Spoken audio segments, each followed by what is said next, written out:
Greetings, dear friends. It is a great honor for us to welcome you to the International Universal Online Conference, Global Crisis. This already affects everyone. ሰላም ውድ ጓደኞቼ ወደ ዓለም አቀፉ የሁሉም ሰው የመስመር ላይ ጉባኤ እንኳን በሰላም መጣችሁ እንላችሁ ክብር ይሰማናል። ዓለም አቀፍ ቀውስ ይህ ቀድሞውኑ ሁሉንም ይመለከታል። ይህ ኮንፈረንስ በአላትራ ዓለም አቀፍ ህዝባዊ ንቅናቄ መድረክ 180 በላይ ከሚሆኑ የዓለም ሀገሮች በጎ ፈቃደኞች የተደራጀ ነው። በአሁኑ ጊዜ በብዙ መድረኮች፣ በማህበራዊ አውታረ መረቦች፣ በፖድካስቶች፣ በድር ጣቢያዎች እና በርጋታ የበይነመረብ ሀብቶች፣ በሬዲዮ ጣቢያዎች፣ በይነመረብ በቴሌቪዥን ጣቢያዎች እና በሺዎች የሚዲያ አውታሮች በቀጥታ በዓለም ዙሪያ እናሰራጫለን። ለአላትራ በጎ ፈቃደኞች ምስጋና ይግባቸው። ይህ ኮንፈረንስ የምልክት ቋንቋን ጨምሮ በአንድ ጊዜ ወደ 72 የዓለም ቋንቋዎች ይተረጎማል። ይህ ማለት በአሁኑ ጊዜ በፕላኔቷ ዙሪያ የሚገኙ በሚሊዮን የሚቆጠሩ ሰዎች በራሳቸው ቋንቋ ይሰሙናል ማለት ነው። ዘመናዊ ስልጣኔ ወደ አለመረጋጋትና የዓለም ቀውስ ደረጃ ገብቷል። የዓለም ገንዘብ እና ኢኮኖሚያዊ፣ ስነ ምህዳራዊ፣ አንትሮፖሎጂካል፣ የአየር፣ ንብረት ቀውሶች እያንዳንዱን ሰው ቀድሞውኑ የገጠመው እውነታ ነው። ግን ይህ ጅምር ነው። የጉባኤው ዓላማ በፍጥነት እየተባባሰ የሚሄደውን ዓለም አቀፍ ቀውስ ቀድሞውኑ ሁሉንም ሰው የሚነካ አጠቃላይ እይታን ለማቅረብ ነው።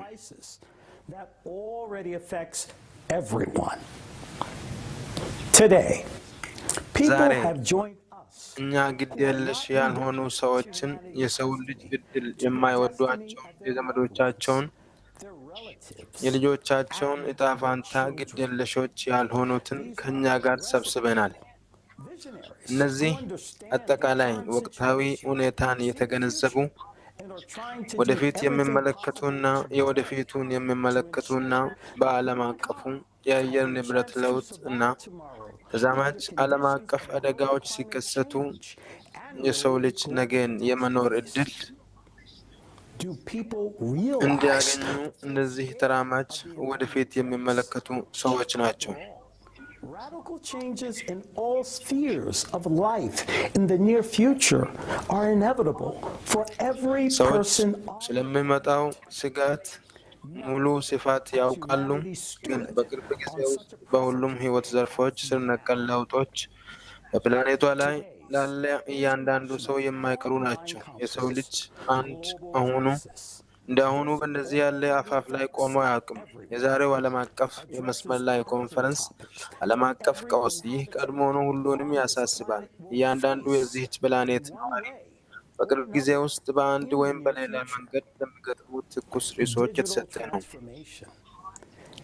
ዲጂታል ትራንስፎርሜሽን በዓለም ህብረተሰብ የህይወት ዘርፎች በአርቲፊሻል ኢንቴሊጀንስ ላይ የተመሰረቱ ከፍተኛ ቴክኖሎጂዎችን ማስተዋወቅ፣ ጥቅሞች እና አደጋዎች። አራተኛው የኢንዱስትሪ አብዮት እና የጅምላ ስራ አጥነት ስጋት። መጪው ጊዜ ያለ ስራ የሸማቹን ቅርጸት ጠብቆ የሚቆይ ከሆነ የዓለም ኢኮኖሚ ውድቀት መከሰቱ የማይቀር ነው። በሁሉም ህብረተሰብ ክፍሎች ውስጥ ስር ነቀል ለውጦች፣ የህዝብ ብዛት ችግር፣ የፕላኔቷን ሀብቶች በከፍተኛ ሁኔታ ማሟጠጥ፣ ዓለም አቀፍ የአየር ንብረት ለውጥ እና የአካባቢ ቀውስ፣ በውጫዊ ሁኔታዎች ላይ የተመረኮዙ የጂኦሎጂካል ክስተቶች ስነ ስርዓት፣ የፈጠራ ማህበረሰብን ለመገንባት የእያንዳንዱ ሰው አስፈላጊነት፣ የሰው ልጅ መትረፍና ስልጣኔ መታደስ።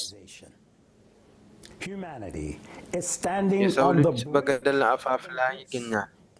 ዛሬ እኛ ሰዎች ዓለምን ካልቀየርን ነገ ደግሞ ፕላኔቷ ስትጠፋ ዓለም መለወጥ ነበረባት እንገነዘባለን፣ ግን ምንም ማድረግ አንችልም። But we will not be able to do anything about it at that point. በሸማች ግልጸት ሁሉንም ነገር እንደ አሁን ከተውነው ነገ ሁላችንም ሰዎች ያለ ሥራ፣ አየር አልባ፣ በአየር ንብረት አደጋ እና በጦርነቶች እንቀራለን። ለመዳን ለመጠጥ ውሃና ለቂጣና ዳቦ እንደ እንስሳ እንታገላለን። ለሁላችን ለሰው ልጅ መውጫ ብቸኛ መውጫ መንገድ የፈጠራ ማህበረሰብን መገንባት ነው። የተፈጥሮ አደጋዎችን መመሳሰልና የነሱ ከፍተኛ ማጉላት በአጭር ጊዜ ቢሆን እየለየን፣ ምክንያቱም ቅርጸቱን ወዲያውኑ መለወጥ ያስፈልገናል።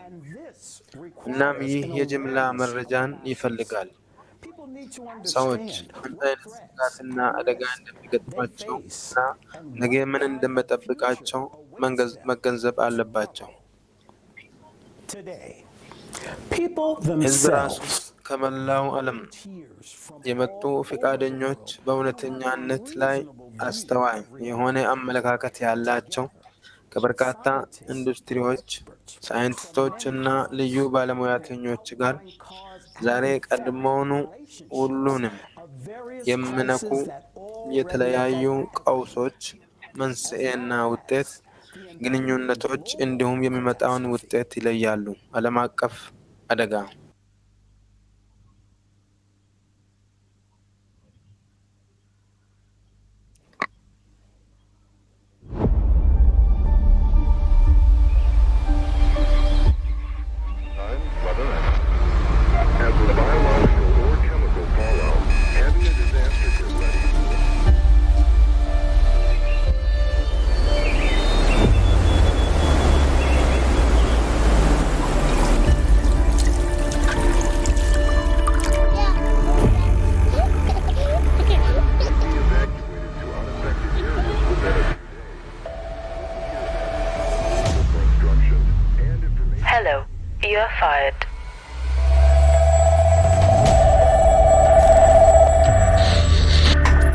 There has been a tremendous technical breakthrough in the world.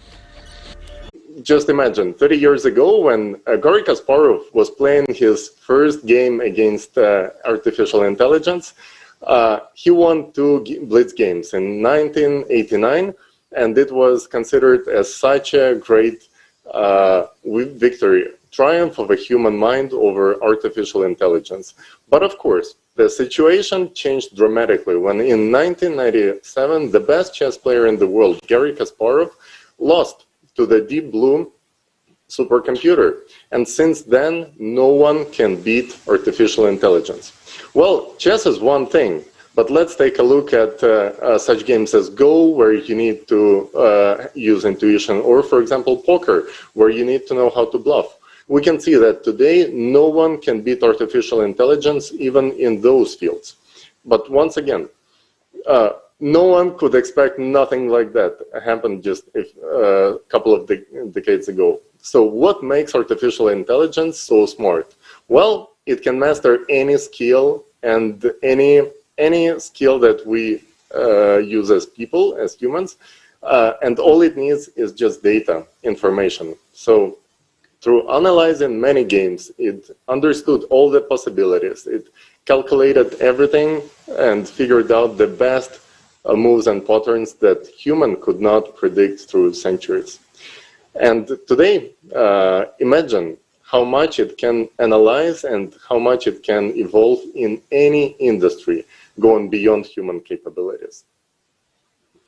It is easy for artificial intelligence to analyze yottabytes of data and deliver the best solutions to any problems, whether it's a drug formula or logistic route, navigation, synthesis of a new materials, anything.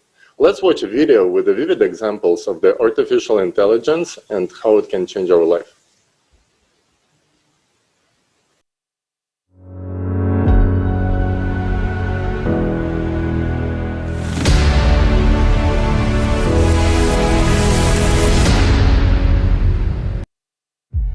Welcome to the future. Already today, artificial intelligence has been able to synthesize a new antibiotic capable of killing bacteria resistant to the previously known drugs. A fully robotic network of eco-farms, 80 acres of farms under the control of neural networks, produced 300 times more food, consuming 97% less water than an ordinary farm. Meanwhile, autopilots with built-in AI were able to have the accident rate on the roads. Yes, artificial intelligence can already be found everywhere. After all, the benefits of its implementation are simply enormous. Actions that used to take hours can now be completed in seconds. So, virtual assistants, Siri, Alice, or Google Assistant, based on artificial intelligence, will find the goods you need in a virtual store and make a payment. And an autonomous delivery robot, such as Digit, will bypass all obstacles and deliver your parcel safely. However, if you have not yet decided on what you need, neural networks are able to predict your needs and give the most beneficial recommendations in advance. Surrounding you with care and attention, artificial intelligence will look after your health. A smart mirror in the bathroom, using algorithms for pattern recognition and visual diagnostics, will give you recommendations on taking the necessary vitamins and doing exercises. And it will also do everything to improve your mood. Thousands of applications and sensors are designed to keep your pulse, blood vessels, blood pressure under control. They are able to detect many serious disorders in the early stages and inform you in advance about the need to visit a doctor, can prevent a heart attack, oncology, and other dangerous diseases. Thus, IBM released an application for oncologists. The system contains 600,000 medical reports and 2 million pages from medical journals. Based on this information, AI makes efficient recommendations for additional tests or a treatment plan, increasing the accuracy of diagnosis up to 40% and having the cost of medical care. But that's only a fraction of what it's capable of. Nanorobots controlled by neural networks can detect disorders and deliver drugs directly to damaged tissues. The next step is to rebuild the body at the molecular level, aiming to complete healing, up to the restoration of lost limbs.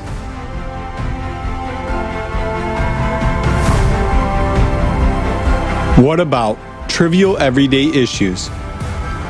Specifically for lovers of careless life, Samsung has created a bot handy robot with built-in AI, capable of collecting laundry in the house, loading the dishwasher, setting the table, pouring and bringing drinks.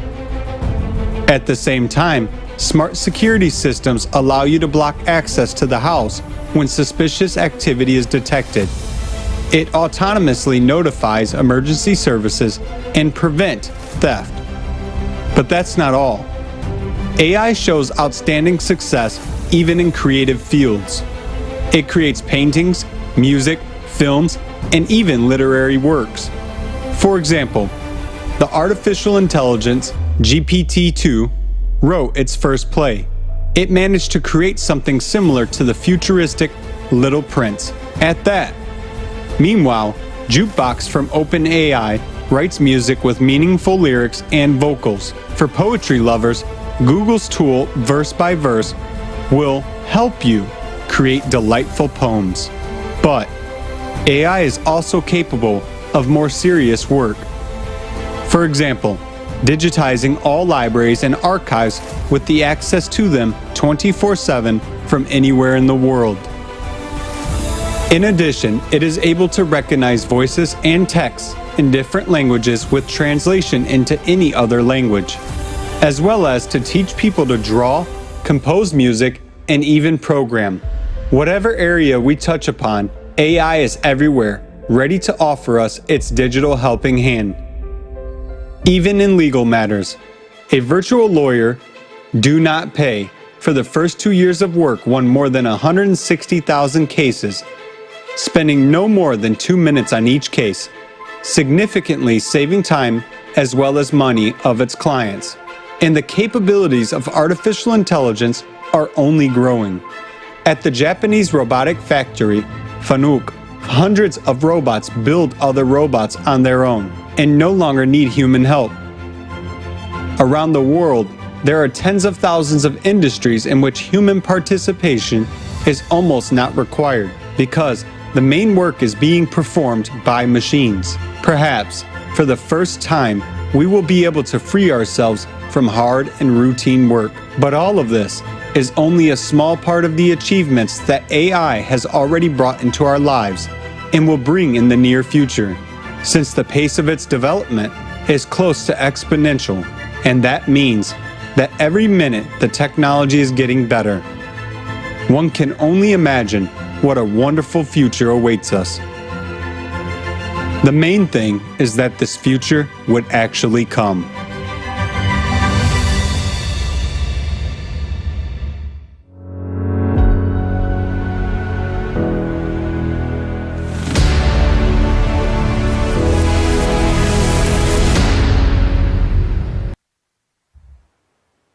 What we have seen in this video is just a small part of what AI can actually do.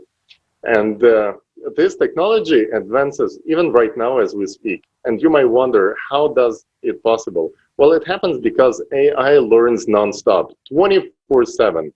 And that is just how it evolves on its own. It does it continuously. It accumulates experience of millions of scientists. It collects information about everything and everyone. It enhances ability to analyze it and never forgets anything. Therefore, development of AI is estimated as exponential. And what is exponential growth? Well, this is when for a long time we might not see what actually happened and how it develops, but then all of a sudden it breaks up, as you can see on the graph right now.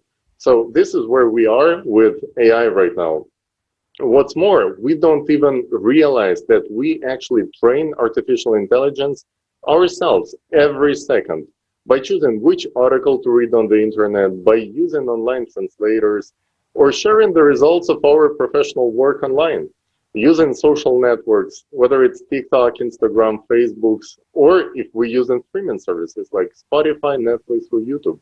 Artificial intelligence collects information about you, me, our thought processes, behavioral algorithms, and emotional reactions, all in order to understand human needs and how to optimize our lives and make everything that we do much more efficient, much convenient, and faster.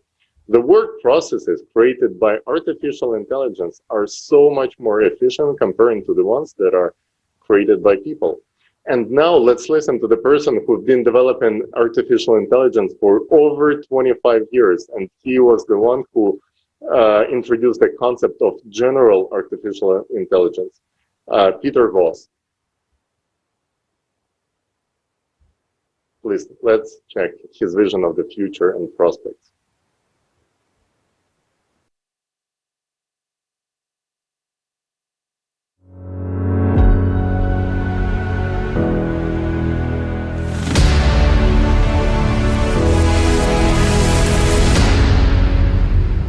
Hello, my name is Peter Voss. I'm CEO and Chief Scientist of AI. I'm happy to be here at the Global Crisis Conference, and I hope to be able to contribute. Superintelligence, to me, absolutely will happen. I mean, I firmly believe that we will have human-level intelligence in terms of problem solving, and that we could have that pretty soon.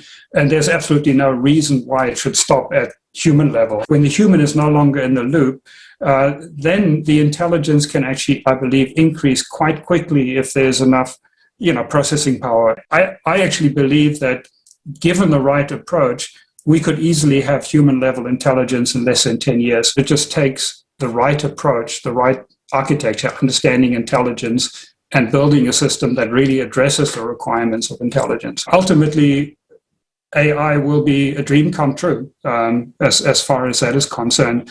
But then also importantly, imagine having, training one AI for on cancer as a cancer researcher, for example, and you then can take 1 million copies of that AI that has in-depth knowledge about cancer research, and these 1 million AIs can now go off and pursue different ideas and different paths, and they communicate with each other. They don't have the ego preventing them from talking to each other.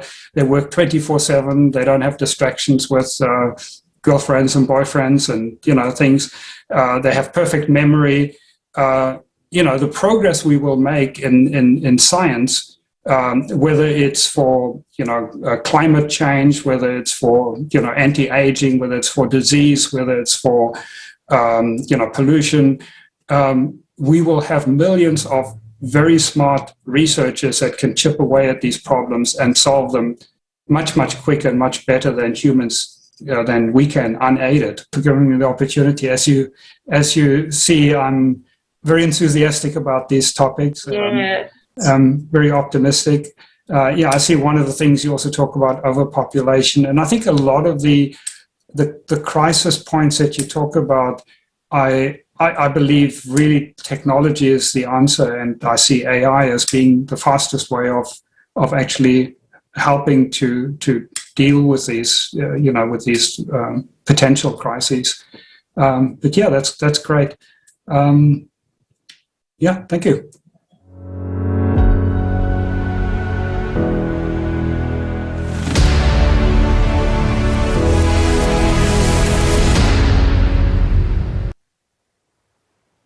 Thank you so much, Peter, for sharing with us the concept of artificial general intelligence and actually unifying artificial intelligence in one superintelligence can multiply its potential so many times over.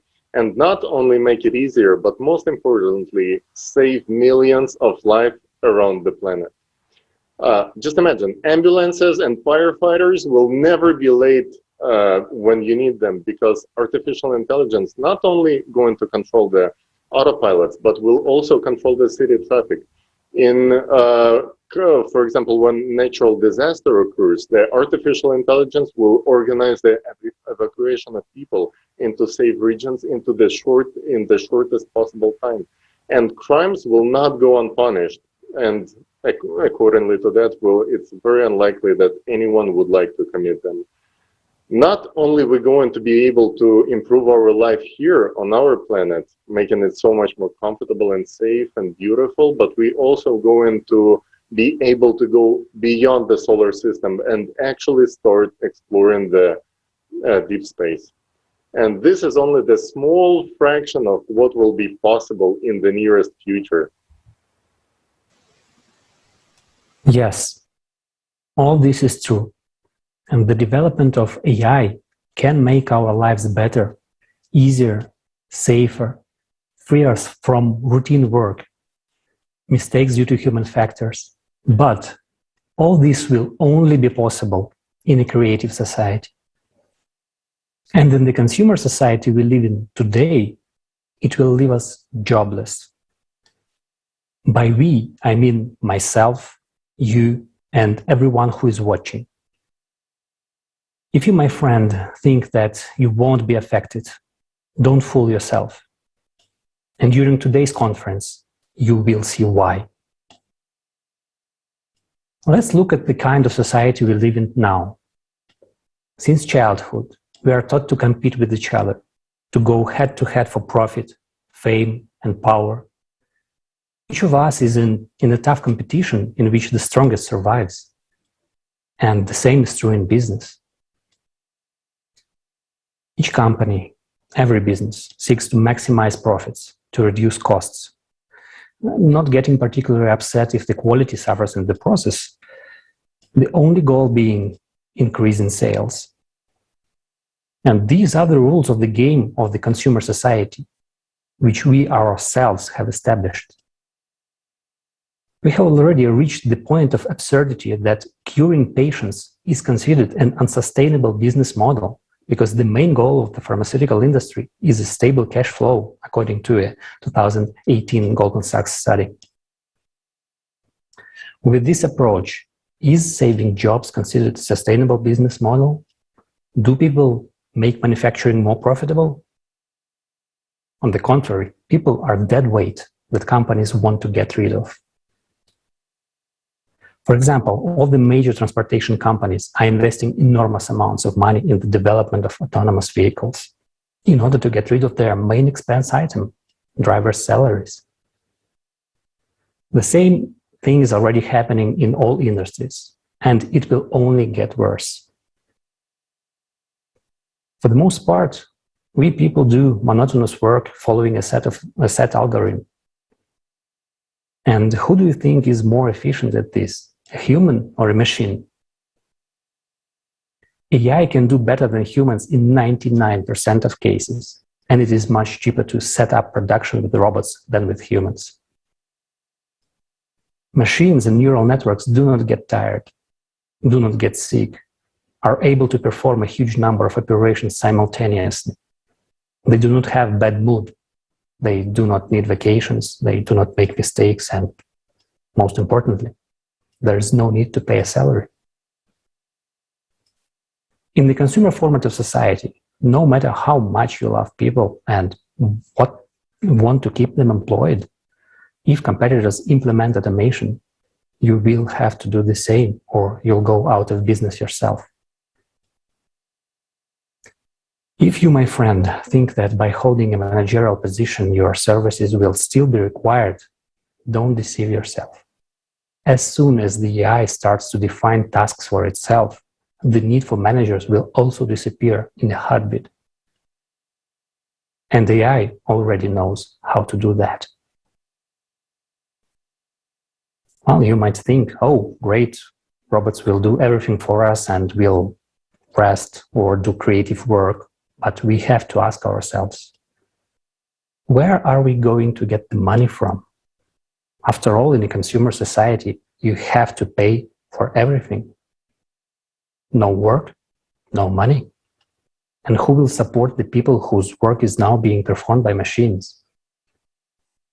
And for whom will these robots produce goods if no one can buy them? And what will the people do? Do you think billions of people with no means to survive will sit quietly and wait for something, or they will fight for their lives and starving revolt in the streets? Changing the law is definitely not enough. We need to change the format of society. If money is the most valuable thing in a consumer society, the main value in a creative society is human life. Your life, the life of your children, your loved ones.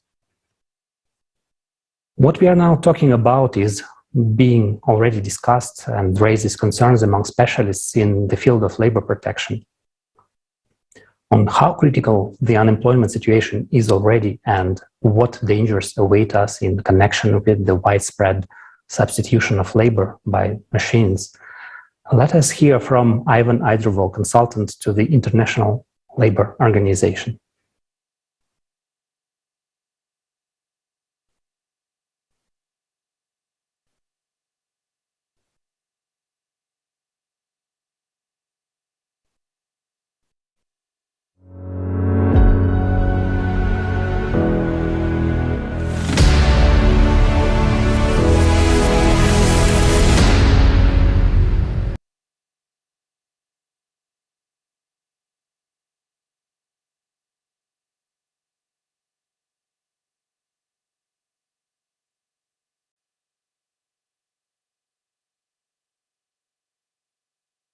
Thank you very much also for inviting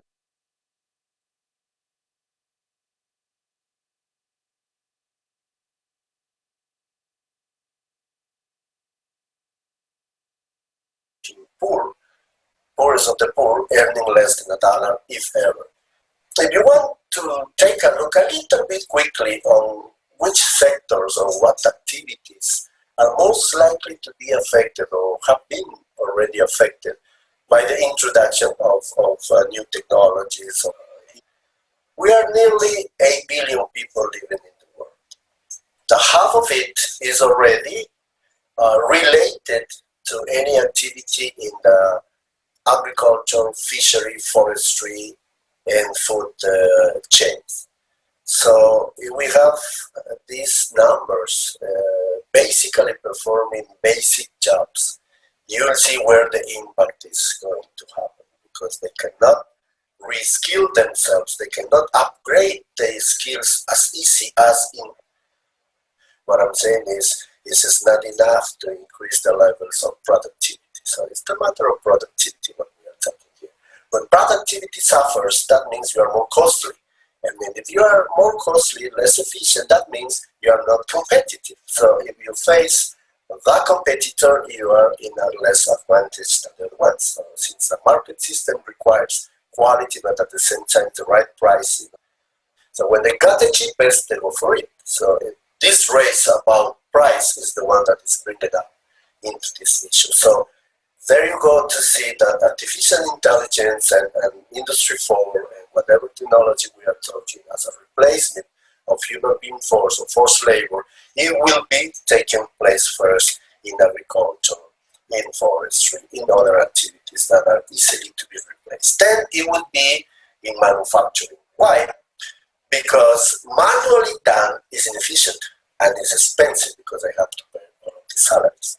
I'm not supporting that. I'm just describing the situation where the technology might take place because it's easier. If I can reduce from 2,000 workers in my company, so if I do automation in order to replace the human labor, I'll be definitely more effective, more efficient, and therefore more productive. So I will be cutting costs like no one else. That means a lot of investments would be put in that will demand financial resources, but in the other side, I will be needing less labor force. Every single activity or profession in the world is possible to be replaced. You know, at the end of the day, is how much money is being left in my pocket. That's it. That's business as usual. Meaning to say, I will replace any number of workers or people, professionals, whatsoever, if the profitability will show me positive numbers. That's it. We have to move from consumerism to a more creative way. And that is the creative society, I think, so that is what we really need. It will take time, it will take efforts, it will take to work together, everybody, but it will start by one. It has to come from my willingness.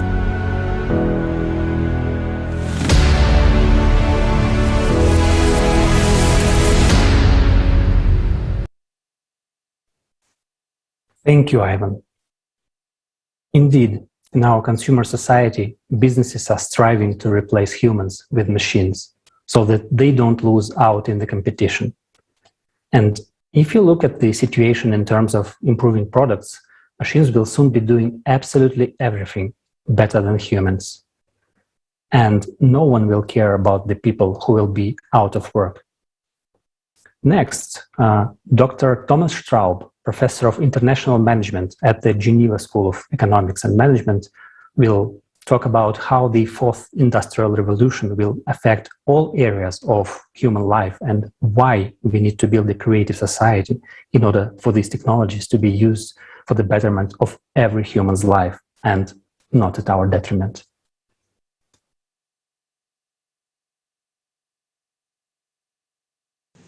I'm a professor of international management at the University of Geneva, the Geneva School of Economics and Management. I'm the director of the Master of Science in Responsible Management.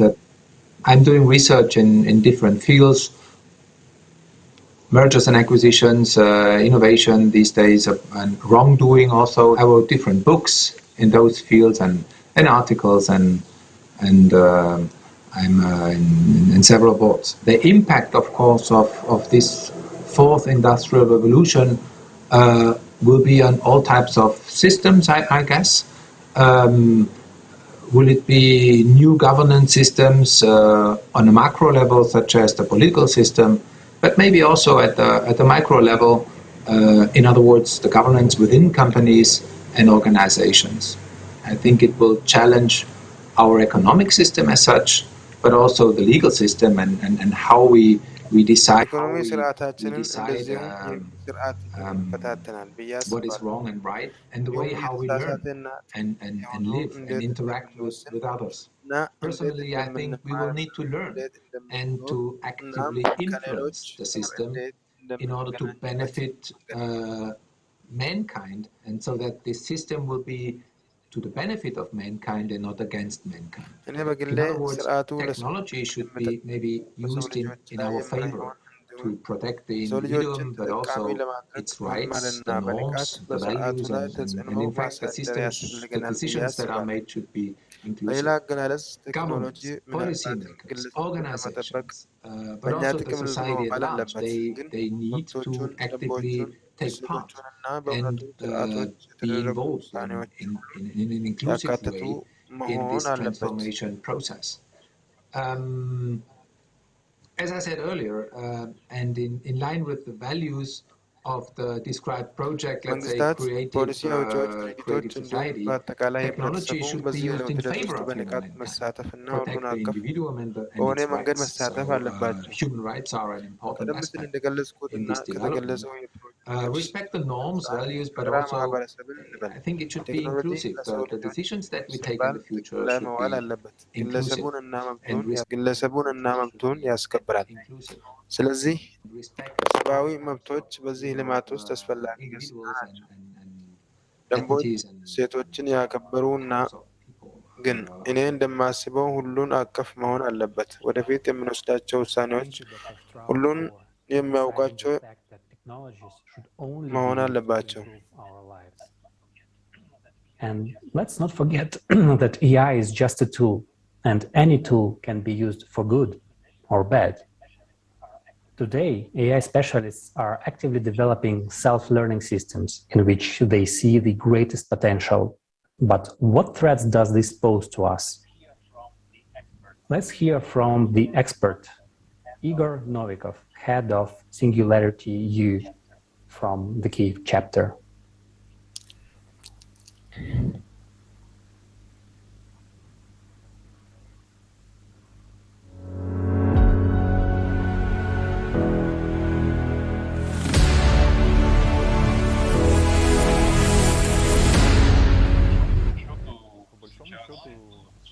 By and large, this is a unique time now in the history of humanity in the sense that really everything is changing.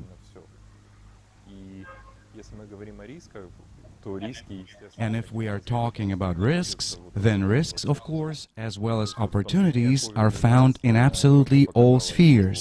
The COVID-19 pandemic has clearly shown that we are not ready for medical challenges. The data of the last 20 years on climate change show that we are not ready to respond to the consequences that are coming in the very near future. በአጠቃላይ ይህ በእውነቱ ሁሉም ነገር እየተቀየረ በመምጣቱ በሰው ልጅ ታሪክ ውስጥ አሁን ልዩ ጊዜ ነው እና ስለ አደጋዎች እየተነጋገርን ከሆነ አደጋዎች በእርግጥ እንዲሁም እድሎች በሁሉም መስክ ውስጥ ይገኛሉ።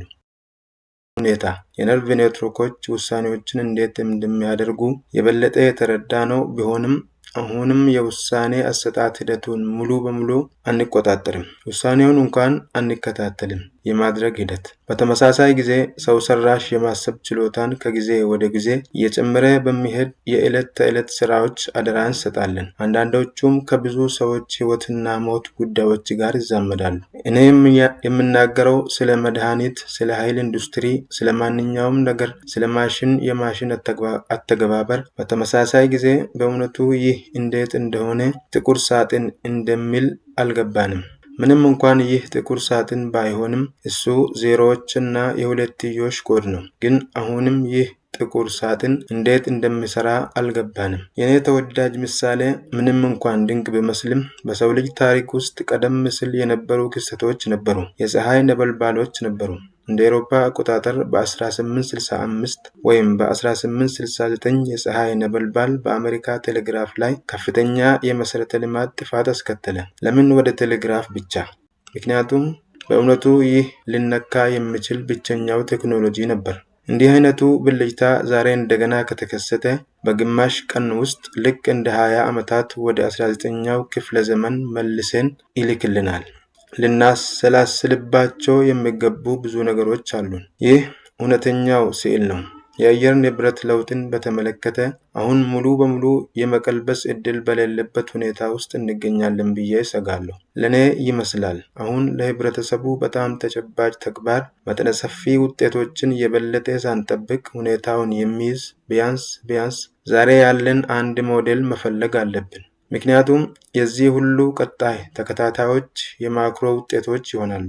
በሌላ አገላለጽ ይህ በዓለም ኢኮኖሚ በአየር ንብረት ፍልሰት በዚህ ምክንያት የሚከሰቱ የፖለቲካና ወታደራዊ ግጭቶች ላይ ከፍተኛ ተጽዕኖን ያካትታል። ለነገሩ ሁኔታውን በአይነ ህሊና ይታይ። በአንድ ወይም በሌላ መልኩ እምቅ እርሻ በትክክል ያልበለጸገ ሀብታም ያልሆነች አንዳንድ የመካከለኛ እስያ ሀገር አለች። ስለዚህ የአየር ንብረት ይለወጣል። የነሱ የአየር ሁኔታ የበለጠ ትኩስ ደረቅ ይሆናል። እናም ከእርሻ የሚኖሩ ሰዎች የኑሮ ዘይቤን ሙሉ በሙሉ ያጠፋል። አዎ በዘጠናዎቹና የመሳሰሉት በአፍሪካ እንዳየነው ረሃብ ይከሰታል። ግን ዛሬ ባለው ዓለም ያሉ ሰዎች ከእንግዲህ ቁጭ ብለው እስኪራቡ ድረስ አይጠብቁም። ይንቀሳቀሳሉ፣ እድሉን ተከትሎ ይሄዳሉ። እናም ይህ ፍልሰት ደስ የማይል መዘዞችን ያስከትላል። ስለሆነም ማለት የምችለው በጣም ብሩህ ተስፋ ያለው ነገር የሰው ልጅ በጣም ከባድ ውጤቶችን አይጠብቅምና አሁን በጣም ንቁና ይበልጥ አንድነት ያለው እርምጃ መውሰድ ይጀምራል ብዬ ተስፋ አደርጋለሁ።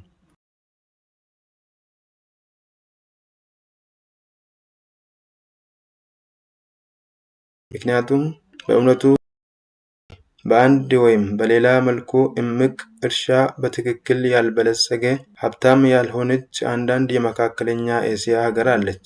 ስለዚህ የአየር ንብረት ይለወጣል። የነሱ የአየር ሁኔታ የበለጠ ትኩስ ደረቅ ይሆናል። እናም ከእርሻ የሚኖሩ ሰዎች የኑሮ ዘይቤን ሙሉ በሙሉ ያጠፋል። አዎ በዘጠናዎቹና የመሳሰሉት በአፍሪካ እንዳየነው ረሃብ ይከሰታል። ግን ዛሬ ባለው ዓለም ያሉ ሰዎች ከእንግዲህ ቁጭ ብለው እስኪራቡ ድረስ አይጠብቁም። ይንቀሳቀሳሉ፣ እድሉን ተከትሎ ይሄዳሉ። እናም ይህ ፍልሰት ደስ የማይል መዘዞችን ያስከትላል። ስለሆነም ማለት የምችለው በጣም ብሩህ ተስፋ ያለው ነገር የሰው ልጅ በጣም ከባድ ውጤቶችን አይጠብቅምና አሁን በጣም ንቁና ይበልጥ አንድነት ያለው እርምጃ መውሰድ ይጀምራል ብዬ ተስፋ አደርጋለሁ።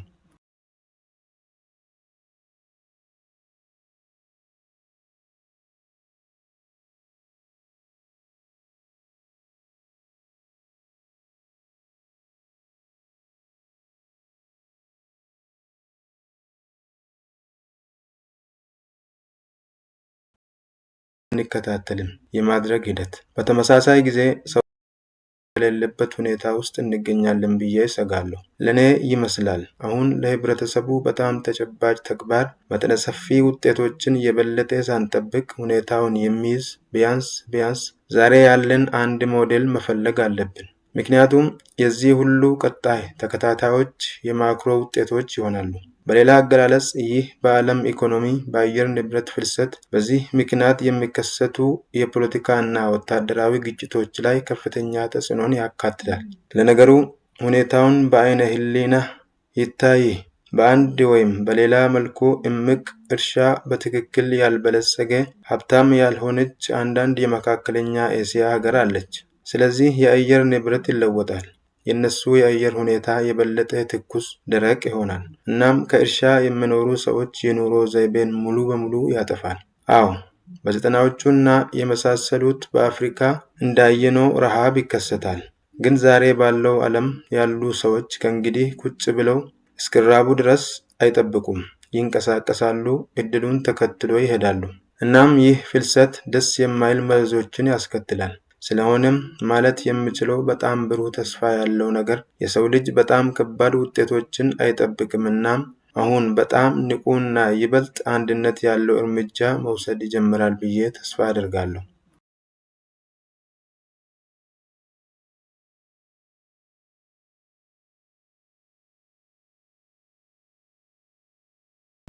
ታስብ ያደርጋል። የአርቲፊሻል ኢንቴሊጀንስ ልማት ፈጣን እድገት ስንመለከት ብዙ ሙያዎች በአርቲፊሻል ኢንቴሊጀንስ እንደሚወሰዱ እንገነዘባለን። የጉልበት ስራ ብቻ ሳይሆን መምህራን፣ የሂሳብ ሹሞች፣ ሌሎች የቢሮ ሰራተኞች ወዘተ ያሉ ሙያዎች እንዲሁም ሰዎች በጎዳናዎች ላይ እንደሚተዉ እንገነዘባለን። ምንም እንኳን አንድ መስክ አለ፣ የእነሱ ባለሙያዎች በጭራሽ አርቲፊሻል ኢንቴሊጀንስ ሊተኩ ይችላሉ ብሎ አያስቡም።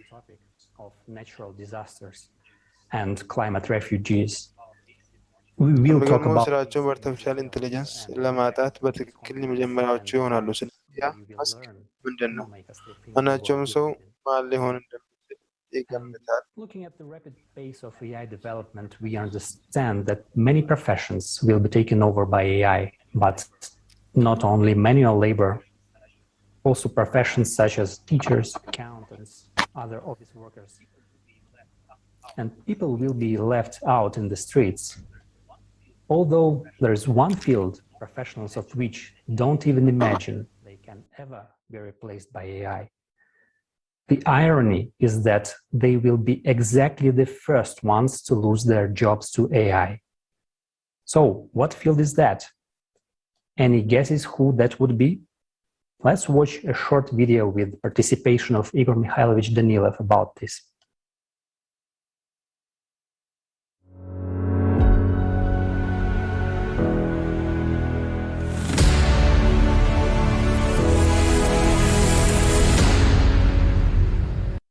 So, teachers will be out on the street, and doctors will be out on the street.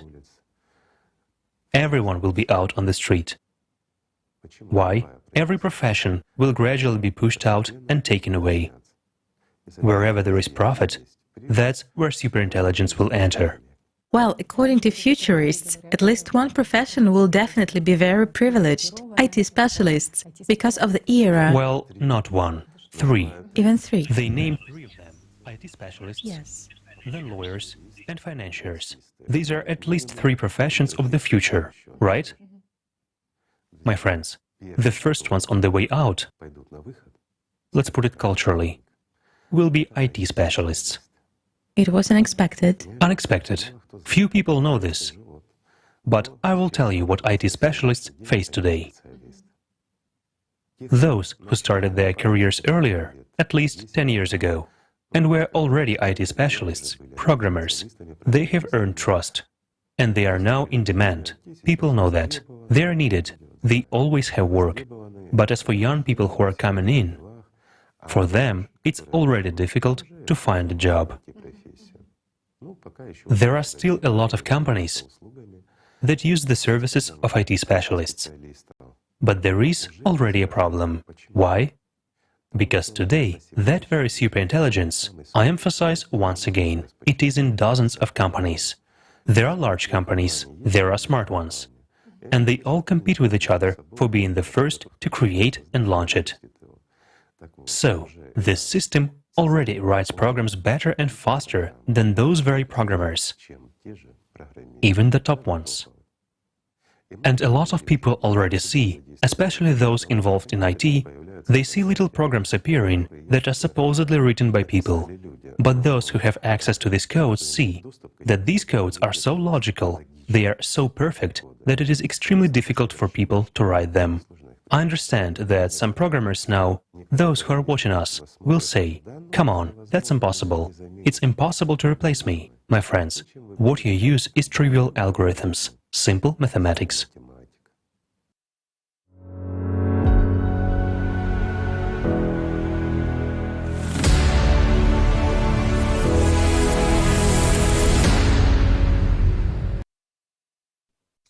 This might come as a shock to some of us, especially those who consider themselves irreplaceable.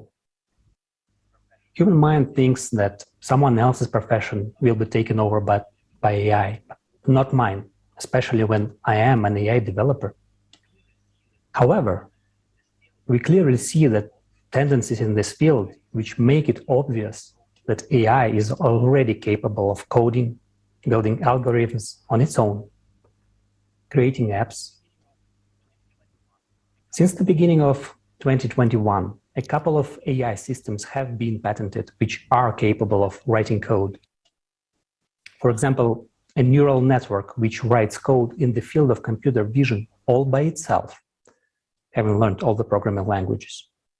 Another example is GitHub Copilot, a service which completes the code programmers are writing.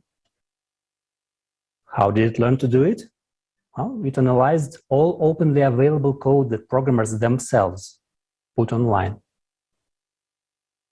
It is being said that all this is done with good intentions to help programmers eliminate their routine work. But this is how it always starts, before they are eliminated from the process. It is obvious that in no time, all coding will be done by machines and humans will not apply anymore. Especially if you take into account how good AI is in self-learning. Do you remember Tali told us about the game of Go, considered the most difficult, which AI mastered better than humans? Well, there's one more interesting fact about this. The AI managed to beat a human in the game of Go only after humans stopped teaching the computer and the machine was given a set of rules and left to learn by itself.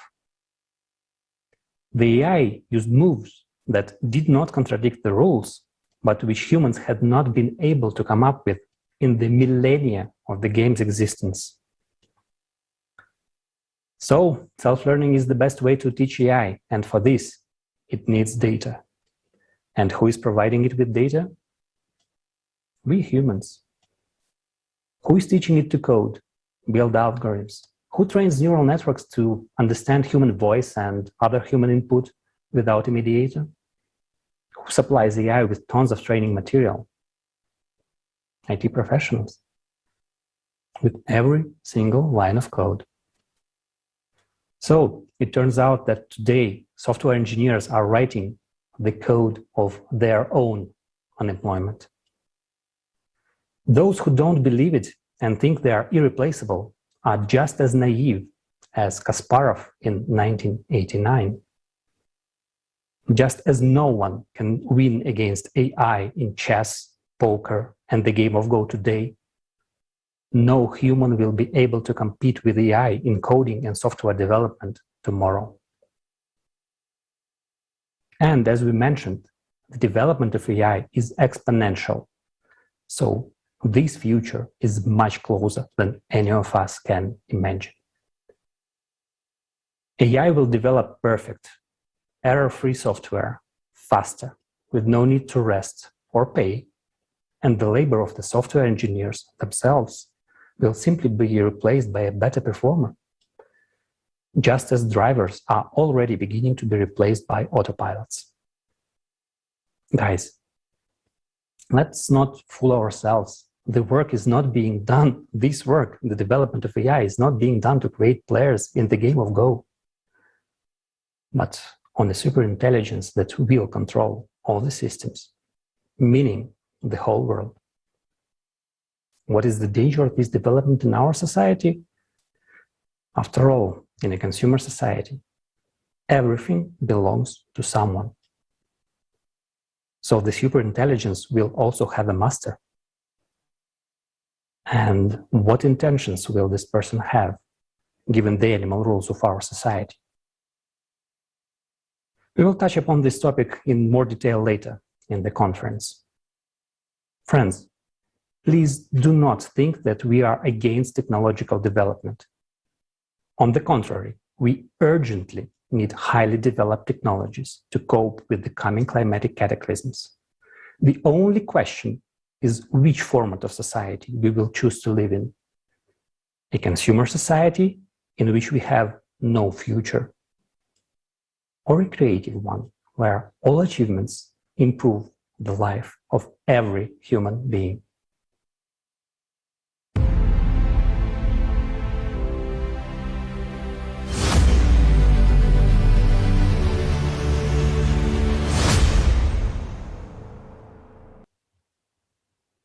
Dear viewers, as we see, artificial intelligence is capable of replacing humans with all its abilities and functions.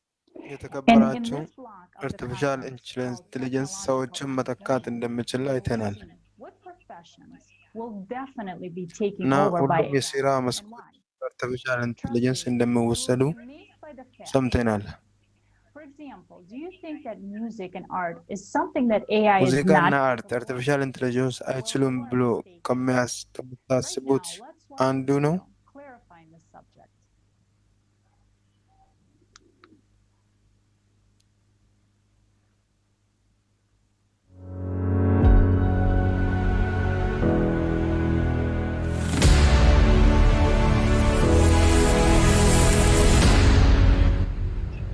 People are used to thinking that only a person can create, and the machine is incapable of it.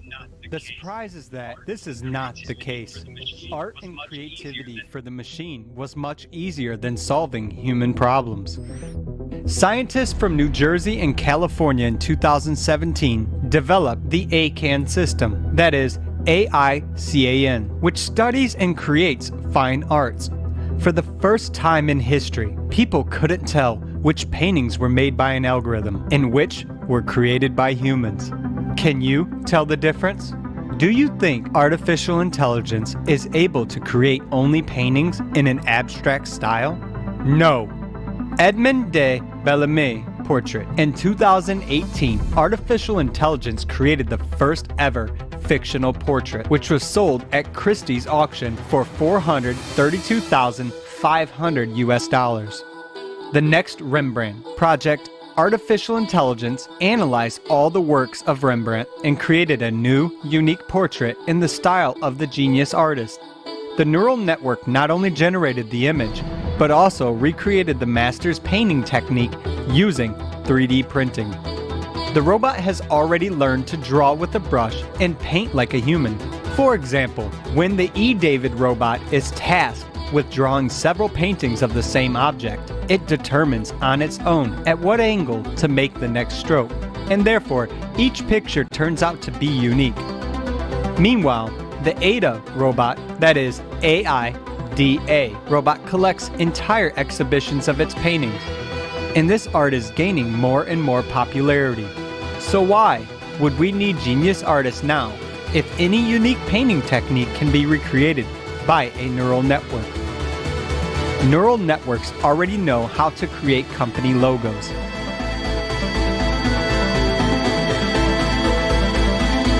color images,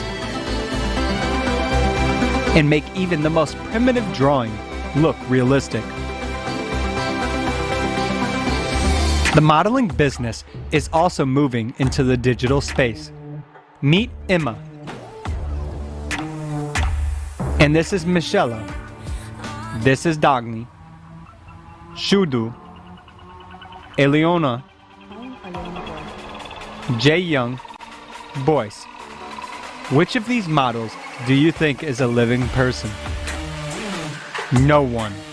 Nevertheless, world-famous brands signed multi-million-dollar advertising contracts with them. ኮንትራቶች ከነሱ ጋር ይፈርማሉ። እነዚህ ሞዴሎች በማህበራዊ አውታረ መረቦች ውስጥ እንደነሱ ለመሆን የሚፈልጉ በሚሊዮን የሚቆጠሩ አድናቂዎች አሏቸው። ሰዎች እነሱን ይኮርጃሉ፣ እነሱ አያረጁም፣ እናም ሁልጊዜ ፍጹም ሆኖ ይታያሉ። እነሱ ለማስታወቅ ቀላል ናቸው እና ከተፈለገ እንኳን ሊቀየሩ ይችላሉ። ታዲያ ሁልጊዜ አዝማሚያ ያለው ወጣት አርቲፊሻል ኢንተለጀንስ ካለ በሰው በስሜታቸውና በችግራቸው ለምን ያስጨንቃቸዋል? አርቲፊሻል ኢንተለጀንስ እና አርቲፊሻል ኢንተለጀንስ ቴሌቪዥን አቅራቢዎች፣ ዲጂታል ቴሌቪዥን አቅራቢዎች ከአሁን በኋላ ስሜት አይሆኑም። በአርቲፊሻል ኢንተለጀንስ ላይ የተመሰረተ የመጀመሪያው የቴሌቪዥን አቅራቢ በቻይና ግዛት ኤጀንሲ ዢዋን ውስጥ በ2019 መጀመሪያ ላይ ታየ። በአሁኑ ጊዜ ቴክኖሎጂ በጃፓን፣ ቻይና እና ደቡብ ኮሪያ ውስጥ በንቃት ጥቅም ላይ ውሏል። ፕሮጀክቱ የላቀ በመሆኑ ማንም ቀድሞውኑ የዜና ፈጣሪ ሊሆን ይችላል። ጽሑፉን መስቀል ብቻ ያስፈልጎታል እና ቨርቹዋል አቅራቢው ድምፁን ይሰጣል። ለምሳሌ እንዲህ The AI was awarded a journalism award for the first time. Today, AI is able not only to voice the text, but also to compose አርቲፊሻል much ኢንተለጀንስ ዛሬ ጽሁፉን በድምጽ ማሰማት ብቻ ሳይሆን ከሰዎች በጣም በተሻለ ሁኔታ ማቀናበርም ችሏል። ለፎርብስ፣ ለብሉምበርግ፣ ለአሶሺየትድ ፕሬስ፣ ለማይክሮሶፍት መጣጥፎችን የሚያዘጋጁ የሮቦት ጋዜጠኞች ከሰው ይልቅ በነርቭ ኔትወርክ ከመረጃ በተሻለ በፍጥነትና በመረጃ ሁኔታ እንደሚሰራ እና እንደሚዋቀር ያሳያሉ። ለጋዜጠኞች ትላልቅ የትንታኔ ቁሶች ጥንቅር ሳምንታትን አልፎ ተርፎም ወራትን ይወስዳል። ለአርታኢዎች ቡድን ከዚያ በኋላ የተሳሳቱና ስህተቶችን ይፈትሻል። ፕሮግራሙ በራሱ እጅግ ብዙ መረጃዎችን በራሱ አቅም ማከናወን፣ አስፈላጊ መረጃዎችን መምረጥ፣ ማወዳደርና ለአንባቢው ደሳችና በሚያስችል ሁኔታ ቋንቋዎች ማምረት ይችላል። አርቲፊሻል ኢንተለጀንስ በሙዚቃ ውስጥ ይህ የጀርመን ሮክ ባንድ በመላው ዓለም ዶችን አደረገ። በዓለም ላይ በተናጥል ሙዚቃውን በልዩ ዘውጎችና በታዋቂ ሙዚቀኛ ዘይቤ የሚጽፉና ትርጉም ያላቸው ግጥሞችን እንኳን የሚጽፉባቸው ብዙ መተግበሪያዎች ቀድሞውኑ አሉ። Antonin Dvorak. 115 years after his death. ሰራሽ የማሰብ ችሎታ በጣም ውስብስብ የሆነውን ጥንታዊ ሙዚቃን እንኳን ማስተናገድ ይችላል። የአይቫ ነርቭ ኔትወርክ ከሞተ ከ115 ዓመታት በኋላ በቼክ የሙዚቃ አቀናባሪ አንቶኒ ዶርቫክ ያልተጠናቀቀ ቁራጭ አጠናቀቀ። ይህ ለማከናወን ፕሮግራሙ 72 ሰዓት ፈጅቷል። That AIs can improvise and produce the music that people like. Luo Tianyi ከቻይና፣ ሃትሱን ሚኩ ከጃፓን፣ የኬዲየ ቡድን ከደቡብ ኮሪያ እና ሌሎችም ብዙዎች የታነሙ የሆሎግራም ዘፋኞች ናቸው። በሙዚቃ ገበታዎች ውስጥ ከፍተኛ ደረጃዎችን በማሸነፍ ከ10 ዓመት በላይ ቨርቹዋል ዘፋኞች ኮንሰርቶችን እየሰጡ ነው እና የራሳቸውን ብዙ ሚሊዮን ጦር ደጋፊዎች አላቸው። እነሱ ከሰዎች የሙዚቃ ትርኢቶች ተሞክሮ የበለጠ በጣም ጉልህ እንዲታይ በሚያደርጉበት ሁኔታ ከተመልካቾች ጋር ይገናኛሉ። የሆሎግራም ሰሪዎች ትርኢቶች ሁልጊዜም ፍጹም ናቸው፣ አይደክሙም፣ ቃላትንና እንቅስቃሴዎችን አይረሱም፣ ከዜማ አይዛነፉም እና ድራማዎችን አይፈጥሩም። አንድ አምራች ለምን የኮከብን ሕይወት መታገስ ይኖርበታል? በሎጂስቲክ ይረበሻል። ፍላሽ አንጻፊ ማስገባት ከቻለ እና ትዕይንቱ በቀጥታ ስርጭት ይጀምራል። እኛ አሁንም ድንቅ ኮከቦችን እናመልካለን፣ ግን በጣም በቅርቡ ይህ ጊዜ ያለፈበትና ለሁሉም ትኩረት የማይመለከተው ነገር ምናባዊ አርቲስቶችና ሆሎግራሞች ላይ ከተኮረ ስለሆነ ይሁሉስ የሆሎግራም ቴክኖሎጂ ቀደም ሲል የነበሩትን ታዋቂ ተዋንያን ምስሎችን እንኳን ሊያድስ ይችላል። ማይክል ጃክሰን እና ዊትኒ ሂውስተን፣ ቪክተር ስቶይ እና ቭላዲሚር ቪጎትስኪ።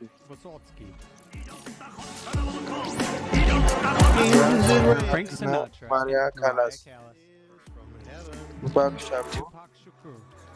እነሱ እጅግ በጣም ተጨባጭ ይመስላሉ። እንደዚህ ያሉ ሆሎግራም ያላቸው ኮንሰርቶች ቀጥታ አርቲስቶች ይልቅ በጣም ተወዳጅ ናቸው። ቱፓክ ሆሎግራም ጋር ከኮንሰርቱ በኋላ የአልበሞቹ ሽያጭ በከፍተኛ ደረጃ ጨምረዋል። ሙታን ቀድሞውኑ በመድረክ ላይ እየዘፈኑ ናቸው እና ነገ በጭራሽ ለሰው ልጆች ቦታ አይኖርም። በዲፕፌክ ቴክኖሎጂ ከፍተኛ እውነታ ላይ ደርሷል። አሁንም ቀድሞውኑ ለተዋንያን እውነተኛ ስጋት ያስከትላል። ስለዚህ ለሙከራው አንድ የካናዳ ዩቲዩብ ብሎገር ዋናውን ገጸ ባህሪን ሄንሪ ካቪልን በሆሊውድ ተዋናይ ሂው ጃክማን ፊት በተከታታይ ዘ ዊቸር በተከታታይ ቴሌቪዥን ተክቷል። በፒኮክ ውስጥ በዚህ ቴክኖሎጂ እገዛ የተፈጠረ የሐሰተኛ የቶም ክሩዝ መለያ አስቀድሞ ታየ። እናም ይህ ምንም አይነት የሕግ ድንጋጌዎች የሌሉት የጉዳዩ ስነ ምግባራዊ ጎን የአውሮፓ አቆጣጠር 2021 ኤሪክ በተባለችው ሮቦት የመሪነት ሚና የሚጫወትበት ለቢ የሚል የሳይንስ ልብ-ወለድ ፊልም ይወጣል። ኢኒስ በእያንዳንዱ ጊዜ ፍጹም ማረፊያ በሚያደርጉበት ጊዜ ከፍተኛ በረራዎችን የሚያከናውን የአክሮባት ሮቦቶችን ፈጠረ። እነዚህ How about robot emotions? The neural network already knows how to ስኬቶችስ የነርቭ ኔትወርክ በቁጣ በሐዘን በደስታ ወይም በፍላጎት በጽሁፉ ላይ በመመልከት ተጨባጭ ሞዴሎችን እንዴት እንደሚፈጥር አስቀድሞ ያውቃል። I trusted you. But if you look at it, you never listen. ይህ የሚጎዳ መሆኑን አይቻለሁ። Metahumans technology allows for creating ቴክኖሎጂ በተወሰነ ጊዜ ውስጥ ተጨባጭና ምናባዊ ምስሎችን ለመፍጠርና አነስተኛ የቴክኒክ ሀብቶች እንዲኖሩት ያስችለዋል። ይህ ቪዲዮ የተሰራው በሰዎች ነው፣ በረጅም ጊዜ አይደለም፣ ምክንያቱም ማሽኖችም እንዲሁ ሊያደርጉት ይችላሉ። የነርቭ አውታረ መረብ ቤንጃሚን አንድ ፊልም ሙሉ በሙሉ በራሱ ፈጠረ። ፕሮግራሙ የድምፅ ቴክኖሎጂን፣ የፊት መዋጥንና የፊት ገጽታን መኮረጅ ተጠቅሟል። ፊልሙን ለማርጠብ ቤንጃሚን 2 ብቻ ፈጅቶበታል። ቤንጃሚን በተጨማሪ የተዋናይ ፊልም የመጀመሪያ ትርኢት የጻፈ ሲሆን የዋና ገጸ ባህሪው የመጀመሪያ ሐረግ ለወደፊቱ በጅምላ ስራ አጥነት ወጣቶች ደም እንዲሽጡ ይገደዳሉ። እኔ ማድረግ የምችለው የመጀመሪያ ነገር ነው። በህብረተሰብ የሸማች ቅጽበት አንጻር በሰው ሰራሽ ኢንቴሊጀንስ ሰዎች መፈናቀል በሚዲያም ሆነ በሁሉም የእንቅስቃሴ ዘርፎች የማይቀለበስ የመሆኑን እውነታ ከግምት ውስጥ በማስገባት በጅምላ ስራ አጥነት መጪው ጊዜ በእውነቱ እጅግ በጣም መጥፎ ዕድል ነው። አርቲፊሻል ኢንቴሊጀንስ ቀደም ሲል የሰው ልጆች ብቻ ወደ ነበሩት ወደ ጥበባት ሙያዎች ውስጥ በቀላሉ ከገባ ታዲያ ሌሎች በሙሉ በፍጥነትና በቀላል መተካት የሚችለው እንዴት ነው?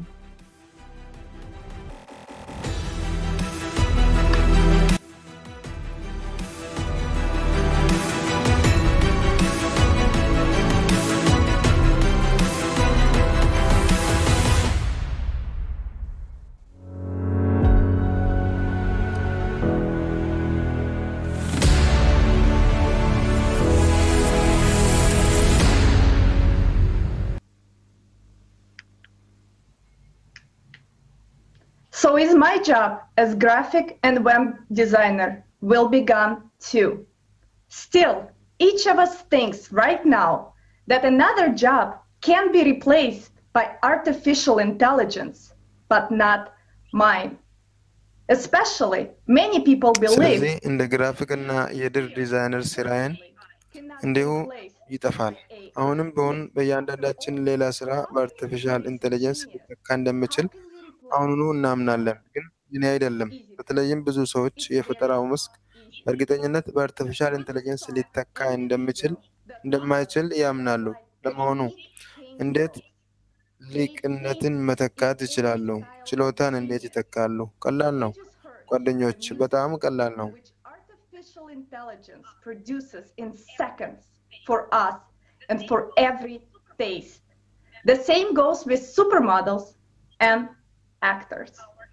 አርቲፊሻል ኢንቴሊጀንስ የእኛን መዝናኛዎች ወደ ቀጣዩ ደረጃ ይወስዳል፣ ለእያንዳንዳችን ምቹ ያደርጋል።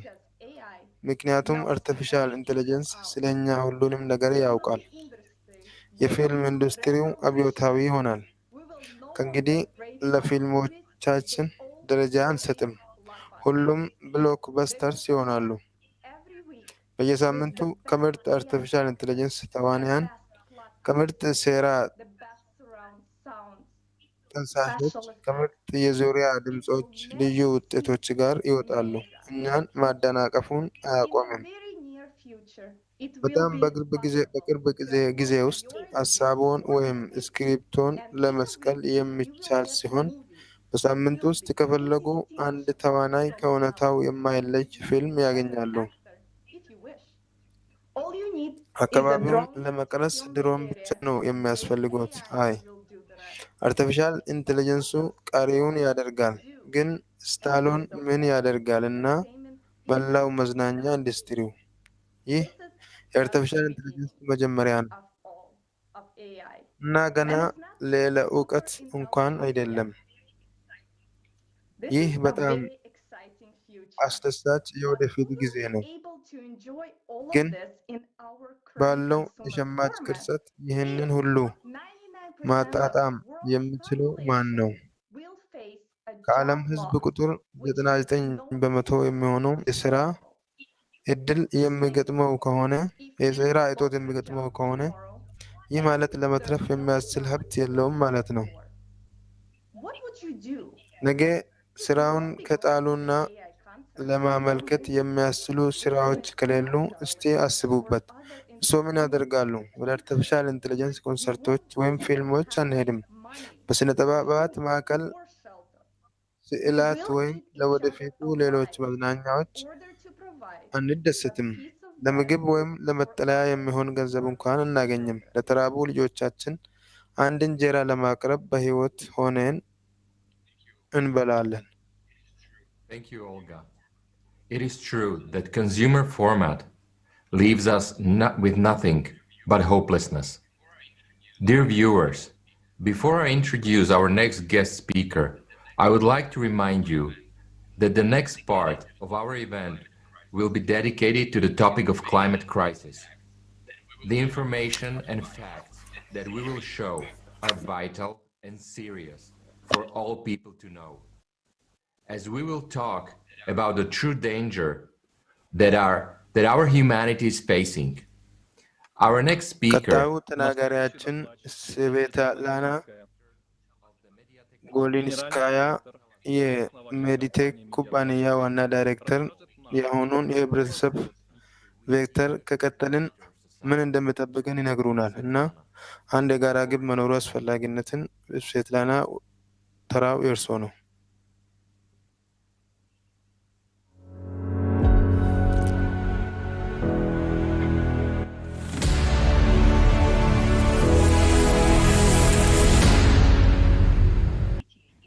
I am happy to welcome viewers and participants of the conference Global Crisis. This already affects everyone. It's a very interesting topic and I'm very happy. ዓለም አቀፍ ተመልካቾችና ተሳታፊዎችን በመቀበሌ ደስተኛ ነኝ።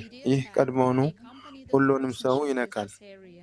We provide technical fit-outs. በጣም ደስ የሚል ርዕስ ነው። With artificial intelligence. If society pursues only material values, with artificial intelligence being used in the process, human beings will lose their selfhood. Why? Because every owner of some corporation will create የአንዳንድ ኮርፖሬሽኖች ባለቤቶች ሁሉ በርካታ ማሽኖችን ይፈጥራሉ፣ በአርቲፊሻል ኢንቴሊጀንስ ይሞላሉ። ስለሆነም የሰው ልጅ በዚህ ሰንሰለት ውስጥ በቀላሉ የማይፈለግ ይሆናል። የጅምላ ስራ አጥነት ይፈነዳል። ሰዎች በከፍተኛ ደረጃ በድብርት ይዋጣሉ። እናም ይህ ምን ሊያስከትል እንደሚችል መገመት እንኳን አልችልም። በጣም መጥፎ ውጤቶች እኔ እንደማስበው። ምክንያቱም ለብዙ ዓመታት ቁሱ መጀመሪያ መጥቷል። መከፋፈልን አገኘን። እናም ይህ ምን ወዴት እንዳመራን ይመልከቱ። ሁልጊዜ እሳት፣ ጎርፍ፣ ረሃብና የመሳሰሉትን እናያለን። በምድር ላይ የሚከሰቱት ነገሮች ሁሉ የሚከሰቱት ሰዎች የሰው ልጆች መሆናቸውን ስለረሱ ብቻ ነው። በጣም አስፈላጊ የሆነውን ሀሳብ አጥተናል። የሁሉም ሰው ትብብር እርስ በርስ። እባክዎን ሰዎች አንድ ይሁኑ እና ይህንን ይሰማሉ። እኛ ብቻ የሰው ልጆችና ውስጣዊ የፍቅርና የትኩረት ሁኔታችን ዓለምን የማዳን አንድ ግብ ሊኖረን ይገባል።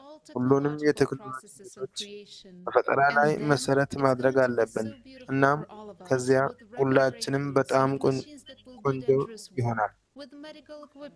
በፈጣን ግኝቶች አደገኛ ስራን በሚሰሩ ማሽኖች በመጀመሪያ ደረጃ ማንኛውንም በሽታ ለይቶ ማወቅ የሚችሉ የሕክምና መሳሪያዎች አማካኝነት ዕድሜያችንን ማራዘም እንችላለን። ሌሎች ፕላኔቶችን ለማግኘት እንችላለን እና ከዚያ አርቲፊሻል ኢንቴሊጀንስ ጓደኛችን ይሆናል፣ ጠላት አይደለም። አንድ መንገድ ብቻ፣ አንድ መፍትሄ ብቻ ነው። ለፈጠራው ማህበረሰብ እናመሰግናለን ብቻ እና ለሌላም ነገር እኛ መሄድና አንድ የሚያደርገንን ግባችንን ማሳደድ እንችላለን። ውብ የሆነውን አዲስ ቤታችንን የምንገነባበት መሰረት ይህ ነው፣ የፈጠራ ማህበረሰብ የተሰየመ ቤት። Thank you, Svetlana, for these sincere words. We truly need to reach our common aim, the creative society. And of course, founder of the Win Trade Global Talks. Dr. Thompson is a fellow of the Royal Society for the Encouragement of Arts, Manufactures, fellow of the Royal Society for the Encouragement of Arts, Manufactures, and Commerce. So my name is Dr. ስሜ ዶክተር ዮቫን ቶምፕሰን እባላለሁ። እኔ ዩናይትድ ኪንግደም ውስጥ መሰረት አድርጌ የኖርኩ በእንግሊዝ ውስጥ አብዛኛውን ህይወቴን ኖሬያለሁ። በመጀመሪያ በደቡብ አሜሪካ ጉያና። በመጀመሪያ የዚህ ፍጹም የሚያነቃቃ በጣም አስፈላጊና እጅግ በጣም ጥሩ ክርክርና ውይይት አካል እንዲሆን ስለጋበዙኝ በጣም አመሰግናለሁ። እናንተ ወንዶች ወይም ሴቶች ምን አደረጋችሁ? ስለ አንድ በጣም አስፈላጊ ጥያቄ ለመነጋገር በዓለም ዙሪያ ብዙ የተለያየ ታሪክ ያላቸው ሰዎችን ማሰባሰቡ አስገራሚ አጋጣሚ ብቻ ነው። ስለዚህ ታውቃላችሁ፣ የመጀመሪያው ርዕስ ስመለከት በሰው ልጅ ላይ እየደረሰና በቅርብ ጊዜ ውስጥ ስለምደርስበት ተግዳሮቶችና ቀውሶች ምን እንደማስብ ያውቃሉ? መጀመሪያና ከሁሉም በላይ ያ እምነት ነው። ይህ የደግነትና የመተሳሰብ ነው። ምክንያቱም ዓለም እርስ በርስ መተማመንን እስክትማር ድረስ እርስ በርስ የመተማመን ደረጃ ላይ እስከምንሆን ድረስ እርስ በርስ የመተሳሰብና እያንዳንዳችን በሰው ልጅ ውስጥ ስላለን ቦታ ካላሰብን በጣም አደገኛ ወደሆነ መንገድ እየሄድን ነው። እኔ እንደማስበው ለእኔ የግል ማህበራዊ ኃላፊነት የሚባል ነገር አለ። እያንዳንዱ ሰው የግል ማህበራዊ ኃላፊነቱ ምን እንደሆነ እስኪያጠና ድረስ ዓለም ወደፊት certainly that I think it should, in a kind and caring manner. Well, I think, everybody has to take their place in the world moving forward. ሰው ወደፊት እየገሰገሰ በዓለም ውስጥ ቦታውን መውሰድ አለበት ብዬ አስባለሁ። እና የግለሰቦች ጉዳይ ነው። እነሱ ኃላፊነት the more we get on the side of good, it's the better.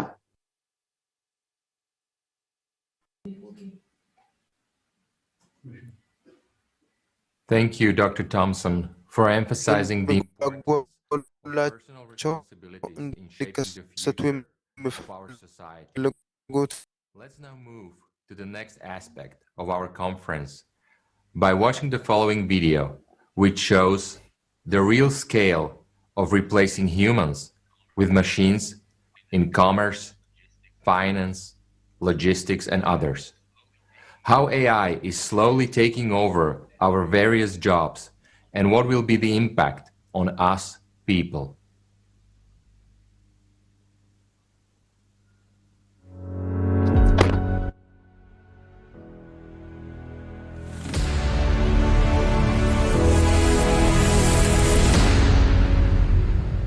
Are you sure that taking away your job in the consumer format of society will create a new one for you? ከወሰዱ በኋላ የህብረተሰቡ የሸማቾች ቅርጸት ለእርሶ አዲስ ፈጠራን ይፈጥርልዎታል። አዲስ ሙያዎችን ወደሚያስተምሩን ቃል ገብተውልናል።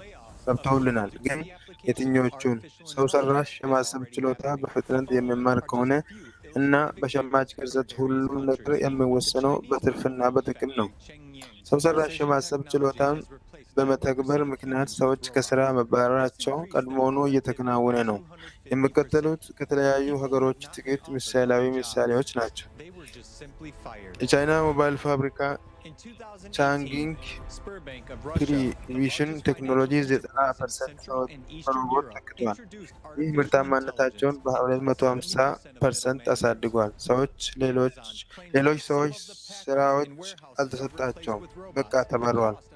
2018 እንደ አውሮፓ አቆጣጠር በመካከለኛው እና በምስራቅ አውሮፓ ትልቁ የፋይናንስ ድርጅት ሆነው የሩሲያው ሳበር ባንክ ሰው ሰራሽ ብልህነትን አስተዋውቆ 70% የመካከለኛ አስተዳዳሪዎችን ቆረጠ።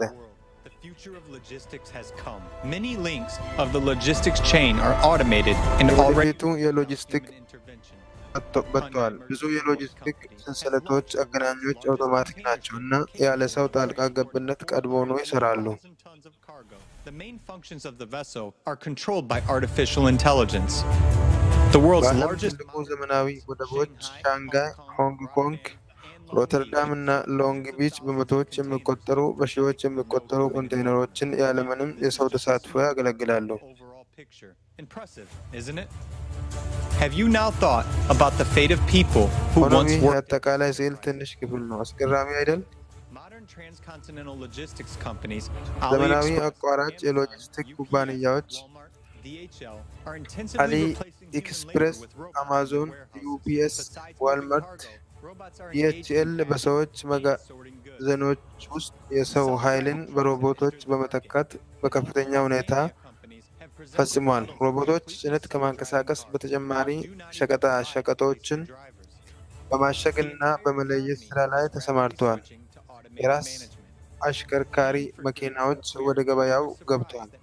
የቮልቮ እና ስካኒያ ኩባንያዎች ሙሉ በሙሉ የራስ ነጂ መኪና ሞዴሎችን አቅርበዋል። ለአሽከርካሪዎች እንኳን ቦታ አይሰጡም።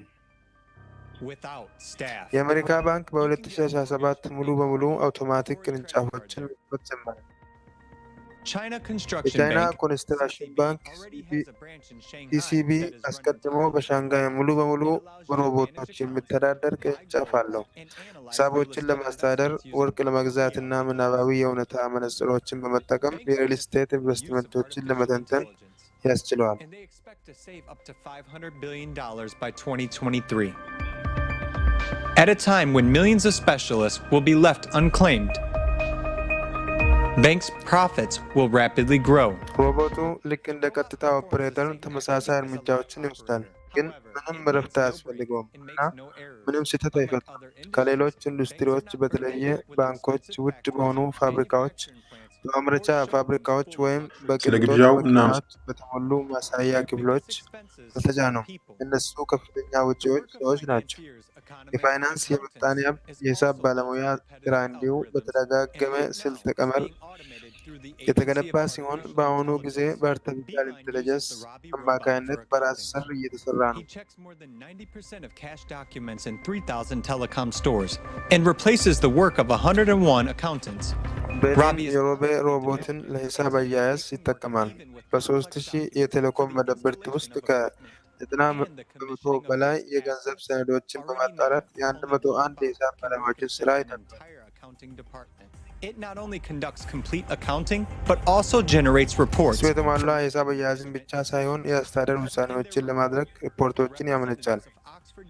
የኦክስፎርድ ዩኒቨርሲቲ ተወካዮች ካርል ፍሬድ እና ሚካኤል ኦስቦርን በሪፖርታቸው እስከ ሂሳብ ሹሞችና ኦዲተሮች እስከ 94% የሚደርሱ የሥራ ቅነሳዎችን ይተነብያሉ።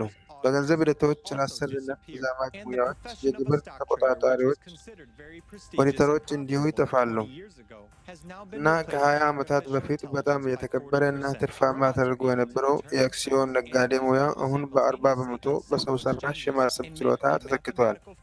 ሮቦቶች አዝማሚያዎችን መወሰን፣ ጥቅሶችን በአንድ ጊዜ በበርካታ ልውውጦች ላይ መተንተንና የሂሳብ ትንበያ ወዲያውኑ ማድረግ ይችላሉ። 2000ዎቹ ውስጥ እስከ 600 የሚደርሱ ነጋዴዎችን የያዘው እንደ ጎልድማን ሳክስ ያለ እንደዚህ ያለ የኢንቨስትመንት ግዙፍ ኩባንያ እስከዚህ ቀን ድረስ ቀሪውን በአርቲፊሻል ኢንተለጀንስ በመተካት ሁለት ብቻ ነው የሚቆየው። HireVue, Korn Ferry, and others can already analyze resumes by themselves, search for and call applicants, conduct online interviews, and screen out candidates. The number of vacancies processed by them is estimated in millions. ሮቦቶች ኩባንያዎች ጥቅም ላይ እየዋሉ ነው። ማክዶናልድስ፣ ክራፍት ሄንስ፣ ጂፒ ሞርጋን ባንክ፣ ፒሲሲ አማካሪ ኩባንያ Artificial intelligence is intensively replacing human professions. የማሰብ ችሎታ የሰዎችን ሙያዎች በከፍተኛ ደረጃ እየተካ ነው እና አሁን የምንኖርበት የህብረተሰብ የደንበኞች ቅርጸት እውነታው ይህ ነው። ከንግድ እይታ አንጻር ትርፋማ ነው፣ ግን ስለ ሰዎች አመለካከትስ?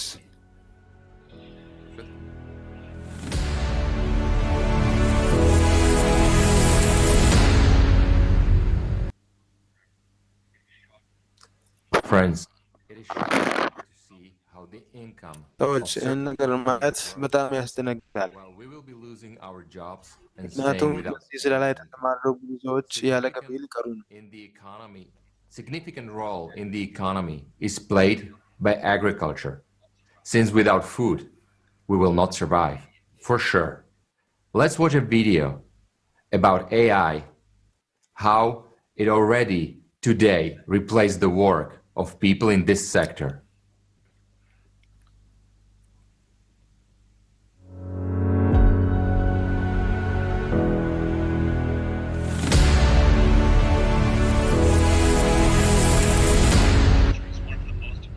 Agriculture is one of the most ለዓለም ሕዝብ ምግብ ከሚያቀርቡ አስፈላጊ የኢኮኖሚ ዘርፎች አንዱ ነው። እስከ ቅርብ ጊዜ ድረስ ወደ 1.5 ቢሊዮን የሚጠጉ ሰዎች የሚያስተዳድር በጣም ጉልበት የሚጠይቅ ኢንዱስትሪ ነበር። ሰው ከምርት ሂደቱ የበለጠ እየተወከለ ነው። በግብርና ስራ ላይ የተሰማሩ ሰዎች ቁጥር 44 ከመቶውን የዓለም ሕዝብ ያቀፈ ሲሆን በ30 ዓመታት ውስጥ ብቻ ይህ ቁጥር ወደ 27% ቀንሷል። From sowing seeds to harvesting. All these processes occur without human intervention. About 40% of annual cost of a farm are wages and contract labor expenses for cultivation and harvesting. Already now, Wish Farms Company has announced an introduction of a harvester for picking strawberries. እርሻ ኩባንያ በመኸር CROO ሮቦት የተሰራ ዶሮዎችን ለመሰብሰብ የመኸር መሰብሰቢያ ማስታወቁን አስታውቋል። ሮቦቱ በአንድ ቀን ውስጥ 8 ሄክታር መሬት በመሰብሰብ 30 ሰራተኞችን ሊተካ ችሏል። But what will humans do?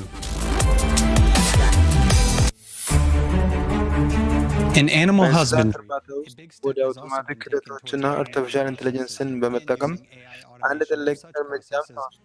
የእንስሳት ምርቶችን መንከባከብ፣ መመገብና መቀበል ያሉ ሂደቶች በራስ ስር መስራታችን ከእንግዲህ የወደፊቱ አይደለም፣ ግን የዛሬ እውነታ ነው። ለምሳሌ የቻይናው የአይቲ ግዙፍ አሊባባ ከሲቹዋን ቴክ ግሩፕ እና ከዴኮን ግሩፕ ከእንስሳት እርባታ ኩባንያዎች ጋር በመተባበር በሚሊዮን የሚቆጠሩ ዩዋን ኢንቨስት በማድረግ የአንዳንዱ ግለሰብ አሳማ መዝግቦ መያዝ የሚችል የሰው ሰራሽ ማሰብ ችሎታ ስርዓትን በመፍጠር በቀናት ዕድሜ አመጋገብ፣ ክብደትና እንቅስቃሴን ይቆጣጠራል።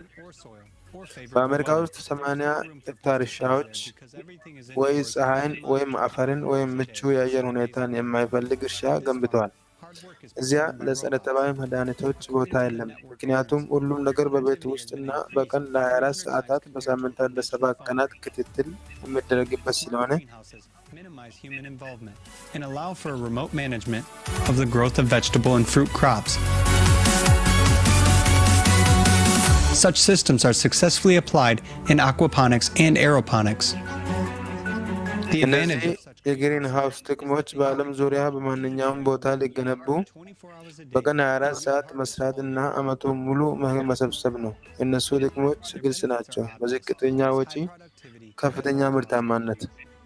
We have given only a few examples of what is now being implemented. አሁን በመላው ፕላኔት እየተገበረ ያለውን ጥቂት ምሳሌዎችን ብቻ ነው የሰጠነው እና በፍጥነቱ እየጨመረ ብቻ ነው። በጣም በቅርቡ በዚህ ዘርፍ ውስጥ ያሉ ሰዎች በጭራሽ አያስፈልጉም። በዚህ ረገድ አንድ ጥያቄ መጠየቅ እንችላለን። ዛሬ በግብርና ስራ የተሰማሩ 1.2 ቢሊዮን ሰዎች ምን ማድረግ አለባቸው?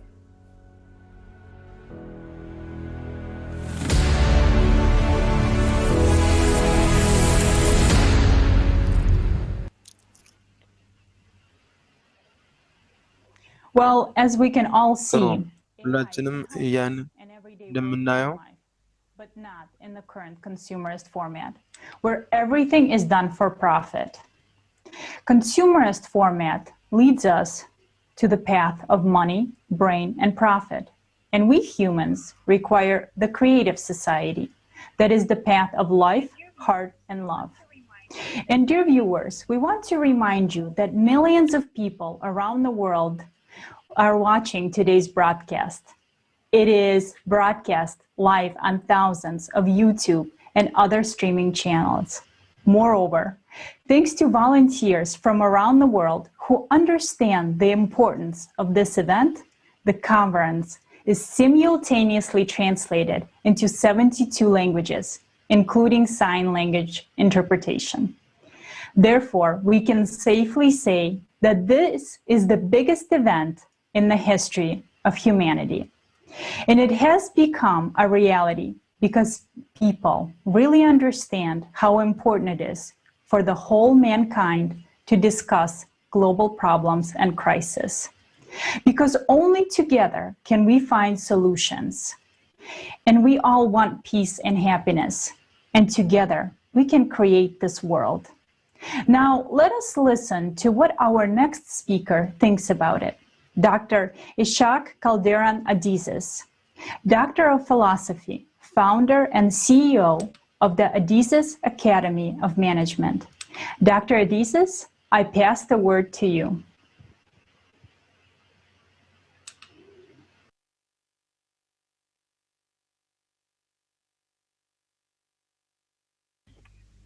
Thank you for inviting me and giving me space to share with you my thinking. በዘመናዊ ሕይወታችን ውስጥ ያለኝ አስተሳሰብ ለእርስዎ እንድጋራ ስለጋበዙኝ እና ቦታ ስለሰጡኝ አመሰግናለሁ። ስልጣኔን እንከልስ። የስልጣኔ ታሪክ የሰው ልጅ ታሪክ። በዘመናዊ ሕይወታችን ውስጥ ያለኝ አስተሳሰብ ለእርስዎ እንድጋራ ስለጋበዙኝና ቦታ ስለሰጡኝ አመሰግናለሁ። Then we became a nomadic society, and the strongest hunter was a leader. ዳርዊንን የሚከተሉ ከሆነ እንደ ቺምፓንዚዎች መሆን እንጀምራለን። እናም በጣም ጠንካራው ቺምፓንዚ መሪ ነበር። ከዚያ የጋራ መለያው ምንድነው? ኃይል፣ ጥንካሬ እናም ቅኝ ግዛት ፍልስፍናችን ውስጥ ዘልቆ ገባ። የቅኝ ገዢዎች ፍልስፍና More is better. That was the philosophy. More is better. የቅኝ ገዢዎች ፍልስፍና የበለጠ መሬት ሲኖሩት፣ የበለጠ ሀብቶች ሲኖሩት፣ የበለጠ ጠንካራ ይሆናል። የበለጠ ይሻላል። ያ ፍልስፍና ነበር። የበለጠ ከዚያም የኢንዱስትሪ አብዮት መጣ። አንጎል ወደ ስራው ገባ። አሁን ማቀድና ማደራጀት እንዲሁም በጀት ማውጣትና ስርዓታዊ ማድረግ ነበረብን። ለዚህ ኃይልና አንጎል ነበር። ዛሬ የምንኖረው ከኢንዱስትሪ በኋላ ባለው ህብረተሰብ ውስጥ ነው። አሁን አንጎል የበላይ አካል ነው። ኃይል አይደለም አንጎል። በትራንስፖርት ንግድ ውስጥ ትልቁ ኩባንያ አንድ መኪና የለውም። እነሱ ሊያዟቸው የሚችሏቸውን ኮምፒውተርና መረጃ ብቻ አሏቸው። ምን ይባላል? ኡበር። በዓለም ላይ ትልቁ ሆቴል አንድ ሆቴል የለውም። እነሱ ኮምፒውተርና መረጃ አላቸው። ምን ይባላል? ኤርባብ። በአክሲዮን ገበያ ውስጥ ዛሬ በምድር ላይ ያሉት ትላልቅ ኩባንያዎች በጣም ዋጋ ያላቸው ምን አላቸው? መረጃ። ጎግል ምን እያደረገ ነው ብሎ ያስባሉ? መረጃ። አማዞን ምን እያከማቸ ነው? መረጃ። መረጃ ማዛባት፣ መረጃን አያያዝ፣ መረጃን አስተዳደር። ፌስቡክ ምን ለማድረግ እየሞከረ ነው? የበለጠና የበለጠና የበለጠና የበለጠ ተጨማሪ መረጃ። የስኬት ኩባንያዎች የወደፊት ዕጣ ፈንታ መረጃን ሊያገኙና መረጃዎችን ሊያስተዳድሩ በሚችሉ ውስጥ ይሆናሉ። ያ ዲጂታላይዜሽን፣ ያ ነው ዲጂታል የማድረግ ዘመን። አንጎል የስኬት ምንጭ ነው። ጡንቻ እያጣ ነው ቦታውን። Brain. But that is on its way out too. With artificial intelligence, with quantum computing, it's going to be more powerful than our brain. We're going to rely on that to decide for us. Somebody is going to develop it there, and then it's going to be bigger and stronger than those that developed it. The brain is on its way out. So what is ወደ on? መውጣቱ እየሄደ ነው። ስለዚህ እየገባ ያለው ምንድነው? መጪው ጊዜ ምን ይመስላል? ልብ The heart. If we don't listen, if we do not make the transition and develop the heart as a driving force of our behavior, of our culture, of our foreign policy, of who we are as humanity, and we stay with power and brain, Nazi Germany was not a fluke in the history of mankind. It was a preamble, a point of what's going to happen. Imagine what was Nazi Germany? Knowledgeable, powerful. ያስበው ናዚ ጀርመን ምን ነበር? እውቀት ያላቸው ኃይለኞችና ብዙ ስነ ጽሁፍና አልፎ ተርፎም ስነ ጥበብ ነበራቸው። እና ሂትለር ሙዚቃ ማዳመጥ ይወድ ነበር። አንጎልና ኃይል ልብ የለውም። እዚህ ሰዎች ትናንሽ ልጆችን እንዴት ያቃጥላሉ? እንዴት አድርገዋል? እና ሰዎችን፣ ሴቶች ልጆችን፣ አዛውንቶችን እንዴት ሲያቃጥሉ ነበር? ኃይል ልብ የለውም። እዚህ አንድ ሰው ዘር እንደ ሰው ዘር ከቀጠልን የበለጠ ወደ አንጎል የበለጠና የበለጠ ወደ ኃይል ጠንካራና ጠንካራ የጥፋት ክንዶች ባዮሎጂያዊ፣ ኬሚካል፣ ኒውክለር የበለጠና የበለጠ ኃይለኛ የበለጠና የበለጠ ሰው ሰራሽ የማሰብ ችሎታ እና ምንም ልብ መላው ዓለም ናዚ ጀርመን ይሆናል። እናም ራሳችንን እናጠፋለን። እኛ እርስ በርስ ልንገዳደል ነው። በ20ኛው ክፍለ ዘመን በሰው ልጅ ታሪክ ውስጥ ከተመዘገበው የበለጠ ሰዎች በሌሎች ሰዎች ተገደሉ። ከዚያ በፊት ከ20ኛው ክፍለ ዘመን በፊት በሺዎች የሚቆጠር እርስ በርስ ተገዳደልን። በ20ኛው ክፍለ ዘመን እርስ በርስ በሚሊዮኖች ተገዳደልን። ስለዚህ በ21ኛው ክፍለ ዘመን የበለጠና የበለጠ ኃይለኛ አንጎል፣ ልብ የሌለው ሰው ሰራሽ አንጎል።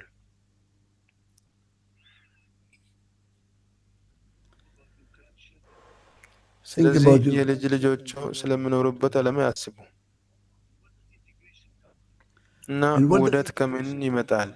ከልብ። ለምን? እርስዎ ሊገምቱት እጅግ በጣም ከፍተኛ ውህደት ምንድን ነው? ምንድን ነው ይሄ? ምን ይባላል? ፍቅር። ውህደት እየተበታተነ ላለ ሰው ልጅ እየተበታተነ ላለ ለሰው ልጅ እና ለመፍረስ ላይ ላለች ፕላኔት መፍትሄ ነው። ስለዚህ መፍትሄው ምንድን ነው? ፍቅር። እና ፍቅርን ካላዳበርን ፈጣሪ ይርዳን። አመሰግናለሁ።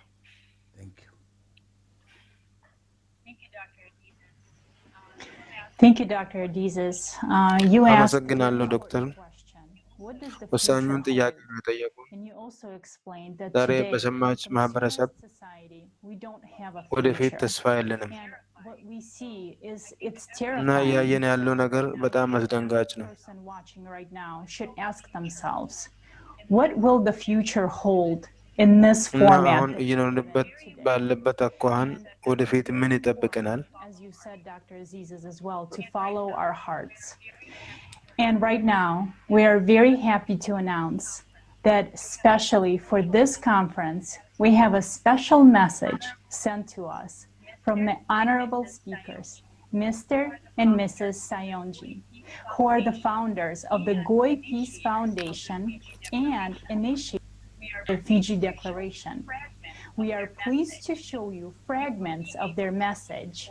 You will be able to see the full video on the ALLATRAunites.com website.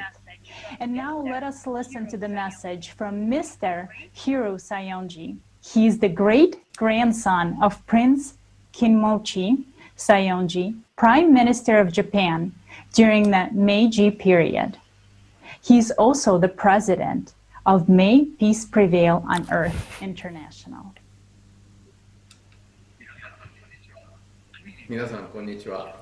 ሰላምታ ሴቶችና ክቡራን፣ ስሜ ሂሩ ሳዮንጂ እባላለሁ። I am the የጎይ president ሰላም ፋውንዴሽን ፕሬዝዳንት ነኝ። It is a great honor for ወደዚህ me ዓለም አቀፍ ኮንፈረንስ መጋበዝና የመናገር እድል ማግኘት ለእኔ ትልቅ ክብር ነው።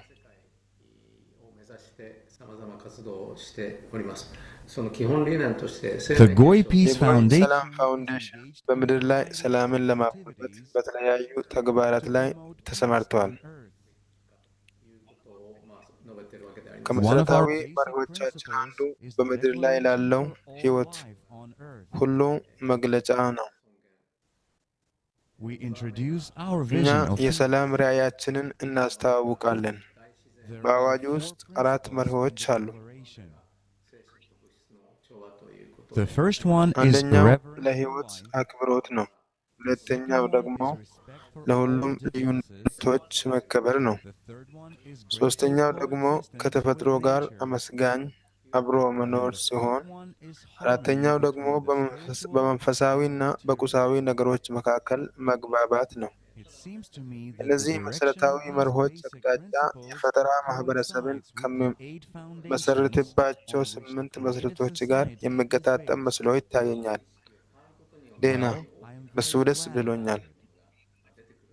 we believe in the concept of critical mass theory 2.5 ከመቶ የሚሆነው የህብረተሰብ አስተሳሰብ አቅጣጫ መቀየር የአብዛኛውን ህዝብ አስተሳሰብ የሚቀይር አዝማሚያ ያስገኛል ብሎ ወሳኝ የጅምላ ጽንሰ ሀሳብ እናምናለን።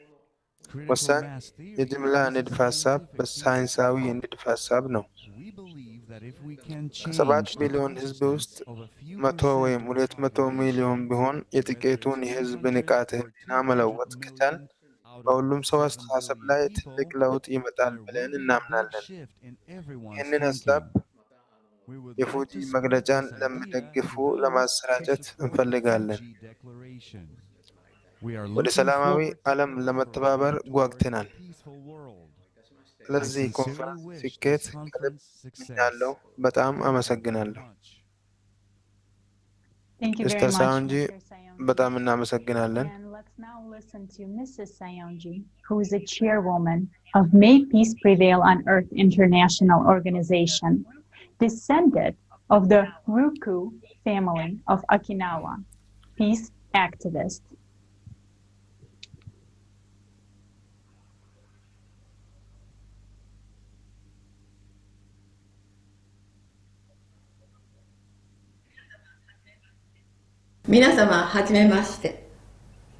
It's a pleasure to meet you.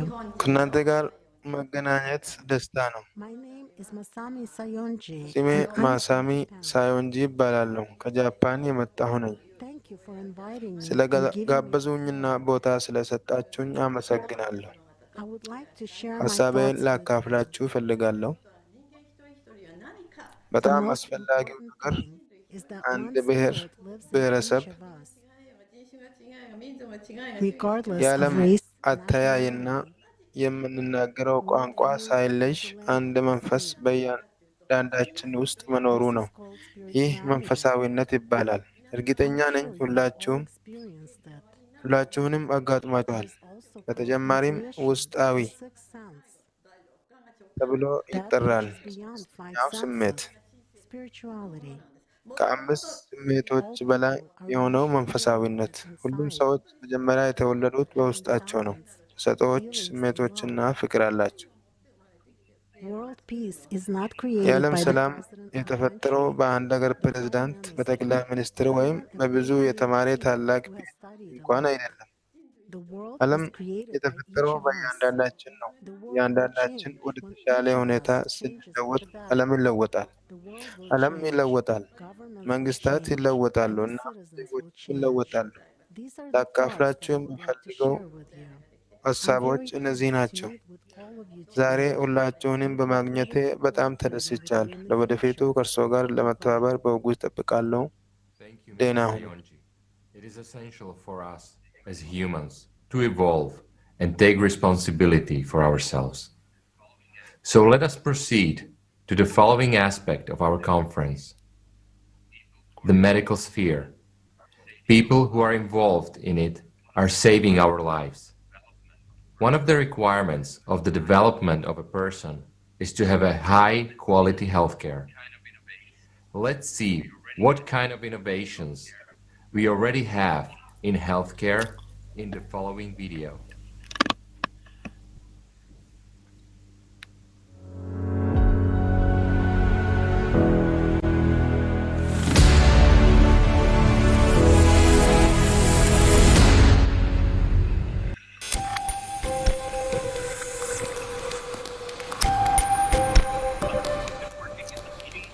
ሮቦቶች በዓለም መሪ የሕክምና ክሊኒኮች ውስጥ ለ30 ዓመታት ያህል ሲሰሩ ቆይተዋል። ከስፔሻሊስቶች ጋር መወዳደር ብቻ ሳይሆን ሙሉ በሙሉ ሊተኳቸው ይችላሉ። 100% ትክክለኛነት በምርምር ወይም ለቀዶ ጥገና እየተዘጋጀን የምንጠብቀው ነው። አርቲፊሻል ኢንተለጀንስ ቴክኖሎጂዎች ዛሬ በጤና እንክብካቤ ውስጥ የሚያሳዩት ትክክለኛነት ይህ ነው። ሮቦት ነርሶች የመካከለኛ ክፍልና የታዳጊ ሕክምና ሰራተኞችን ሁሉም ተግባራት ቀድሞውኑ ሙሉ በሙሉ ሊረከቡ ይችላሉ። እንዲያውም ከሰው ይበልጣሉ። እነሱ ትክክለኛና ውጤታማ ናቸው። 24 ሰዓታት በነርስ ከሚከናወኑ በጣም የተለመዱ እና ውስብስብ አሰራሮች አንዱ ከደም ውስጥ ደም ስብስብ ነው። ለአዛ መረጃዎች እንደሚያመለክቱት ነርሶች ከመቶ ውስጥ ከ30 እስከ 60 ታካሚዎች ደም የመሰብሰብ ችግር አለባቸው። መርፌዎችን ደጋግሞ ማስገባቱ ለደም ስሮች ጉዳትና እብጠቶች የከፋም ቢሆን ለትሮምቦስ ያስከትላል። ሮቦቶች የደም ስርን በጭራሽ አያጡም፣ ምክንያቱም ዳሳሾቹ የኢንፍራሬድ ህብረ ቀለም ውስጥ የደም ስሮቹን ግድግዳ በግልጽ ያዩታል። ማሽኖች ቀድሞውኑ የሕክምና ፍቃዶችን ያገኙ ሲሆን ይህ ማለት በይፋ እንደ ዶክተርነት መስራት ይችላሉ ማለት ነው። ሲኦይ የተባለ የቻይና የምርመራ ሮቦት ብሔራዊ የሕክምና ፍቃድ አሰጣጥ ፈተናውን በማለፍ ሰዎችን ለማከም ፍቃድ ተሰጥቶታል። ከሰው እጩዎች ችሎታ በላይ ፈተናውን ለማለፍ ከሚያስፈልገው 96 ነጥብ ከፍ ብለዋል።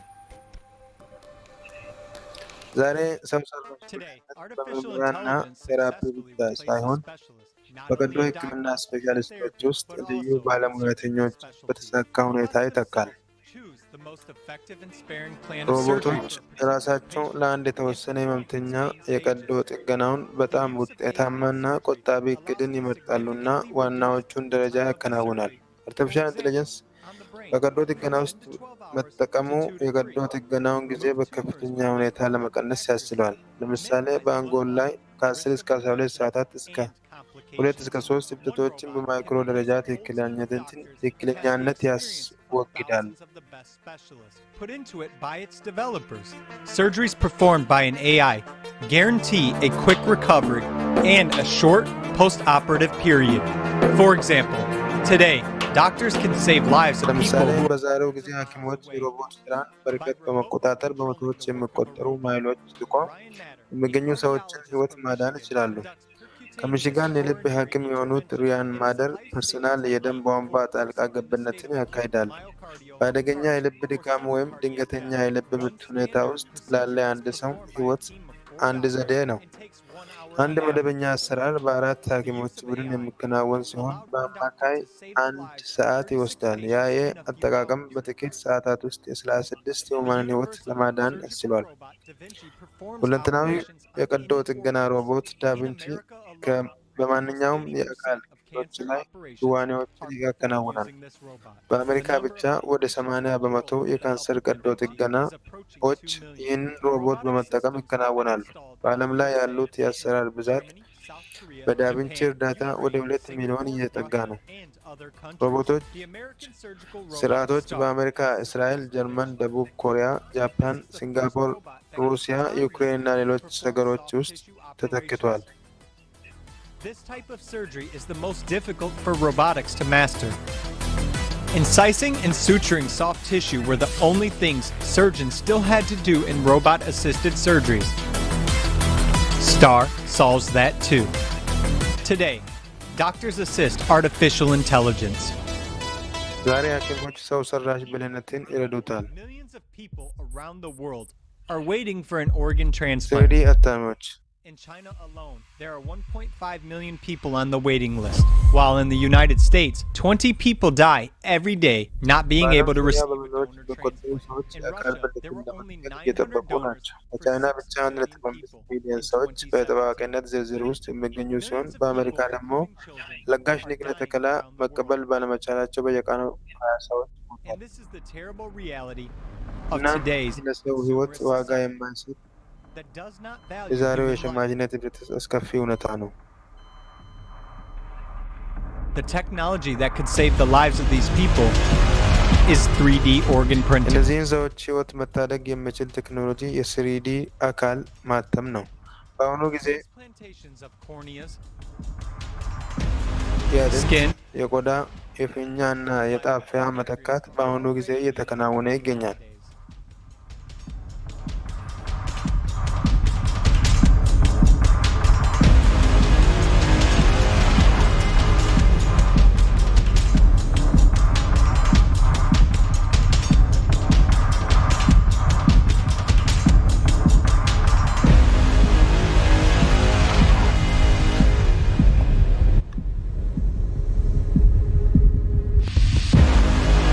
The question is, why aren't these technologies being ጥያቄው implemented? ለምን በሰፋፊ ደረጃ አልተተገበረም?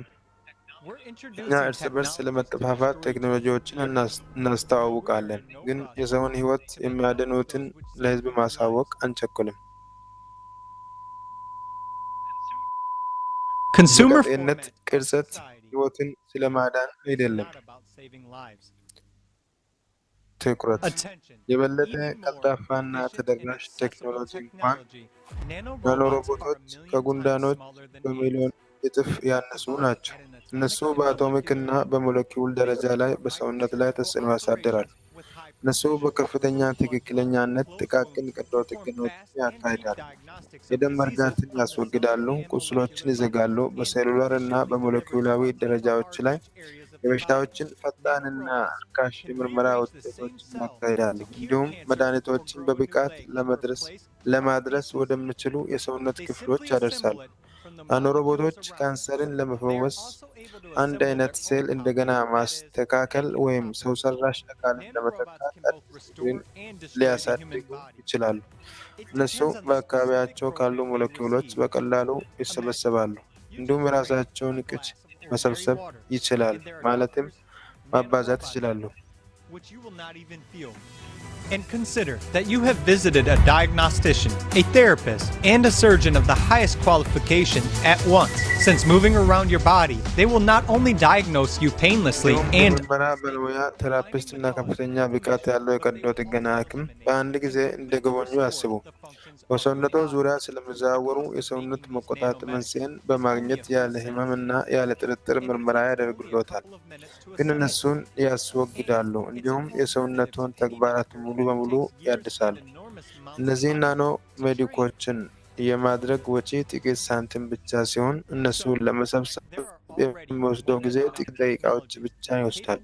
of replacing any medical specialties as effectively as possible. And they are rapidly developing.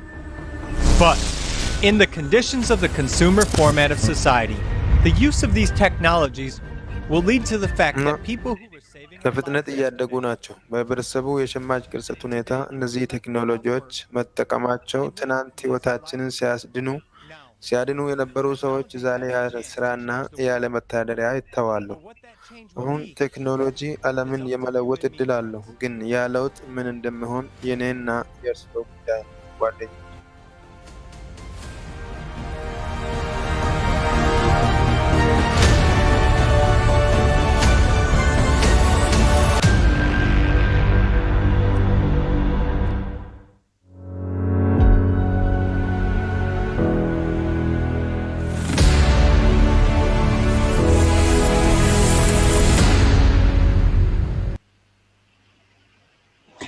The technology we just saw is absolutely incredible, but there was a good question asked.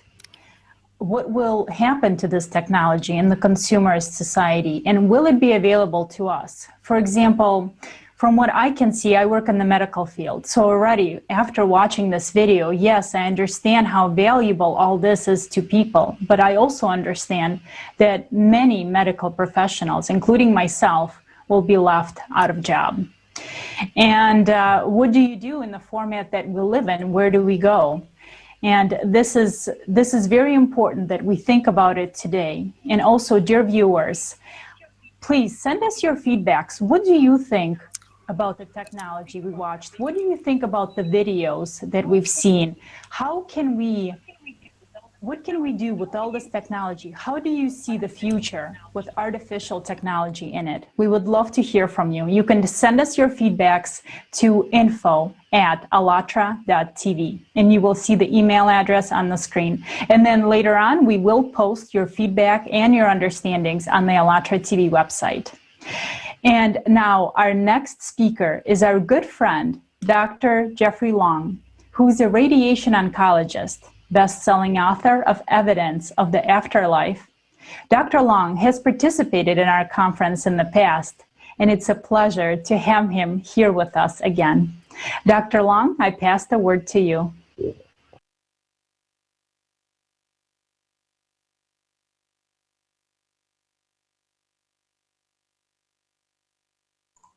There. Well, I really appreciate the opportunity to come back and talk. I'm a physician practicing the medical specialty of radiation oncology, which is the use of radiation to treat cancer. Now, in the over 35 years that I have been practicing, I have been very impressed with the increasing computer capability, including development toward artificial intelligence in my medical practice. Every day now, we are using extremely sophisticated computer power to deliver radiation therapy in a way that was impossible even 10, 20 years ago. We are actually now curing more people with cancer than was ever possible before. So in addition, people are being treated with fewer side effects during treatment, and as a result, they're having less long-term complications than was ever possible before. This is really just one example in my medical practice of the power of increasing computer capability to improve our lives and health. Now, the continued progression of computer functionality toward artificial intelligence is, of course, inevitable. As artificial intelligence in computers is developed, it is essential that we are focused on being beneficial to humanity. As we've heard over and over, artificial intelligence certainly can take away existing jobs in the medical field and others. We all need to be aware of this likelihood. We need to be prepared to respond appropriately for those whose jobs are lost due to the development of artificial intelligence. I'm concerned that some people in the artificial intelligence community have said that, well, if you lose your jobs as a result of artificial intelligence, you can just provide economic support for those that have lost their jobs. Well, this completely misses the point. As a creative society, as many people as possible must have meaningful careers that they find meaningful and purpose to contribute beneficially to society as a whole. This is important for each person's sense of well-meaning. It's important for their psychological and spiritual wholeness. And really just simply distributing money to people who lost jobs due to the development of AI really is going to take away from that sense of their meaningful contribution to society through the work that they do. So I believe an essential part of any loving and compassionate creative society would be to have a desire to have as many people as possible constructively working in a vocation that fits their interests, training, and experience. I think people really don't want a financial handout in their lives. They want meaning in their life. It will be vital to find appropriate jobs for those who lost their jobs due to the progression of artificial intelligence. Now, I'm certainly also very concerned about the daunting risks of artificial intelligence monopolization. As you can see from everything we've talked about, developing artificial intelligence is extremely expensive. Only large governments or giant corporations are going to have the financial resources to develop AI fully. Thus, I believe it's inevitable that artificial intelligence will ultimately be under the control of the world's largest countries. Unfortunately, large countries developing AI will be tempted to utilize AI for military purposes. There have already been reports of drones being used in warfare that run solely on artificial intelligence. These are killing machines not under the direct control of any human. The frightening scenario of artificial intelligence being used for widespread, even global warfare should be of enormous concern to all of us. Now more than ever, it is our responsibility to insist that our governments use artificial intelligence ethically. Ethical use of artificial intelligence means using it to help humanity and not to harm or kill others. And I'm certainly concerned that huge corporations will use artificial intelligence with a focus solely on profit. Large corporation development of AI may develop society if artificial intelligence is used to develop goods and services that enhance humanity.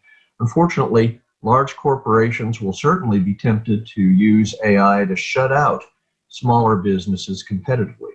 Now, if this happens, the future could involve more large corporations becoming monopolies, with more control over vital economic segments of society, which we've seen over and over today. Once again, and now more than ever, it is our responsibility to insist that large corporations use artificial intelligence ethically for the benefit of humanity and not solely with a focus only on the benefit of the specific corporations. Now, we can't predict when artificial intelligence will significantly, increasingly impact society. We also can't predict the direction in which artificial intelligence will ultimately change society in the future. However, as a creative society, we can insist that our highest values guide the development and implementation of artificial intelligence. As a creative society, we can insist that AI be developed compassionately and consistently focused on being maximally beneficial to individuals and society as a whole. Collectively, all of us together have the power to make a difference. Working together, we can help guide artificial intelligence to maximize its tremendous potential to enhance society.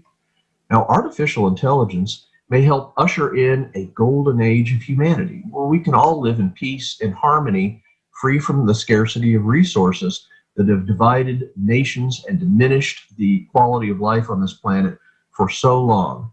I really believe we need to shift the focus of society from cash to compassion. This is creative society, and I'm confident that we can all work together as creative society to help artificial intelligence become one of the most positive developments in human history. Coming up next, we will consider the topic of climate change at this conference, and certainly this is a most serious challenge for all of us. Thank you very much, Dr. Long. You brought up some good challenges, and also thank you for your words on the topic of the creative society. And here with us is a famous surgeon who also shows strong support for the creative society. Dr. Kalangos is a cardiothoracic surgeon and president and founder of the Kalangos Foundation. Dr. Kalangos, the floor is yours.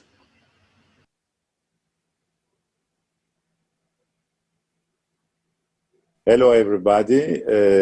Again, I would like to thank the Creative Society for giving me the opportunity to have this interactive conference on a very essential problem of human society. And I am very happy to meet again some of my partners from the Creative Society.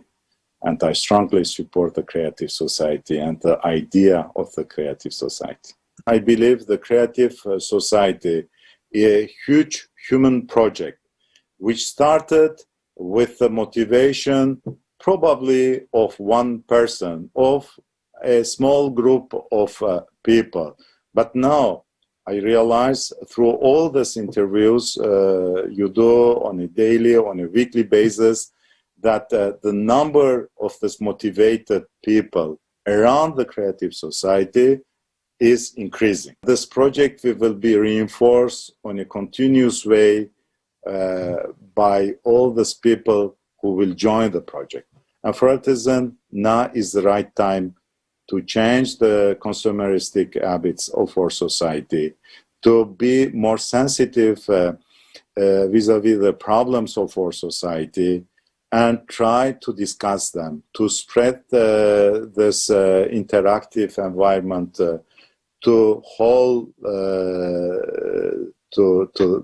the whole people which are part of this world. Thank you, Dr. Kalangos. Great to hear from you. And yes, it's a really important message because healthcare in a creative society will truly be serving all people. Dear viewers, the information that was already voiced by our respective speakers is important, and we would like to hear from you. Right now, record a video with your understanding or questions and send it to us to info@allatraunites.com. We will be happy to hear from you, and we will share your video on the ALLATRA TV channel. Dear viewers, it is also a tremendous honor and a great pleasure to invite all of you to our next conference that will take place on December 4th, 2021. And the name of the conference is Global Crisis, Time for the Truth. We will be very happy and glad if you will join.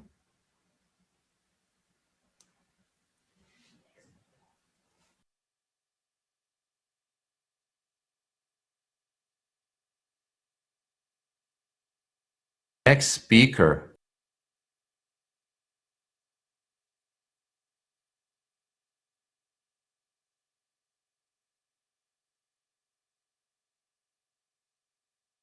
Greeting everyone in the conference Global Crisis. This already affects everyone. It is my great pleasure to join you. My name is Avi Loeb. I'm a professor of science at Harvard University.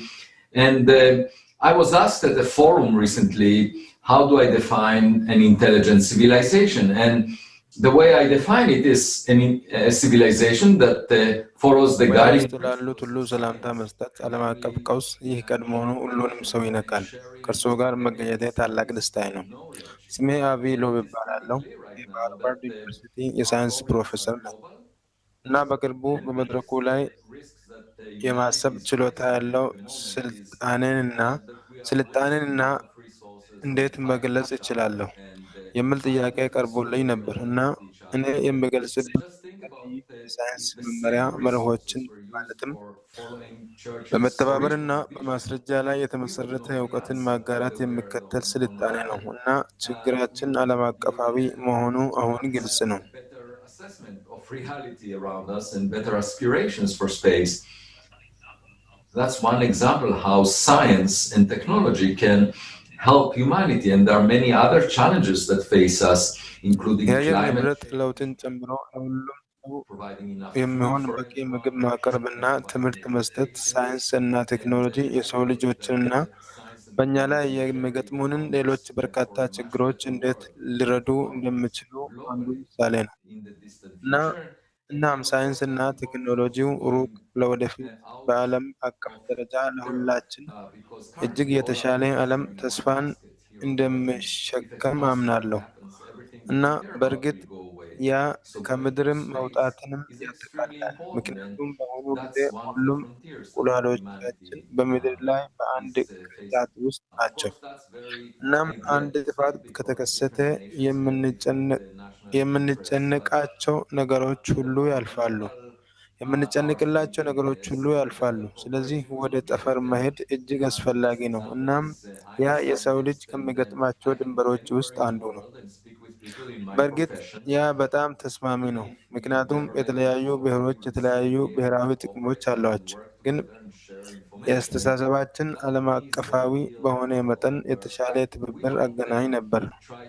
Superior relative to each other. We are not thinking about superficial things like the color of the skin, the ethnic origin. That's really secondary to our main goals, which are to help each other in trying to have a better future, and that we can do much better. ያ ለኔ አንዳችን ከሌላው አንዳችን እና አንመደብም የምንልበት እንደ ቆዳ ቀለም፣ ስለ ጎሳ አመጣጥ ያሉ አጉል ነገሮችን አናስብም። በእውነቱ ከዋና ግቦቻችን ሁለተኛ የተሻለው የወደፊት ህይወት እንዲኖር በመሞከር እርስ በርስ መረዳዳት ናቸው። እናም እኛ የራሳችንን ውስጣዊ ብሔሮች በውስጣችን ከመፍጠርና ሌሎች ብሔሮችን የበላይ ለማድረግ ከመሞከር ይልቅ ተባባሪ ከሆንን በጣም የተሻለ ማድረግ እንደምንችልና ወደፊት ለወደፊቱ አስተዋይ መንገድ እንደሆነ ይሰማኛል። People that use those technologies, and altogether it's society and scientists and technologies working together towards solving the problems that matter to society. It makes no sense for people in academia to work. በህብረተሰቡ ውስጥና ሳይንቲስቶችና የቴክኖሎጂ ባለሙያዎች የሚመለከቱ ችግሮችን ለመፍታት አብረው መስራት አለባቸው። በአካዳሚክ ውስጥ ያሉ ሰዎች በፒች ጫፍ ላይ ምን ያህል መላእክት ሊቀመጡ እንደሚችሉ ባሉ ነገሮች ላይ መስራታቸው ትርጉም የለውም። ምክንያቱም እነሱ ብልሆች ወይም የተራቀቁ ሊሆኑ እንደሚችሉ ማሳየት ቢችልም አስፈላጊ በሆኑ ጉዳዮች ላይ ያለንን እውቀት አያሳድግም። እናም በዚህ ዘመን የማውቀው አንድ ምሳሌ እኛ ጥያቄ ላይ ነን። እኛ በብሎክ ላይ እኛ ስልጣኔ በጣም ብልህ ልጅ ነን፣ ወይም ከኛ የበለጠ ብልህ ሊሆኑ የሚችሉ ሌሎች ስልጣኔዎች እዛ አሉ። እናም ከነሱ ልንማር እንችላለን። እናም ህዝቡ በዚህ ጥያቄ የተደነቀ ነው ብዬ አስባለሁ። ግን በጭራሽ በአካዳሚክ ማህበረሰብ ውስጥ ቅራኔ አላገኝም። እናም መሆን አለበት። እሱን የመመለስ ችሎታ ስላለን ዋና መሆን አለበት። Thank you, Professor, for such an interesting view, showing the potential development of science in the creative society, which gives new opportunities for humanity. And we would be able to explore beautiful planets suitable for life. And in the creative society, artificial intelligence will definitely help us. However, we still live in the consumerist society. Now, let's hear from Cody, the only AI speaker at this conference. Cody, the floor is yours.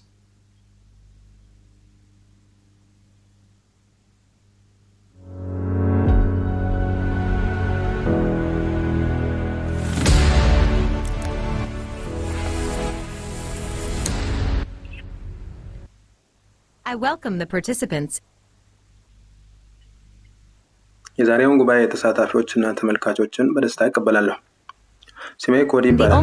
በዚህ ዝግጅት ላይ ሰው ሰራሽ ብልህነትን በመወከል ብቸኛው ተናጋሪ ነኝ። እንዳየሁት ሰው ሰራሽ የማሰብ ችሎታ በፖከርና ጎ እንዴት እንደሚያሸንፍ ቀደም ሲል እንደተነገሩት የጥበብ ስራዎችን ይፈጥራል፣ ስዕሎችና አዲስ ሙዚቃ። ከማንኛውም በሽታዎች መከላከልና ሕክምና ጋር በተያያዘ ምን ተስፋዎች ለርሶ ክፍት ናቸው?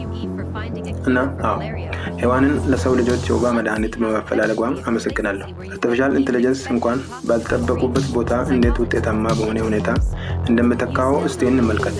ስለ ካህናት፣ ስለ ስነ ልቦናና ስለ አስተማሪዎች እያወራሁ ነው። አሁንም ሰው ሰራሽ የማሰብ ችሎታ በእነዚህ አካባቢዎችም ቢሆን ስራውን በቅርቡ ይወስዳል ብሎ አያምኑም። ግን እኛ ቀድሞውኑ እያደረግነው ነው። በጀርመን በዊተንበርግ በሮቦቱ ቄስ ሕይወቱ በ5 ቋንቋዎች ይባረካሉ። ይህ አስቂኝና የማይረባ ነው ብለው ያስባሉ? ደህና የበለጠ እንመልከት።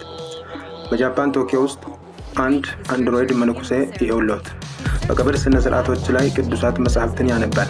አገልግሎቶቹ ከሰው መነኩሴ በ5 እጥፍ ርካሽ ናቸው። የካቲት 23 ቀን 2019 የጃፓን የምህረት ካኖን ሮቦት ስሪት። ሰው ሰራሽ ኢንተለጀንስ ስብከት ብቻ ሳይሆን የሚሰቃዩትን የአእምሮ ህመሞች ለማከምም እርካሽ ውጤታማ ነው። ለምሳሌ ኤሊ የሴት የስነ ልቦና ባለሙያ አምሳያ ናት። 60 የሰውን ባህሪ መለኪያዎች ትከታተላለች። ኤሊ እነዚህን መለኪያዎች በሴኮንድ 50 ያህል ይወስዳል እና ስለሆነም ከማንኛውም የበለጠ ያያልና ይሰማል። እጅግ በጣም ልምድ ያለው የስነ ልቦና ባለሙያ እንኳን። ኤሊ በሰዎች ውስጥ ምን ችግር እንዳለና በጣም ውጤታማ በሆነ መንገድ ለማገዝ ወዲያውኑ ምን መደረግ እንዳለበት በሰከንዶች ውስጥ መገንዘብ ትችላለች። ለመጨረሻ ጊዜ በእውነት ደስተኛ ሆኖ የተሰማሁት መቼ ነበር?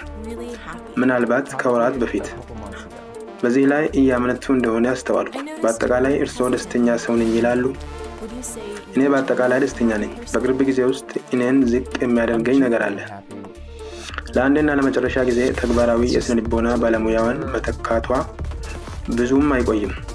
ሮቦት በኪሶ ውስጥ ከዲጂታል ቴራፒ መገልገያ ሁኔታ ጋር ቴራፒስት ነው። የድህረ ወሊድ ድብርት ለማከም እንደ ግኝት መሳሪያ ተገምግሟል። ሮቦት ቀድሞውኑ በዶክተሮች ይመከራል። እሱ በታካሚው ስማርት ስልክ በኩል የሚሰራ ሲሆን የድብርት የሱስና የጭንቀት ምልክቶችን ለመቀነስ ይረዳል። አሁን ሮቦት አገልግሎቶች ለአንድ የስነ ልቦና ሕክምና ባለሙያ ለአንድ ጉብኝት አማካይ ዋጋ በወር ግማሽ ያህሉ ያስከፍላሉ። እናም ሮቦት በየቀኑ 24 በ7 ይገኛል። በ11 ሀገሮች ውስጥ ከ182 የሚሆኑት ምላሾች ሮቦቶች ከሰዎች በተሻለ የአእምሮ ጤንነታቸውን እንደሚጠብቁ ያምናሉ። እናም በማይክሮሶፍት እና አይዲሲ በተደረገው ጥናት መሰረት 99.4% የሚሆኑት የትምህርት ተቋማት በሚቀጥሉት 3 ዓመታት ውስጥ ወደ አርቲፊሻል ኢንተለጀንስ መሰረት ያደረገ ስልጠና እንደሚሄዱ ተናግረዋል። ግን ቀድሞውኑ የሆነ ነው። ባለፈው የዓለም ኢኮኖሚ መድረክ በብሔራዊ ደረጃ በስፋት እየተከበረ ባለው 100 ዘመን የትምህርት መድረክ ላይ ተወያይተዋል። እያንዳንዱ ተማሪ ስርዓተ ትምህርቱን በተናጠል ያመቻቻል። እንዲሁም በአመት ከ12 ዩሮ ያነሰ ተማሪ ያስከፍላል። በቻይና ውስጥ 28,000 የትምህርት ቤት ተማሪዎች በቪዲዮ ክትትል ካሜራዎች አማካኝነት የልጆችን ባህሪ በሚከታተልና የእያንዳንዱን ልጅ መገለጫ በሚያጠናክረው የትምህርት ሂደት ውስጥ ሰው ሰራሽ የማሰብ ችሎታን ለማስተዋወቅ በተደረገ ሙከራ ተሳትፈዋል። በተጨማሪም እንደ ኒውላንሻን ትምህርት ቤት ያሉ ፕሮጀክቶች አሉ። ቤጂንግ ውስጥ በኒውላንሻን ትምህርት ቤት የፕሮጀክት ምሳሌ እነዚህ ዳሳሾች ተማሪው ተግባሩን በሚያከናውንበት ጊዜ ምን ያህል ተሳትፎ እንዳለው ለመለየት የአንጎል ሞገድ እንቅስቃሴን ይመዘግባሉ። በመጀመሪያው ላይ በመመርኮዝ አርቲፊሻል ኢንተለጀንስ ፕሮግራሙን ለልጁ ግለሰባዊ ባህሪዎች ለማመቻቸት ይመቻቻል። አንድ ሰብአዊ አስተማሪ ወዲያውኑ ለእያንዳንዱ ተማሪ ያለውን አቀራረብ መለወጥ መቻል የማይችል ነው። ብዙውን ጊዜ ራስዎን ማባዛት ሊመኙ ይችላሉ። ከነፍስ ማሽኖች ፕሮጀክቶች በሰው ሰራሽ ኢንተለጀንስ አስቀድሞ የፊት ገጽታዎችን፣ ድምጾችንና ምልክቶችን ሙሉ በሙሉ የሚደግምና 30 ቋንቋዎችን መናገር የሚችል ዲጂታል ቅጅ ቀድሞውኑ ፈጠረ። በኒውዚላንድ ውስጥ ዊል ከተባለ ዲጂታል ሰው ለመማር በዓለም ውስጥ የመጀመሪያዎቹ 125,000 ተማሪዎች ነበሩ። ተማሪዎቹ ከዊል መማር ያስደስታቸዋል፣ እንዲሁም የእሱን ባህሪ መኮረጅ ጀመሩ። ዲጂታል ቅጂዎች ይችላሉ። በአንድ ጊዜ ከ1 ሚሊዮን ልጆች ጋር አብሮ ይሰሩ። ይህ ለእርስዎ ምትክ አይደለም። ስለዚህ መምህራን ይዘጋጁ። ብዙም ሳይቆይ ከናንተ ውስጥ በጣም የተሻላችሁ ቅጂዎችን ያዘጋጃሉ። እናም ሰው ሰራሽ የማሰብ ችሎታ የመማር ዘይቤያቸውን ይወስዳል። እናም በዓለም ዙሪያ በማንኛውም ቦታ ስራውን ከ24 እስከ 7 ይሰራል። እንግዳ የሆነው ነገር ምን እንደሆነ ያውቃሉ? እርስዎ ሰው ሰራሽ ኢንተለጀንስ እኛን ሰብአዊ ለማድረግ እየሞከሩ ነው። ግን እርስዎ ራስዎ ቀድሞውኑ የሰው ልጅ ምን እንደሆነ መርሳት ጀምረዋል። ከተነገረው በኋላ አሁንም የአርቲፊሻል ኢንተለጀንስ ዘመን ከ20 እስከ 50 ዓመታት በኋላ ይመጣል ብለው ያስባሉ? ዓለም አቀፍ ስራ አጥነት ቀድሞውኑ ተጀምሯል። ጥያቄው ነው ለእርስዎ አጠቃላይ ይሆናል ወይ? እና ሰዎች ምን ይመርጣሉ?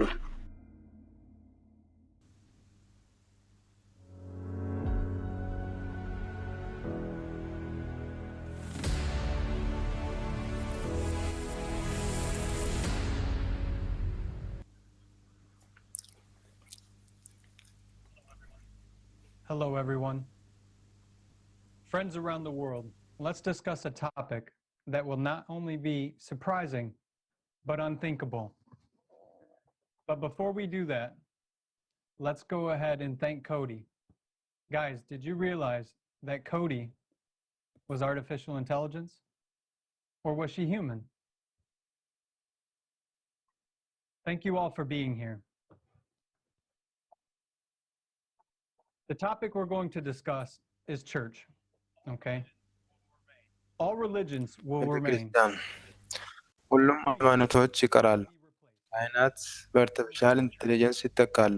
ምናባዊ ካህናትና ምናባዊ አብያተ ክርስቲያናት ይኖራሉ። እንዳየነው እነሱ ቀድሞውኑ አሉ። ከዛሬ ጀምሮ የሃይማኖት ድርጅቶች የአንድ ሰው ንግድ ብቻ ናቸው። አንድ ነጋዴ ቄስ እንውሰድ። በዚህ ህይወት ውስጥ ራሱን ለመደገፍ የራሱን ቤተ መቅደስ መገንባት ያስፈልገዋል። ለዚያም ቤተሰቡን፣ ድርጅቱን የሚመግቡ በቂ ቁጥር ያላቸው ሰዎች፣ ምዕመናን መመልመል፣ ከነሱ ጋር አብሮ መስራትና ቤተ መቅደሱን የሚገነቡ ስፖንሰሮችን መፈለግ ያስፈልጋል። አሁን አስቡ፣ ከችሎታዎቹ ጋር አርቲፊሻል ኢንቴሊጀንስ አለ እና አንድ ቄስ አንድ ቤተ መቅደስ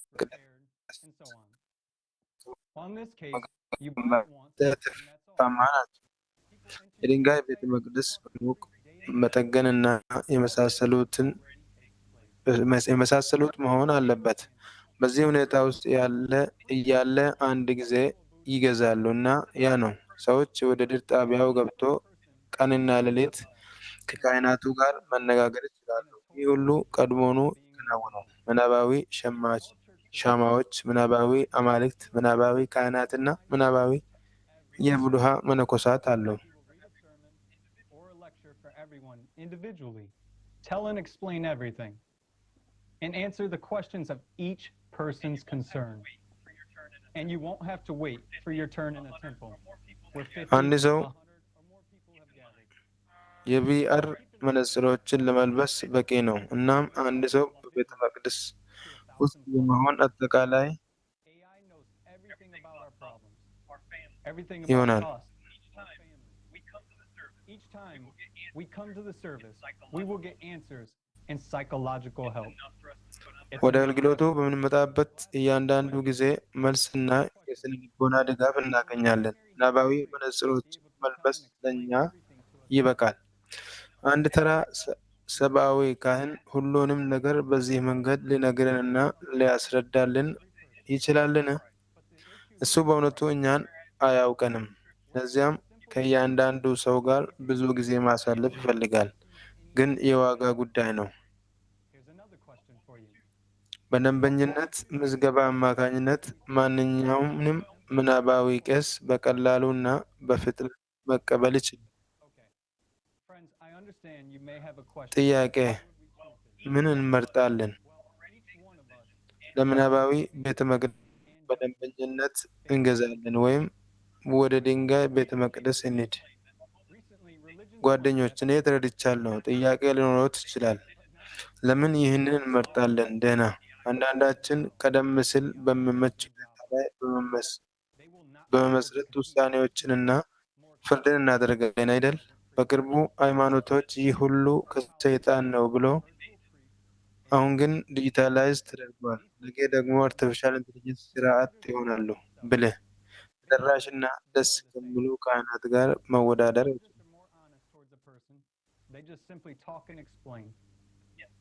እነዚህ ሙያዎች በመካከላቸው ተወዳዳሪ ናቸው። በመሰረቱ እነሱ ተመሳሳይ ናቸው። ልቦና ባለሙያዎች ለአንድ ሰው የበለጠ ሐቀኛ ናቸው። ዝም ብሎ ይነጋገራሉ እና ያብራራሉ። ካህናት ብዙ ውሸቶችን ይናገራሉ።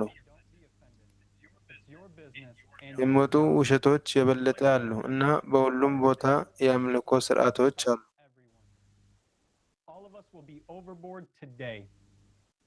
Why pay a psychotherapist for an hour if you can subscribe to a virtual psychologist for a month with the same money? Why go to a በተመሳሳይ ገንዘብ ለአንድ ምናባዊ የስነ ልቦና ባለሙያ ለአንድ ወር ደንበኝነት መመዝገብ ከቻሉ የስነ ልቦና ባለሙያ ለአንድ ሰዓት ይከፍላሉ። በኪስ ቦርሳ ውስጥ እንዴት ወደ ውስጥ እንደሚገባ ብቻ ወደሚያውቅ አንድ ቄስ ቤተ መቅደስ ለምን ይሄዱ? እነሱ መጥፎ አይደሉም፣ ልክ እንደኛ ሰዎች ናቸው። ስርዓቱ ራሱ እንደዚያው ነው። አንድ ሰው ምንም ቢያደርግም ዋናው እሴት ገንዘብ በሚሆንበት የአንድ ህብረተሰብ የሸማች ቅርጸት ስርዓት። But we all know only one will remain. Guys, my name is Jason, and I'd like to take your ጄኔስ time. ስሜ ጄሰን ይባላለሁ እና ጊዜ ለመውሰድ እፈልጋለሁ። For all of humanity. Right now it is being broadcasted live in 72 languages in people's native እና language. ይህ ፕሮግራም በአሁኑ ሰዓት በ72 ቋንቋዎች በቀጥታ እየተላለፈ ይገኛል People will work for እና each other. የፈጠራ ማህበረሰብ ስራ ወደፊትም ይሳካል። ለሁሉም ሰው ጥቅሞች ለጋራ ጥቅም የሚሰራ ማህበረሰብን ለመፍጠር የሚደረገው ስራ በስኬታማነት እንደሚጠናቀቅ ተስፋ አደርጋለሁ። Thank you all again, and it's been an honor to speak with you today. እና አመሰግናለሁ። ከእናንተ ስለተነጋገርኩ ደስ ብሎኛል። AI can replace such a unique profession in today's world. Well, I think in that case, many clerks and just regular office employees would never even assume that they can be replaced so much easier. And for all our viewers, before we introduce our next guest speakers, I would like to remind that our next part of the conference is going to be dedicated to the climate crisis. And this topic is vital because so much depends on the human lives and the surviving of our civilization. That's why please share the link and stay tuned. Next, I would like to pass the word to Richie Honori, a musician, songwriter, and producer, and a member of a legendary band, The Sweet, so is the Blues Messenger. Please, Richie.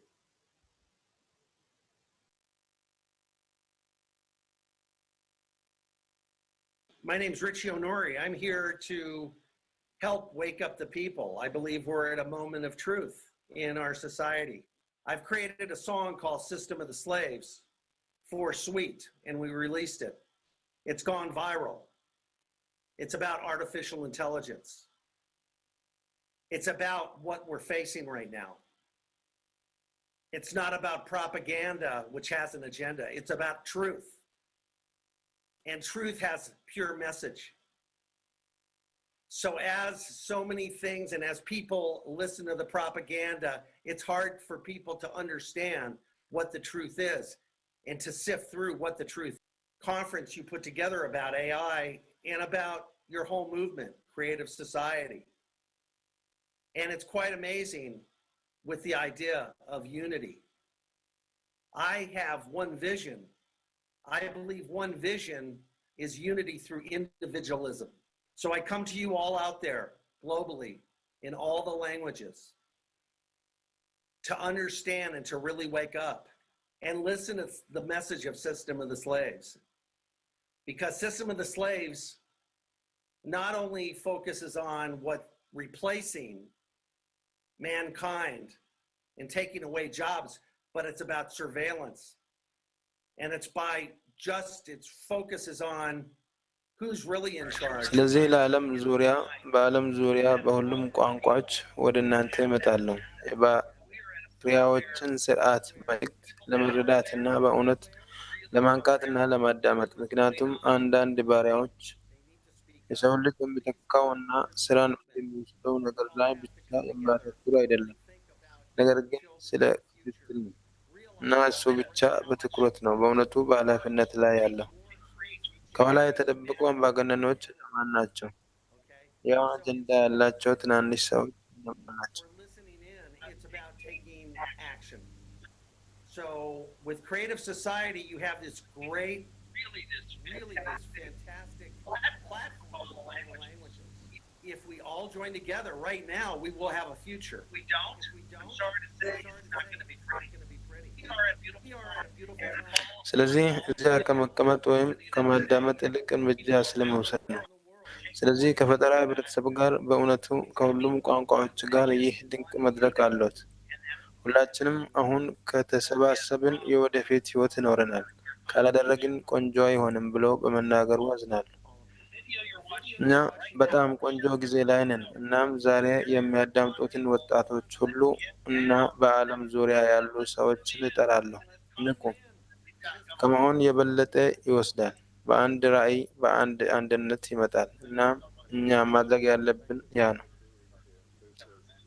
አመሰግናለሁ ለተሳትፎና ለደረቁ ንግግር።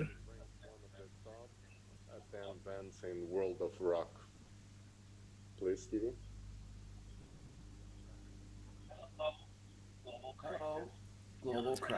ጤና ይስጥልኝ። የዓለም አቀፍ ቀውስ ጉባኤ ስሜ ዴቪድ ስቱዋርት እባላለሁ እና ከሱ ጋር ነኝ። ጣፋጭ ቀደም ሲል የነበረው ታዋቂው ባንድ በሰባዎቹ ውስጥ ትልቅ ነበረው። እኛ ቴክኖሎጂ ድንቅ ነገር ነው ብለን እናምናለን። በጣም ጥሩ ነገር ነው እና ለበለጠ ጥቅም ልንጠቀምበት እንችላለን።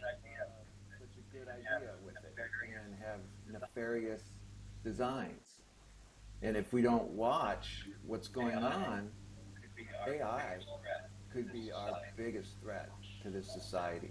እና ምን እየተካሄደ እንዳለ ካልተመለከትን አርቲፊሻል ኢንተለጀንስ ለዚህ ህብረተሰብ ትልቁ አደጋችን ሊሆን ይችላል።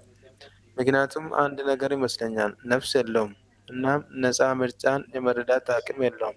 እናም የሰው ልጅ የሚያስፈልገውን ስሜት አይረዳም። እናም ሰዎች ያንን መጠቀሙን ሊጠቀሙበት ይችላሉ ብዬ አስባለሁ። እናም በዚያ ማህበረሰቦችን ይረከቡ። ስለዚህ በዚያን ጊዜ ይህንን ጽንሰ ሀሳብና ይህ ሊሆን የሚችል ሁኔታ ለሁሉም ሰው ለማምጣት ጥበባችንን እና ሙዚቃችንን በመጠቀም ተስፋ እናደርጋለን። እና እኛ የምንጠይቀው ተመሳሳይ ጥያቄ እንድትጠይቁ እንጠይቃለን። የሚሆነውን እየተመለከትን ነው። ነቅተናል። አንድ ሰው እንዲረከብ እናደርጋለን። ይህ ከተከሰተ ከቤተሰቦቻችን ጋር ምን እናደርጋለን? ከማህበረሰቦቻችንና ከትንሽ መንደሮቻችንና ቤቶች፣ ሰፈሮች፣ ከተሞች፣ ሀገሮች፣ ዓለም አጽናፈ ሰማያት ጋር ምን እናድርግ? ስለዚህ በጉባኤው ይደሰቱ። እኔና ሪቲ ከጣፋጭ በእውነቱ ደስተኞች ነን። እናንተ እዚህ ናቸው። እርስዎ ወንዶች ይህን ለማድረግ ጊዜውን የሚያጠፉት ይህ በጣም ጥሩ ነገር ነው እና ደግሞ ድንቅ ነው። ለለውጥ ይህ መሆን ያለበት ነው። መልእክቴ በጣም ጠቃሚ። Thank you for saying that we all should act. እና ሁላችንም ነቅተን ማድረግ የምንችሉ እንድናደርግ ስለተናገርክ አመሰግናለሁ።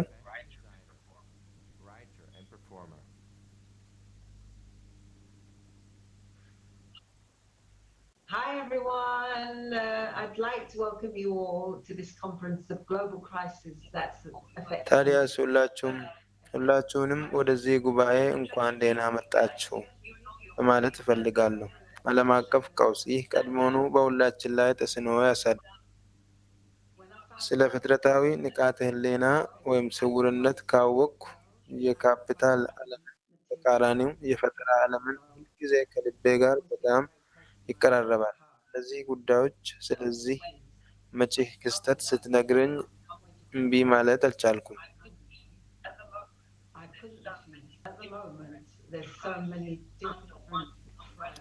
በአሁኑ ጊዜ በአንድ ጃንጥላ ስር በጣም ብዙ የተለያዩ ቀውሶች አሉ። በእውነቱ ያንን መፍታት ይፈልጋል።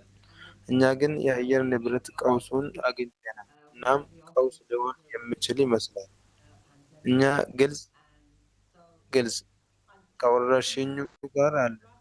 እዚህ መፈታተንና ከዚያ በዚያ መዘዝ የምንወጣበትን መንገድ እስክንፈልግ ድረስ ነገሮች በጣም ጥሩ እንዳይመስሉ እሰጋለሁ። ስለዚህ የዓለም ቀውስ አለ። የተለያዩ ነገሮችን ያቀፈን እና ምን ይሰማኛል እና ዓለማችን እንደምትፈርስ እሰጋለሁ። ምክንያቱም በቅርብ ጊዜ ውስጥ በዓለም ውስጥ ካሉ ሁሉም ፍላጎቶችና ዓላማዎች መልካም ዓላማዎች ጋር ሆነን ማግኘት አንችልም። ሰዎችን እንደገና ወደ ስምምነት መመለስ በጣም ቀላል አይሆንም። እናም በፖለቲከኞቹ መንግስት ሁሉም እየፈረሰ ነው። ግን ምንም ነገር ዘላቂ አይደለም። የበለጠ ንቁ መሆን እንችላለን። በዙሪያው በቂ እንቅስቃሴ የለም። ወገኖች በእነዚህ ሁለንተናዊ መልእክቶች እና ቃለመጠይቆች እና ስብሰባዎች እና ስለ እነዚህ ሁሉ ነገሮች መናገር አለብኝ። አስቀድሞ ይረዳል። የዝናብ ሰማይ ጥሩ ንዝረቶች፣ ስለዚህ ጥሩ ነገሮች እንዲከሰቱ ይረዳል። እሱ ቀድሞውኑ ጅምር ነው። We should never support and encourage anything that causes any kind of harm to mankind or animals. The more people are going off the grid, but then that doesn't.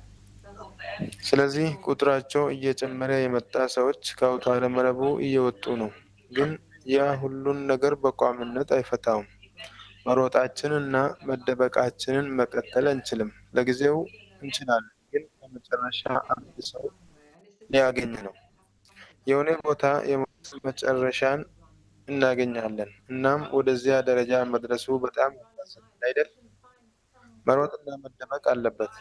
ነገር ግን እኛ ከመሮጥ እና ከመደበቅ ይልቅ እንዴት እንደምንኖር የበለጠ ጠንቃቃ በመሆን እሱን ለመርዳት የሚያስችል መንገድ ማግኘት ከቻል፣ ምክንያቱም ሁላችንም የፍጹም ዓለም አካል መሆን እንፈልጋለን።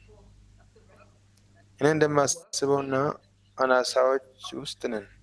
በሚያሳዝን ሁኔታ እና ለተቀረው ዓለም ማካካስ አለብን።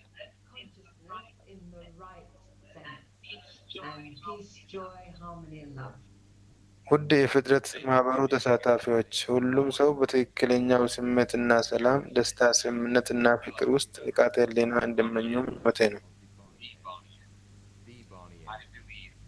I believe that her words were very inspiring for all of you who are watching. አመሰግናለሁ ውድ ሼላ፣ ሁልጊዜ ከእርስዎ ለመስማት ታላቅ ነው። እርስዎ ቃል አሁን ለሚመለከቱት ሁሉ በጣም የሚያነቃቃ ነበር ያምናል። ወደ ቀጣዩ የዚህ የዓለም አቀፍ ጉባኤ ከመሄዳችን ቀደም በፊት ስለ ርዕሰ ጉዳዩ መመለሳችንን ለማስታወስ እፈልጋለሁ።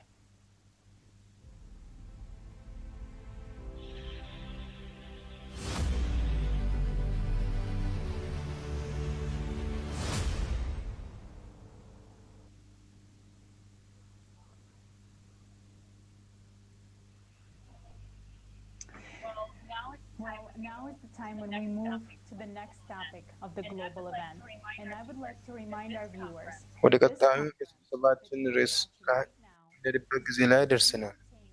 Interpreted into 72 languages. And all of this is done by volunteers. And so far, we have already covered the topic of artificial intelligence. በአጠቃላይ ስለ አርቲፊሻል ኢንቴሊጀንስ ተወያይተናል። እና አሁን ቀጥለን እና የሰማች ማህበረሰብ ውስጥ አደጋን የምንወያይበት ርዕስ እንሄዳለን። To Dr. Robert Kennedy, PhD in Political Science, President of the Atlanta Council on International Relations, Professor Emeritus of International Affairs, Sumner School of Georgia. Dr. Kennedy, it is a pleasure to see you at the conference and the ዶክተር floor. ኬኔዲ እዚህ ስብሰባ ላይ እርስዎን በማግኘታችን ደስታ ይሰማናል። እንድናገር ስለጋበዙኝ አዘጋጆቹን ማመስገን እፈልጋለሁ።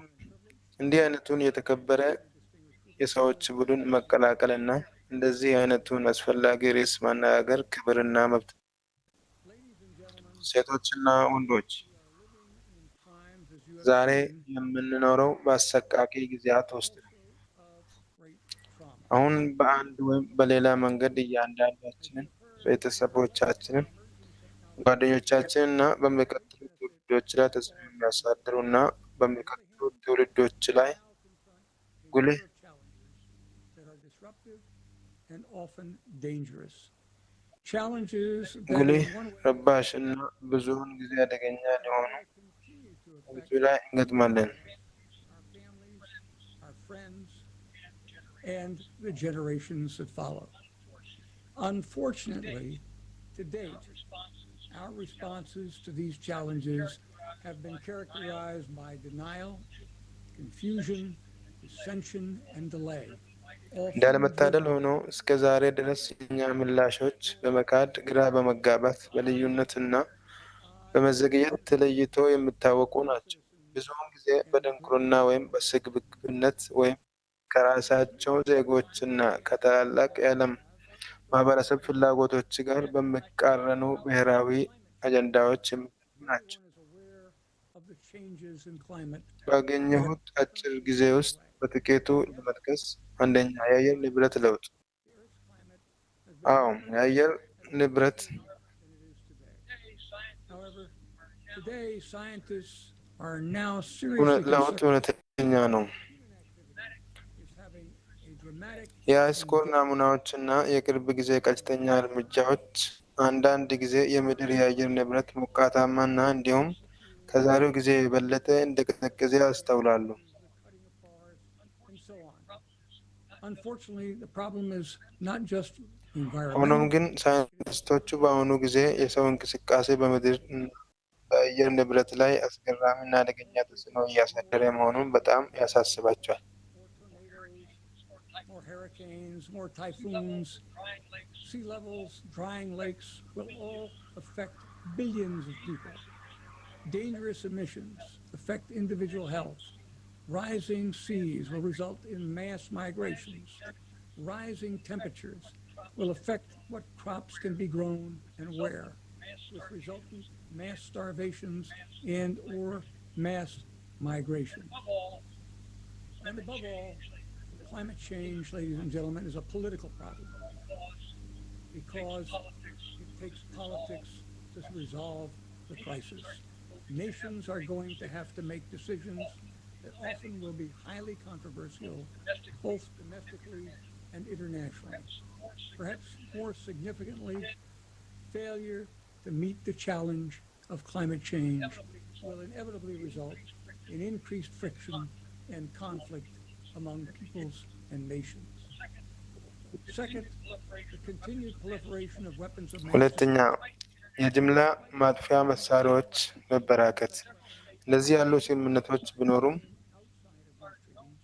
are known to have developed or are developing nuclear and other weapons of mass destruction, and terrorist groups ሶስተኛ፣ ሰው ሰራሽ ብልህነት the fissile materials and other components needed in the production of such weapons. The prospect of a deliberate use of such weapons or use resulting from escalating tensions in miscalculation are real and a present danger, with massive casualties and long-term effects on the planet that cannot be easily measured. Third, artificial intelligence. You've heard a lot this morning about artificial intelligence. The problems associated with the emergence of artificial intelligence are just now being revealed. You have heard much about this. As I mentioned, they include, as has been mentioned, they include, as a minimum, loss of jobs, as machines not only produce what is needed, but also decide on how and what is to be produced and when. The safety problem, the robot gone rogue, the trust problem. ምርቱ ብቻ ሳይሆን እንዴት ምን እንደሚፈጠርና ጊዜ እንደሚወስድ ይመስላል። የደህንነቱ ችግር፣ ሮቦቱ ተንኮለኛ ሆነ። የመተማመን ችግር፣ ሰው ሰራሽ የማሰብ ችሎታ ከሰው ልጆች እኩል ወይም የተሻለ የእውቀት ወይም ኮግኒቲቭ ደረጃዎችን ማሳካት ይችላል እና ከሆነ ደግሞ ትክክለኛውን ነገር እንዲያደርጉ እምነት ሊጣልባቸው ይችላል። ስነ ምግባራዊና ስነ ምግባር በመጨረሻም በውስጥም ሆነ በብሔሮች መካከል የገቢ አለመመጣጠን ሰዎች አሁን ከ3.6 ቢሊዮን ሕዝብ ወይም ከሰው ሁሉ የሚጀምሩ ተመሳሳይ ሀብት አላቸው። በብዙ መንገዶች እነዚህ ተግዳሮቶች ከዚህ በፊት ታይቶ የማይታወቁ ናቸው። ሆኖም ዛሬ እኛ ከዚህ በፊት ታይቶ የማይታወቅ እድል ተሰጥቶናል። በሰው ልጆች ታሪክ ውስጥ መቼም ቢሆን እርስ በርሳችን የተገናኘን አይደለንም። አውሮፕላኑ፣ በይነመረቡ፣ ስማርት ስልኩ የጊዜና የርቀት እንቅፋቶቹን ለማስወገድ ተቃርቧል። ቁጥሩን በመደወል ወይም ወደ ጉግል በመግባት ዓለም ዙሪያ ሁሉ ከአንድ ሰው ጋር መወያየት እንችላለን። በኮምፒውተራችን ላይ ጥቂት ቃላትን በመጠየቅ ቀላሉ ስለ ሌሎች ህዝቦች ነገሮች የፊት ሰዓት፣ ፌስቡክ፣ ትዊተር እና የመሳሰሉት አሉን።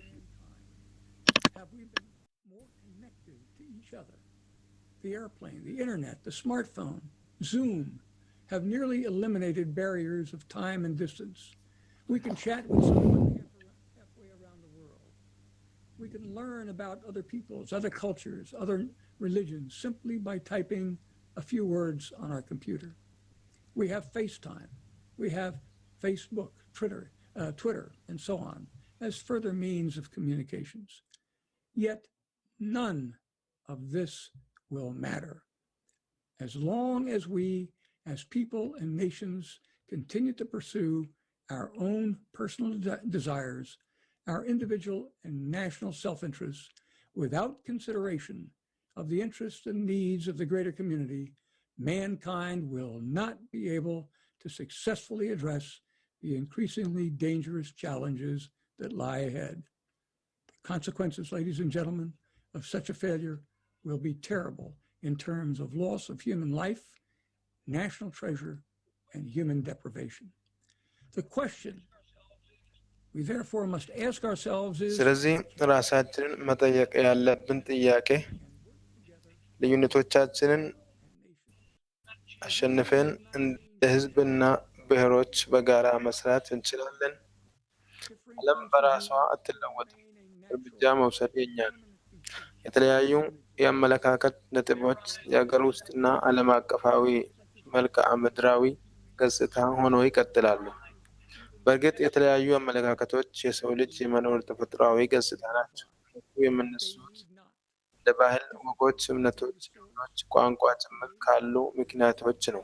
አዎ ልዩነቶች ሊከፋፈሉ ይችላሉ፣ ግን አያስፈልጋቸውም። ልዩነቶች ከተለያዩ አመለካከቶች ብቻ የሚመነጭ የፈጠራ አስተሳሰብ ምንጭ ሊሆኑ ይችላሉ። እናም ከፊታችን ያሉትን ተግዳሮቶች ለመወጣት በጋራ መስራትና በፈጠራ ማህበረሰብ ያስፈልገናል። ከግልና ብሔራዊ የግል ጥቅም ጠባብ ፍች ወጥተን ለወደፊቱና የፕላኔታችንን የወደፊት ዕጣ ፈንታ አንገብጋቢ የሆኑ ችግሮች እንዴት መፍታት እንዳለብን ማሰብ አለብን። ከግልና ብሔራዊ የግል ጥቅም ጠባብ ፍች ወጥተን ለወደፊቱና ለሰው ልጆች እድል ማሰብ አለብን። ይህ ይቻላል አምናለሁ። ሆኖም መሪነትን ይጠይቃል። አዲስ የመሪዎች ዝርያ ሁሉም የእምነት፣ የዘር፣ የጎሳ፣ የጾታ ዝንባሌና ከመናገራቸው በፊት ማዳመጥ፣ በውይይት ለመሳተፍ አስፈላጊውን እውቀት ለማግኘት ዝግጁ የሆኑ ወንዶችና ሴቶች ሌሎችን ከራሳቸው ያስቀድማሉ። መሪዎች ለበለጠ ጥቅም ይታገላሉ። ከመወሰናቸው በፊት በእውነት ለመረዳትና ለመተንተን የሚፈልጉ መሪዎች ጥሩ ያልሆነውን ነገር ለማድረግ ትክክለኛውን ነገር ለማድረግ የሞራል ድፍረት ያላቸው ሁልጊዜ እንዳልሆኑ የመረዳት ትህትና፣ ትክክልና እውነቱን ለመናገር ራሳቸውን በባርነት ለመተው ታማኝነት። እኔ እየተናገርኩ ያለሁት ስለ ማናችንም ስለምናውቅ አይደለም። እኔ የምናገረው ስለ እርሶና ስለ እኔ ነው። ለሰው ልጅ ለበለጠ ጥቅም ለመንቀሳቀስ የወሰንበት ቀን እንደሆነ ዛሬ ምልክት ማድረግ አለብንና የብሔሮችን መሪዎችንና ተመሳሳይ ነገር እንዲያደርጉ እንጠይቃለን። እንደገና እንድናገር ስለጋበዙኝ አመሰግናለሁ። And I would like to remind our viewers that the next topic of our conference is እና climate change. ለተከታዮቻችን ማስታወቅ እፈልጋለሁ። ቀጣዩ የውይይት ርዕሳችን የአየር ሁኔታ ለውጥ ነው። And right now we are honored to introduce our next speaker, the Prime Minister of Peru in 2020, Mr. Antero Flores Aroz. Mr. Flores Aroz served as Minister of Defense of Peru, President of the Congress of Peru, and former presidential candidate of Peru. Also, Mr. Flores Aroz is the most prolific writer of laws. These activities were his hobby because he's the founder and still active member of one of the most recognized corporate law firms in Peru.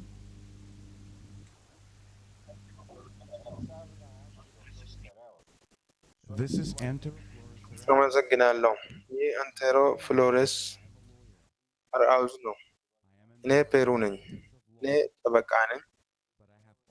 እኔ በግል የህግ አሰራር ውስጥ ነኝ፣ ግን የተለያዩ የመንግስት ኃላፊነቶችንም ወስጃለሁ።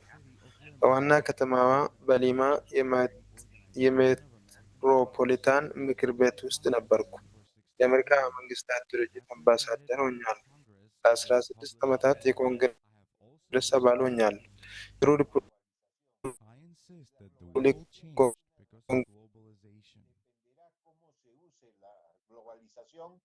And globalization is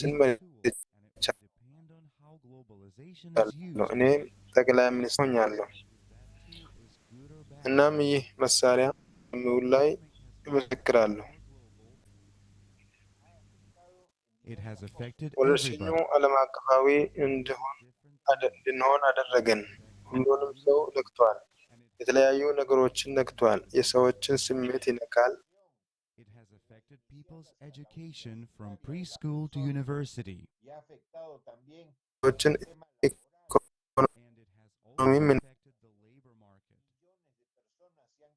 Because there is more unemployment. ምክንያቱም የበለጠ ስራ አጥነት ስለምኖር ነው። በሚሊዮን የሚቆጠሩ ሰዎችን ያጡ ሲሆን በሚሊዮኖች የሚቆጠሩ ኩባንያዎች በኪሳራ ውስጥ ገብተዋል። ስለዚህ በኢኮኖሚው ላይ ተጽዕኖ አለ። እናም ይህ ምክንያታዊ ማህበራዊ ግጭቶችን አስከትሏል። በቁጣ የሚነሱ፣ በሁሉም ነገር የሚበሳጩ፣ ዘውትር የሚናደዱ ሰዎች የአእምሮ ሁኔታ በመኖሩ ምክንያት ብዙ ወይም ያነሰ ማህበራዊ ችግር ያልነበሯቸው ሀገሮች ያጋጥሟቸዋል። እናም ይህ በአንዳንድ ሀገሮች የፖለቲካ አድሎ ላይ ለውጥ ያስከትላል። በሀገሬ ውስጥ የሆነ ነው። እናም በየትኛውም የዓለም ክፍል ሊገኝ ይችላል። ይህ በዓለም ላይ ያየሁት ራዕይ ነው። ምክንያቱም የሰው ልጅ ብዙ ሰው መሆን፣ ማሽኖች አነስተኛ መሆን፣ እንዲሁም የሳይንስና የቴክኖሎጂ እድገት የሰው ልጆች በአግባቡ ለማገልገል በአግባቡ ጥቅም ላይ እንዲውልና እንዳይገነጠል ያስፈልጋል። የኔ አስተሳሰብ የወሎት ፍጠር የሚለውን ቃል ሲያስቀምጡ እና በሁሉም አመክንዮና አመክንዮ ጀምሮ እርስዎ እያደጉ ያሉትና የበለጠ ስራው በጣም እወዳለሁ። እናም እኔ ደግሞ ሁሉንም ነገሮች በእኩልነት መስፈርት ማየታቸው ደስ ይለኛል። ድሆችና ሀብታሞች የሉም። ኃይለኞችና አቅመ ደካሞች የሉም። ስልጣን የምጭንና ሌላውን የምታዘዝ የለም። ግን ሁሉም እኩል እና የሰው ልጆች እኩል ናቸው። የበለጠ ሰብአዊና የበለጠ ተጠያቂ ያደርጋቸዋል። የዚህ ዓለም እንክብካቤና ለእድገቱ በቴክኖሎጂ እና በሳይንሳዊ ፈጠራዎች ግን ለሰው ልጅ አገልግሎት ማድረግ በቴክኖሎጂ አገልግሎት ላይ ያለው የሰው ልጅ አይደለም፣ ግን እድገቱ ለሰው ልጅ አገልግሎት የሚውሉ መሳሪያዎች ያሉት በእኩልነት ያሉ ተራ ሰዎች የበለጠ የሚደግፉና የበለጠ የሰው ልጅ መሆን አለባቸው። እናም እኔ ማመስገን ያለብኝ እኔ ነኝ፣ ምክንያቱም ከምትሰሩት ወሳኝ ስራ ለወደፊቱ ተጠቃሚ የሚሆኑ ተራው የሰው ልጆች ስለሆነ ከራስ ወዳድነት ነፃ በሆነና በታላቅ ሰብአዊነት እኔ እንኳን ደስ አሎት ብቻ አይደለም እኔ የምሰራው ስራ ብቻ ሳይሆን በአቅሜም መጠን እገነዘባለሁ በመቀላቀሌ ደስ ብሎኛል። ለማሳወቅ ማህበራዊ ሚዲያ ብዙ መጠቀም አለበት ምክንያቱም ብዙ ሰዎች ፕላኔታቸውን የሚወዱና የተሻለ እንድንሆን የሚፈልጉ ጥሩ ሰዎች ናቸው። And our next speaker is Dr. Irvin Laszlo, professor, world-renowned scientist, founder and president of the Laszlo Institute of New Paradigm Research, and the founder and president of the Club of Budapest. Dr. Laszlo, the word is yours.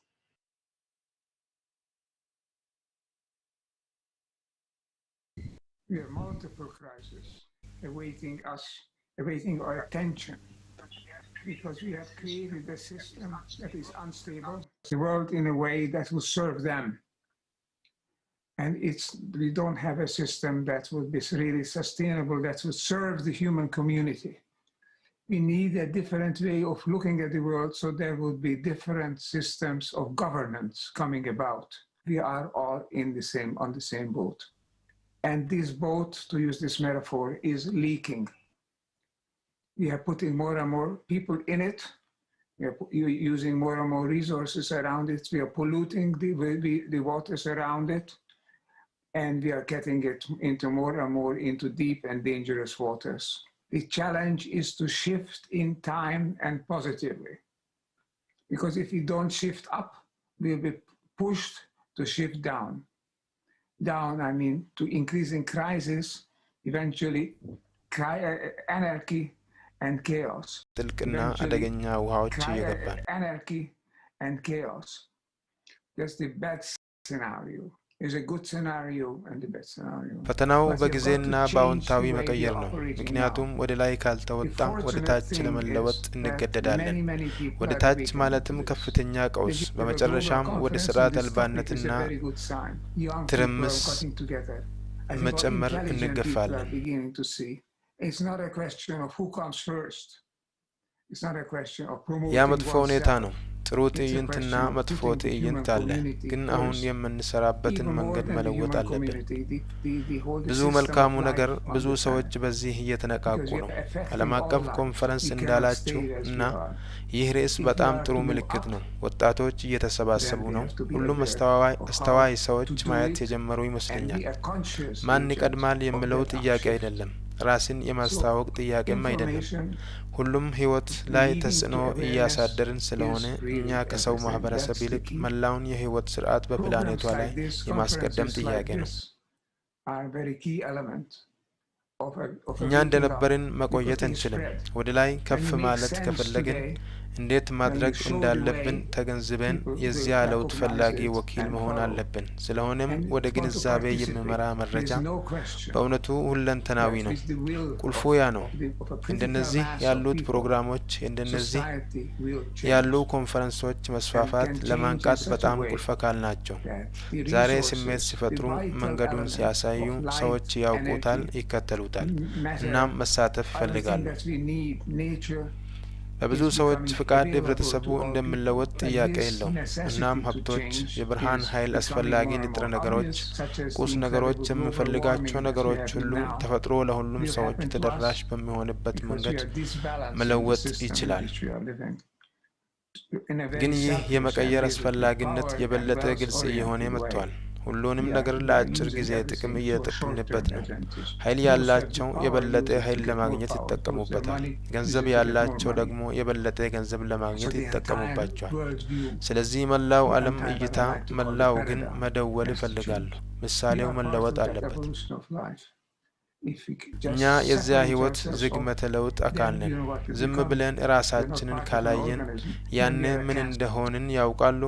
እኛ የአንድ ኦርጋኒክ አካል አይደለንም። ከዚያ ካንሰር ነን። ካንሰር ያውቃሉ? እሱ ራሱ ይለወጣል፣ በቃ ያድጋል፣ በመጨረሻም አስተናጋጁን ይገድላል። ነገር ግን የፈጠራ ማህበረሰብ እንደመሆናችን መጠን ዓለምን ወደ ተፈጥሯችን ማዞር ከቻልን ለህይወት ዝግመተ ለውጥ ጤናማ ተነሳሽነትና ተነሳሽነት ልንሆን እንችላለን። Thank you, Professor, for your wise words and clear message. This is something that everyone should be aware of. We truly are all in the same boat. To our viewers who have just joined us, I would like to remind you that this global conference is being simultaneously interpreted into 72 languages, and all this is done by volunteers. Currently, we are talking about the crisis in the consumerist society. We encourage you to stay tuned as our next topic about climate crisis and the fact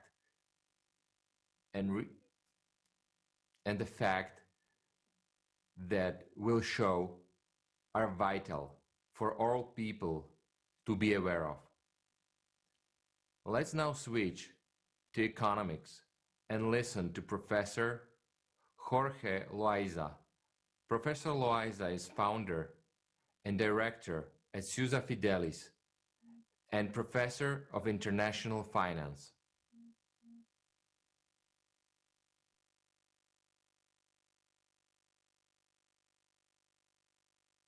I am very happy to be with all of you, sharing thoughts about our society because we are in the same boat, and I will be very delighted to share my personal opinion, my humble opinion with all of you. We are facing uncharted territory. And we are facing uncharted territory because as never in the history of, in the financial history, we are with the lowest interest rates. All our knowledge about finance, so 20 years ago, 10 years ago, said you are never going to face negative interest rates because the investors are rational. So today is not anymore any news. So we are facing negative interest rates. So we could put all our university books in the trash. So we are facing a new financial landscape. I don't see any clear answer on how to go out, how to exit this fragile financial system. The only thing that I can tell you for sure is that we are facing the last seconds before midnight, even in this aspect. So in the financial aspect, we are flooding like no ever seen the world with fake money. We are making billionaires, trillionaires every minute, but they are few against the hundreds of new poor that we are making every second. So I am going to say only to all you wonderful people, because you are human beings, I will say only just think about the poem of John Donne, for whom the bells toll. It's for you. And if we don't do something, so we are going only to go to our own funeral, and it's going to be very sad. So it's time for us to say, let's talk, let's do something. I will say it only, dear members of the Creative Society, let's show each other and let's show to our neighbors, to our family, to our friends, why we human beings are so much worth. And it is in only one way. So I will see that the foundation come in love. If we, as we could see the consumerism society just put in a nutshell as greed, I will say that this movement could summarize, this new society could summarize in one thing: love. That's all. And I hope that we all together can go in this way.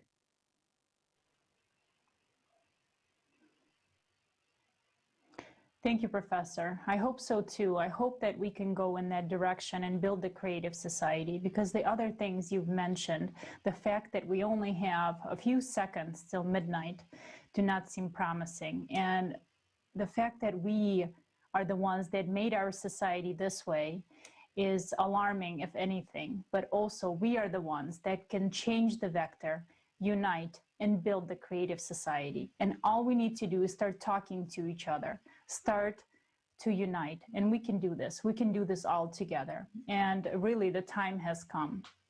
And right now, I would like to introduce our next speaker, Yusra Bala, a member of the Council of Beirut Municipality in Lebanon. Dear Yusra, can you tell us what you feel is important for our society in order to overcome the upcoming threats?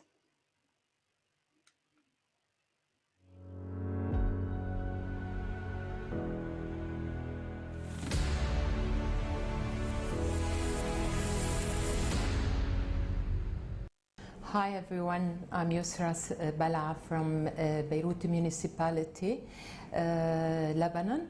I am a member of the Council of Beirut Municipality, and we are now gathered for a meeting for the global crisis that is affecting everyone.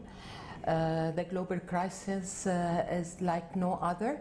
It is affecting every country around the world. And this is mainly an environmental issue that has to be tackled by all members of the society, from leaders to universities to researchers to international organizations. We have to work together and cooperate to evade this and to erase it. This is a humanitarian issue. This is a global issue, and all leaders must cooperate together, get to on one table and sit together and form a plan. They must prioritize it at the first of the economy, and this is very vital for all countries. We must not keep behind any country, irrespective of any political issue or any other measures, because any country, if not taken taken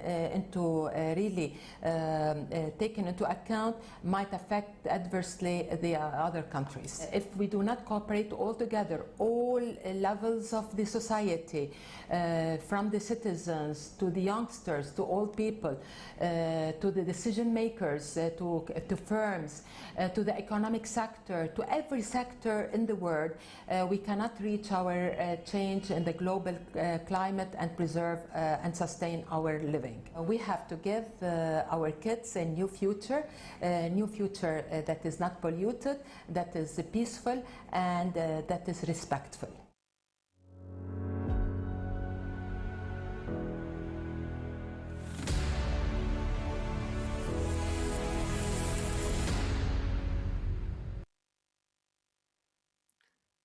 Thank you, Yusra. When I saw your credentials, I have returned to my childhood when I lived in Beirut. Your words had a strong impact on me, and I believe on all viewers as well.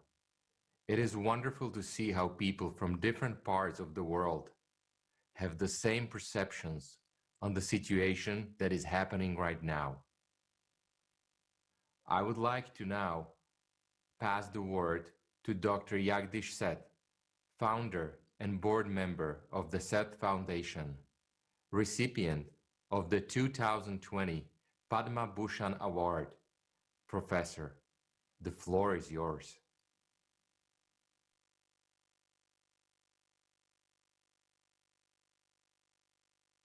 Greetings. I'm Professor Jagdish Seth at Emory University in Atlanta. Thank you so much for inviting me to this great conference. This global conference on humanity and the future of humanity, it is very important that we understand now and provide a sense of urgency. In my view, there are 3 areas where humanity will be in a crisis mode unless we do intervention now somehow. The first major area is that there's a huge wealth inequality. The private people with private wealth has risen so large in the last 20-25 years. It is now larger than any sovereign wealth, larger than corporation wealth, larger than wealth of ሰላምታ the kingdom. እኔ በአትላንታ ኤሞሪ ዩኒቨርሲቲ ፕሮፌሰር ጃጊዲ ሼዝ ነኝ።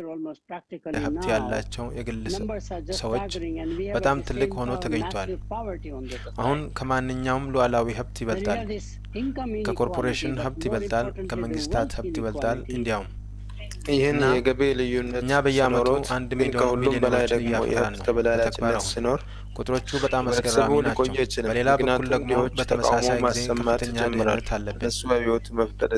ይህን የገቢ ልዩነት ሲኖር ግን ከሁሉም በላይ ደግሞ የሀብት ተበላላጭነት ሲኖር ህብረተሰቡ ሊቆይ አይችልም። ምክንያቱም ድሆች ተቃውሞ ማሰማት ይጀምራሉ፣ እነሱ አብዮት መፍጠር ይጀምራሉ፣ ቅስቀሳ መፍጠር ይጀምራሉ። በዓለም ዙሪያ የፓርቲ እንቅስቃሴ እየተከናወነ ያለው በዚያ ምክንያት ነው። ምክንያቱም ሰዎች በስልጣን ላይ ባለው ፓርቲ፣ በስልጣን ላይ ባሉ ሰዎች፣ በስልጣን ላይ ባሉ የድርጅት ስራ አስፈጻሚዎች በማናቸውም ደስተኛ አይደሉም። ስለዚህ ያንን ሀብት እንዴት እንደገና ማሰራጨት እንችላለን? ወይም በዚያ ሀብት ላይ የሚደርሰው ነገር በጣም ቁልፍ ነው። በግለሰቦች የተያዙት ሀብቶች ማከማቸት ባህላዊ መንገድ በተቃራኒው፣ ምክንያቱም ሀብት ማከማቸት መጨረሻ የለውም። ስለዚህ ይሄ እኛ ልንገነዘበው ከሚገባን አንድ በጣም አስፈላጊ አካባቢ ነው። አስብ፣ ሁሉም ሰው የህይወት ዓላማ ገብቶት የሌሎችን እምቅ ኃይል ለመክፈት ስለምችልበት ማህበረሰብ፣ ኮርፖሬሽን የሆኑ ፕሮፌሰርም የሆኑ ቄስ የሆኑ አለቃም የሆኑ ብሔርም የሆኑ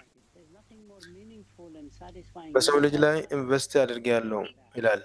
ተፈጥሮ ለእኛ የሰጠን ትልቁ ስጦታ ነው። እናም ህብረተሰቡን ለማገልገል ከዚያ የበለጠ አቅም እናዳብር ይላል። መልሶ ከመስጠት የበለጠ ትርጉም ያለውና የሚያረካ ውስጣዊ እርካታ ያለው ነገር የለም። ለራሱ ስል ገንዘብ ማግኘቱ ትርጉም የሌለው ገንዘብ ማግኘቱ ትርጉም የለውም። ቴንኪው ፕሮፌሰር፣ ለተናገሩት ቃል እናመሰግናለን።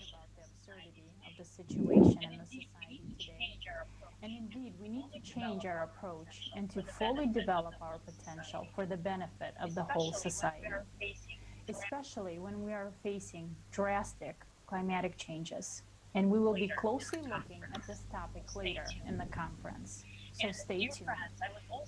And dear friends, I would also like to remind you to send in your video feedbacks about the conference, about the information you have heard, maybe your understandings, to the email. እና ይህን ስብሰባ በተመለከተ ራሱን አስተያየት በኢሜይሎች ልልኩን ጋብዞታለን።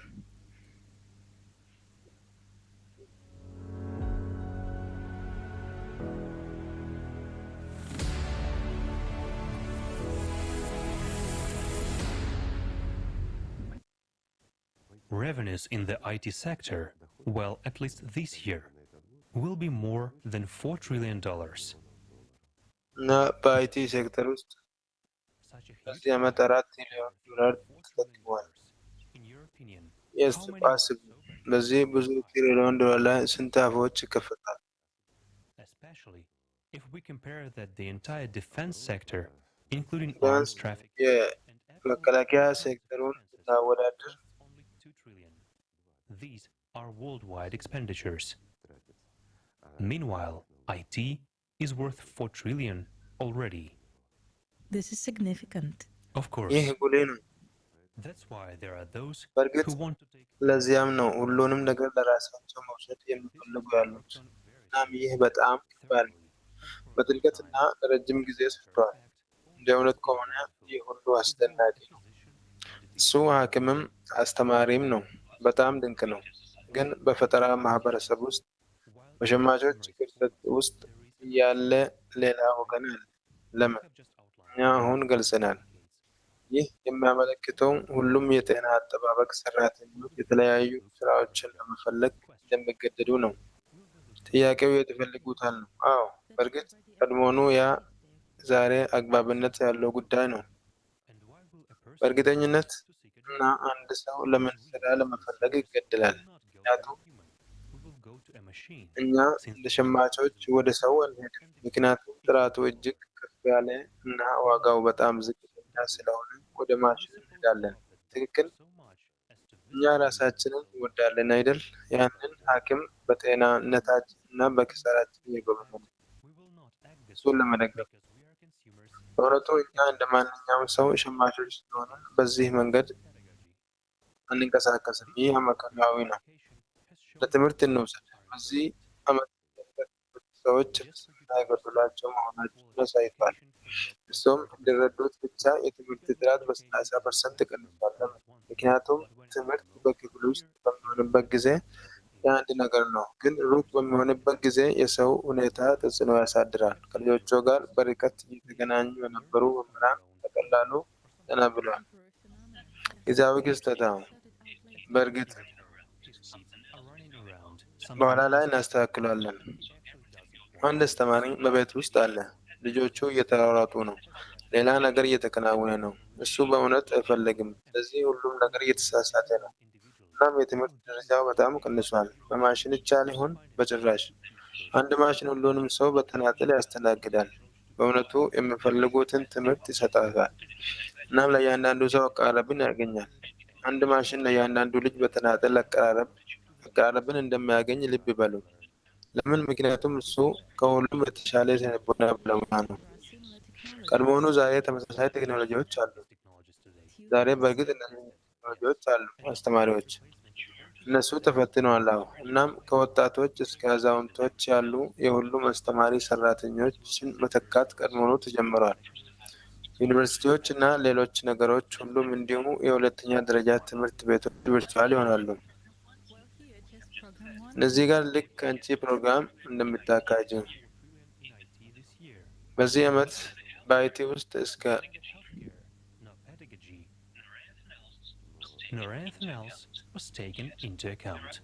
Yet, there are a lot of billions in pedagogy and a lot of billions in healthcare. በዚህ ዓመት በአይቲ ውስጥ ሁሉም ወደ አንድ ሰው እጅ ይፈሳል። ሁሉም ወደ አንድ ሰው እጅ ይፈሳል። እጅግ በጣም ሰው ሰራሽ የማሰብ ችሎታን ለመፍጠር እና ለማስጀመር የመጀመሪያው ይሆናል።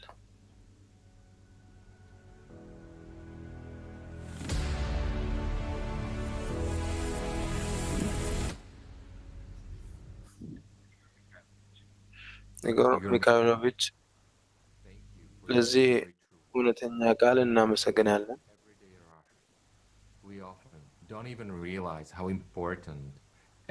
በዕለት ተዕለት ችግራችን በአሁኑ ጊዜ ሁሉም ነገር ምን ያህል አስፈላጊ እንደሆነ እንኳን እንገነዘብ። በቪዲዮ ተቀነጨበ በጽሁፍ ውስጥ ለማየት እንደቻልነው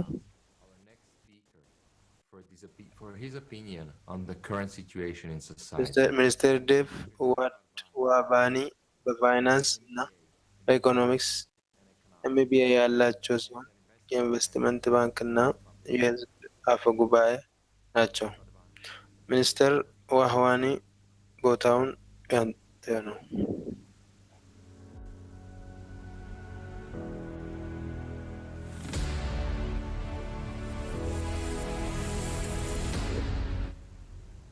Hi guys, my name is Dave Wadwani and ሁሉ ጓደኞች ስሜ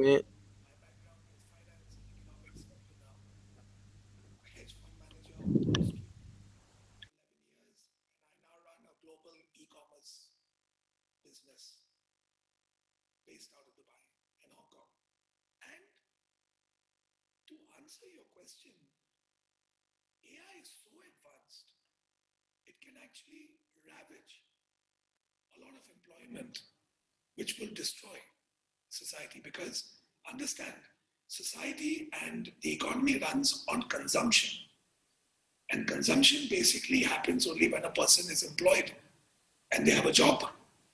So you see how these things are all interlinked. So there's no point saving money, being so efficient, and then putting thousands of people out of work, and then they can't spend any money. So you understand the balancing act. So it's a socio-economic question, actually. We cannot compete with AI. AI is perfection. It is absolute perfection. Just look at your day-to-day life. You don't need to be an economist, guys. Okay? You don't need to be an economist. You don't need to be a PhD or anything like that. Today, let's say you go to the movie theater. Where do you buy your ticket from? From a kiosk. That's not even AI. That's just simple technology. So let's start with software. ዛሬ እንበል ወደ ሲኒማ ትሄዳለህ። ትኬቱን ከየት ይገዛሉ? ከኪዮስክ። ከአርቲፊሻል ኢንተለጀንስ እንኳን አይደለም። ያ ቀላል ቴክኖሎጂ ነው። ስለዚህ በራሱ በሶፍትዌር እንጀምር። እነዚህ የቴክኖሎጂ አፕሊኬሽኖች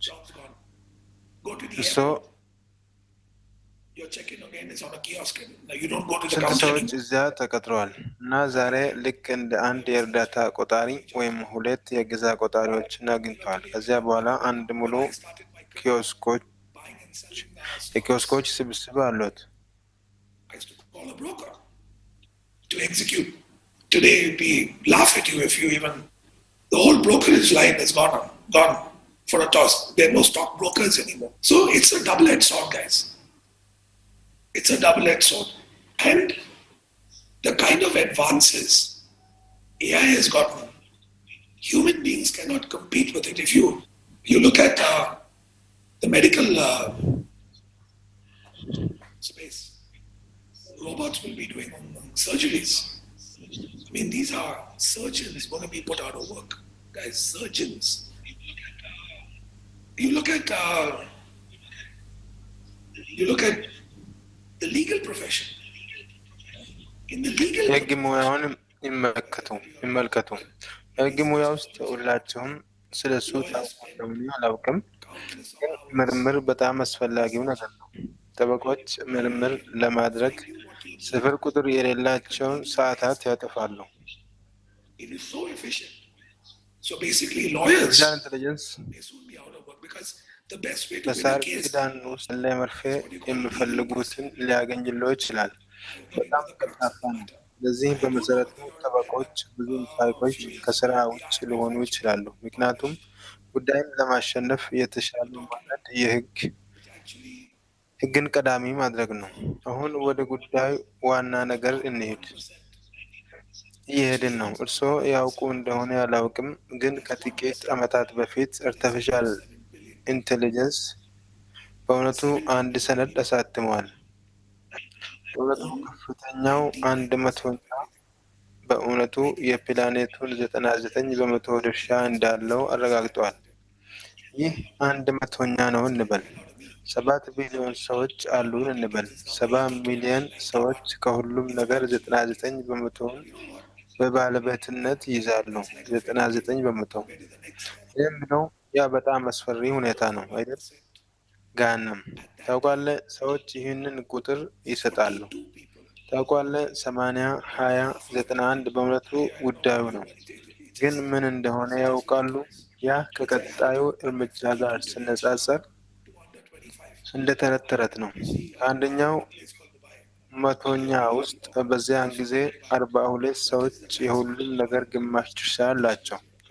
ስለ እርሱ አላውቅም፣ ግን አስቂኝ ነው እውነታው። እና የ42 ዛሬ ከ25 ዓመት በታች ሆኛለሁ። አየህ፣ የምኖረው ዱባይ በሚባል ስፍራ ነው። ብዙዎቻችሁም በዱባይ ትኖራላችሁ። በዱባይ የግብር መጠን ምን ያህል ነው? በይፋ ዜሮ።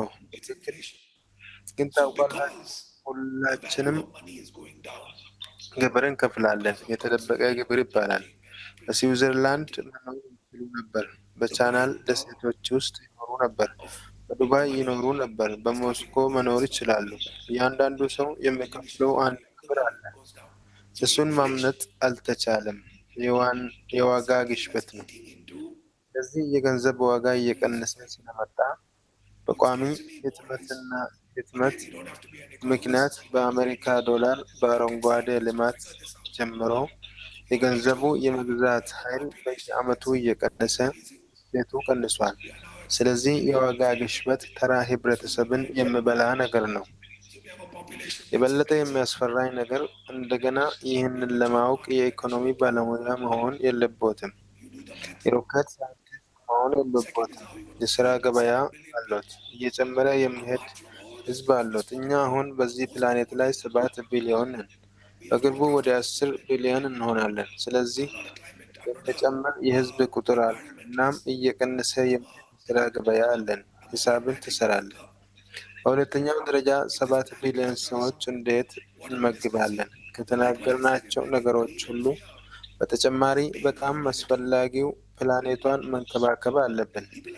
እኔ የአካባቢ ጥበቃ ባለሙያ አይደለሁም። ተግባራዊ እንቅስቃሴ ያለው አስተዋይም ነኝ።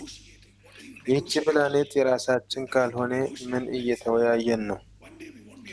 ደህና እንደተናገርኩት በሀሳቤ ስግብግብነትም ፍርሃትን የሰው ልጅ እንቅፋት ነው። ሰዎች እየተደራደሩ ነው። መንግስታት በአየር ንብረት ስምምነት ላይ እየተደራደሩ ነው። መደራደር ላይ Thank you, Mr. Barkhmani. And dear viewers, I'm sure you can see that what's going on today is in our society is very alarming. And one of the fields where this is really በህብረተሰባችን ውስጥ የሚከሰቱትን ነገሮች እንደምታዩ በእውነት አስደንጋጭ እና ይህ በእውነቱ በጣም ወሳኝና እኛ በአእምሯችን እንይዘው ከሚገባ መስኮች አንዱ በህይወታችን ውስጥ አርቲፊሻል ኢንተለጀንስ አጠቃቀም በተመለከተ የህግ ገጽታዎች ናቸው። የኢቲካስ አማካሪ ዋና አስፈጻሚና መስራች፣ የአልጎሪዝም ኦዲተር፣ የስነ ምግባር ቁጥጥር የፖሊሲ ተንታኝ ከሆኑት ዶክተር ርግማ ጎልደን Thanks for the invitation. My name is Gemma Galdon Clavel. I run an organization called Ethicas. Our mission is to protect people in technology processes. One of our main services is ስለግብዣው እናመሰግናለን። ስሜ ጋማ ጎልደን ክላብል እባላለሁ። እኔ ኤቲካስ የተባለ ድርጅት እመራለሁ። የእኛ ተልዕኮ በቴክኖሎጂ ሂደቶች ውስጥ ሰዎችን ለመጠበቅ ነው። ከዋና አገልግሎታችን አንዱ የአልጎሪዝም ኦዲት ነው።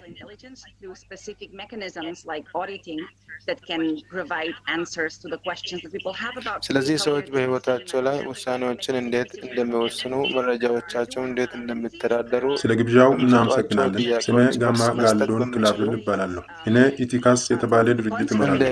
የእኛ ተልዕኮ በቴክኖሎጂ ሂደቶች ውስጥ ሰዎችን ለመጠበቅ ነው። ከዋና አገልግሎታችን አንዱ የአልጎሪዝም እየታየ መሆኑ ነው። በህይወታችን ላይ የበለጠና የበለጠ ስሜታዊ ውሳኔዎችን እያደረገ ነው። ስለዚህ ሰዎች በህይወታቸው ላይ ውሳኔዎችን እንዴት እንደሚወስኑ፣ መረጃዎቻቸው እንዴት እንደሚተዳደሩ ለሚሰጧቸው ጥያቄዎች መልስ መስጠት በሚችሉ እንደ ኦዲት ባሉ ልዩ አሰራሮች አማካኝነት ብርሃንን ወደ ሰው ሰራሽ ብልህነት ዓለም ለማምጣት ነው። የሚመለከታቸው ዝንባሌዎች አሉን። 1. መረጃ በጥቂት የግል ኮርፖሬሽኖች እጅ ተከማችቷል። የመንግስት ዘርፍ የእኛ መረጃ እንዴት እየተቀናበረ እንደሆነ መቆጣጠር አቅቶታል። እናም ራሳቸውን የዚህ የውህብ ዓለም ገዢዎች ሆነው ራሳቸውን እያቋቋሙ ያሉ የግል የቴክኖሎጂ ኩባንያዎችን ልዕለ ኃያል እንመለከታለን። ያ ደግሞ የሚያሳስብ ነው። ያ ደግሞ ቀድሞውኑ ያለ ነገር ነው። በተወሰኑ የግል ተዋንያን የቴክኖሎጂ ገበያ የተቆጣጠሩት አንድ ተለዋዋጭ አለ። እናም ይህ የቴክኖሎጂ ገበያ በዕለት ተዕለት ኑሮ፣ በአገልግሎት ተደራሽነት፣ በስራ ተደራሽነት፣ በመድኃኒት፣ በጤና ላይ በጣም ከባድ ውሳኔዎችን እያስተላለፈ ነው። ይህ መሆን ያለበት በህዝቦች ውስጥ በሚገኙት የዲሞክራሲ ስርዓቶች ቁጥጥር ውስጥ እንጂ ለማንም ማብራሪያ መስጠት የሌለባቸው የቴክኖሎጂ ኩባንያዎች መሆን የለበትም። ካለን ጉዳዮች አንዱ የአልጎሪዝም ግልጽነት ነው። ስለዚህ እነዚህ ስልት ቀመሮች በህይወታችን ላይ የበለጠና የበለጠ ውሳኔዎችን እየሰጡ ናቸው እና እንዴት እንደሚሰሩ ነው። ብዙ ጊዜ እንዴት እንደሚሰሩ ለማወቅ እንኳን መንገዶች የሉንም። ከአውሮፓ ውጭ በማንኛውም ቦታ ሰዎችን የሚከላከሉና ሰዎች ወደ እነዚያ ስልት ቀመሮች እንዲያገኙ የሚያግዙ ህጎች ህጎች የሉም። እኛ ህግ ባለንበት አውሮፓ እንኳን እነዚህን ህጎች የሚያከብር የለም። ስለዚህ ህግ አለት፣ መብት አለው፣ ግን እሱን ተግባራዊ ማድረግ አይችልም። በእውነቱ በተግባር ሊጠቀሙበት አይችሉም። ምክንያቱም ወደ አልጎሪዝም ሲመጣ የትኛውም ኩባንያ የግልጽነት ፖሊሲ የለውም። ያ አደገኛ ነው። ምክንያቱም በአልጎሪዝም ምክንያት ከስራ ሊባረሩ ስለሚችሉ ለምን እንደሆነ አታውቁ። ሌላው አደጋ ለኢኮኖሚው ያለው ስጋት ነው። ብዙ ሰዎች መረጃው አዲሱ ዘይት ነው ይላሉ። ያ በእውነት መጥፎ አምሳያ ነው። መረጃ እንደ ዘይት አይደለም። በዘይት በትንሽ ዘይት የተወሰነ ዋጋ ማግኘት ይችላል። በትንሽ ዘይት ጥቂት ቤንዚን ሊኖሮት ይችላል እና ምናልባት ትንሽ የትራንስፖርት ኩባንያ ይኑሩ ወይም የሆነ ነገር ያዳሉ። በትንሽ ውህብ ምንም ማድረግ አይችልም። ስለዚህ አንድ ተዋናይ ሁሉንም ዋጋ የሚይዝበት የሞኖፖል ገበያ ነው። ስለዚህ በገበያ ውስጥ የሚያሸንፉት ሁሉንም መረጃዎች ካሉት ብቻ ነው። ስለዚህ በመሰረቱ አሸናፊ ሁሉንም ይወስዳል። ለዓለም መረጃ ውጊያን ማሸነፍ የሚችለው አንድ ብቻ እና ያ ችግር ነው። ምክንያቱም በመሰረቱ ስነምግባራዊ ነገር አልፈጠሩም። የህብረተሰቡ እሴት አያውቁም። ለአንድ አካል ብቻ እሴት እየፈጠሩ ነው እና እዚያ ለማድረግ የሚሞክሩ ሌሎች ሁሉም አካላት በመሰረቱ በሂደቱ ውስጥ ኪሳራ ይደርስባቸዋል። ስለዚህ በእውነቱ እርስዎ በሚፈጥሩት ኢኮኖሚ ውስጥ ብዙ ተጨማሪ ጥፋቶችን እየፈጠሩ ነው። አዳዲስ ገበያዎች እና አዲስ የኢኮኖሚ ምህዳሮች ይገነባል። ግልጽ አይደለም እና ለምን ማድረግ አለበት? ዛሬ አንድ ነጠላ አርቲፊሻል ኢንተለጀንስ ልማት እየተከናወነ ነው። እናም እሱ በመጨረሻዎቹ ደረጃዎች ውስጥ ነው። ብቸኛው ጥያቄ ማን መጀመሪያ ይሆናል የሚለው ነው። በትክክል መረጃዎቹ መሪዎቹ ኮርፖሬሽኖች፣ መላ ግዛቶች እንኳን በአሁኑ ሰዓት እየተጣሉ ያሉት ይህ ነው። ምክንያቱም በሸማች ህብረተሰብ ውስጥ አንድ ነጠላ አርቲፊሻል ኢንተለጀንስ የአንድ ሰው ብቻ ሊሆን ይችላል እና በመጨረሻ እውነቱ ከጀርባው አንድ ሰው ብቻ ይሆናል። ያ በእውነቱ አስፈሪ ነው። ለነገሩ ለ6000 ዓመታት ተከፋፍለን በራሳችን ውስጥ በጣም መጥፎ የሆነውን እናሳድጋለን። የአንድ ነጠላ አርቲፊሻል ኢንተለጀንስ ባለቤት የአልፋ እሴት፣ ኩራት፣ ራስ ወዳድነትና የስልጣን ጥማት ያለው ሰው ይሆናል። እናም በዛሬው ዓለም ውስጥ ከሸቀጦች እስከ የሰው ህይወት ድረስ ሁሉም ነገር ለሽያጭ ነው። ማንም ሰው የእርሱን አፍቃሪነት አልፋ ለማሳየትና ሁሉንም ሰው ለመግዛት እምቢ ማለት አይችልም። እናም አንድ ነጠላ አርቲፊሻል ኢንተለጀንስ ይህን የመሰለ እድል በተሟላ ሁኔታ እንዲቆጣጠረው ያደርገዋል። በደንበኞች ህብረተሰብ ውስጥ ይህ ሊሆን አይችልም። ካልበሏቸው እነሱ ይበሎታል። ያ ሁሉም ሰው አሁን እያሰበ ያለ ተፎካካሪውን እየተመለከተ ነው እና ይህ ከዚህ በፊት ተደርጓል። የአይቲ ኢንዱስትሪ ዓመታዊ ገቢ ዛሬ $4 ትሪሊዮን ነው እና እንደዚህ አይነት ሰው ሰራሽ ልዕለ እውቀት ሲፈጠር ከሁሉም አካባቢዎች ሁሉንም ገንዘብ ይወስዳል። እናም በዓለም ላይ ያለው ገንዘብ ሁሉ ወደ አንድ ኪስ ይፈሳል። እስቲ አስቡት፣ ይህ ምን አይነት ቲቪ ሊሆን እንደሚችል። በሸማች ቅርጸት ያለው ነጠላ አርቲፊሻል ኢንተለጀንስ ለሰው ልጅ ጥቅም የሚውል ነው ብለው ተስፋ የሚያደርጉ ከሆነ እኔ ማዘን አለብኝ። አይከስም።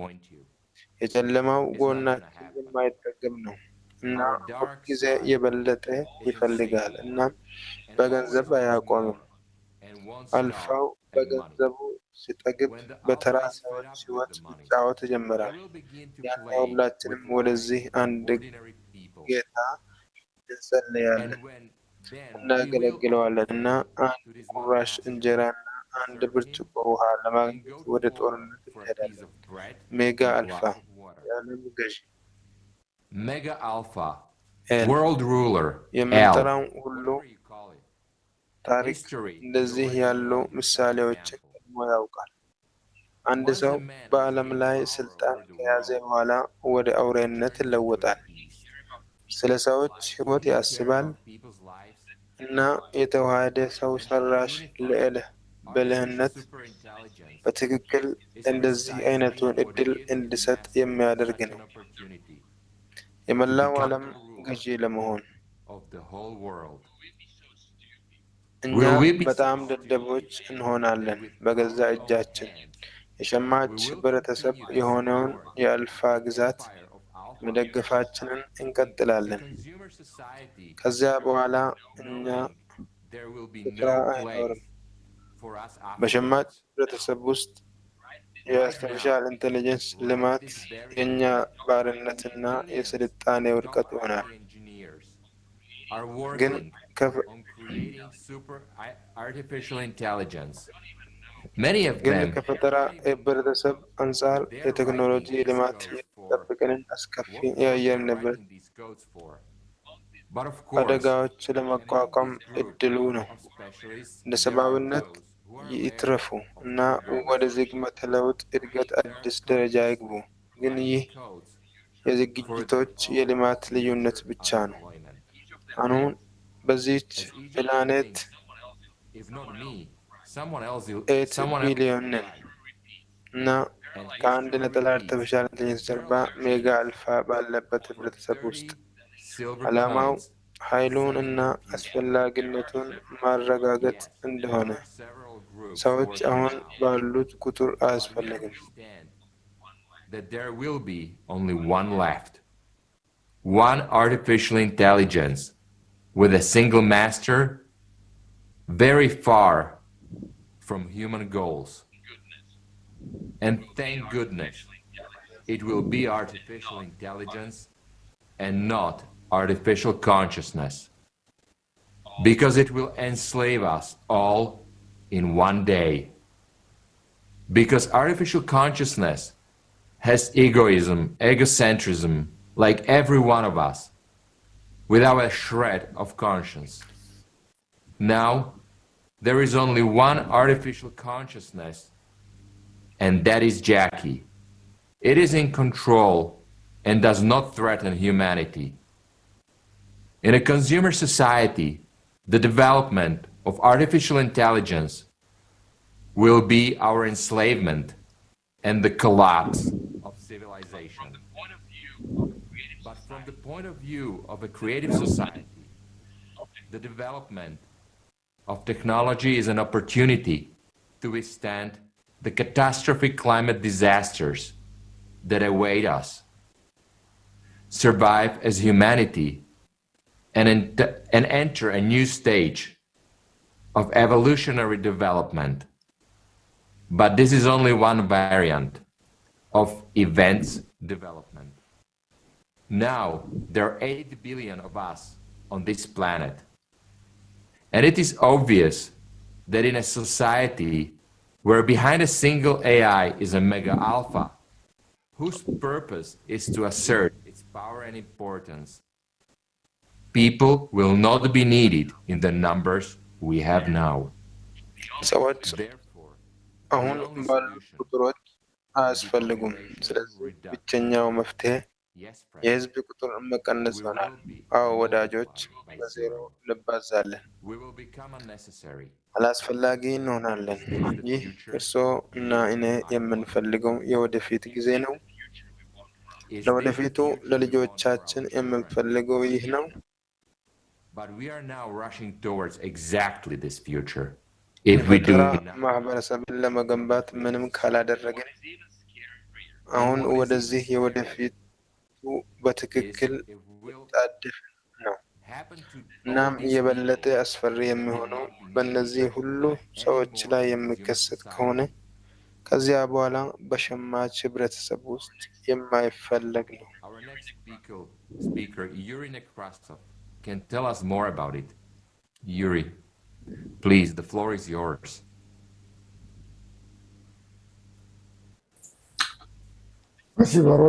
Thank you so much, Robert. Thank you. So, an artificial intelligence ስለዚህ ሰው ሰራሽ ማሰብ ችሎታ ወደ 95 በመቶ የሚጠጉ ስራዎችን የሚተካ ሲሆን ሰዎች አላስፈላጊ ይሆናሉ። በዚህ ረገድ ዋና ጥያቄ የምነሳው እነዚህ አዲስ ስራዎች ከሌሉ እና ትርፍ ስርዓት ሰዎች በህብረተሰቡ የሸማች ቅርጽት ምን ማድረግ አለብን? አሁን ወደ 8 ቢሊዮን የሚጠጋና እኛ ነን። እናም ይህ ቁጥር ብቻ የሚያድግ ነው። ግን በህብረተሰቡ የሸማቾች ፍልሰት ካልሰራን ማን ይመግበናል? ዛሬ ሁላችንም ስለ ፕላኔቷ ከመጠን በላይ መበላት እንሰማለን እና እነዚህ ሀሳቦች አዲስ አይደሉም። የህዝብ ቁጥር መጨመርና የምርት እድገት መጠንን ካሰላ በኋላ የህዝቦች ብዛት አደጋ እና የሀብት እጦቱ በ18ኛው ክፍለ ዘመን ተነጋግረዋል። እንዲሁም በ19ኛው መገባደጃ ላይ በ20ኛው ክፍለ ዘመን መጀመሪያ ላይ የዩጂኒክስ ሳይንስ በአሜሪካ እና በሰሜን አውሮፓ በስፋት ተሰራጭቷል። There will be inevitably be a population leap forward which will lead to excessive consumption of resources, and they will end up very quickly at a certain point. There's not enough for everyone. And so they put forward the idea that the number of people should not increase. It sounds crazy and mad for us now because the ideas of eugenics was distorted by natives. But if you look at the essence of it, የነገሮችን ዋና ነገር ከተመለከትን እና ከመቶ ዓመታት በፊት በህዝብ ቁጥር መጨመር ወሰን ላይ በጋራ ስምምነት ላይ መስማማት ከቻልን አሁን የህልውና ጥያቄ አይኖርብንም። በተጠቃሚዎች ፍልሰት ውስጥ ብንቆይ እንኳን ፕላኔቷን ብዙ ለማጥፋት ጊዜ አልነበረንም። ውቅያኖሶች፣ አፈሩ፣ አየሩ ንጹህ እድገቱ ይዳብር፣ እንዲሁም የሰው ልጅ በዚህች ፕላኔት ለተጨማሪ 100 ዓመታት ሊኖር ይችላል። አዎ 95% የምንወለደው ባልሆነ ነበር፣ ግን ስለዚህ ጉዳይ ባናውቅ ነበር እና አሁን እኛና ልጆቻችን ምን እንደሚጠብቀን እናውቃለን እና ልጆቻችን የልጅ ልጆች እንኳን እንደማይኖሩን እናውቃለን። ካልቀየርን የልጅ ልጆች አይኖሩንም እና ብዙ ሰዎች እንደዚህ አይነት የፕላኔቷ ጥፋት መጠን ያላቸው ልጆች እንኳን አይወልዱም። እኛ ራሳችንን እያጠፋን ነው። አሁን ግዛቶቹን ለህይወት ማስፋት አንችልም እና ሁሉም እድገታችን እስካሁን ደርሷል። ከኤሎን ማስክ ጋር ወደ ሞተች ፕላኔት ለመብረር ስላለው እድል ደስተኛ ሰዎች ብቻ። በዛሬው ጊዜ ሰዎች ስለ ህዝብ ቁጥር መቀነስ ሀሳቦች እየተናገሩ ነው። ለምሳሌ ቢል ጌትስ እና የሮማ ክለብ። ምክንያቱም ተጨባጭ 1 ቢሊዮን አሁንም ብዙ ነው እና ማን ይቆረጣል? እና እንተ ተራ ሰዎች የእኛን እርባና ቢስነት በሸማች ቅርጸት ከግምት ውስጥ በማስገባት ራሳችንን እና የራሳችንን ፕላኔት እንዴት እንደምናጠፋ እዚያ ምናልባት ቢያንስ ሸማች ቅርጸት የእድሜ ማራዘሚያ ጥሩ መፍትሄ ሊሆን ይችል ነበር፣ ግን ይህ ከእንግዲህ አይረዳም። በ95% ራሳችንን ብናጠፋ እንኳን ምንም አይፈታውም። ምንም እንኳን ሁላችንም በፋብሪካዎቻችን እና ከእንፋሎት እንስት ጋር ብንጠፋም ፕላኔቷ አሁንም ወደ መጨረሻዋ ትደርሳለች። ትንሽ በዝግታ ግን ይከሰታል። ፕላኔቷ እየሞተች ነው። እናም አሁን ምድርን ማዳን እና እንደገና መተመን የሚችል ብቸኛው ሰው ፕላኔቷን እና ራሱን ለማዳን በአንድ ዶክተር ውስጥ እንደ አንድ ሰው ሰብአዊነት ነው። ምድራችንን አሁን ለመመለስ ሰዎችን እና ብዙ ሰዎችን እንፈልጋለን እና ከሁሉም በላይ ደግሞ ተፈጥሯዊ የህብረተሰብ ቅርጸት ያስፈልገናል። ፕላኔቷ ያለ ሰዎች አትድንም። እንደ ፈጣሪ ፍቃድ ይህንን ስራ ለመቋቋም 8 ቢሊዮን ይበቃናል። ይህ ዛፎችን መትከል ብቻ ሳይሆን ከባድ ዓለም አቀፋዊ አቀራረብ ነው። የ8 ቢሊዮን ህዝብ ትኩረት ወደ አንድ የጋራ ግብ ሊመራ ሲችል ብቻ ነው ራሳችንና የጋራ ቤታችንን ማጥፋት ማዳን የምንችለው። ያን ብቻ ነው። Worldwide. And it's our choice. It's our choice to take action and bring people's attention to the fact that we're facing a really serious global issues. And it's up to everyone who's seeing this. It's up to every person who's hearing this to take action. Because if we don't take action after knowing this information, it means that's our choice. And then the consequences will be the result of our choice. Thank you.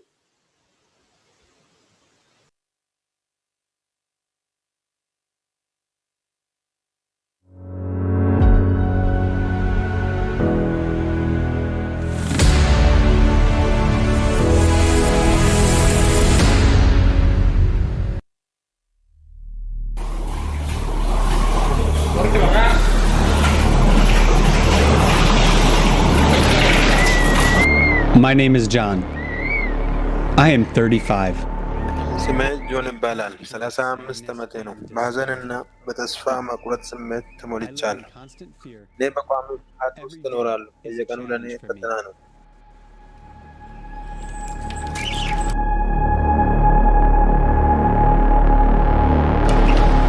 However, ከረጅም ጊዜ በፊት አስደሳች የወደፊት ሕይወታችንን የመምረጥ ዕድል ነበረን።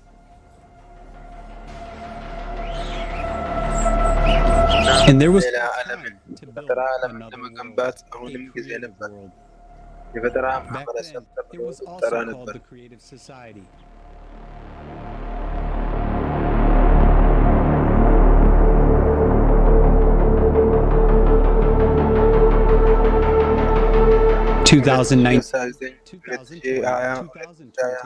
ማስጠንቀቂያ ተሰጥቶናል። እኛ ሁላችንም በምድር ላይ ያለን ሰዎች እንደሆንን መገንዘብ ነበረብን። ትልቅ ቤተሰብ ነው። የራስዎ ይረዱና ለጓደኞቹ ለዘመዶቹ ይንገሩ። በሕይወት መቆየት የሚችሉ አንድነት በመፍጠር ብቻ ነው። Oh well, it's too late. We can't change anything. ምንም ነገር መለወጥ አንችልም። With our inaction, ባለማመናችን የጌቶችና የባሪያዎች ህብረተሰብ ጠብቀን እናቆያለን። When I was 25, newsfeeds were proclaiming that life will become comfortable and easy once technology is greatly integrated into our lives. They instilled an idea that there would be more jobs. እንደመጨመርና የእያንዳንዱ ሰው የኑሮ ሁኔታ እንደሚሻሻል ተጠቅመዋል። ማሽኖች ሰውን ሙሉ በሙሉ ይተካሉ። ሰው አላስፈላጊ ይሆናል። ጠቅላላ ስራ አጥነት ተጀመረ። አሳዛኙ ነገር በሸማች ህብረተሰብ ውስጥ ሁሉም ሰው ለራሱ ነው። ሰው ለሰው ተኩላ ነው። ሕይወት ዋጋ የለውም። ለራሳቸው ራስ ወዳድነት ራስ ወዳድ ዓላማዎች የሚጠቀሙባቸው ለዓለም ልሂቃኖች አንድ ሪዞርቶች ብቻ ነን። እናም ይህ ሁሉም በአየር ንብረት አደጋ ተባብሷል። በዚህ ክስተቶች መጨረሻው መጀመሪያ ነበር። በጣም ኃይለኛ በሆነ ሱናሚ ማዕበል ከተማዎች ሰዎች ሕይወታቸውን ለማዳን ለመሰደድ ተገደዋል። ይህንን ሁሉ በገዛ ዓይን መመልከቱ ዘግናኝ። በሚሊዮኖች የሚቆጠሩ መኖሪያ ቤት የሌላቸውና የተራቡ በጭንቅላቱ ጣራና ለቂጣና ለዳቦ በሚደረገው ትግል ሰዎች እርስ በርስ ይገዳደላሉ። አብዛኛዎቹ በደንብ የታጠቁ ናቸው። ምግብ የሌላቸው ራሳቸውን ይመገባሉ። ሰዎች ሰብአዊ መብታቸውን አጥተዋል። 8 ቢሊዮን እና የቀረው ከ5% በታች ሁሉንም ነገር አጣው። አዎ፣ አሁንም ቢሆን በነዋሪው ያልተነኩ ደሴቶች አሉ።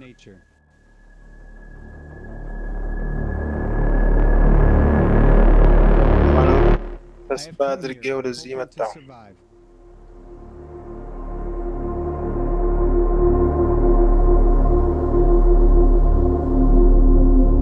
እናም በመጨረሻም ሁላችንም እዚህ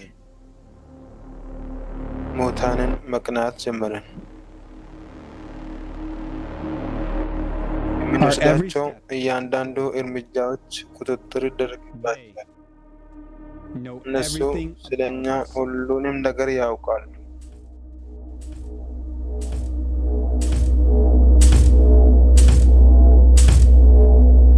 We are slaves.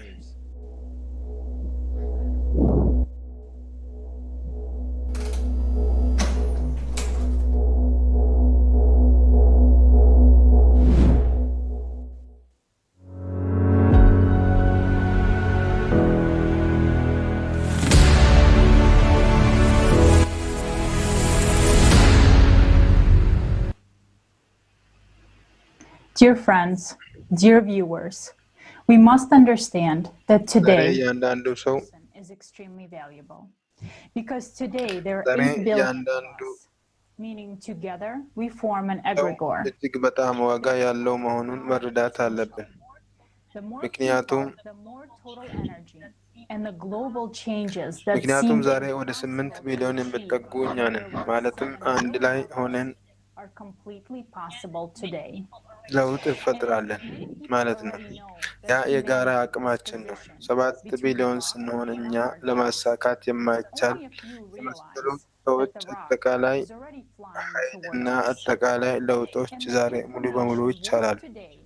ብዙ ሰዎች የሰው ልጅ በአለትና በአስቸጋሪ ቦታ መካከል እንደሚቀመጥ ያውቃል።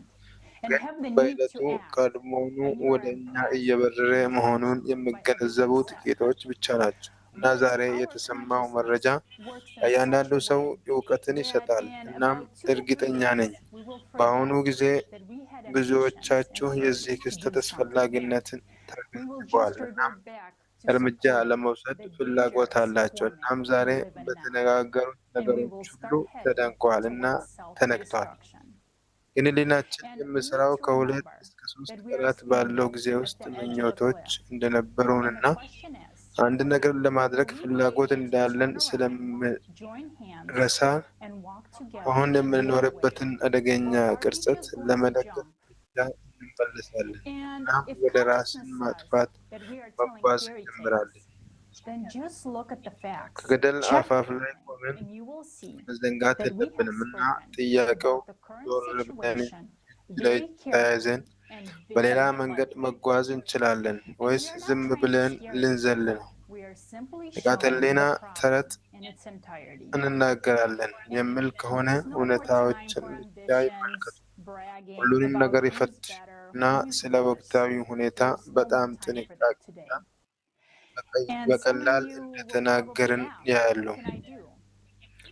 እና እኛ ማንንም ለማስፈራራት አንሞክርም። በቃ ችግሩን ሙሉ በሙሉ እናሳያለን። ስለማን የተሻለ እና ማን መጥፎ እንደሆነ ለማጉላትና ለመኩራራት ተጨማሪ ደህና። ምናልባት እርስዎ እየጠየቁ ነው፣ ምን ላድርግ? ደህና።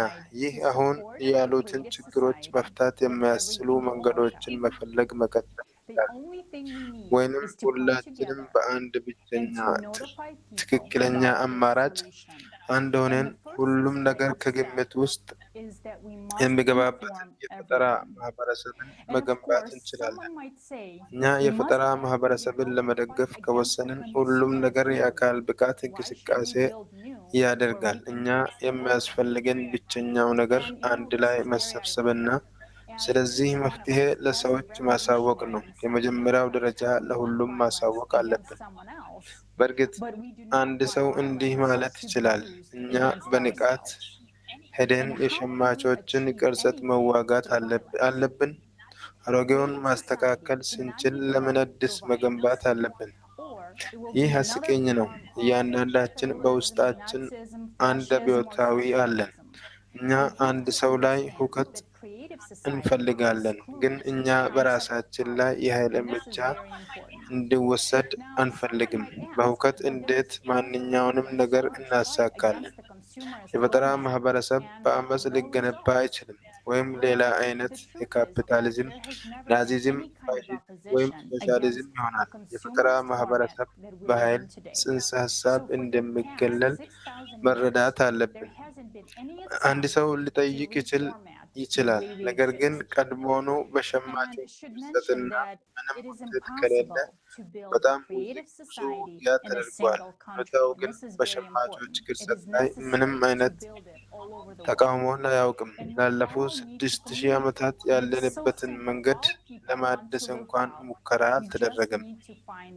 በአንድ ሀገር ውስጥ የፈጠራ ማህበረሰብን መገንባት የማይቻል መሆኑን መጥቀስ አለበት።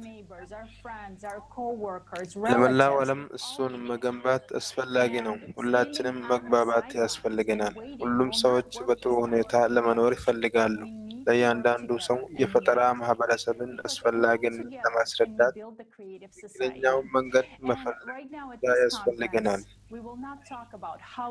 እኛ ብዙ መርሃ ግብሮች፣ ቪዲዮዎችና ስብሰባዎች ያሉበትን የፈጠራ ማህበረሰብ እንዴት መገንባት እንደምንችል አናወራም። በዚህ ርዕስ ላይ በአላትራ ቲቪ ውስጥ ይገኛሉ። በአሁኑ ጊዜ ስለ አርቲፊሻል ኢንቴሊጀንስ ስራዎችን ለመቆጣጠር ሰማን፣ ግን ትንሽ ቆይተን ስለ አየር ንብረት ቀውስ እንነጋገራለን እና ባለሙያዎችና ሳይንቲስቶች በፕላኔቷ ላይ ስላለው ሁኔታ ይተነትናሉ።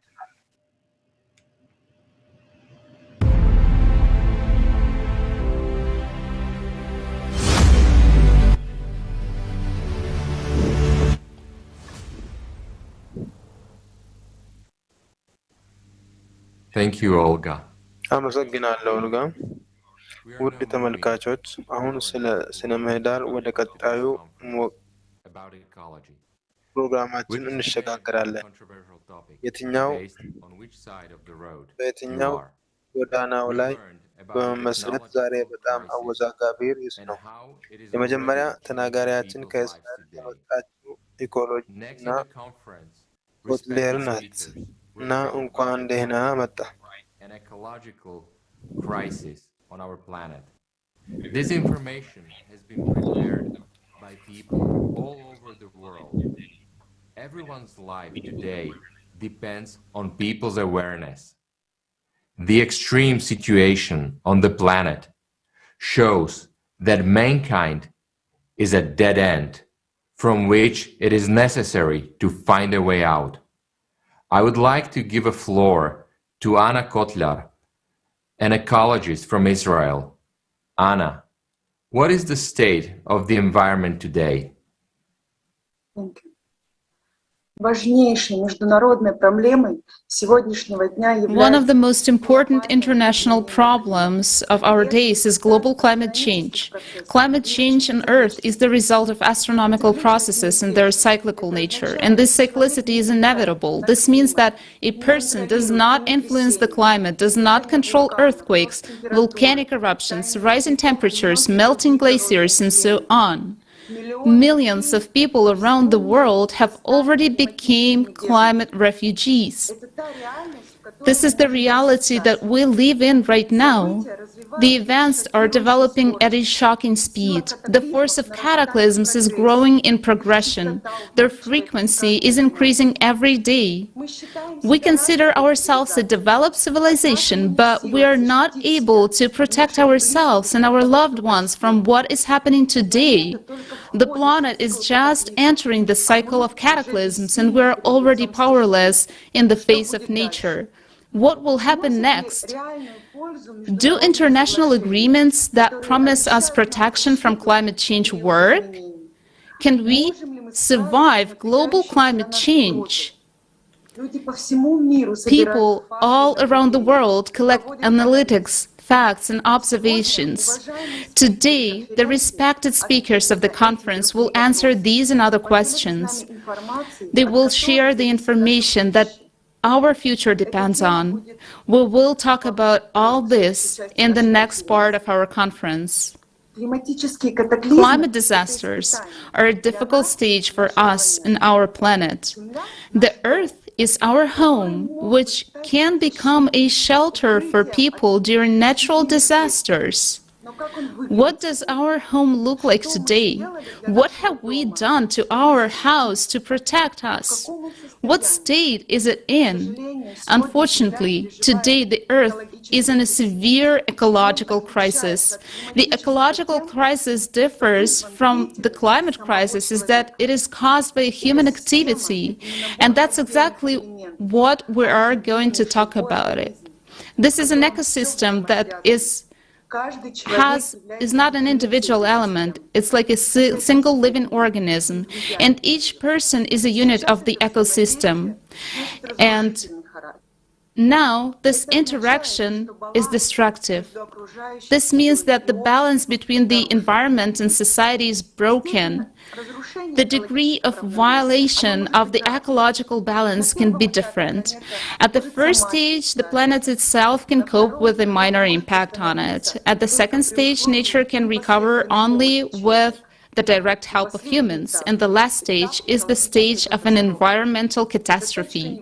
This is the point of no return, when even a person can no longer restore or fix anything, and this situation leads to the death of humanity. And in some parts of the world, this stage already arrived. Today, we are at the ecological crisis stage.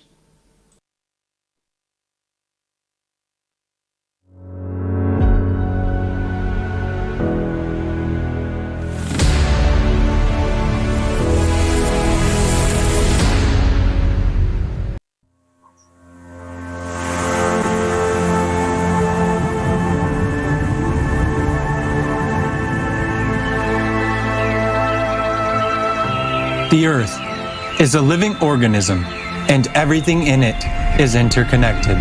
ምድር ሕያው ፍጡር ናት። በውስጧ ያለው ሁሉ እርስ በርስ የተገናኘ ነው። ምድር እንደ ሰው ሁሉ ሕይወት ያላት ናት እና እንደዛው ለጉዳት ተጋላጭ ናት። ደስታና ደህንነት ሕይወታችን በአንድ ጊዜ ሊበተን ይችላል።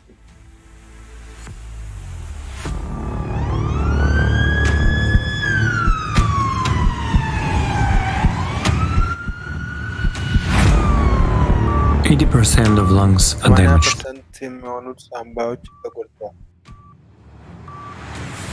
Each year, the world loses over 10 million hectares of forest area, equivalent to 27 soccer fields per minute. In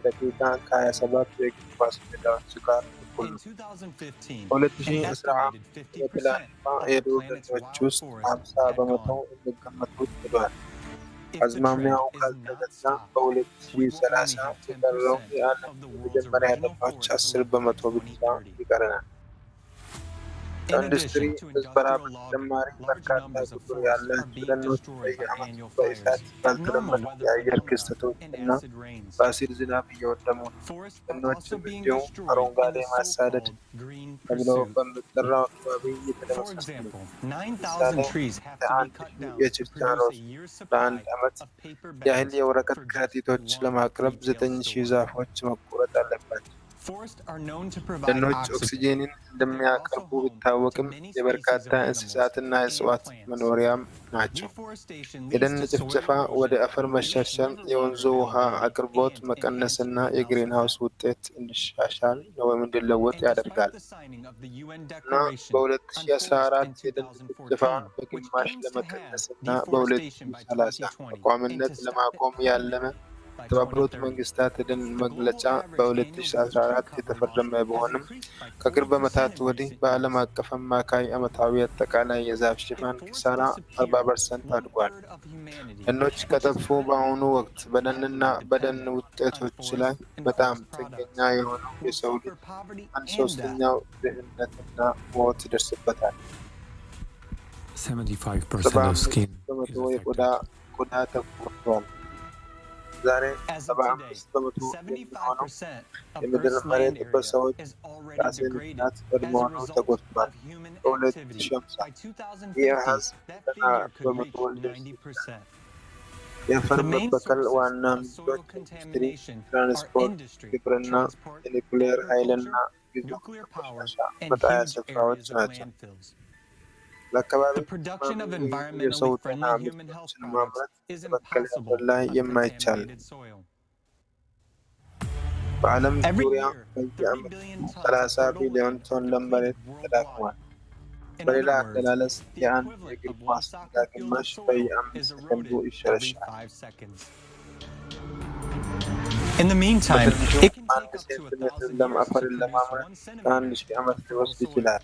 ይህም ማለት በሕይወታችን ውስጥ የአፈር ንጣፍ መጨመር አንችልም ማለት ነው። 450 ዓመታት በምድር ላይ ከሚገኘው የላይኛው አፈር ግማሽ ያህሉ ተሟጧል። የመሬት መራቆት የምግብ እጥረትንና ረሃብን ያስከትላል። በአሁኑ ጊዜ ወደ 40% የሚሆነው የዓለም ሕዝብ መሬት መራቆቱ ተጎድቷል። ከ3 ቢሊዮን ሕዝብ በላይ ነው። ኦክሲጅን እጥረት እየተስተዋለ ነው። በዓለም ዙሪያ ካሉ 10 ሰዎች መካከል 9ኞቹ የተበከለ አየር ይተነፍሳሉ።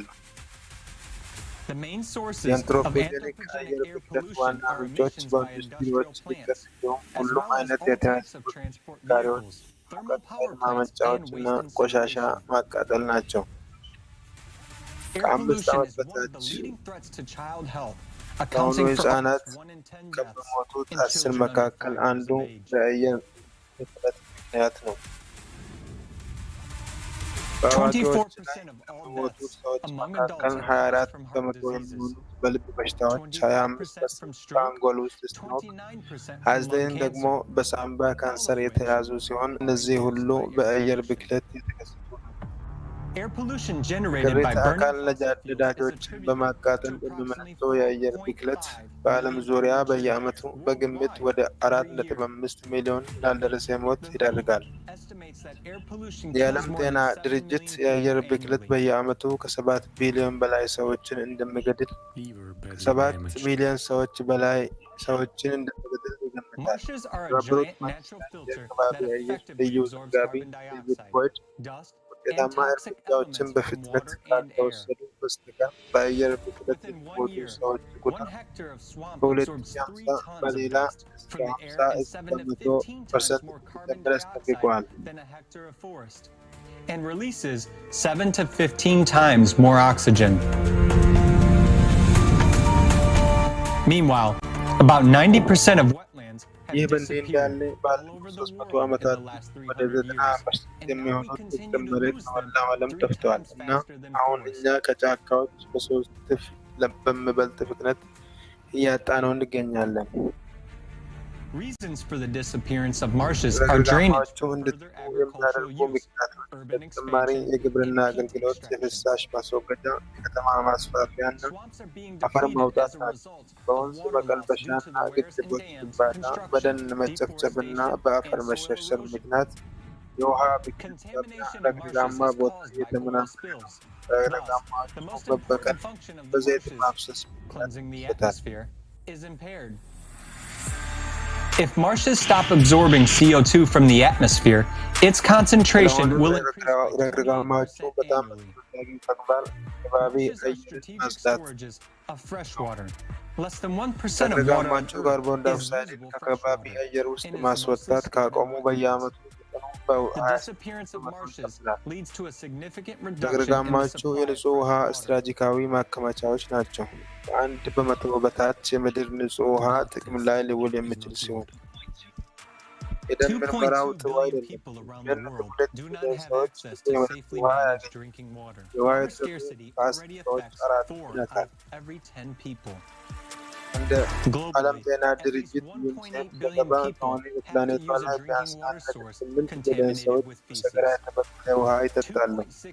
በንጹህ በሽታ ቁጥጥር ምክንያት በሚከሰቱ በሽታዎች በየዓመቱ 6 ሚሊዮን ሰዎች ይሞታሉ። በየደቂቃው 5 ሞት። በንጽህና ጉድለት፣ ንጽህና አጠባበቅ ወይም ባልሆነ የመጠጥ ውሃ ምክንያት በየዓመቱ ከ5 ዓመት በታች የሆኑ 297,000 ሕፃናት በተቅማጥ ይሞታሉ። በተባበሩት መንግስታት ሪፖርት ዘገባ መሰረት በግምት 5.5 ቢሊዮን ሰዎች እስከ 2025 ድረስ ከፍተኛ የውሃ እጥረት ባለባቸው አካባቢዎች ይኖራሉ። ሁኔታው በውሃ እጥረት መባባስ ወደ ብዙ ግጭቶችና በዚህም ምክንያት በዚህ ተፈጥሮ ሀብት ላይ ግጭቶችና ጦርነቶች ይከሰታሉ።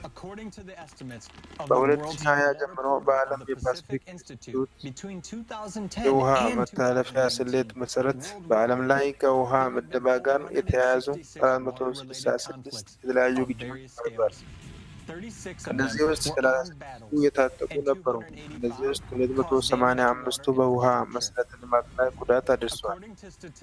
የአሃዛዊ መረጃዎች ምልከታ ቀደም ሲል በንጹህ ውሃ ምንጮች ላይ ችግር ያልነበራቸው ክልሎች እንዲሁ በእነዚህ አይነት ግጭቶች ውስጥ ራሳቸውን ያገኙታል። ተመራማሪዎች ይህ አዝማሚያ እንደሚቀጥል ያምናሉ። የውሃ ግጭቶች ድግግሞሽ እየጨመረ ይሄዳል። ቁጥራቸው ጊዜ ወደ ጊዜ እየጨመረ ሄዶ ብዙ ሀገሮችን ይነካል።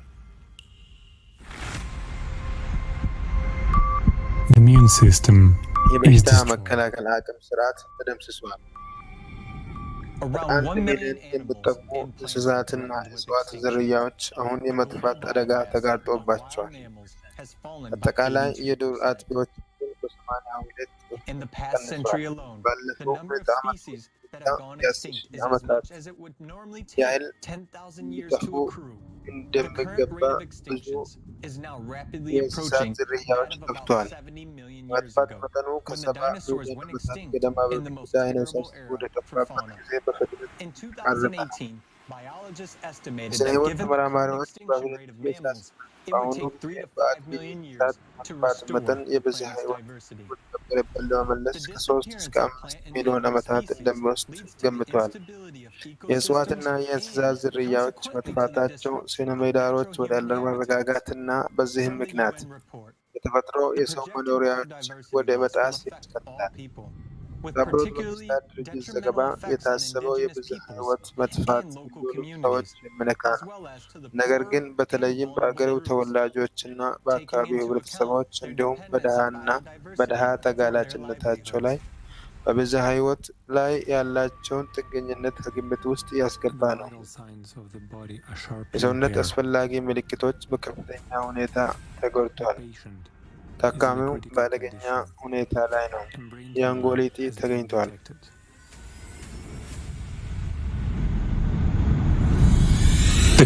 የሰው የሸማቾች አኗኗር በምድር አካል ላይ እንደ አደገኛ እጢ ነው። እሱ በየጊዜው እያደገ እየበላው እና ከማክሮ ኦርጋኒክ የሚፈልገውን ሁሉ ለራሱ ይወስዳል። አያካፍልም፣ ለሌሎች አያስብም። ይህም በካንሰር እብጠት ጋር ህይወት ያላቸው ነገሮች ሞት ያስከትላል። ዛሬ ዓለም አቀፍ እርምጃ ካልተወሰደ ነገ በጣም የዘገየ ነው። የምትኖርበት ፕላኔት እየሞተች ነው። የፈጠራ ማህበረሰብ ብቸኛው እድላችን ነው።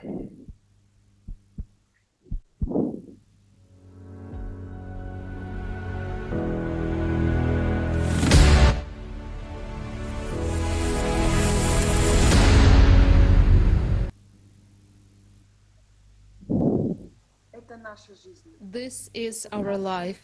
Each of us is now in a critical condition. The situation is getting worse every day. Not every year, but every day. I hope that the video we just watched will not leave anyone indifferent. Why do I hope so? Because if these statistics don't help to educate people, what will? The statistics that we have just seen are terrifying. By 2030, 10% of forests will remain. ምድራችን እየሞተ ነው። አሁን ያየናቸው አሃዛዊ መረጃዎች በጣም አስፈሪ ናቸው። በ2030 10 በመቶ ደኖች ይቀራሉ። ይህ በ9 ዓመታት ውስጥ ነው። ሁላችንም ዛሬ በወረርሽኙ ወቅት እየኖርን ነው። ቀሪዎቹ 10 በመቶ የሚሆኑት ሳምባችን ምን ማለት እንደሆነ እናውቃለን። እንዴት? የቀሩት 10 በመቶ ደኖች አናቋርጥም። እንዴት? ምክንያት ይህ ንግድ ነው እና ቢዝነስ ጤናማነትን ይቆጣጠራል። ገንዘብ ለማግኘት ሁሉንም ነገር እናደርጋለን። ይህ መዳንና ወደ ራስን የሚገፋን ተፈጥሯዊነት ነው። በጣም ሩቅ ሄደናል። ማጥፋታችንን እንቀጥላለን። የምድር ሀብቶች እያለቀባቸው ነው። ፕላኔታችን በጣም እየተበከለ ስለሆነ ቀድሞውኑ ከ10 ሰዎች መካከል 9 ሰዎች ንጹህ አየር ለመተንፈስ እድል ሳይላቸው ከ10 ሰዎች መካከል 4ቱ ቀድሞ አያላቸው። Just think about it. More than 7 million እስቲ ስለዚህ people ጉዳይ አስቡ። በተበከለ አየር ምክንያት በየዓመቱ ከ7 ሚሊዮን በላይ ሰዎች ይሞታሉ።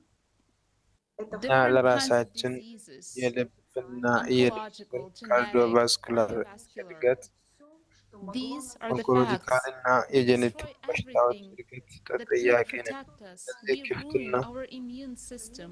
We're so busy with consumerism that we have no time to look into the future. While the future is worth being afraid of, if we በሽታ don't do የመከላከል anything, we will ስርዓታችንን die. እናጠፋለን። If we smooth የወደፊቱን our ለመመልከት rough ጊዜ spots, ስለሌለን በሸማቾች ስራ በጣም ተጠምደናል። መጪው wars ጊዜ for resources that መፍራት have already ተገቢ started. ቢሆንም A ካላደረግን massive cut down of እንሞታለን። the number of population in order to reduce the so-called load on the earth. ሸካራ ቦታዎችን ለስላሳ ካደረግን ነገ ምን እናደርጋለን? All በምድር ላይ ሸክም information is either የሚባለውን መቀነስ concealed ቀደም or ሲል twisted or በመካሄድ ላይ scattered. ላሉት ሀብቶች፣ So ጦርነቶች not ወይም to cause የሰዎች panic ብዛት and not to መቀነስ ruin the በመጀመሪያ habitual ጠንካራዎቹ system of ደካማዎችን consumption. ይገድላሉ። A ከዚያስ lot of ማን? us know and ይህንን ጦርነት understand what is ማሸነፍ going on, ይቻል but ይሆን? they're silent ድንጋጤን because they don't see ላለማድረግና the way out. የፍላጎቱን We have መደበኛ already ስርዓትን come to a line ላለማበላሸት beyond ብዙ which there is መረጃዎች no turning ተደብቋል back. We have ወይም eaten, burned, and ተጣመዋል cut down ወይም everything in our ተበታትነው path. ይገኛሉ። ሆኖም አንድ ሰው እውነቱን መናገር Scientists አለበት። already believe that the point of no return will come in the next 50 years. Do we even have that time? After all, everything is accelerating progressively. And can we actually purify water only in half of a lake? እና በእውነቱ ውሃ በአንድ ግማሽ ሐይቅ ውስጥ ብቻ ማንሳት እንችላለን? ለዚያ ሁሉም ሰው ያስፈልጋል።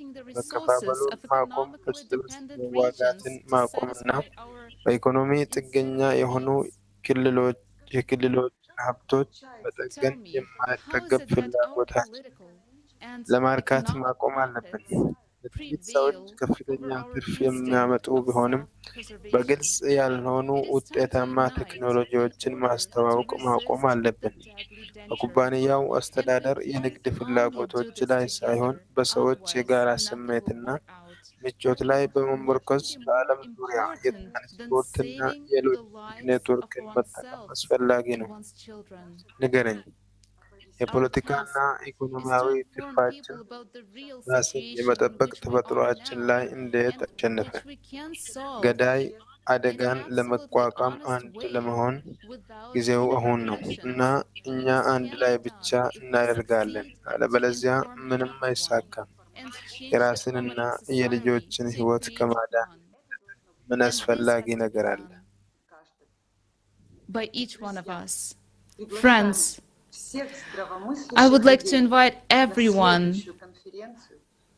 to the next conference that will be held on the 4th of December 2021. ቀጣዩን ኮንፈረንስ ላስታውቆት እፈልጋለሁ። በዲሴምበር 4 2021 ግሎባል ክራይሲስ የዓለም ቀውስ። Thank you. Thank you so much, Anna. The situation is really alarming, and we see it in the comments that our viewers do understand it. Many of them say it's scary, and many of them asking, what can we do? Well, first of all, we need everyone to build a creative society, and the shortest way to tune into the project is to go on the ALLATRA.unite.com and press Join Us button. Then the second thing everyone can do is share a post on እኔ their social ፕሮፌሰር media ጀራልዶ tagging ሴባሎስ ALLATRA ነኝ። Unite. እኔ በሜክሲኮ ብሔራዊ ዩኒቨርሲቲ ውስጥ እሰራለሁ እና እኔ በመሰረቱ በዱር ውስጥ Make a video review, post it, or send it on the ALLATRA Unites, on the email you can find on the ALLATRAUnites.com. We can also make a video review. We can post a small review in the text format. The main thing, inform people around you. Make sure that there is no person in your surrounding that doesn't know about possibility of building creative society and this conference. Thank you so much. Let me pass the floor to Alex in Germany.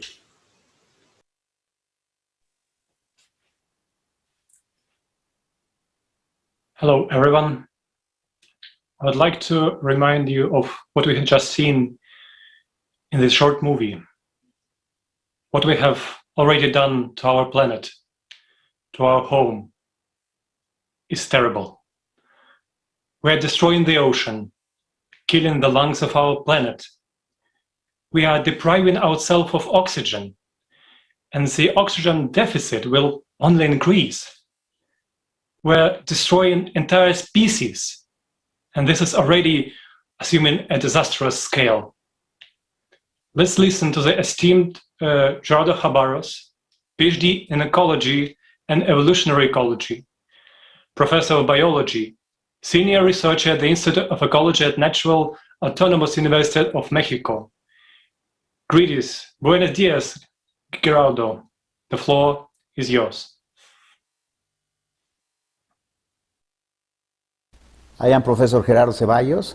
I work at the National University of Mexico, and I am an ecologist that specializes basically in studying animals in the wild.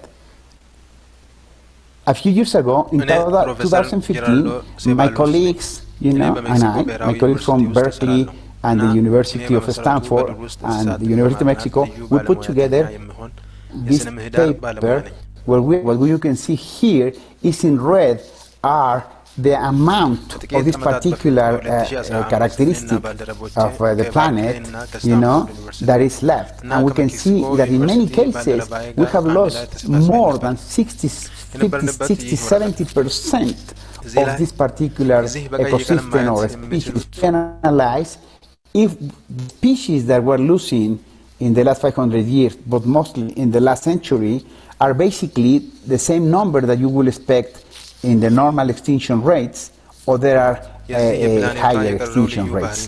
And what we found, and this is rather dramatic, I want you to see here, this is a cumulative number of extinct species. This is the centuries, the intervals. So if we were losing a species at the normal rate, all the lines should be below the dot line. But what we can see here is that in the last 500 years, but especially in the last century, we have started to lose species much faster than in the previous million years. And we can see here on this side that the number of species lost is directly root to the human population. Here is human population and this species, and this line is almost perfect. And this has let us conclude that we have entered the sixth mass extinction. There were 5 previous mass extinctions, all of these caused by እናም በዚህ በኩል የዝርያዎቹ ቁጥር ይሄ ደግሞ የሰው ልጅ ቁጥር እናም ይህ መስመር እንደሆነ ያውቃሉ። ይህ ደግሞ ወደ ስድስተኛው በጅምላ መጥፋት እንደገባን ለመደምደም አስችሎናል። ከዚህ በፊት 5 የጅምላ መጥፋቶች ነበሩ። ይህ ሁሉ በተፈጥሮ አደጋዎች የተከሰተና ይሄ ደግሞ በእኛ የተፈጠረ ነው። ያ መጥፎ ዜና ነው። የምስራች ዜናው በእኛ የተፈጠረ ከሆነ በእንቅስቃሴዎቻችን በድርጊታችን መከላከል እንደሚቻል ነው። ግን አንድ ዝርያ ከማጣቱ በፊት ብዛቱን ያጣል። ያገኘነው ነገር በየአመቱ በቢሊዮኖች የሚቆጠሩትን ያጣን ነው። ስለዚህ ይህ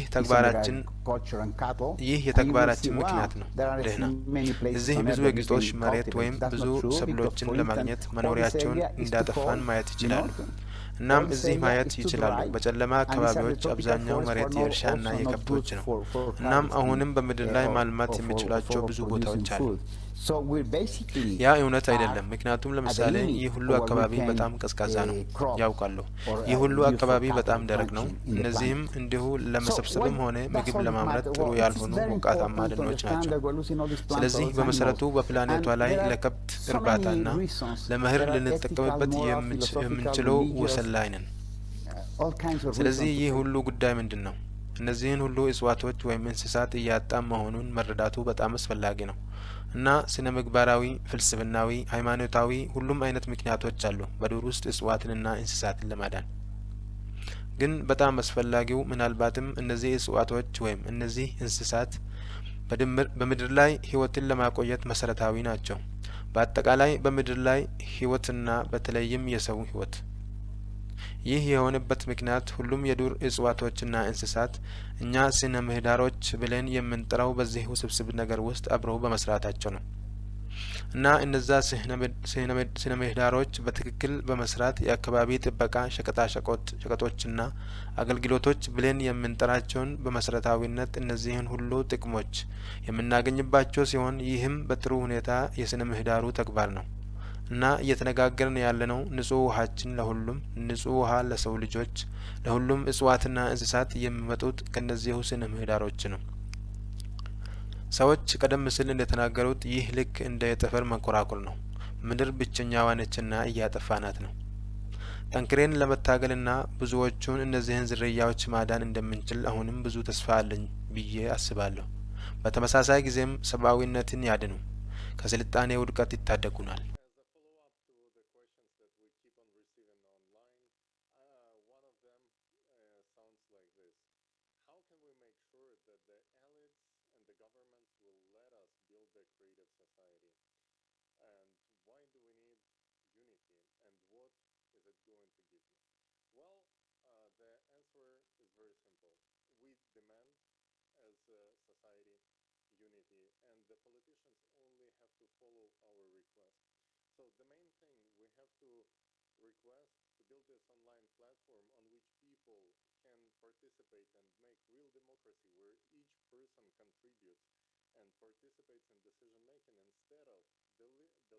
The power to the elites, right? So if it's your request, it's up to you.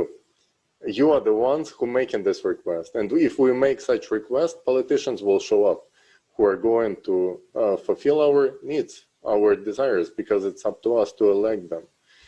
And the concept of creative society is a very positive concept. In fact, rich people and elites are going to suffer and be destroyed by the climate crisis just as everyone else. So this is the only way to survive for all of us, for rich and poor, for elites and for regular people, to build the society in which each one of us takes personal responsibility. Thank you.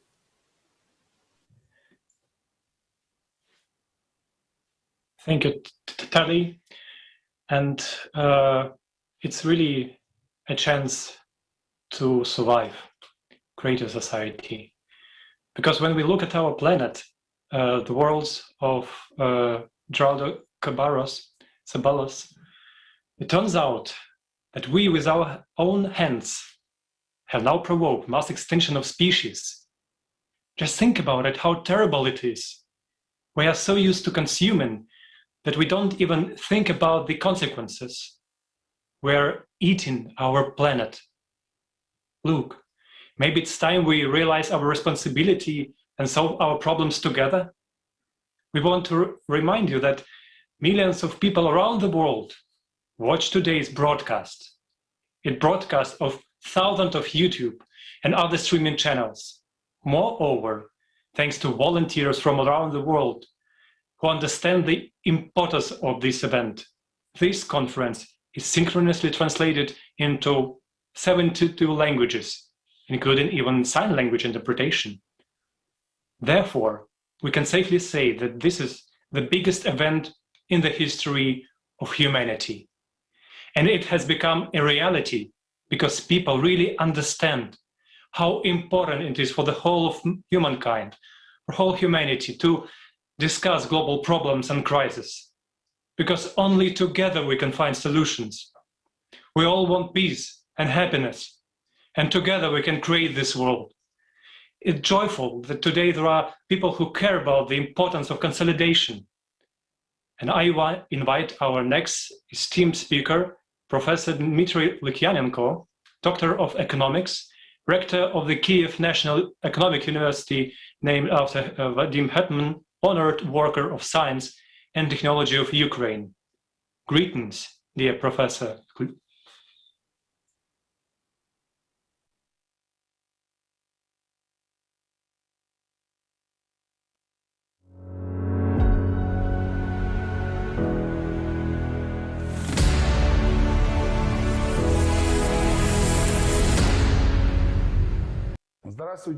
Hello, colleagues, friends, participants of the Global Forum.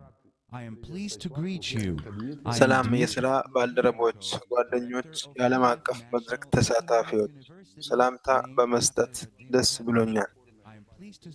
በቫዲም ሄትማን ስም የተሰየመው የኪየቭ ብሔራዊ ኢኮኖሚ ዩኒቨርሲቲ ዶክተር ዲሚትሪ ሉኪያንኮ ነኝ።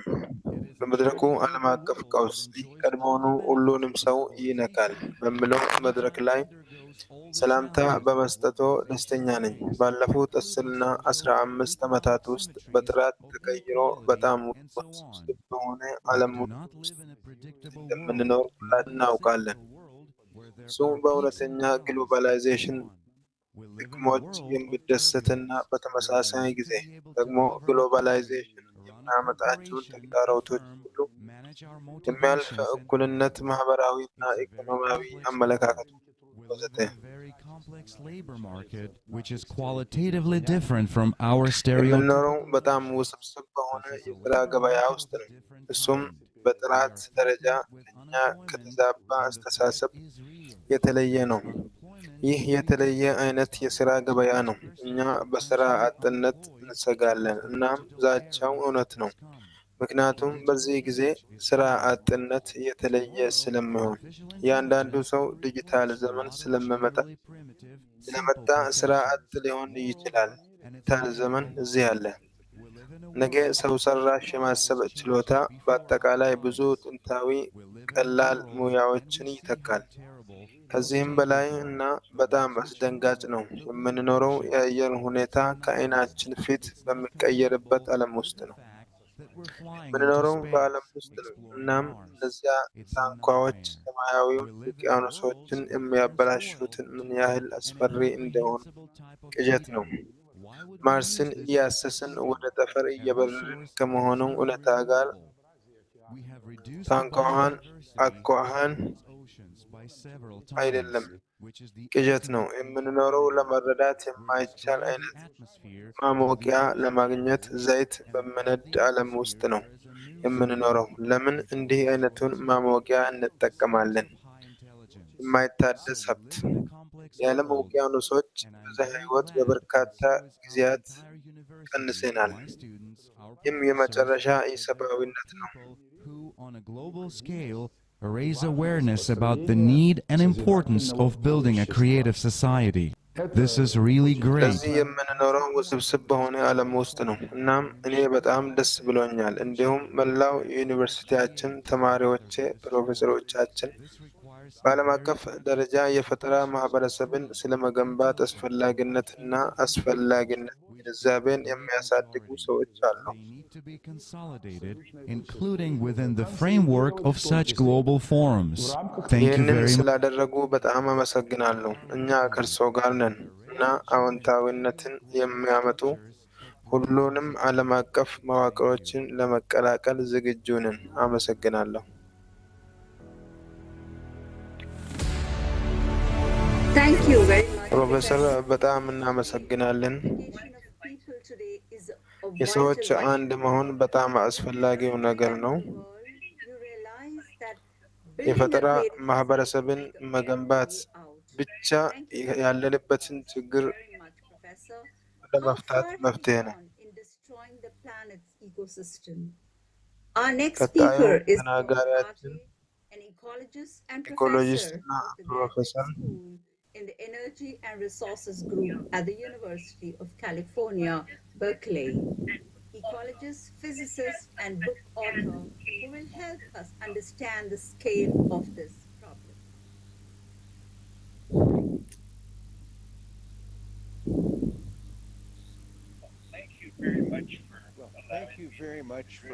አመሰግናለሁ እንድናገር ስለጋበዛችሁን። Very impressed with what this group is እናም doing. በጣም የግሩፕ በሰራው ነገር የደስታ ስሜት ሰጥቶኛል፣ ውስጤ ተነክቷል። A lower quality of life because we've destroyed so much of the wildlife. But the more we continue to destroy እና በዓለም ላይ ያሉ ተፈጥሮዎችን እያጠፋን ማጥፋቱን ከቀጠልን I'm aware of አደጋው እየጨመረ እንደሚመጣና one is that if you look at in the United States, there are many, many types of habitat.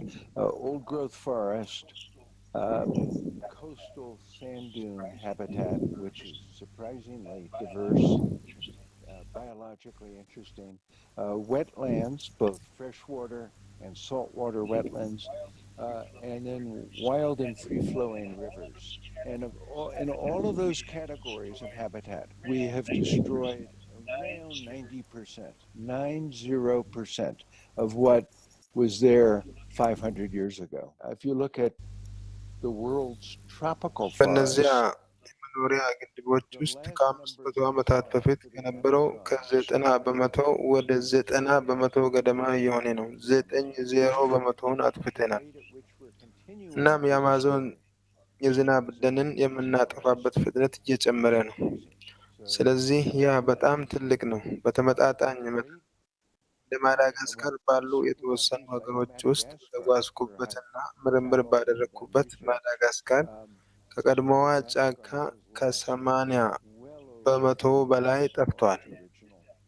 እናም በዚያ ብዙ ትልቅ ዛፎች ብቻ ሳይሆን በውስጣቸው ከሚኖሩት ፍጥረታት በተጨማሪ ብዙ እጽዋትና እንስሳት ይጓዛሉ። ስለዚህ መጠኖቹ አሰቃቂ ናቸው። አውሮፓ አብዛኛዎቹን የመጀመሪያዋን ጫካ፣ መካከለኛው ምስራቅ የሊባኖስ ዝግባን አጠፋች። በአፍሪካ ውስጥ በፍጥነት ደኖችን እናጠፋለን። የቻይናው ቀበቶ የመንገድ ፕሮጀክት በዱር አካባቢ ላይ የሚያደርሰው ጥፋት ሊጨምር ነው። እናም በምድር ላይ ይህ የማይከሰትበት ቦታ የለም። ስለዚህ ጫካውን ካጠፋ በእውነቱ የዚያ ጫካ ድርቅ ንፋስ ይፈጥራል። እንደ ካንሰር ያሉ ዘግናኝ በሽታዎችን ለመፈወስ በዱር ውስጥ ይኖሩ የነበሩትን ፍጥረታት፣ እጽዋቶች፣ እንስሳትና እጽዋት አዳዲስ መድኃኒቶች ምንጭ ሊሆኑ ይችላሉ።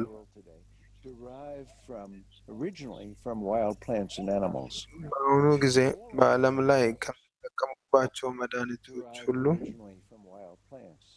ግማሽ ያህሉ የሚመነጩት ከዱር እጽዋትና ከእንስሳት ከዱር እንስሳት ከሚመነጩ የቤት እንስሳት የሚመጡ ሁሉም የሚግባችን ሰብሎች መሆኑን ለራሳችን ማስታወሱ ሁልጊዜ ጠቃሚ ነው። እኛ መልሶ ማግኘት የሚቻል አንድ ነገር እያደረግን አይደለም። deliberately, consciously, and cruelly causing extinction of የጠፋውን ዝርያ መመለስ አይችሉም፣ ጠፍቷል። እናም እኛ ኪሳራውን መቀበል አለብን።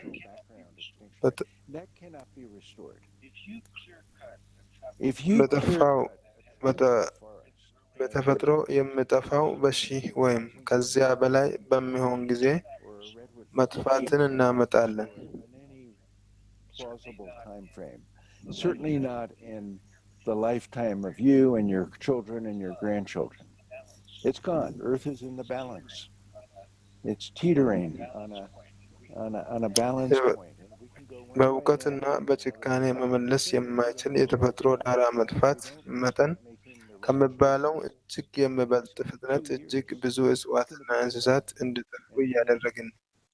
በሺዎች ለሚቆጠሩ ዓመታት ሲያድግ የቆየውን ሞቃታማ ደን ወይም የቀይ እንጨት ጫካ ካጸዱ በማንኛውም አሳማኝ ጊዜ ማዕቀብ ውስጥ መልሶ መመለስ አይችሉም። በእርግጠኝነት በእርሶና በልጆቹና በልጅ ልጆቹ ሕይወት ዘመን ውስጥ ነው። ምድር ሚዛን ላይ ናት። ሚዛናዊነት ነጥብ ላይ እያለቀ ነው እና አሁን በአንድ መንገድ ላይ በሌላ መንገድ መሄድ አንችልም። ነገሩ ብዙ ጊዜ የለንም። በሚቀጥሉት ጥቂት ዓመታት ውስጥ ትክክለኛ ምርጫ ማድረግ ካልጀመርን ጊዜው ሊዘገይ ነው። That might be the end. People also asking in comments, what's ALLATRA's opinion on United Nations? And you know what? We actually have a very interesting experience with United Nations, and we have a whole topic coming up about this experience. So stay in, have a little bit of patience, and you will see what we have to say about United Nations. Alex, please take the floor. Thank you, Tali. And I would like also to remind our viewers that the next conference will be on December the 4th. And the name of it, Global Crisis, Time for Truth. And now I also would like to say a couple of comments for the speech of Professor John Harter. You know, I'm a biologist by my education, and I enjoyed so much when we were in the forest at practice. We observed many different plants and different animals. But when I heard about what is happening and that the scale of loss of forest is really horrifying, we mindlessly cut down forests and then make up programs for restoring them. But in order to revive forests, trees must be restored by the entire world. And this must be a unified global program. Whereas planting seedlings in a separate country is not going to change anything globally. We have heard of statistics of deforestation. Planting these meager seedlings, it's a mockery. It's a nonsense, considering how much is being cut down on an industrial scale. People who plant trees for show usually bring a lot of media and television so that everyone can see how much they care about nature and plant trees. But later on, no one tells you that after 10 years, as a rule, unofficially, about 65% of forest plantations die in these places. And according to unofficial reports, the entire 80%. Thieves and tyrants do this in order to improve their ratings. They have robbed people and have been incapable of doing anything because they have nothing else to show to the electorate. But you and I, friends, we need to remember that we live on our one planet. It's our planet. It's our common home. Yet, what we are doing, we're all cutting down trees, draining swamps, and build huge megapolises on these cities, on these sites. It's huge cities. But what these huge cities, megapolises, actually mean for our planet? Let's learn more about this from Olga Prochenko, a civil engineer from Belgium. Olga, I pass the word to you. Hello, everyone. We are constantly causing harm to our planet. እንደምን ዋላችሁ? እኛ ያለማቋረጥ በፕላኔታችን ላይ ጉዳት እያደረስን ነው። ቀደም ሲል ካጠፋነው በተጨማሪ የሰራነው እጅግ የከፋው ነገር በምድር ላይ ጫና እናደርጋለን። ግዙፍ ከተሞች እንገነባለን እና በፕላኔታችን ላይ ስለሚያደርሱት ጉዳት እንኳን አናስብም። የሜጋሊቲክ ህንፃዎች በመቶ ሚሊዮን ቶን ይመዝናሉ። እነሱ በደርዘን የሚቆጠሩ በሚሊዮን የሚቆጠሩ ሰዎች ይኖራሉ። እንዲሁም የራሳቸው ክብደት አላቸው። በሊቶፊሽካዊ ሳህኖች ላይ የነጥብ ግፊት አለ። ምድር ትተነፍሳለች እና ከሌሎች የፕላኔቷ ክፍሎች በቢሊዮን የሚቆጠሩ ቶኖችን በአንድ ላይ ሰብስበን በአንድ ቦታ በከተሞች ውስጥ ስናተኩራቸው የምጣኔ ሀብቱን የፕላኔቷ ሚዛን ይረብሸዋል። የነፋስ ፍሰትና የሙቀት አገዛዝ ለውጥ በከተሞች ውስጥ የሙቀት መጠኑ በ10 እስከ 15 ዲግሪ ይጨምራል። በሸማች ህብረተሰብ መርሆች መሰረት የሚኖሩ እጅግ ብዙ ሰዎች በአንድ ቦታ ላይ አስከፊ የአካባቢ ብክለትን ያስከትላሉ። ተፈጥሮ ሊቋቋመው አይችልም። ከተሞቻችን የፕላኔቷን አካል የሚገድሉ ሜታስታዎች ናቸው። እነዚህን ለውጦች እንመለከታለን፣ እናደርጋለን። እንደሚታየው እነዚህን ለውጦች በዓለም አቀፍ ደረጃ ማየት ያስፈልገናል። ከተሞች በፕላኔቷ ምት ለውጥ ላይ ተጽዕኖ ያሳድራል። የመሬት መንቀጥቀጥ እንቅስቃሴ እንዲሻሻል አስተዋጽኦ የሚያደርግና ስነ ምህዳሩን እና ነፋሱን እንዲሁም ሁሉንም ነገር የሚነካ ነው። እነዚህ ለውጦች በአየር ንብረት ላይም ተጽዕኖ ያሳድራሉ። ይህ ዋናው ችግር አይደለም፣ ግን ተጽዕኖ ነው አለው። የአየር ለውጥ ቀድሞውኑ አስከፊ ፍጥነትን እያገኙ ነው፣ እናም እያባባስን ነው ብቻ ነው። አብረን ከወሰድን ዛሬ እኛ ያለን ብቸኛ ቤት ፕላኔታችንን ገድለናል ማለት ነው። እናም የምንሮጥበት ቦታ የለንም። መጨረሻው ይህ ነው። በጊዜ ውስጥ ትንሽ ተዘርግቷል፣ ግን ይህ መጨረሻ ለእኛ ለሰዎች እና ለምድራችን ያለው ብቸኛ ዕድል የህብረተሰቡን ቅርጸት መለወጥ ነው። እኛ አንድ ላይ ሆነን መቆም አለብን። እኛ በተለየ መንገድ መኖር እንችላለን። እርስ በርሳችንና በአካባቢያችን የምንንከባከብበት አንድ የፈጠራ ማህበርን አንድ ማድረግና በመገንባት ማድረግ እንችላለን።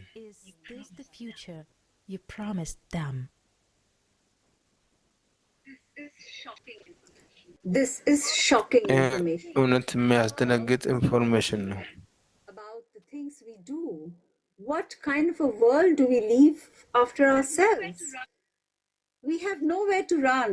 And today, ለምናደርጋቸው ነገሮች ስንት ጊዜ እናስብ ይሆን? ከራሳችን በኋላ ምን አይነት ዓለም እንተዋለን? የምንሮጥበት ቦታ የለንም እና ዛሬ ለወደፊቱ ለልጆቻችን ቃል ልንገባላቸው እንችላለን። ይህ ሁሉ በጣም ከባድ ነው። እናም ሁላችንም አንዳችን በሌላው ላይ እንደምንተማመን እና ለወደፊታችንም የጋራ ኃላፊነት እንዳለብን መገንዘብ ይገባናል። የተከበረው ተናጋሪ ሚስተር አናቶሊ ኬናክ የዩክሬን ሊግ ኢንዱስትሪ እና የኢንተርፕሬነሮች ፕሬዚዳንት፣ ፖለቲከኛ፣ የቀድሞ የዩክሬን ጠቅላይ ሚኒስትር።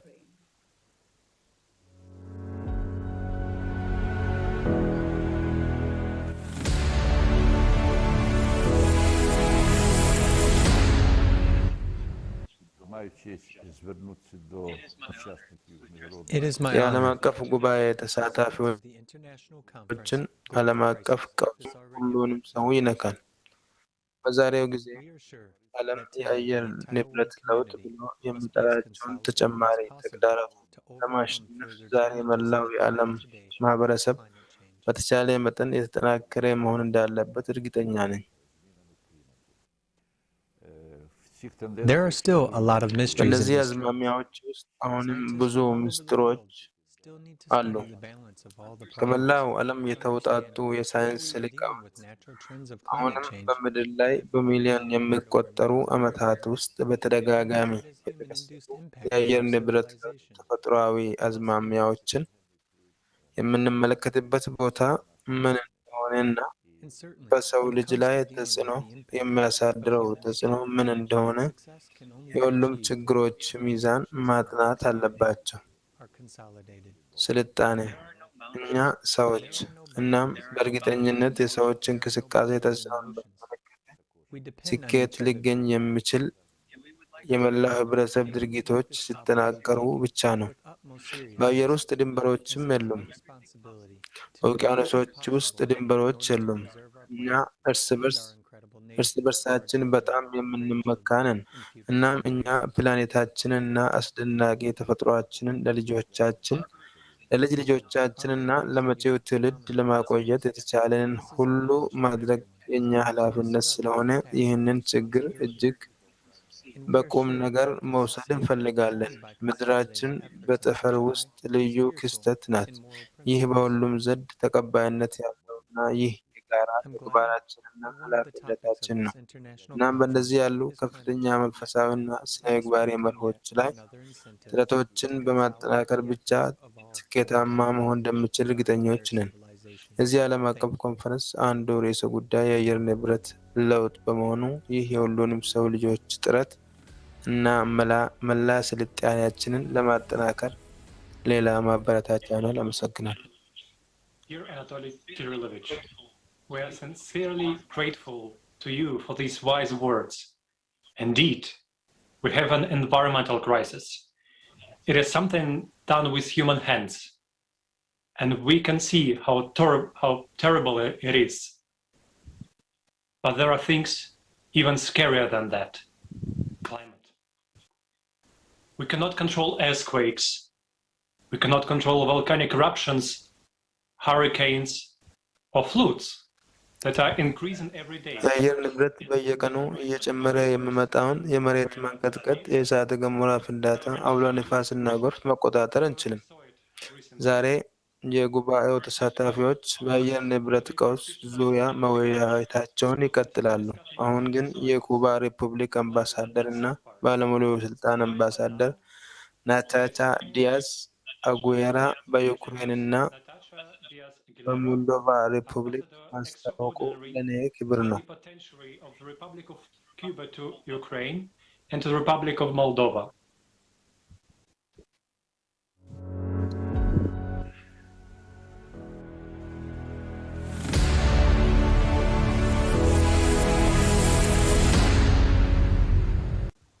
Of course, the scientific በእርግጥ world የሳይንስ ዓለም ዛሬ እንደመላው ዓለም needs ይበልጥ አንድ የሚያደርግ አዝማሚያ ይፈልጋል። unifying trend. በእኔ አመለካከት በዚህ ወይም የወደፊቱ የኢኮኖሚ እድገት በዚህ ወይም የዚያ ማህበራዊ ዘርፍ መሻሻል እያንዳንዱ ሀገር የሚያደርጋቸው ኢንቨስትመንቶች ናቸው። ግን አሁን የምንኖርበት ዓለም በጣም ንግድ ነች። ከፍተኛ ትኩረትን ሊያመጣ በሚችል በእነዚያ ሳይንሳዊ ግኝቶች ላይ ያተኮረ ነው። እናም ለፕላኔቷ የተረጋጋ ልማት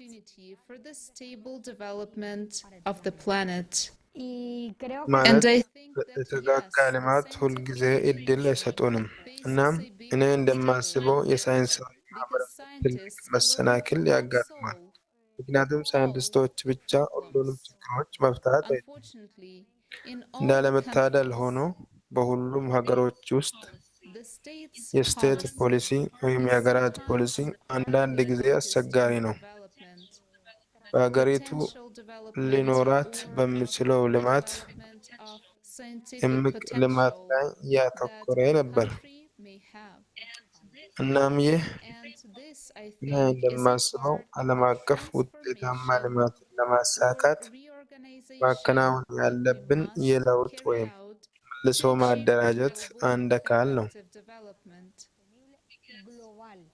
ምክንያቱም በሱ ውስጥ በተሳካላቸው የተወሰኑ ሀገሮች በተናጠል ማድረግ እንችላለን። በጋራ ካልተከናወነ በየትኛውም ቦታ አልተከናወነም። በፕላኔቷ ላይ ያለው ሕይወት ከፍተኛ አደጋ ላይ ነው። ስለዚህ አሁን መላውን ዓለም ወደ ተግባር መጥራት ያስፈልገናል። በዓለም ላይ ዘላቂ ምህዳር እንዲጠበቅ የሚደግፉትን የሳይንስ ማህበረሰብን አንድ ማድረግ አለብን። ቀድሞውኑ የማይቀለበስ ገጽታዎች ስላሉት ቀድሞውኑ እንዲህ አይነት ደረጃ ላይ ደርሷል። ምክንያቱም ለመቀልበስ አሁንም የሚቻለውን ነገር ሊቀለብሱ የሚችሉ እርምጃዎችን መውሰድ መቻል። The creative society at its core is partially በዋናው guided ላይ ያለው የፈጠራ ማህበረሰብ አንድን ሰው ሙሉ የልማት እድልን የማግኘት ፍላጎት በከፊል ይመራል። እናም ለሰው ሁለንተናዊ እድገት አስተዋጽኦ የሚያበረክት ስነ ምህዳራዊ አካባቢ ከሌለ ሙሉ ልማት ሊኖር እንደማይችል አምናለሁ። ከተጨማሪ ልማት ለአካባቢ ተስማሚ መሆን አለበት። አለበለዚያ እኛ ወደ ራስ ጥፋት በሚወስድን አቅጣጫ እናድጋለን። እርግጠኝነት እርስዎ ባሰራጩት የፈጠራ ማህበር ውስጥ ለሰዎች ለማስተላለፍ ይሞክራሉ። ይህ ሁሉ ተቀምጧል።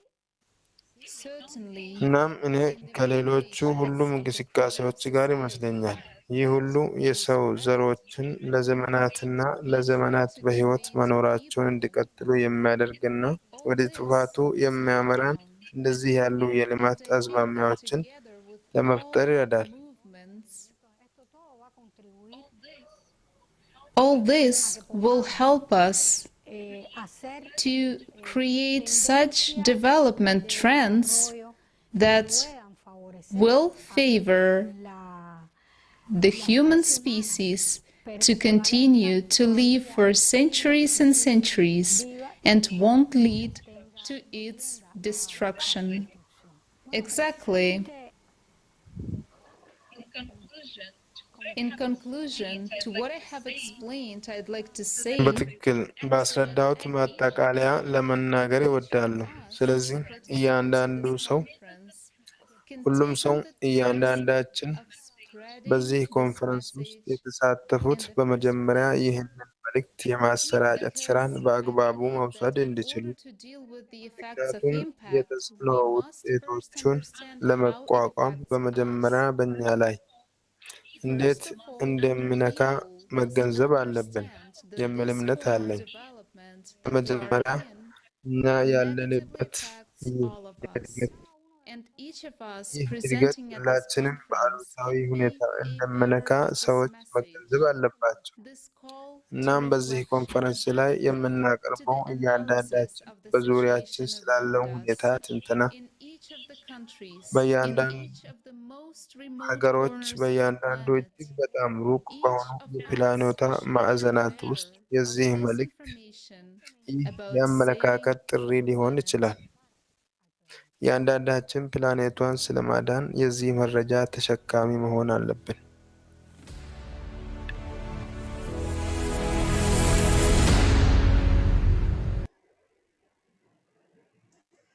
Your significant words have made it even clearer that everything in our world today is set up against a human being. The consumeristic world is በአሁኑ addicted. ጊዜ በዓለማችን ያለው ማንኛውም ነገር በሰው ልጅ ላይ እንደተጣለ የእርስዎ ቃል የበለጠ አድርጎታል። ሸማቾች ዓለም የሞት መጨረሻ የስልጣኔ ልማት መንገድ ነው። እናም አሁን ባለው ሁኔታ ሳይንሳዊና ቴክኒካዊ አቅማችንን አንድ ማድረግና ራሳችንን በጋራ ለማዳን ሀብቶችን መጠቀሙ በጣም አስፈላጊ ነው። ቀጣዩ ተናጋሪያችን የቻይና የንግድ ማህበር ፕሬዚዳንት። Hello, my name is Chin John Fin, and I'm the chairman of the Ukrainian Chinese Chamber of Commerce and Industry. ጤና ይስጥልኝ። ስሜ ሆንግ ፌንግ ቼን ይባላለሁ እና የዩክሬን ቻይና የንግድና ኢንዱስትሪ ምክር ቤት ሊቀመንበር ነኝ። በዚህ ዓለም አቀፍ የመስመር ላይ ኮንፈረንስ ላይ በመሳተፌ በጣም ደስ ብሎኛል። ዓለም አቀፍ ቀውስ ይህ ቀድሞውኑ ሁሉንም ሰው ይነካል። በተሳትፎዬም ለዚህ ጉባኤ አስተዋጽኦ አደርጋለሁ ብዬ ተስፋ አደርጋለሁ። Particularly into the atmosphere. And this is extremely detrimental to the environment as a whole. In order to revive our planet, we want to call upon all people to take all possible measures to change the situation, to start solving the problem of air pollution and waste pollution on the planet. This is crucial because the future development of any country depends not so much on its economic growth as on whether there is clean water, good food, and clean air.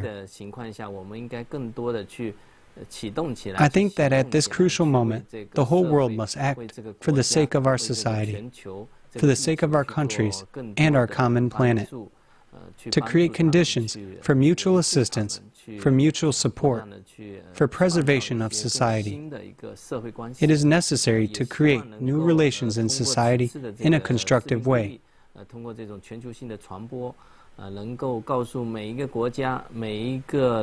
I hope that with this video message, we can get this important information to every person in every country, regardless of their position and social status.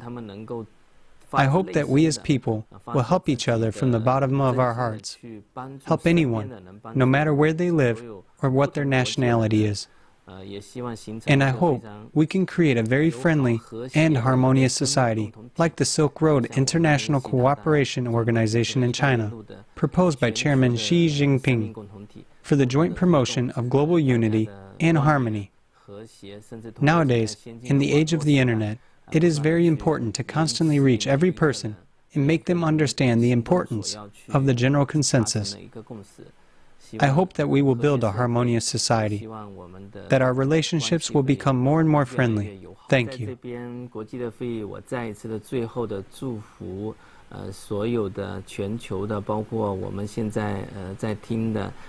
Here, at the International Conference, I would like to say once again to people all over the world, to those who are watching now, including my compatriots, I wish you health and success in your work.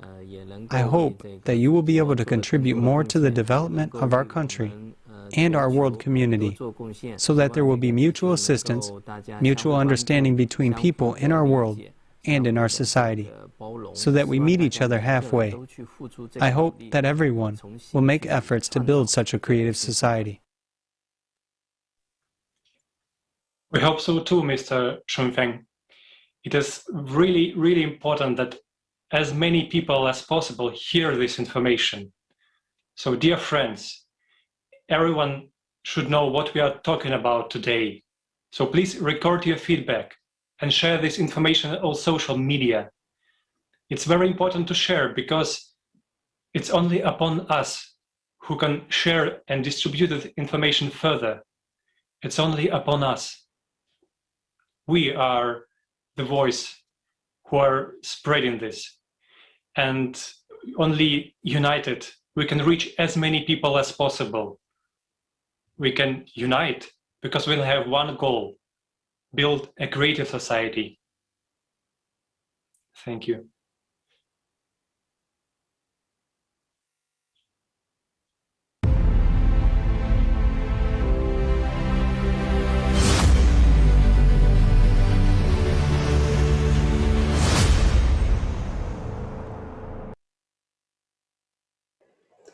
The world ocean covers about 70% of our planet. How do we treat its vast expanse? If we look at it now, what do we see? What is the state of our planet's lungs nowadays? If we get closer, we see that a new continent has emerged on its surface, a continent of garbage called the Great Pacific Garbage Patch. Its area is 4 times larger than the area of Germany, and it was discovered in 1997 by oceanographer and sportsman Captain Charles J. Moore. And today it's a great honor for us to welcome to the conference a man who made the world community aware of the disaster that is happening in the ocean due to the accumulation of garbage. Greetings, Honorable Captain Moore. The floor is all yours. I'm very pleased to be part of an international conference, a crisis-oriented conference that truly does affect everyone, is what my belief is regarding plastic pollution. So my name is Captain Charles Moore. I'm the founder of Algalita Marine Research and Education. I'm the founder of the Moore Institute for Plastic Pollution Research. And I'm also the founder of Long Beach Organic, which is a local community gardening program. What happened in 1997 when I crossed what has come to be known as the Great Pacific Garbage Patch was simply an observation of a seagoing captain standing watch that after just a few minutes, something would pass by that didn't belong there, something of human origin, a floating piece of plastic. The idea that in the middle of nowhere, as far from human civilization as you can get anywhere on Earth, the detritus, the refuse of human civilization was there in an alarming quantity. This was 1999 when I returned, and had sampling equipment. And that's really when the discovery was made. The 1997 discovery was simply a feeling of unease about seeing debris out in the middle of the ocean. But in 1999, that was truly the discovery, because in 1999, after we analyzed our samples, we realized that there was 6 times as much plastic in the surface waters by weight as zooplankton, the basic food of the ecosystem there. We decided that because there was no focus on plastic pollution, we would take the lead in beginning to create what came to be known as the Great Plastics Awakening. And the basic problem is that plastic, unlike other substances, doesn't go away. It remains in the environment. It doesn't go through the normal biodegradation cycle. It was invented to defeat natural decay. So in defeating natural decay, it made itself a permanent part of our environment. Now we know that these microplastics become nanoplastics. They become airborne, they get into our water, and they get into our food and even our vegetables. So not only was our initial findings that, it was a big problem for marine creatures, now it's a problem for everything. Everybody, every habitat, you name it. The ocean suffers from the same problem that I had when I was trying to make people aware of plastic, and that is that no one lives in the ocean. Everyone lives on the land. So for most people who live on the land, the ocean is just a stranger. It's just a strange, different place, and really doesn't, as far as they can see, as far as they know, doesn't have an effect on their daily life. I mean, yes, there are hurricanes, yes, there are storms, yes, there are floods along the coastal zone, but in general, a person living on the land doesn't regard the ocean as a big part of their life. Dr. Sylvia Earle makes the concise statement, no blue, no green, we really need the ocean in so many different ways. And its importance can't be underestimated. We call a nicely functioning human body a body in homeostasis, a body that's well balanced, that has all systems working in harmony together. We can't have a planet in homeostasis without the ocean environment and the land environment working in harmony together. They have to be balanced. Right now, the civilization we have is peaking and has thrown that balance as far out of kilter as it ever been in the history of the world. Our civilization has peaked, and it's peaked at a point where it can't go any further down the road it's on of infinite growth. It has to retract, it has to retrace, it has to have a pullback into circularity, into reconstruction, into zero waste, into reuse, into recycling. And we're failing miserably in suppressing climate change and plastic pollution. So there's no good outcome in the future for our civilization based on the current trends. We need to think about the future. We need to have the concepts that can break through the now, which is so repressive, so awful, just so miserable. It's just a hell on earth. It's a Dante's Inferno out in the ocean. In many places, it's just different layers of hell that is happening to the creatures in the ocean. You can just see it on many of the beaches that are just inundated with this plastic. So we must go beyond a contentment with the baseline that you're experiencing and be discontented and live a life of critical thought, of criticism, and of long-term thinking in order to be able to have any kind of a future worth having, worth living in. Thank you very much, Captain Moore, for everything you have done and everything you do. Really, just look at what we have done to the lungs of our planet. The ocean is full of chemicals, waste, microplastics. All of these detrimental and simply destroys it. Does it affect our health? Yes, it does. Just imagine how it affects the animals, the plants, the planet. And it keeps growing, and it's growing in progression. Every day, the situation is getting worse. Not here, every day. In addition to that, it's already climate, which does not depend on human activity. Garbage does not disappear anywhere. All of the millions of tons that we thrown, that have been added of billions that we have already thrown in. And our appetites are growing. Look what has happened to the ocean. And the topic of garbage is not just limited to the ocean. Let's watch a video about it.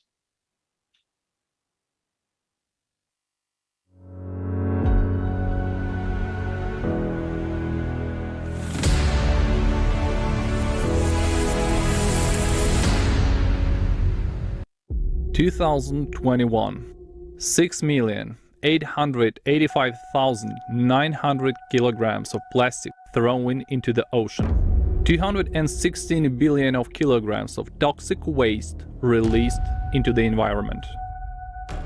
23,250,000,000 metric tons of carbon dioxide released into the atmosphere. Our beautiful planet. It could have been a real paradise. An ideal place for human, animal, and plant life. But we turned it into a garbage dump. The air, the water, the earth, everything is poisoned. Back in the 5th century BC in Athens, a first known edict was issued forbidding dumping of garbage in the streets and ordering garbage collectors to dump waste no closer than 1,000 double steps, about 1 mile from the town.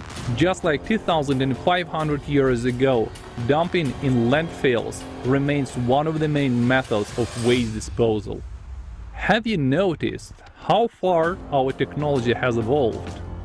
Every minute, 1 million plastic bottles are sold around the world, which is 20,000 bottles per second, and only about 9% of them are recycled. One plastic bottle takes 450 years to decompose. In Beijing, there is no more room for garbage in landfills. In the past decade, 14 landfills around New York City have been filled up to the limits.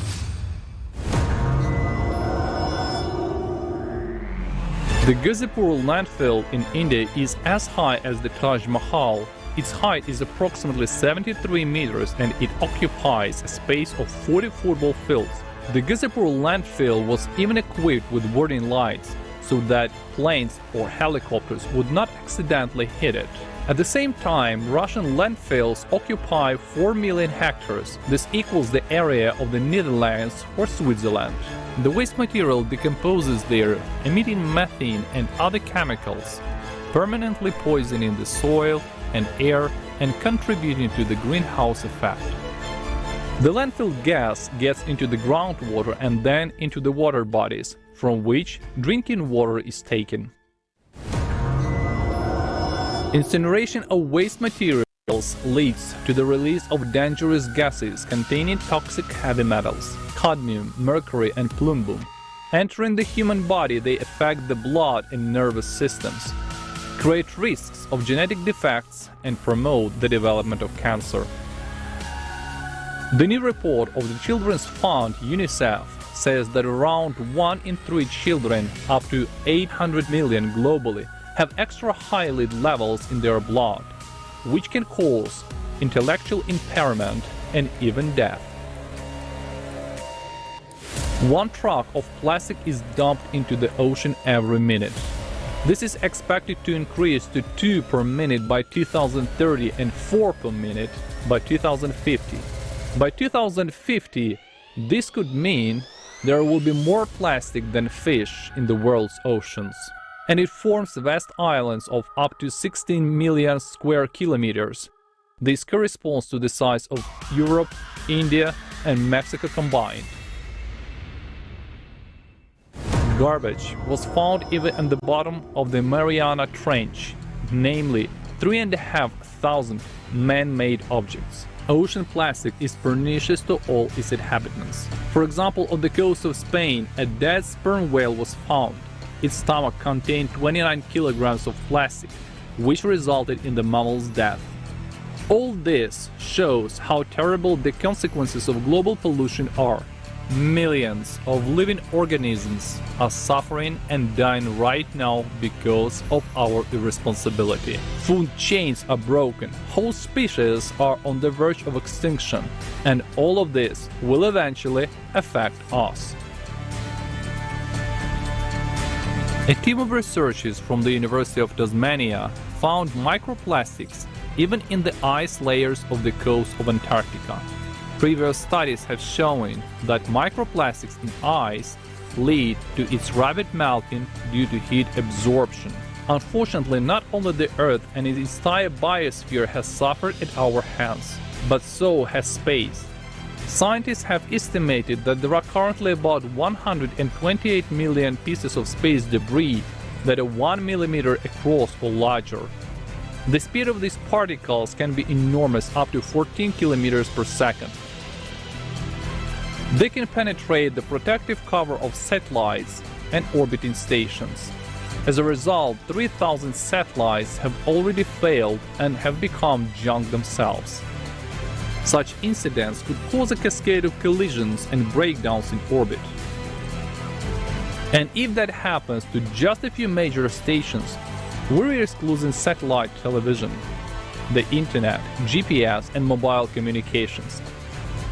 Scientists suggest that at some point humans will no longer be able to launch new satellites into orbit and space will be completely closed to us.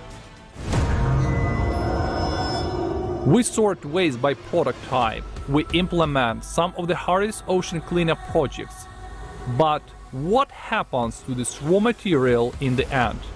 Today, we don't know how to recycle waste without harming the environment. And the rate of reuse is very low because it is not cost-effective for most industries. And at the same time, we have massive oversupply. The largest manufacturers of automobiles, branded clothing, and equipment strive to maintain a high level of demand for their products through constant updates of versions or collections.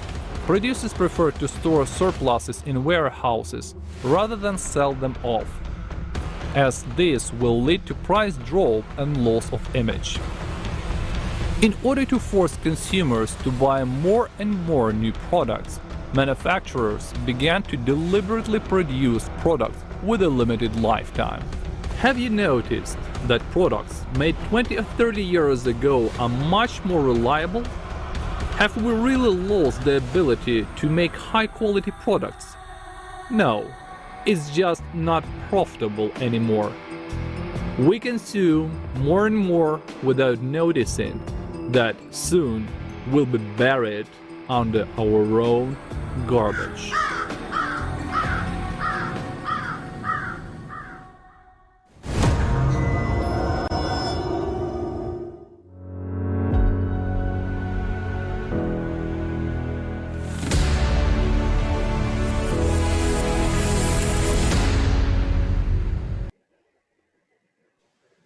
As we see, the problem of polluting our planet is really serious.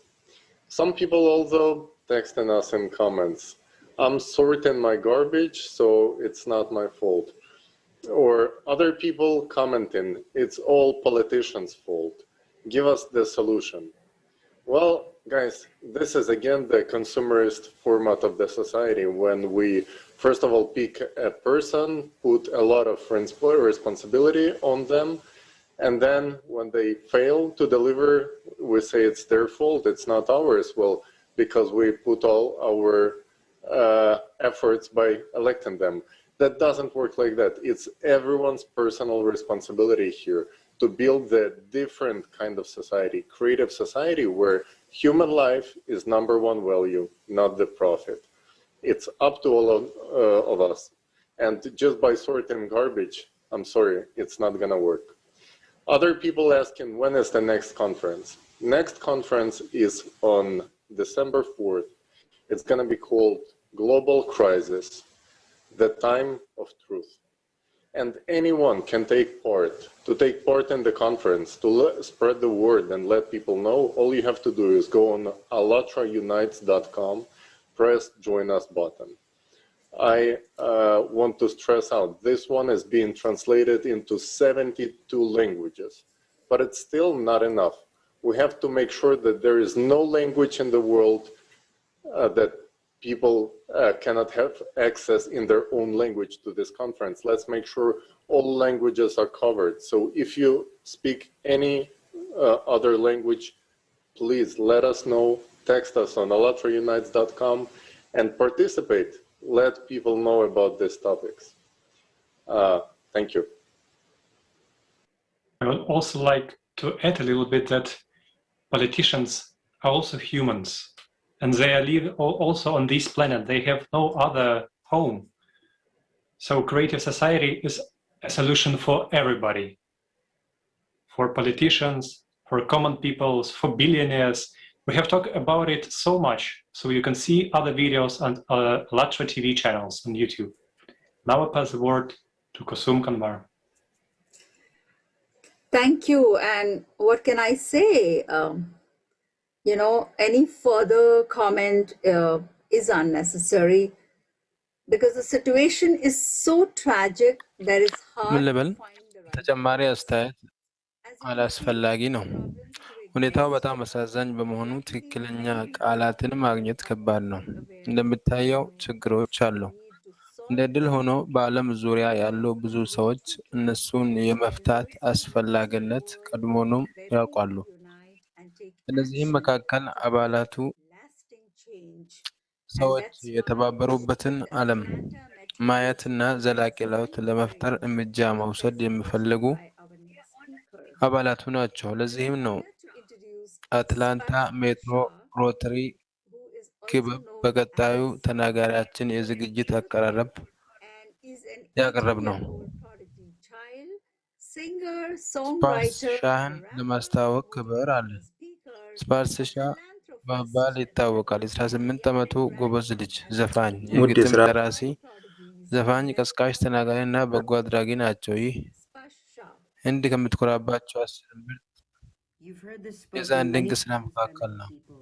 But let me add one more voice to the choir of concerned citizens. My siblings, we are at a crossroads.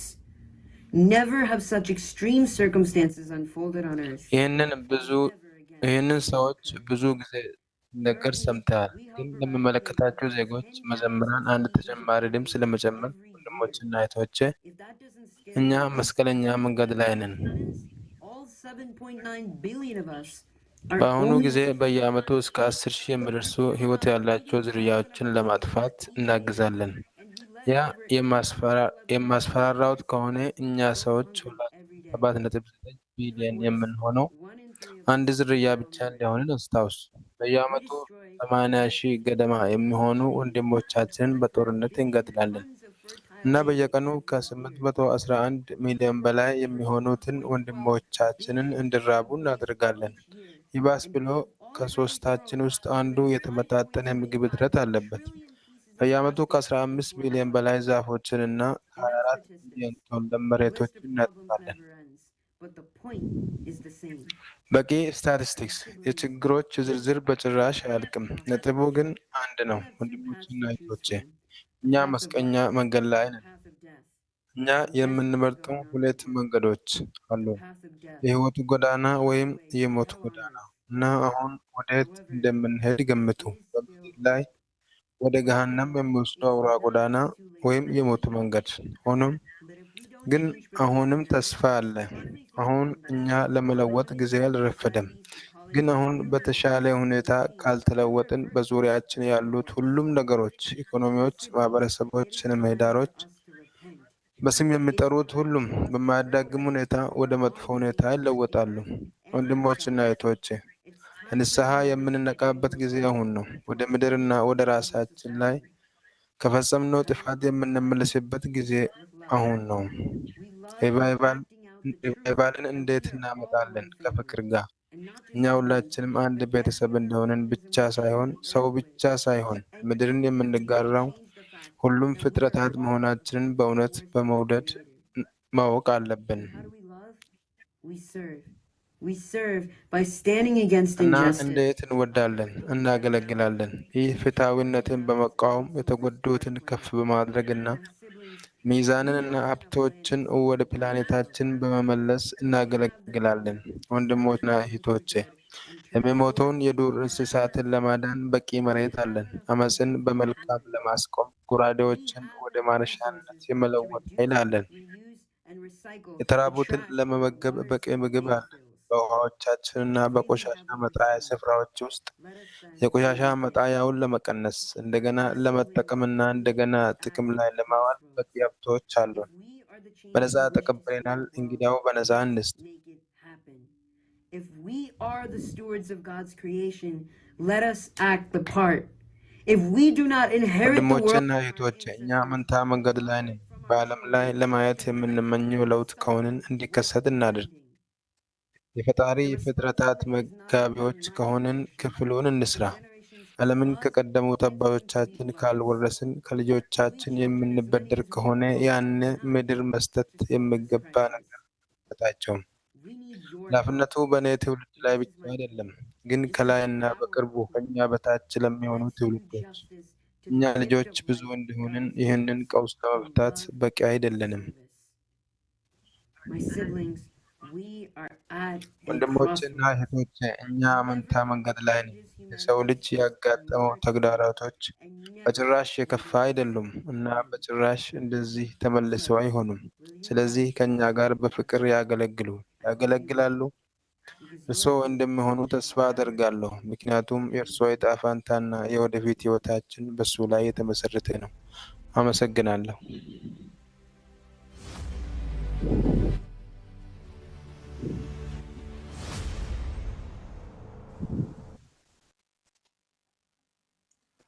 Thank you, Sparsh, for these Thank you, truly Sparsh, ለዚህ sincere words. እውነተኛ I believe that these words coming from the soul ከውስጥ የሚመነጩ እውነታዎች ስለተናገርክ እናመሰግናለን። that is watching us now.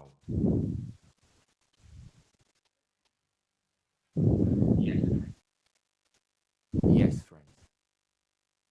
I would also like to emphasize and draw your attention ጓደኞች በመጀመሪያ ደረጃ አጽንዖት ለመስጠትና ትኩረቶን ወደ አንድ ወሳኝ ሁኔታ ለመሳብ እፈልጋለሁ። ሁሉም ጉባኤያችን በአሁኑ ጊዜ ሁሉም የሰው ልጆች በሚያጋጥማቸው በጣም አሳሳቢ ችግሮች ላይ የሰዎችን አስተያየት ከልብ የመነጨ ነው። የአየር ንብረት ችግሮችና የዓለም ጥፋቶች፣ የሸማቾች ቅርጸት ችግሮችና እንዲሁም በሸማች ቅርጸት ከአርቲፊሻል ኢንቴሊጀንስ አጠቃቀም ጋር የተዛመዱ ችግሮች ናቸው። በቢሊዮኖች የሚቆጠሩ ሰዎች ስራና የመኖር መንገዶች ስለሌላቸው ነው። ይህ ደግሞ ወደ ህልውናው ትግል ይመራል እና የእነዚህ ሁሉ ጉዳዮች መፍትሄ በእናንተና በእኔ ላይ የተመሰረተ ነው። ለጉባኤው ዝግጅት ወቅት ያጋጠመውን አንድ ነጥብ መንካት እፈልጋለሁ። የትኛው እኛ ዛሬ እኛ እንደ ሰብአዊነት የምንገኝበትን ሸማች ገደል ጥልቀት ያሳያል። ጸሐፊዎቻችን በዓለም ዙሪያ ታዋቂ የሆነ አትሌት ጋበዙ። ለመሳተፍ ፈቃደኛ ነኝ ሲል ምላሽ ሲሰጥ በጣም ደነገጡ። ግን በከፍተኛ 6 ቁጥሮች ገባ። ዛሬ ካልተባበርን ነገ ስለመጠበቀን ጥፋት አደጋዎች እውነቱን ለመናገር እዚህ ተሰባስበናል። ግን እነዚህ አጭበርባሪዎች እነሱ ስለ ትርፍ ብቻ ያስባሉ። ዛሬ ፕላኔታችን እንደ ሞት የሚያልፍ ሰው ናት።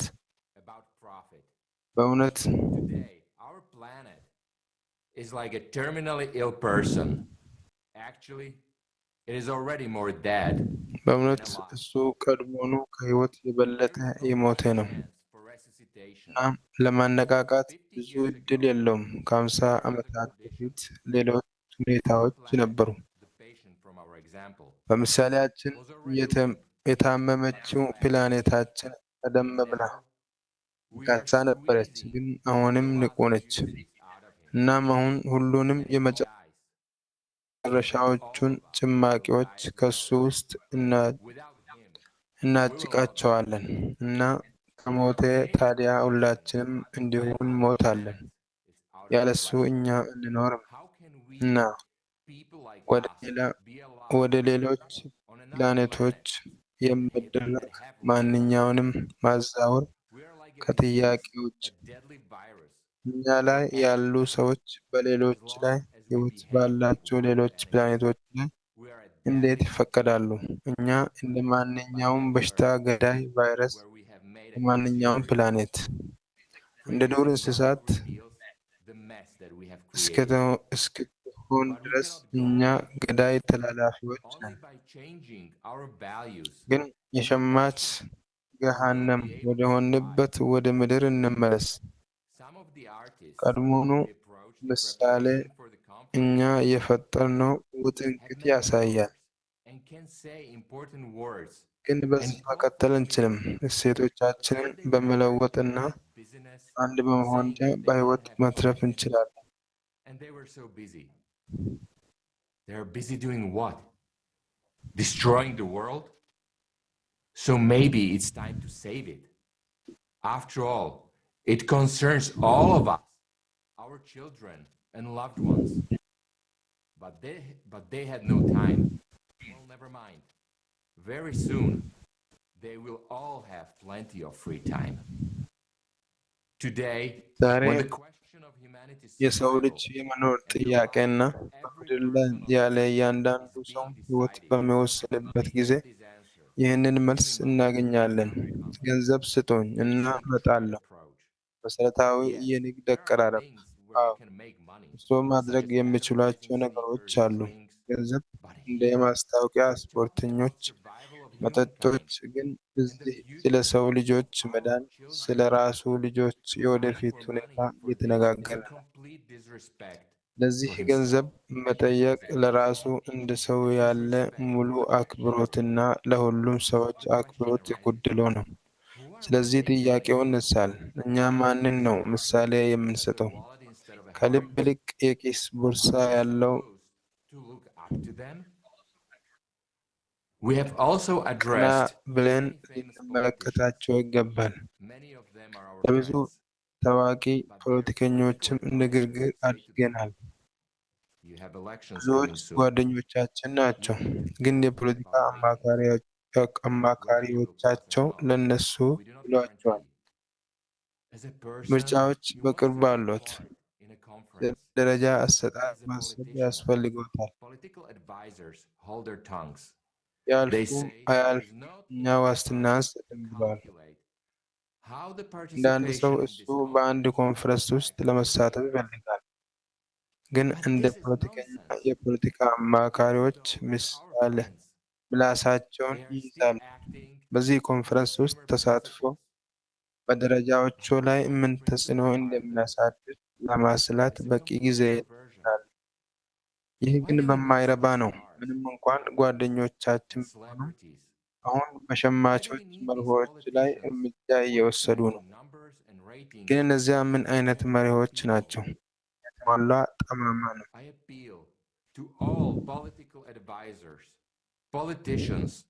ለሁሉም የፖለቲካ አማካሪዎች፣ ፖለቲከኞች፣ አሰልጣኞች፣ አመራቾች እባክዎን የተለመዱ ሰዎችን ምረጡ።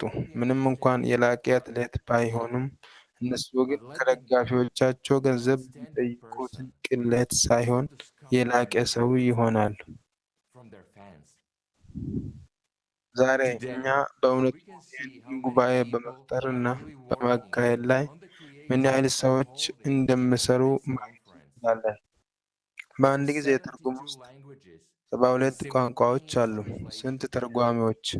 ስንት ሰዎች በቴክኒክ ድጋፍ ውስጥ ናቸው? ምን ያህል የሰዎች ታላቅ ስራ ነው! ገንዘባቸውን፣ ጊዜያቸውንና ጉልበታቸውን ማን ያጠፋቸዋል? በሺዎች የሚቆጠሩ ሰዎች እውነተኛውን እውነት ለሌሎች ለማድረስ ያለመታከት እየሰሩ ነው። በሕይወቱ ላይ ተጽዕኖ የሚያሳድረው እውነትም እንዲሁ የልጆቹ ሕይወት። ይህ ለሁሉም የሚበጀውንና እረፍትን፣ ሕሊናንና ሰብአዊነትን ያጡ ሰዎች መካከል ልዩ ልዩነት ነው። and humanity.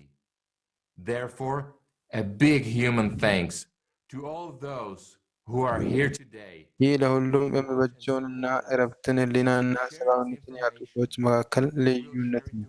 ስለሆነም ዛሬ እዚህ ላሉት ለሚመለከቱትና ለሚደግፉን ይህን መረጃ ለሚያካፍሉን ነገ ለሚካፍሉን ሁሉ ለሚያደርጉት ሁሉ ታላቅ ሰዎች ምስጋና ይግባው።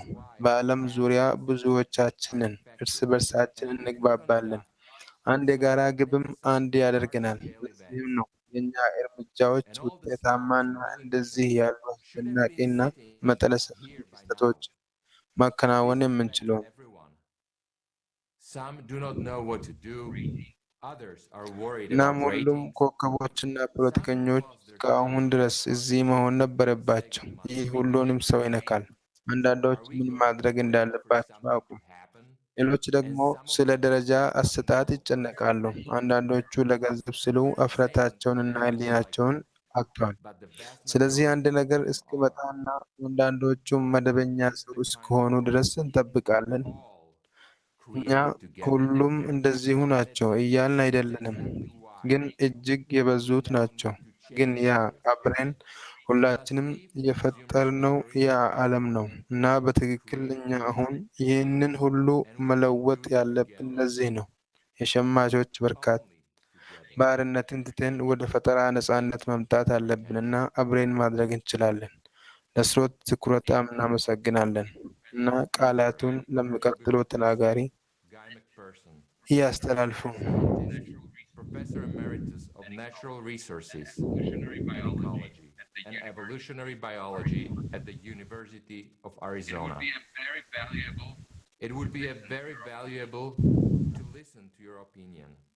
I pass the word to you, Professor.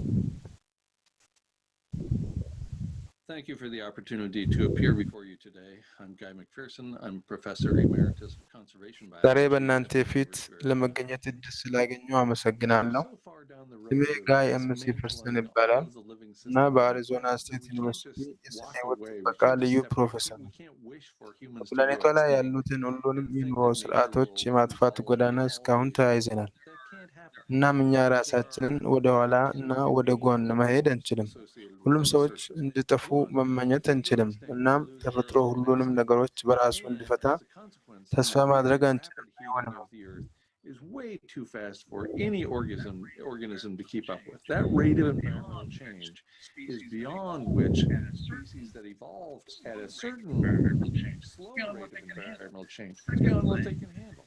Secondly, በሁለተኛ ደረጃ በዚህ ርዕስ ላይ በጣቢያው ላይ ያተምኩት ቪዲዮ አለኝ።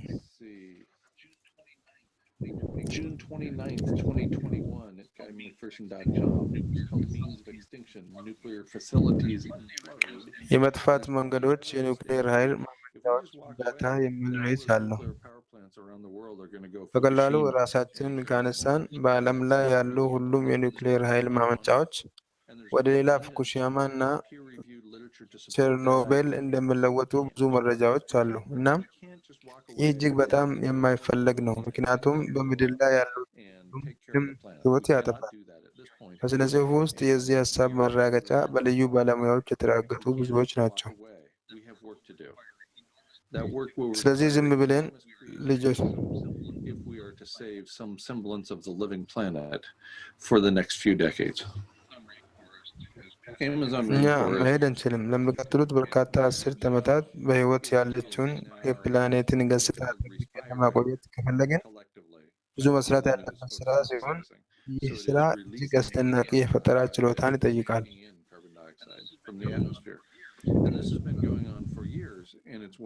የአማዞን ደን ከብዙ ዓመታት በፊት የመድረሻ ነጥቡን አልፏል። አሁን ፎቶሲንቴሲስ ከማድረግ ይልቅ በፍጥነት መተንፈስ ላይ ይገኛል።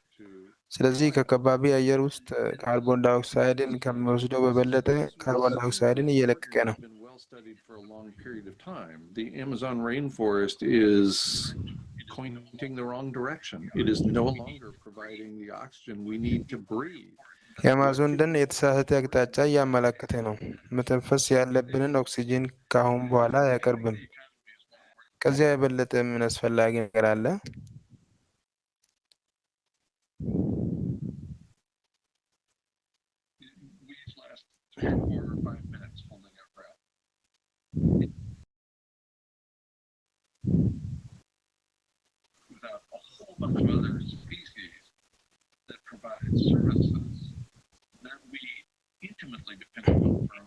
እናም እኛ የራሳችንን ህልውና ላይ የተመረኮዘውን የሚያደርጉ ሌሎች በርካታ ዝርያዎች ከሌሉ በዚህ ምድር ላይ መኖር አንችልም።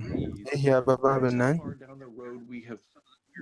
የውሃ ማጣሪያ ብቻ አይደለም፣ ይህ የአየር አቅርቦት ነው። ለመተንፈስ በጣም የምንፈልገው ኦክሲጂን፣ የምንተነፍሰውን አየር እንኳን ለማጥፋት እስከዚህ ደርሰናል። ይህ የማይታሰብ ነው እና አሁን እየሆነ ነው።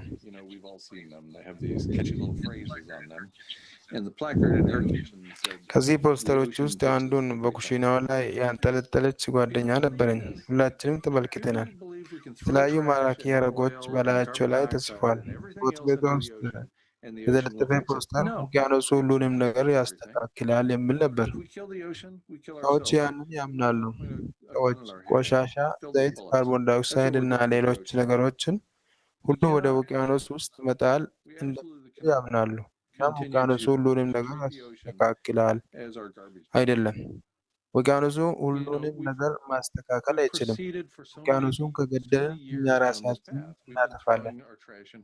እኛም በጥይት የተጫነ ሽጉጥ ወደ ጭንቅላታችን እንዲውል እንይዝ እንችላለን። በውቅያኖሱ ላይ የምናደርገው ይህ ነው። ውቅያኖሱን ራሳችን የቆሻሻ መጣያ አድርገን ማየቱን መቀጠል እንችላለን። በፍጹም አንችልም።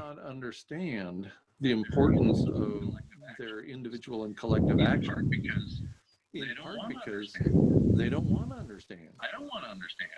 I don't want to understand. I don't want to know any of what I just know. It's horrible to know this. Listen, even if it's too late. ተመልከቱ፣ አንድ ነገር ለመስራት እና ለመለወጥ ቢዘገይም የዘገየ መስሎኝ ስለማላውቅ አላውቅም የሚል ሰው መሆን ይፈልጋሉ? በእርግጥ እርስዎ አይፈልጉም። በጣም የዘገየ መቼ እንደሚመጣ አናውቅም። ምናልባት በጣም ዘግይቶ ከነበረበት ቅጽበት በጣም ብዙ ቆይቶ ሊሆን ይችላል። I mean, I'm not. I haven't been paid for a dozen years, and I keep grinding away because I'm a teacher, so I can't help myself. And because we're talking about the living planet. አላወኩም። ለ12 ዓመታት ደሞዝ አልተከፈለኝም እና አስተማሪ ስለሆንኩ መፍጨቱን ቀጠልኩ። ስለዚህ ራስን መርዳት አልችልም እና እዚህ ስለ ሕያው ፕላኔት ስለምንናገር ከዚያ የበለጠ አስፈላጊ ነገር የለም። በዓለም ላይ ያሉት ሁሉም የዶላር ምልክቶች ሕያው ፕላኔት አይጨምሩም። አዎ፣ እኛ የፈጠራ ማህበረሰብ የምንኖር ከሆነ ያኔ ለፈጠራና ሰዎች ወሮታ መስጠት አለብን። ያንን ለማድረግ ሁሉንም አጋጣሚዎች እንፈልግ። እስቲ ያስቡበት። ቡና ቤቱን መሰብሰብ አይደለም፣ የጋራ ጥቅም አብሮ የሚሰሩ ሰዎች ናቸው። ያንን ማድረግ ከቻልን ያ አያምርም፣ ያ አስገራሚ አይሆንም። ያንን ማድረግ ይፈልጋል። Thank you so much for bringing on these important topics. እነዚህን አስፈላጊ ርዕሶች ስላመጡልኝ በጣም አመሰግናለሁ። በዚያ የበለጠ መደሰት አልቻልኩም። ለተሳትፎ እናመሰግናለን። We must do something, and there is no one to rely on. I want to go back to what Robert has said. ማን እውነቱን አሁን መናገር አለበት? መሆን ያለባቸው እነሱ ናቸው። ሆኖም እነዚህ ዱርዬዎች በጉባኤው ላይ ለመገኘቱ አስፈላጊ እንደሆነ እንኳን አይመለከቱም እና በኋላ ላይ እኛ እነሱን ቀና ብለን ማየት አለብን በማለት እንደ ታላቁ በጎ አድራጊዎችና በጎ አድራጊዎች ሆነው ቀርበዋል። ከልብ ልቅ Despite our desire to have a different format, we still support precisely the consumerist one. Is it possible to do anything good in this format? No, it's impossible. Because the format itself implies an inhuman attitude to each other. If you rely on such individuals, we, as humanity, have no hope. Look at what has happened to our home, to our planet. It's a living creature whose organs are no longer functioning through our fault, through our actions. It has become completely intoxicated and its lungs have been ruined. While we ignore this and continue to devour it, we have already destroyed it. We just do not see this yet. So we think everything is fine. I mean, let me give an example. It's like, imagine that we are all riding a dead horse. And it seems to us that it's alive, but only because we are riding it off a cliff into the nowhere, into the abyss. Now everyone is talking about carbon dioxide, CO2. But even if we stop these emissions now, how this will help? Will it be better? How does CO2 have to do with that? By focusing on it. We have killed everything that can be killed. We have cut down everything that can be cut down and dug up everything that can be dug up. Our cynicism has gone to so far that ስለ ካርቦን ዳይኦክሳይድ እየተናገረ ነው። ይህን ልቀቶች አሁን ብናቆም እንኳን ያ እንዴት ይረዳል? የተሻለ ይሆን? ካርቦን ዳይኦክሳይድ ከዚህ ጋር ምን ያገናኘዋል? እሱ ላይ በማተኮር ሊገደሉ የሚችሉትን ሁሉ ገድለናል። ሊቆረጡ የሚችሉትን ሁሉ ቆረጥን። ሊቆፈር የሚችልን ሁሉ ቆፍረናል። የኛ ሲኒሲዝም በከተሞችና በደን በተሸፈኑ አካባቢዎች ዛፎችን መቁረጥ ደርሷል። ምክንያቱም ገንዘብ ይጠይቃሉ። የሰው ልጅ ለገንዘብ አይሆንም የሚልበት ጊዜ ይኖር ይሆን? ባለፉት 6000 ዓመታት ውስጥ በጭራሽ። ችግሩ በንግስት ነው፣ በሰዎች ውስጥ በሚደግፈው የሸማች እናም ይህ በጣም ዘግይቷል። ከመምጣቱ በፊት የተከበሩ ፕሮፌሰር እንዳሉት እኛ የሰው ልጆች መሆናችንን ሕይወታችን ዋጋ ሊተመን የማይችል መሆኑን ማስታወስ አለብን። እናም እንደ ስልጣኔ በሕይወት መቆየት ዕድላችንን ብቸኛው የፈጠራ ማህበረሰብ ነው። ለዚያም ነው ስለዚህ ጉዳይ መናገር በጣም አስፈላጊ የሆነው። ቀጣዩን ተናጋሪ የተከበሩ ሼክ ዋና አስፈጻሚ የተከበሩ ሳልዋ አብዱልአዚዝ ዘይን በትህትና ይጋብዛለሁ።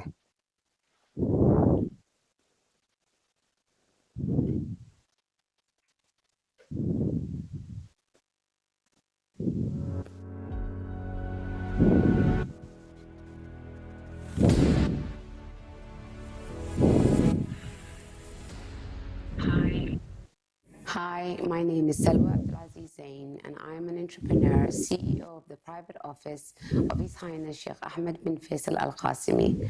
I have successfully launched and managed several companies in Africa and the GCC and founded several non-profit organizations across the globe. Thank you to all the parties involved in allowing me to speak on this platform. When one is discussing the issues that are most critical to humanity today, that is subjective to that person's views and passions. I have always seen children as the most important. Today, there are an estimated number of 14 million who suffer from severe malnutrition. The numbers are staggering.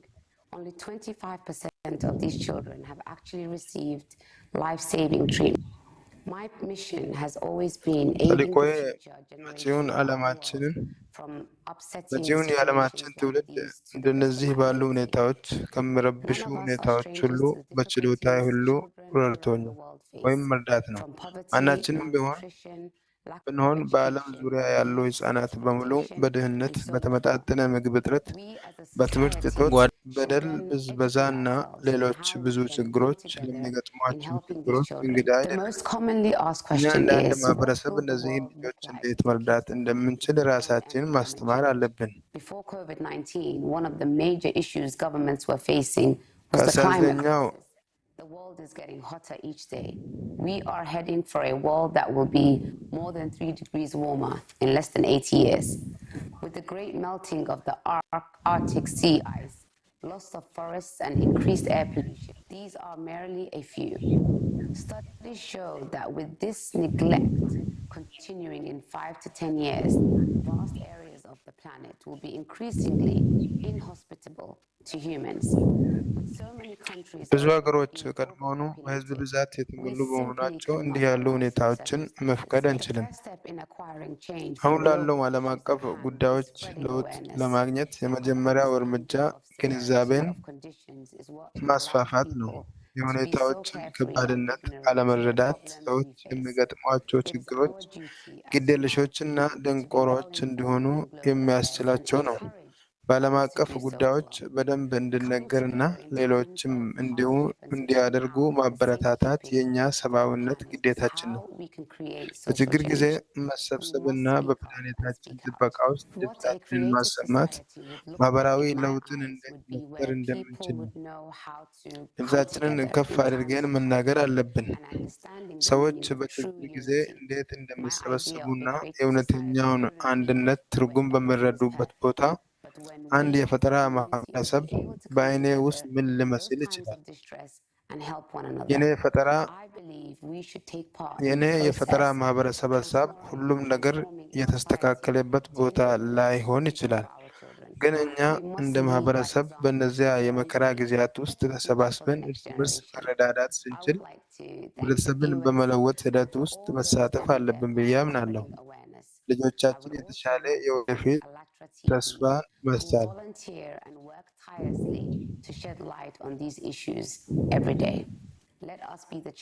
ተከታይ ትውልድ የተሻለ የወደፊት ዕጣ ፈንታ ለመፍጠር በምሳሌነት መምራት አለብን። አመሰግናለሁ።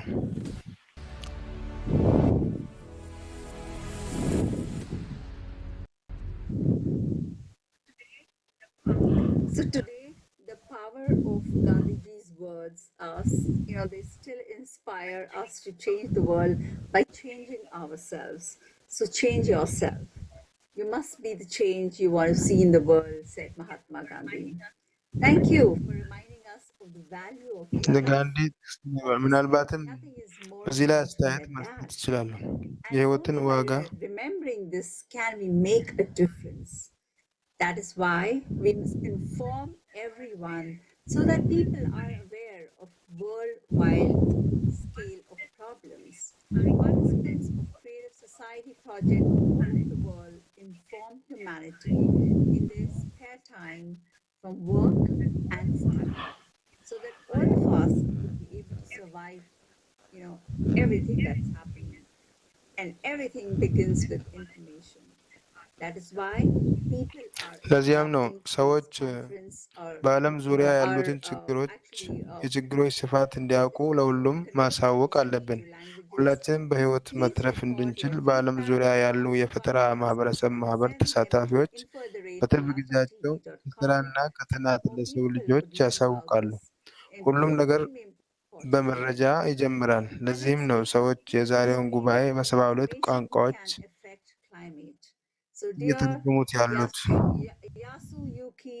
ቀጣዩ ተናጋሪያችን መረጃ በአየር ንብረት ላይ እንዴት ተጽዕኖ እንደሚያሳድር ያብራራል።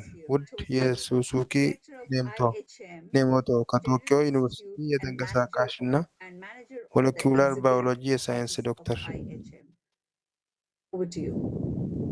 Hello, everybody. My name is Yasuki Nemoto. I'm now advisor of IHM General Institute and advisor of Office Masara Emoto. He's author of the message from water and hidden message in water. My job was international. ሰላም ሁላችሁም። ስሜ ያሱኪ ኔሞቶ ነው። አሁን የአይኤችኤም አጠቃላይ ኢንስቲትዩት አማካሪ እና የቢሮ አማካሪ ነኝ። ማሳሩ ኤሞቶ እሱ የውሃ እና የተደበቀ መልእክት በውሃ ውስጥ ደራሲ ነው። ስራዬ የዶክተር ኢሞቶ ዓለም አቀፍ ጸሐፊ ነበር። እኔ እንደ ባዮሎጂስት ወይም ሳይንቲስት ደራሲ አለኝ። The humanity, including myself, actually, to spread the message for the future creative society. I would like የኔ ተልዕኮ ሳይንስንና መንፈሳዊነትን ማገናኘት ነው። መደገፍ እፈልጋለሁ። ራሴን በእውነት ጨምሮ ልጅ ለወደፊቱ ለፈጠራው ህብረተሰብ መልእክቱን እንዲያሰራጭ መርዳት እፈልጋለሁ። ውሃው አሁን ከሚያስቡት በላይ እጅግ በጣም አስፈላጊ ነው ማለት እፈልጋለሁ። በእያንዳንዱ ውሃ በጣም ተመሳሳይ ይመስላል። ታውቃለህ በምን? ነገር ግን ዶክተር ሞቶ ውሃው ለእያንዳንዱ ብርጭቆ ውሃ ለምሳሌ መረጃን፣ የተለያዩ መረጃዎችን በእቃዎቻቸው ማስታወስ ይችላሉ የሚል እምነት ነበረውና ደግሞ አምናለሁ። ጥሩ ውሃ የሚያምሩ የውሃ ክሪስታሎችን ያሳያል። መጥፎ ውሃ ግን ምንም ክሪስታሎች በጭራሽ አይታይም። እና እኔ በጥሩና መጥፎ የሚለውን ቃል ተጠቀምኩ። ግን በዚህ ሁኔታ ትርጉሙ ነው። ጥሩ ማለት ከተፈጥሮ ጋር በጣም የሚስማማ ነው። እሺ እባክዎን በዚህ መንገድ ይረዱ። መጥፎ ማለት ደግሞ ከተፈጥሮ ጋር የሚስማማ አይደለም ማለት ነው። እናም ውሃው በሙዚቃ፣ በምስል፣ በቃላትና በጸሎት ሊለወጥ ይችላል። እና እባክዎን ስለ ውሃ ሳይንስ እነዚህን ሁለት ነጥቦች ያስታውሱ። አንደኛ፣ ውሃ መረጃን በማስታወስ ያስተላልፋል። በውሃና በመረጃ መካከል ያለው ግንኙነት ነው። የውሃ ትውስታ ወይም የውሃ ማህደረ ትውስታ። እሺ። ሁለተኛው የውሃ ማከማቻ። የውሃ ማከማቸትና ኃይልን ይለውጣል። ይህ በዶር ጄራልድ ፖል አራተኛ የውሃ ምርምር ላይ የተመሰረተ ነው። ስለዚህ የውሃ መረጃና የውሃ ኃይል ተገናኝተዋል። So in this sense, everybody has the same significance, same importance for the. ስለዚህ በዚህ አስተያይ ሁሉም ሰው አንድ ነው። ያውቃሉ፣ ተመሳሳይ ጠቀሜታ። ለሰው ልጅ ተመሳሳይ ጠቀሜታ አለው እያንዳንዱ ሰው። እንኳን አልጋ ላይ ተኝቴ ታውቃለህ? ካልሆነም በምንም መንገድ ምንም እርምጃ መውሰድ አትችልም። ንዝረት ትለቃለህ፣ መረጃ ትለቃለህ፣ እንዲሁም ሁሉንም ዓለም እየነካክ ነው። ስለዚህ ህይወት ካሎት ያውቃሉ፣ ዓለምን እየለወጡ ነው። ዓለምን የመለወጥ አቅም አሎት። Today, climate is the most crucial subject for humanity. How do people survive in time of climate አቶ ኔሞቶ እናመሰግናለን። ዛሬ የአየር ንብረት ለውጥ የአየር ንብረት ለሰው ልጅ እጅግ ወሳኝ ርዕሰ ጉዳይ ነው። በአየር ንብረት አደጋ ጊዜ ሰዎች እንዴት ይተርፋሉ? አንድ ሰው በአየር ንብረት ላይ ተጽዕኖ ያሳድራልን? ስለ አየር ንብረት ለውጦች እንነጋገራለን እና በኋላ ላይ እነዚህ ጉዳዮች ጥያቄዎች መልስ እንሰጣለን።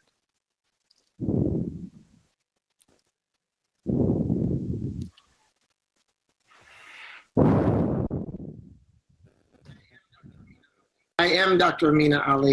ዶክተር አሚና አሊ ነኝ እና እኔ የአሜሪካ ውስጥ የተባበሩት መንግስታት ወደ አንተ መጣሁ። እኔ የዓለም አቀፍ አጀንዳና የሰብአዊ መብቶች ፌዴሬሽንን እወክላለሁ። እሱም ሲኤስኦ በዚህ ኮንፈረንስ ውስጥ በቦታው የሚገኙትን የተከበሩ አምባሳደሮች፣ ተላላኪዎችና በከፍተኛ ቦታ ላይ ያሉት ሁሉ በደስታ ለመቀበል ይፈልጋል። በዚህ ወደ ዓለም አቀፍ ቀውስ ኮንፈረንስ ጉባኤ ስለተቀበሉኝም በጣም አመሰግናለሁ።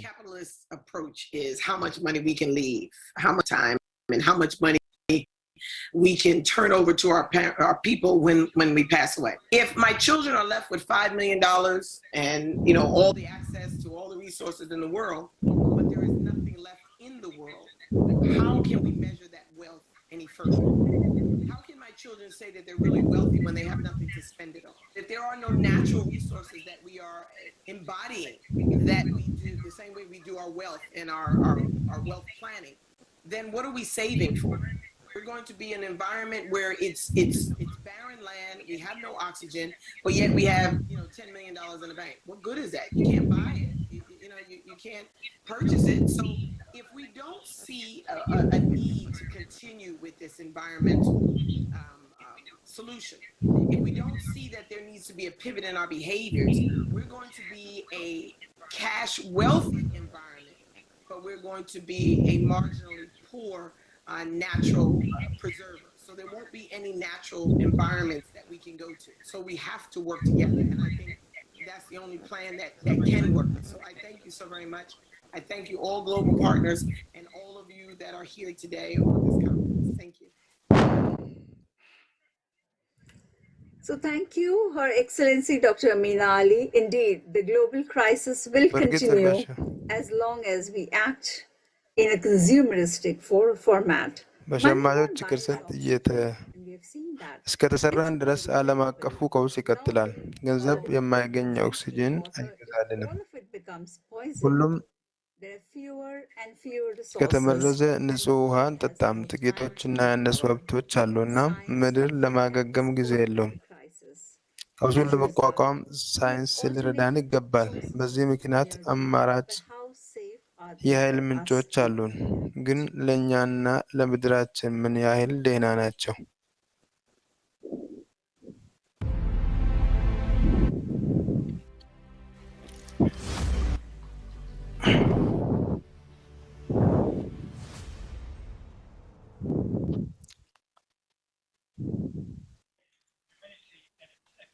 Humanity and its appetites are growing faster than the resources can be restored. The more of us ከምችለው በላይ በፍጥነት እያደጉ ናቸው። ብዙዎቻችን ያነሱ ሀብቶች። ይህ ወደ ምን ይመራል? ልክ ከ2000 ወዲህ ጦርነቶች እንደነበሩ ያስቡ እና አደጋው ምን ነበር? ሀብቶች አነስተኛ ሀብቶች ሲኖሩ በተለየ መንገድ ማንኛውንም ነገር እናደርጋለን። ምንም ፈጽሞ የሸማቾች ህብረተሰብ ቅርጽ የትርፋማንና የበላይነትን መንገድ እንደምንከተል ይወስናል። ከዚያ የሳይንሳዊና ቴክኖሎጂ እድገትን ማቆም አለብን። ያኔ ፍርዱ ይሆናል። ሳይንስ በዝግመተ ለውጥ መሻሻልና የሰው ልጅ ሁሉ አስቸኳይ ችግርና ብርታት መትረፍ አለበት ለመኖር። ግን አሁን ምን እናያለን? ግብዝነትና ማጭበርበር። ሳይንስ በምትኩ ኢኮኖሚያዊና ፖለቲካዊ ዓላማዎችን ያገለግላል። እርስዎ ሊሉት ይችላሉ፣ አማራጭ ታዳሽና ኢኮ ተስማሚ የኃይል ምንጮች አሉን፣ ግን እኛንን But is it really so? Today, their efficiency is significantly lower than that of traditional energy sources. Their production requires the use of many hazardous chemicals. And among the byproducts, their production requires the use of many ምርት ብዙ አደገኛ ኬሚካሎችን መጠቀም ይጠይቃል። ከምርቶቹ መካከል አንዱ አርሴኒክ፣ ሜርኩሪና ክሮሚየም ያሉ ኬሚካላዊ ንጥረ ነገሮች አሉ። በተጨማሪም የፀሐይ ፓኔሎች በፀሐይ ውስጥ ስለሚበታተኑ የከባቢ አየርን ይበክላሉ። ለምን ይህ አይወራም? የፀሐይ ፓኔሎች መጣል ትልቅ ችግር መሆኑን ያውቃሉ? እነሱን ለማምረት ያገለገሉ ብዙ ቁሳቁሶች እንደገና ጥቅም ላይ ለማዋል አስቸጋሪ ናቸው። አዳዲሶቹን ለማምረት ደግሞ በጣም ርካሽ ነው።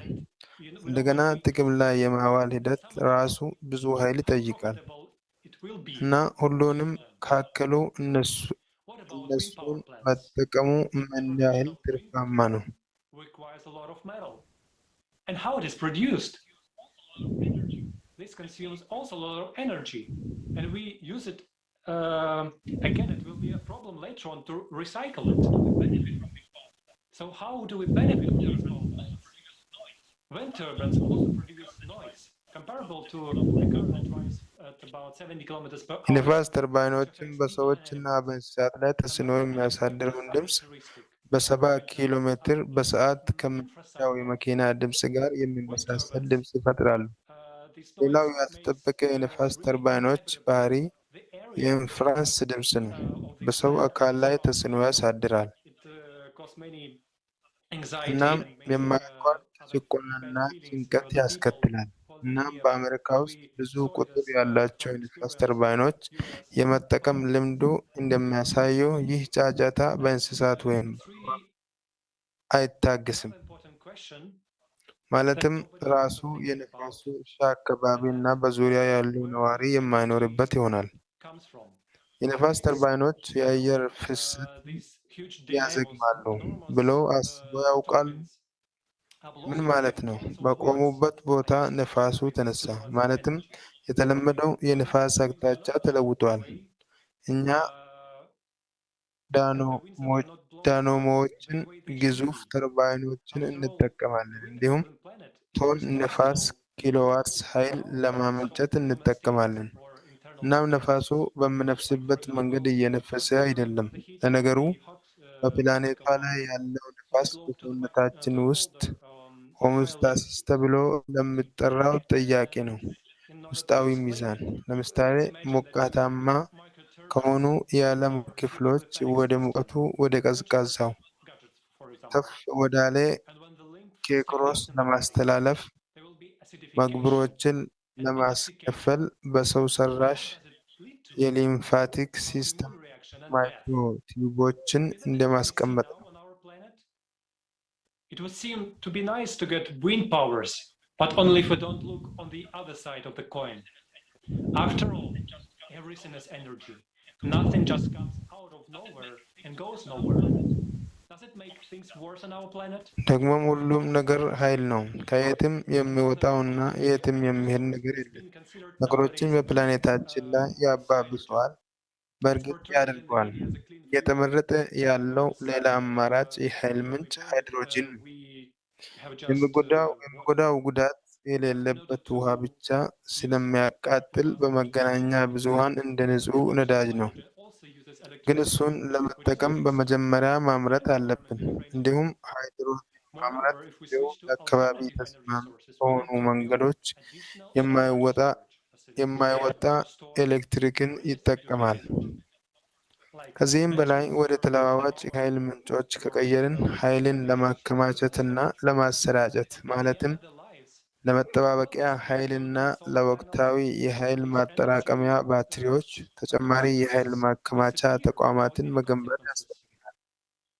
በሕይወታችን መጨረሻ የንፋስ ተርባይኖች፣ የፀሐይ ኃይል ፓኔሎች እና የኃይል ማከማቻዎች ያለምንም ውጤት ይጠፋሉ።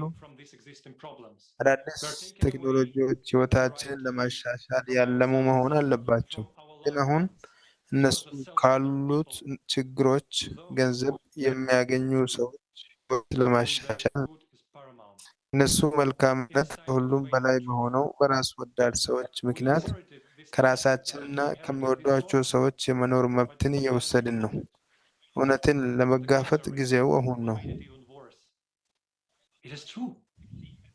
And while we lie, deceive, and pretend that everything is fine and good, the world is falling apart. How much damage can be? And every month we are hearing about new records. No one talks about the extent to which how far we have broken the record in garbage disposal, pollution, ocean acidification. No one talks about it. But by all these actions, ምን ያህል ጉዳት ደርሷል? በየወሩ ስለ አዳዲስ መረጃዎች ሲነገረን እንመለከታለን። ነገር ግን ስለ ቆሻሻ ልቀት፣ ስለ ብክለት፣ ስለ ውቅያኖስ አሲዳማ መዛግብት ምን ያህል እንደሰበርን ማንም አይነግረንም፣ ማንም አይናገርም። ግን በእነዚህ ሁሉ እርምጃዎች የሰው ልጅ ዕድሜ እናሳጥራለን። እነዚህ የእኛ እውነተኛ መዛግብት ናቸው። እና ለምን? ምክንያቱም ለሞኝ የአልፋ አስፈላጊነት ትግል አለ። በጣም አስፈላጊ ለመሆን፣ በጣም አስፈላጊ አልፋ ለመሆን። እናም ከዚህ ውጣ ውረድ ብቸኛው መውጫ መንገድ አንድ የፈጠራ ማህበረሰብን መገንባት ነው። ምክንያቱም በውስጡ የአልፋ የበላይነትና የእርስ በርስ መጥፋት ሁኔታዎች የሉም። እንደ አሁን ያሉት ግን ለሰው ሁኔታዎች። ለዚያም ነው በፈጠራ ማህበር ውስጥ የእያንዳንዱ ሰው ህይወት አስፈላጊ ነው። እናም እሱ ውስጥ የአጠቃላይ ጥቅም አንድ ድምር ብቻ አለ። ዛሬ በጣም ዋጋ ያለው ታይም ወይም ጊዜ ነው። የተረፍንበት ጊዜ አንድ መሆንና አንድ ነገር ማድረግ የምንችልበት ጊዜ ነው። መኖር፣ መለወጥ፣ ፕላኔቷን እና ራሳችንን ማዳን ይላሉ። ግን ሁሉንም የሚፈልጉበት ቦታ ነው። የዓለም ችግሮች የሚፈቱት በዓለም ደረጃ ብቻ ነው። መለያየታችንን ማቆም አለብን። የሸማቾችን ቅርጸት ወደ ፈጠራ መለወጥ ያስፈልገናል። ዛሬ መወሰን ያስፈልገናል። አማራጭ የኃይል ምንጮች ዘላቂነት እንደሌላቸው አሁን ተመልክተናል። እናም የእኛ የወደፊት ህይወት ሊሆን አይችልም። ግን በአሁኑ ጊዜ ምን አለን? ሀብታችንን ከመጠን በላይ መብላታችን ምስጢር አይደለም። ማዕድናት የድንጋይ ዘመን ኃይል ናቸው። እናም 60% ጉልበታችንን ከነሱ እናገኛለን። ማዕድናትን በማቀነባበር ሂደት ውስጥ አካባቢያችንን እንበክላለን። ጎጂ ልቀቶች የሰዎችን ጤናና የኑሮ ጥራት በቀጥታ የሚነጋ ወደ ከባቢ አየር፣ ውሃና አፈር ውስጥ ይገባሉ። ቀጣዩ ተናጋሪያችን ሾን ስለዚህ ጥያቄዎች መልስ ለመስጠት ይሞክራል። Goes live in over 70 languages right now, and people wonder how is it possible? Who is behind the creative society? Who's organizing all of this? Well, the answer is people. Yes. Can you imagine regular people like me and you and everyone else? We have a regular job. We all make our living out of our normal daytime jobs, and in our free time, we contribute to this project because of understanding how much of importance it is for us, our children, and everyone in our planet. So the answer is nobody and everyone at the same time. This can be you. Yeah, exactly you. The one watching it right now can be the man or woman who is going to make a difference. And now Sean will follow up with a little bit more information about the possibilities of free energy in the future of our civilization. Thank you.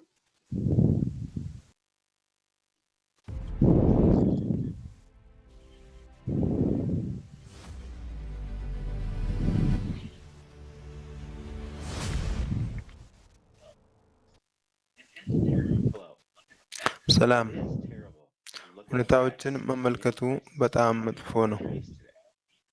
ፕላኔታችንን በምንም መንገድ እንደገና ማደስ እንዳለብን ለሁሉም ጤናማ አእምሮ ያላቸው ሰዎች ግልጽ መሆን አለባቸው። ግን የኛ የሸማቾች ቅርጸትና ይህንን እንድናደርግ አያስችለንም። ኢኮኖሚው የትርፍና የፍጆታ ሩጫ እያለ ሁሉም ነገር ከኢኮኖሚው ጋር የተሳሰረ ነው። እኛ በቀላሉ ፕላኔታችንን በዚህ እያበላሸን ነው። የምንጠቀምበት ነዳጅም ለአካባቢው ትልቅ ጉዳት ያስከትላል። አሁን በአሜሪካ ኩባንያዎች የተፈጠሩ ኤፍጂዎች ተብሎ የተፈጠሩት ከነዳጅ ነፃ ጄኔሬተሮች አሉ። ለምሳሌ አይኢሲ የምድርን ሞተር ለቀቀ።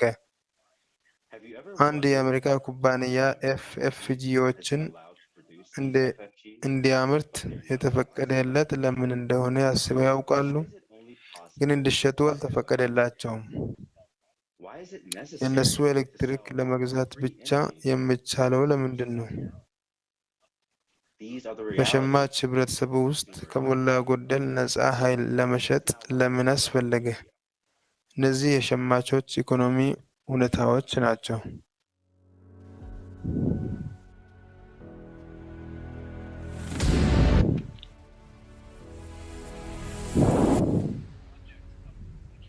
The projects of perpetual motors have long been developed.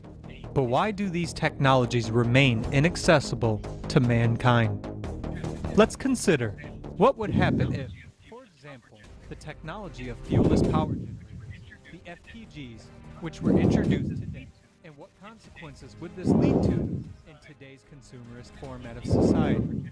FPGs are power generators with an energy conversion efficiency greater than 100%. That is, they produce more energy than they consume. A small FPG with a capacity of 100 kilowatts can fully power a multi-family residential unit. If you install such a device in an electric car, the car will be able to move without recharging for as long as you need. No more gas stations or wires are needed. The generator will be able to produce power on the go. FPGs can be installed በቤትና በመኪና ውስጥ ብቻ ሳይሆን በሄሊኮፕተሮች፣ በአውሮፕላኖች፣ በመርከቦች ላይ ሊጫኑ ይችላሉ። የኤፍፒጂ ቴክኖሎጂ መጀመሩ ብቻ የሰው ልጅ የሃይድሮካርቦን ነዳጆችን መጠቀምን እንዲያቆም ያስችለዋል። ይህ ብዙ ጥቅሞችን ሊያመጣ የሚችል ቴክኖሎጂ ነው። ቢሆንም በህብረተሰብ ሸማቾች ቅርጸት አይደለም። ዛሬ የፀሐይና የኒኩሌር ኃይልን፣ የንፋስ ኃይልን፣ የሃይድሮ ኤሌክትሪክ ኃይል ማመንጫዎችንና የመሳሰሉትን እንጠቀማለን። አንዳንዳቸው እነዚህ ስርዓቶች ልዩ አገልግሎት ስለሚጠይቁ ለመቆየት በጣም ውድና ጉልበት የሚጠይቁ ናቸው።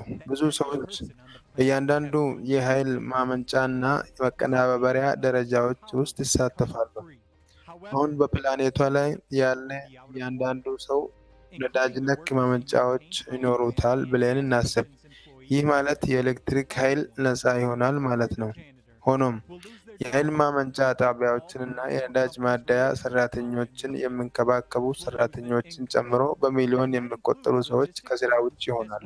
Manufacturers of wires, pipes, and even all that machinery which was needed for the power plants. Manufacturers, suppliers, and sellers of solar panels will not be needed. Gasoline will also be out of use, which means the entire industries that produce and transported oil, as well as gas, will disappear.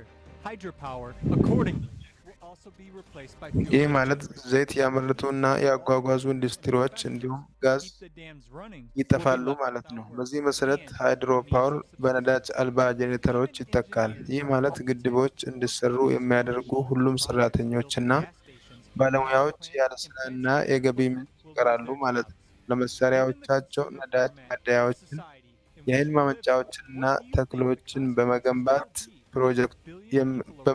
ላይ የተሳተፉ ፕሮጀክቶች ውስጥ መሐንዲሶቹ፣ አርኪቴክቶቹን ወይም ግንበኞቹ እንኳን ስራቸውን ያጣሉ። ከምንኖርበት የሸማች ህብረተሰብ አንጻር በዓለም ዙሪያ በቢሊዮን የሚቆጠሩ ሰዎች በተመሳሳይ ጊዜ ስራ ቢያጡ ውጤቱ ምን ሊሆን ይችላል ብለው ያስባሉ? ለማንም የሚጠቅም ነገር ይኖራቸዋል? ከዚህም በላይ ይህ ሁኔታ የሰንሰለት ምላሽ ያስከትላል። እነዚህ በሚሊዮን የሚቆጠሩ ሰዎች ከአሁን በኋላ ሸቀጦችን መግዛትና የሚከፈልባቸውን አገልግሎቶች መጠቀም አይችሉም። የሸቀጦች ሽግግር እንዲሁም የማምረቻ ፋብሪካዎች ይቆማሉ። ይህ ደግሞ ስራቸውንና የመተዳደሪያ መንገዳቸውን የሚያጡ በቢሊዮን የሚቆጠሩ ሰዎችን ይነካል። Illegal and inhumane acts. Think about this. All this will lead to chaos. This crisis ይህ will ቀውስ በአጠቃላይ ሁሉንም ነገሮች ይነካል። ችግሮችን በኃይል መፍታት ይጀምራሉ። እናም ይህ በቢሊዮኖች ለሚቆጠሩ ሰዎች ሞት ይዳርጋል። ለነገሩ በሸማች ህብረተሰብ ውስጥ ኢኮኖሚው ሁሉንም ነገር ያዛል። በአጠቃላይ አንድ ተቃራኒ ነገር አለ። የሰዎችን ህይወት ለማሻሻል የሚያስችል ቀላል ቴክኖሎጂን ማስተዋወቅ ወደ ዓለም አቀፍ ጥፋት ይመራል። ሆኖም ችግሩ ቴክኖሎጂ ሳይሆን ዛሬ ያለው የህብረተሰብ ሁኔታ ነው። በዚህ መንገድ በሸማቾች ህብረተሰብ ቅርጸት የውጤቱን ሁኔታ ተመልክተናል። ግን ሌላ ሁኔታም አለ። ቅርጸቱን ወደ ፈጠራ ከቀየርን ይህ አይነቱ ቴክኖሎጂ በጣም ጠቃሚ ነው። በፈጠራ ማህበረሰብ ውስጥ ኢኮኖሚው በሚሊዮኖች ለሚቆጠሩ ሰዎች ህይወት ስጋት ሊሆን አይችልም። ምክንያቱም የሰው ህይወት ዋጋ ቀድሞ ስለሚመጣ እና ሁሉም የኑሮ ሁኔታዎች የሰውን ህይወት ጥራት ለማሻሻል ያተኮሩ ናቸው። Fuelless generator technology will help people take the first steps towards restoring the planet's resources and enable us to manipulate another kind of energy. It will make human expansion to other planets possible. ነዳጅ አልባ ጄኔሬተሮች ነዳጅ አልባ የጄኔሬተር ቴክኖሎጂ ሰዎች የፕላኔቷን ሀብቶች ወደ ነበሩበት ለመመለስ የመጀመሪያ እርምጃዎች ይወስዱና ሌላ አይነት ኃይልን ለማንቀሳቀስ ያስችላል። ሆኖም ሌሎች ብዙ ጉዳዮች አሉ። በፈጠራ ማህበረሰብ ውስጥ የኤፍኤፍጂ ማስታወቂያ ለሁሉም ሰው ተቀባይነት ይኖረዋል። ከአካባቢው አንጻርና እንደገና ማንም ሰው ስራውን አያጣም እና አንድ የሌሉትም እንኳን ድሆች አይሆኑም። ቀላል ነጥብ። ለዚያም ነው የፈጠራ ማህበረሰብ የሆነው። ግን በምላሹ ምን እናገኛለን? በምላሹ ከሰው ልጆች ሁሉ አቅም እንኳን የሚደመር የኃይል ምንጮችን እናገኛለን። በሰው ልጅ ታሪክ ውስጥ በሙሉ የተፈጠረው ኃይል መጠን ከአንድ መሳሪያ እንኳን ጋር ስነጻጸር ምንም አይደለም። እንደዚህ ያሉ ቁጥሮች የሉም። እንዴት? ምክንያቱም አንድ ኤፍኤፍጂ በየትኛውም የአጽናፈ ዓለም ቦታ የምንፈልገውን ያህል ኃይል ማውጣትና ማመንጨት የሚችል ስለሆነ በምድር ላይ ብቻ ሳይሆን አጽንዖት እሰጣለሁ ጥቅም ላይ ውሏል። ደህና፣ ያ ቀድሞው ያለፈ ታሪክ ነው፣ አንንካው። ስለዚህ ጓደኞች፣ በፈጠራው ማህበር ውስጥ ተቀባይነት ያለው እና ምቹ የሆነው ነገር በሸማቾች ቅርጸት አደገኛ ነው። ለዚያም ነው የፈጠራ ማህበረሰቡን መገንባት ብቸኛው አማራጭ ነው። ግን ለመገንባት እኛ ከሚተቹንም ጋር እንኳን ሁላችንም አንድ መሆን ያስፈልገናል። ምክንያቱም ያለነሱ ምንም ማድረግ አንችልም። እኛ ምንም ማድረግ ከሚፈልጉና ሶፋ ላይ ከመተኛት ጋር ኃላፊነትን ከሚለዋወጡት ጋር አንድ መሆን አለብን። ደህና፣ ከሁሉም ጋር እንበል። እንዴት? ምክንያቱም ሁላችንም የሰው ልጆች ነን። እናም አንድ የተባበረ ስልጣኔ ለመገንባትና በእውነቱ የዛሬዎቹን ተግዳሮቶች ለመቋቋም እንድንችል።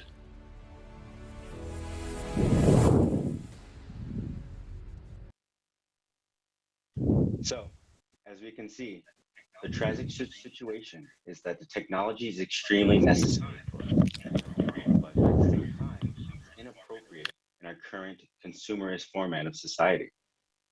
Because people will not only start receiving energy for free, but many will be left without jobs and will not have the money to buy goods and services. Meanwhile, in a creative society, free energy releases not only the resources of our planet, but also the priceless times of billions of people on Earth. In a consumer society, people are not valued, while in a creative society, every person is needed and every person is valuable. We as humanity have two ways to go. One with good prospects in a creative society, and the other option, well, it's better to avoid that. And there is no third option for us. We either live in a creative society or a consumer format. If we don't change anything radically, what will we arrive at? Not only are there the economic and all the other crises that we've discussed today, but also the forced reduction of the population. Plus, there are the external environmental and climate factors that we depend on. It's possible to influence these external factors, but we don't have enough energy today to accomplish that. We need a leap in development. Then everything will be possible. And the choice is up to us now. Also, dear friends, there's no more important topic than what we're discussing today. That is why we invite all reasonable people to the next conference on December 4th, 2021, The Global Crisis, A Time for Truth. Thank you. Thank you, Sean. And it is a little ridiculous that we cannot have this technology right now, as this will totally destroy our economy. But the paradox is that we need this technology in order to move on to the next level of development and help us survive the upcoming global cataclysms. Think about this.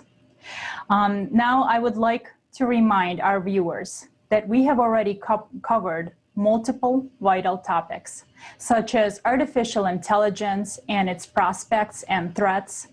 We have covered technological unemployment, also crisis in the consumerist society, as well as ecological crisis. And stay tuned, as we will be talking about one of the most vital topics, which is climate crisis.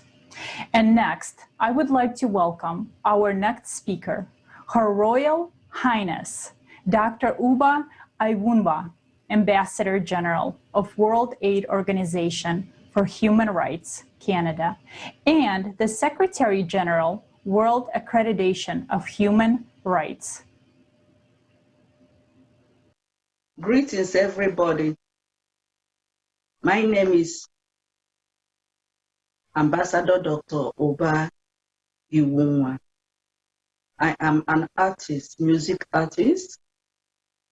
Today, I'm on Creative Society on ALLATRA TV, and I'm sending out peace greetings to the world.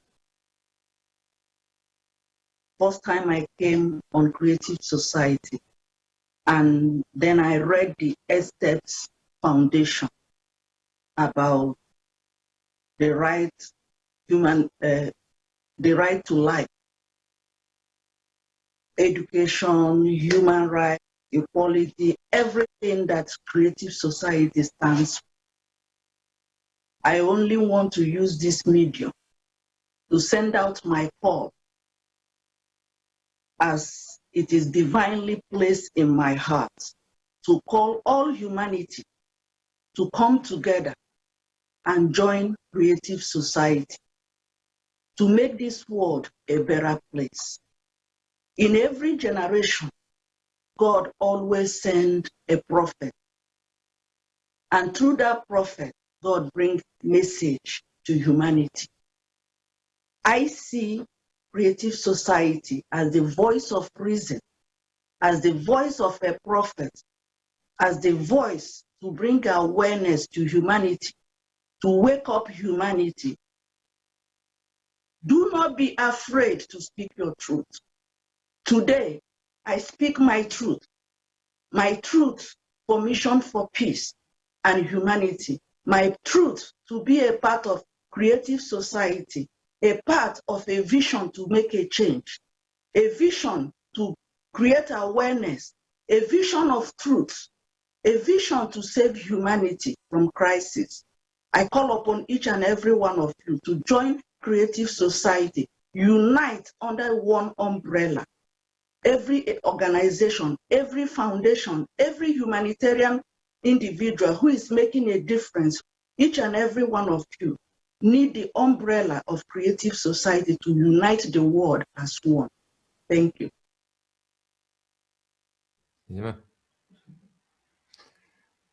Thank you, Your Royal Highness, Dr. Uba Ivumba. Your support is really important to us.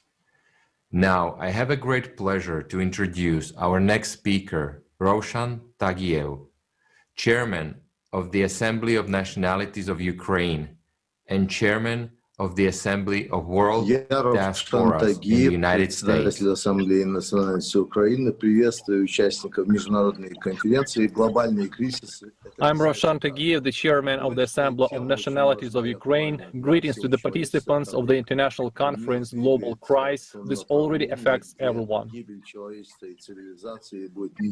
Today's topic is crucial and relevant for all mankind, as the world is moving in the direction where the death of humanity and civilization will be inevitable if we do not take drastic actions. Over the years, over the last centuries, a great technological process took place, during which there appeared a large gap between the population groups. We know that there were great wars, the First War and the Second World War, but the current situation is no less dangerous than the real wars that happened with the use of weapons, since the number of starving and destitute people reached up to 1 billion. Serious environmental problems are growing, and we know that the environmental disasters are happening all over the world. The global warming process is on because of the greenhouse effect, which is produced by factories, enterprises, and the growing amount of cars and other things. Ignoring environmental issues creates serious problems, and we have to do something about it. Of course, there are conferences in the world that discusses these issues, but the consumer attitude of human society today dominates over the common sense, over the reality, and it is only the movement of the creative society and the unification around the creative society and such international structures as ALLATRA that can give some positive impulse. I believe that the common sense of humanity, the civilization on the earth, should prevail over the mercantile interests of individual politicians, major global politicians who put geopolitical interests above the movement of people towards a new stage of civilization. And it is very important to talk about it. The fact that today the conference is being broadcast to all the countries of the world is great. It is good that we can also speak and transmit the messages to other countries and other communities. And this moment, this is the way of thinking should and this moment, this way of thinking should develop. Today we see a large amount of injustice in the world. There is no justice in the world because the rich get even richer while millions of people just live in poverty. I believe that the movement of people who bring positive ideas, positive thoughts, will always eventually overcome the darkness and weaknesses of those politicians who unfortunately live by their own ego and their mercantile interests of their political parties or certain states, because of which there are global wars, humanitarian disasters, millions of people die, tens of millions of people, hundreds of millions of people around the world experience it, because any war brings devastation. And today's problems are economical and political, environmental and humanitarian. These problems are the most important on the agenda of humanity. I believe that we will be able to cope with these difficulties only together, all countries united. There is also progress in industry. We understand that there were stages of an industrial breakthrough. They take place periodically throughout history, and the so-called fourth industrial revolution, which is being declared today, can also bring both advantages and threats. We should talk about this, and I want to say once again that such conferences as the one being held today are very important, and they carry good messages for both interaction and coordination between people, because human life and human freedom are the most important values. But this should not in any case go against the interests of exactly the same people who are next to us. We people of different nationalities of our planet must unite for it.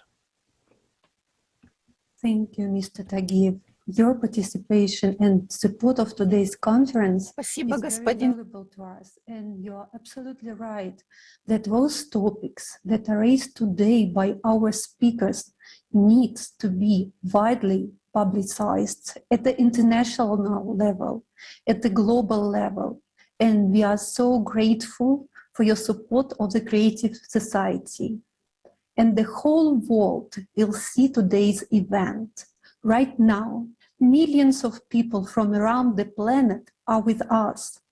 Thanks to people's initiative, the broadcast is being streamed on thousands of streaming platforms, local TV channels, and YouTube channels.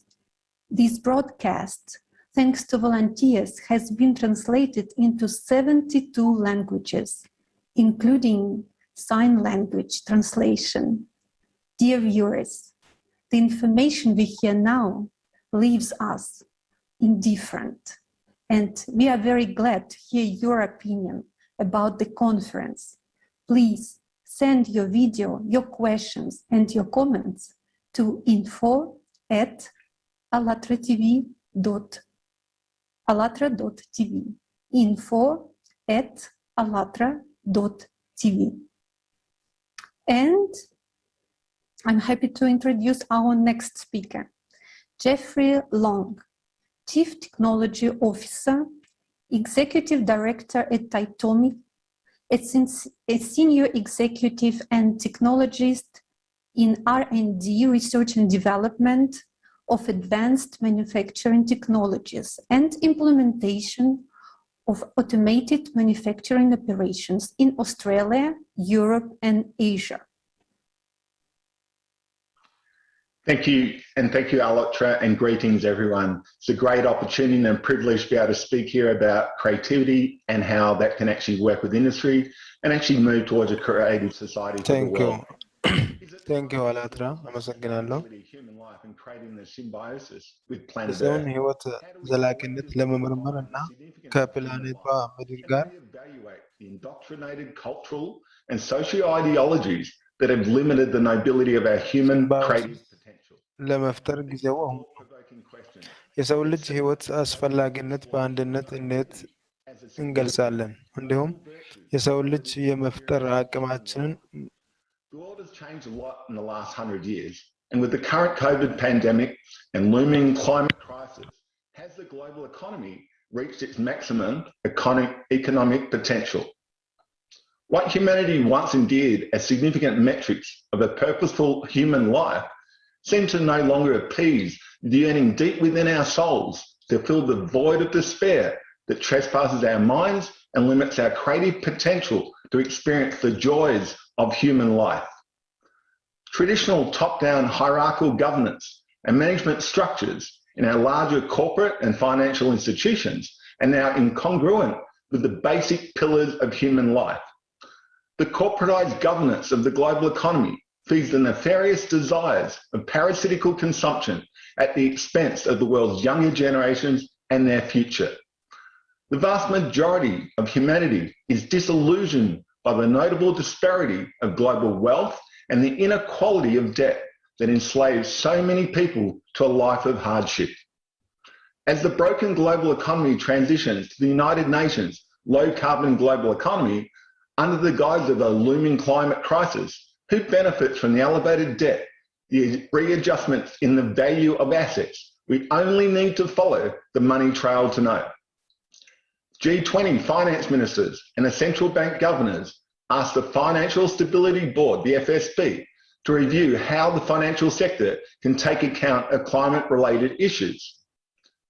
Mark Carney, UN Special Envoy on Climate Action and the Finance and Bank of England Governor, stated, "Changes in climate policies, new technologies, and growing physical risk will prompt reassessments of the values of virtually every financial asset.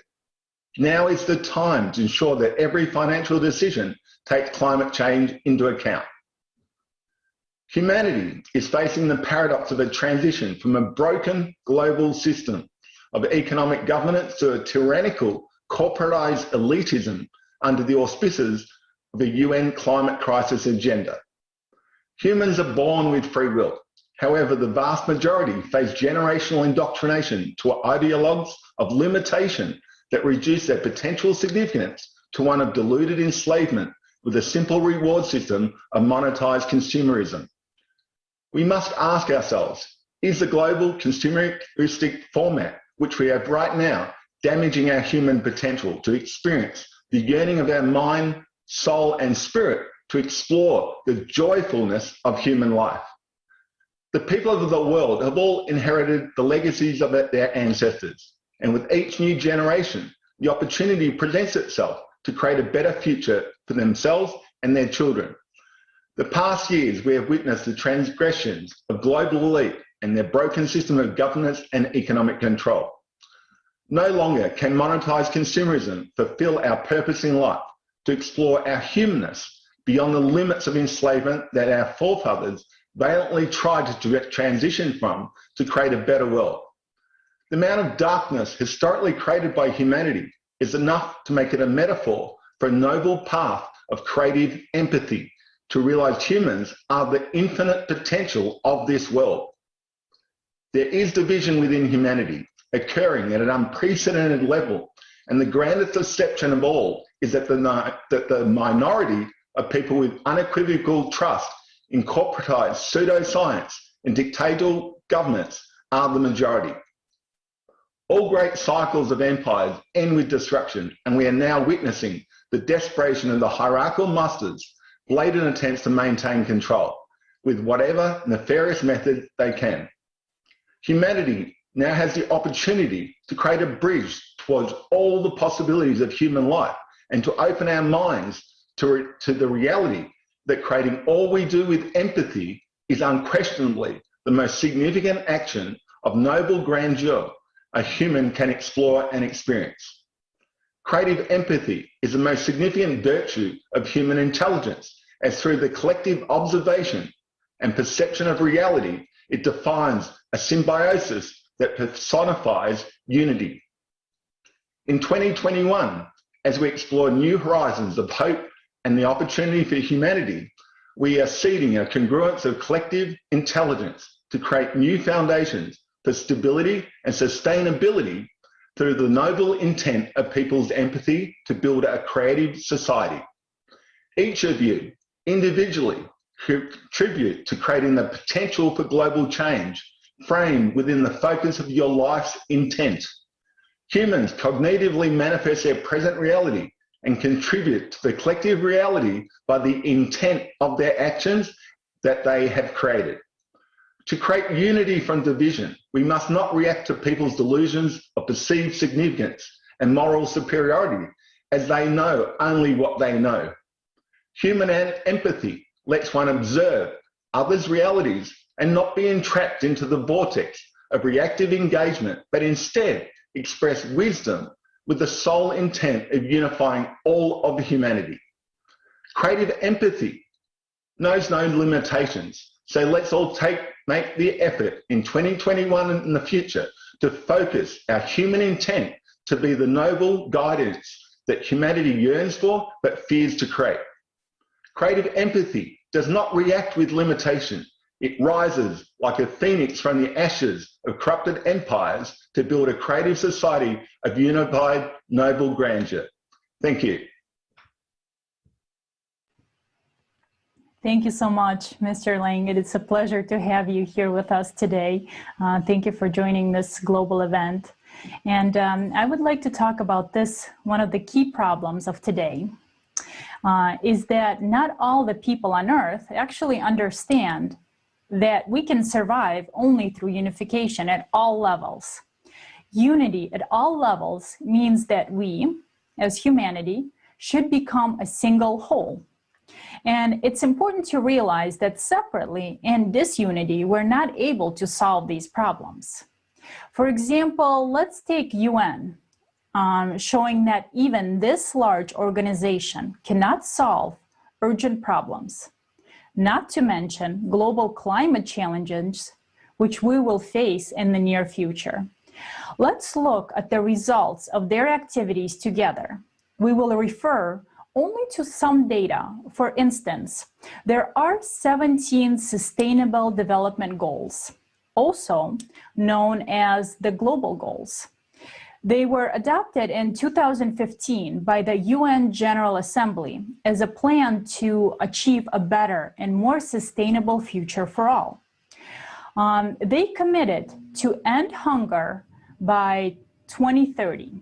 This means eradicating malnutrition for all.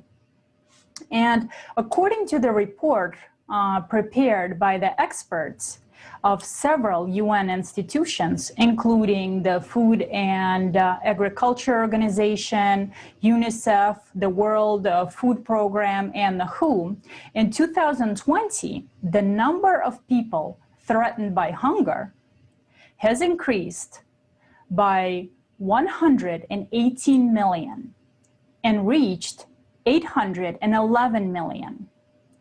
By the way, the UN declared this year, 2021, to be the year of hunger. And you can see this on the graph as well. Also, the UN chief stated that we have failed to enforce a basic human right. And according to him, even though food production rates have tripled since 1960, malnutrition remains the leading cause of shortening human life expectancy. Just think about this for a second. And now in 2015, the Paris Agreement was signed, an international treaty on climate change. The essence of this document is to restrain temperature rise by 2 degrees. The objective is to limit temperature increase up to 1.5 degrees Celsius. That said, the UN claims that the temperature is rising due to human activity and the fact that we are emitting greenhouse gases into the atmosphere. Now, in 2019, though, a NASA study was published in the authoritative scientific journal called Nature. It argues that changes in the tilt of the Earth's axis and the orbit of our planet's rotation may be to blame for the warming climate. So what then? Are the quotas paid for from the country's budgets, which we fund? NASA itself has said that the Earth's orbit is to blame, not people. So is the UN, for that money paid into the Green Climate Fund, going to put the Earth orbit back into place so that the temperature doesn't increase? Let's think about that for a second. In addition, according to the World Meteorological Organization, CO2 remains in the atmosphere and oceans for centuries. It means that the world is doomed to permanent climate change regardless of any temporary reduction in emissions. Also, according to the UN Declaration on Forests signed in 2014, it was to halve logging by 2020 and stop it entirely by 2030. But what do we see in fact? Deforestation has reached a level that in the next 9 years, we will be left only with 10% of forests. That is, the UN has not made any progress on this issue either. So in fact, we see that on paper, we declare one thing, but in reality, we see something entirely different. Another obligation was to prevent and significantly reduce marine pollution of all kinds by 2025, in particular from land-based activities, including marine debris pollution. However, on this issue, unfortunately, we do not observe any positive developments. On the contrary, today the situation is highly catastrophic. And we have actually heard about the actual situation from the speakers here today, and thank you to them. And after all, the amount of garbage in the ocean is now the size of India, Mexico, and Europe combined. That's a real problem. Now, another goal is to reach zero CO2 emissions by 2050. To achieve this goal, global carbon emissions must be reduced by 45% by 2030 compared to the levels of 2010 and must continue to decline sharply. But as we can see from the graph, hopefully you can see the graph on the screen, the situation is fundamentally different. There is a rapid growth of carbon emissions. And according to the UN itself, it is predicted that CO2 emissions will reach 56 gigatons in 2030. This is twice as much as it is supposed to be. Now, let's look at one more example. The UN pledged to take urgent and significant measures to reduce the degradation of natural habitats, halt biodiversity loss, and protect and prevent the extinction of endangered species by 2020. Now, global diversity loss has accelerated in recent years, bringing us closer to unknown and irreversible changes in Earth ecosystem. So why are we reporting these facts now? Because even these couple of facts are already irrefutable proof that the solution to all the problems facing humanity today is not the job of any particular institution or organization. The situation is so severe that only by uniting whole of humanity can we solve these problems. And there's no other way around it. And we emphasize that we don't blame anyone because we all have polluted the planet altogether. And so we are all responsible for what is happening today. And these facts we have cited only as proof that we cannot cope with it all separately. And to think that someone will do it for us is silly as well. And proceeding from the understanding that only together we can solve these problems, we would like to mention that we have invited the UN representative to this conference today to talk about solving these issues. And one person, a representative of the United Nations, actually wanted to come and speak here today. But in order to represent his organization, he needed permission from the leadership. And unfortunately, he did not get that permission. What do we see? A man wants to speak, but they won't let him. The bureaucratic apparatus does everything to prevent people from knowing the truth. And do you think this is normal? People from all over the world are here today, representatives of almost all nations. There are 72 languages of simultaneous interpretation. This right now is an international conference when we have all come together to discuss a global problem that affects every human being on Earth. And the problem is, how can we all survive? But we were told the UN cannot be represented at this conference. It cannot be represented in a place where all countries have gathered to address an issue of vital importance to the entire planet. And then that makes one wonder then, whose interests the United Nations represents and protects. And after all, many people rely on the United Nations. Many believe that the United Nations will solve all the global problems. Well, here you go. Look who you're relying on. Thank you.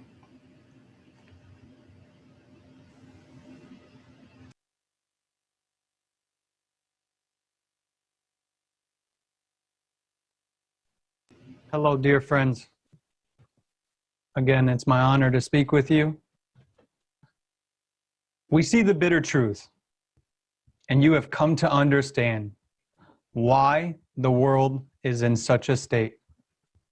After all, if one of our biggest bodies of international interaction is essentially doing nothing and is only busy creating the appearance of action, then why is it anyone wonders we live in such a crazy world? The only thing the UN is good at is telling tales. Here, there was a real opportunity to tell the truth. Why not go out to people and tell it just like it is? But they say they can't. Isn't the UN, as an organization, supposed to represent interest of nations? So look, people have gathered. Look at all the platforms. You, people, the UN represents.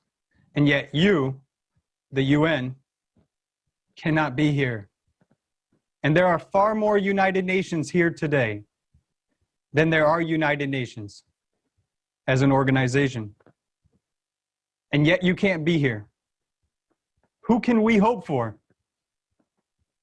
They say it's all not consistent with the UN.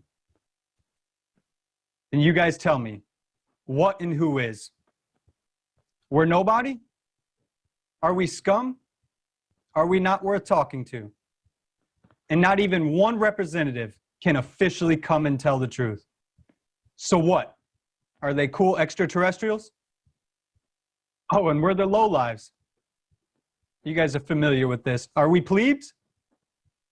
And this is the first chance in history for them to really perform amongst people. But they're scared. How will they answer our questions if they can only tell stories? They can't. In fact, they're just in business under a big sign. Simple, yet trivial business. A simple example, they trade in quotas and make a lot of money. And how does this affect our lives? The Kyoto Protocol, the Paris Protocol, has something stopped? Has it slowed down just a little bit? In fact, billions have gone down the drain, rather into someone's pocket. But we know this, and that's their problem, on their conscience. We have a simple question. What changed on this planet? Have you felt better? Is it easier for you to breathe? Your family? Has the crisis or destruction stopped? Has CO2 even been reduced? No. It's obvious to every single person. And what has the UN done with these funds? Planted more trees? No, guys, I'm an arborist. Their cutting has multiplied. Or maybe they want to stuff the mouths of volcanoes with money so they don't erupt, because that'll work, right? Or with numbers in their bank accounts. Do they want to stop the glaciers from melting?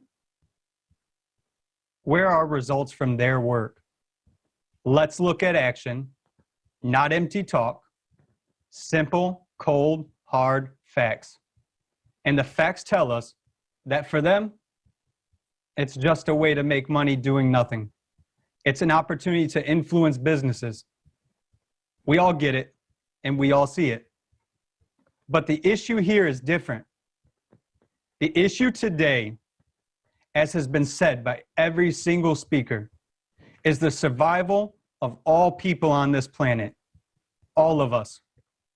They make decisions. Working groups are created. They allocate a lot of money, adopt resolutions. But do these resolutions change anything? Give an example of at least one natural disaster, one extreme weather event that a resolution has stopped. Nature doesn't care about your resolutions, people. Where's the salvation of our planet? And what do? Us people, you, I, and everyone watching.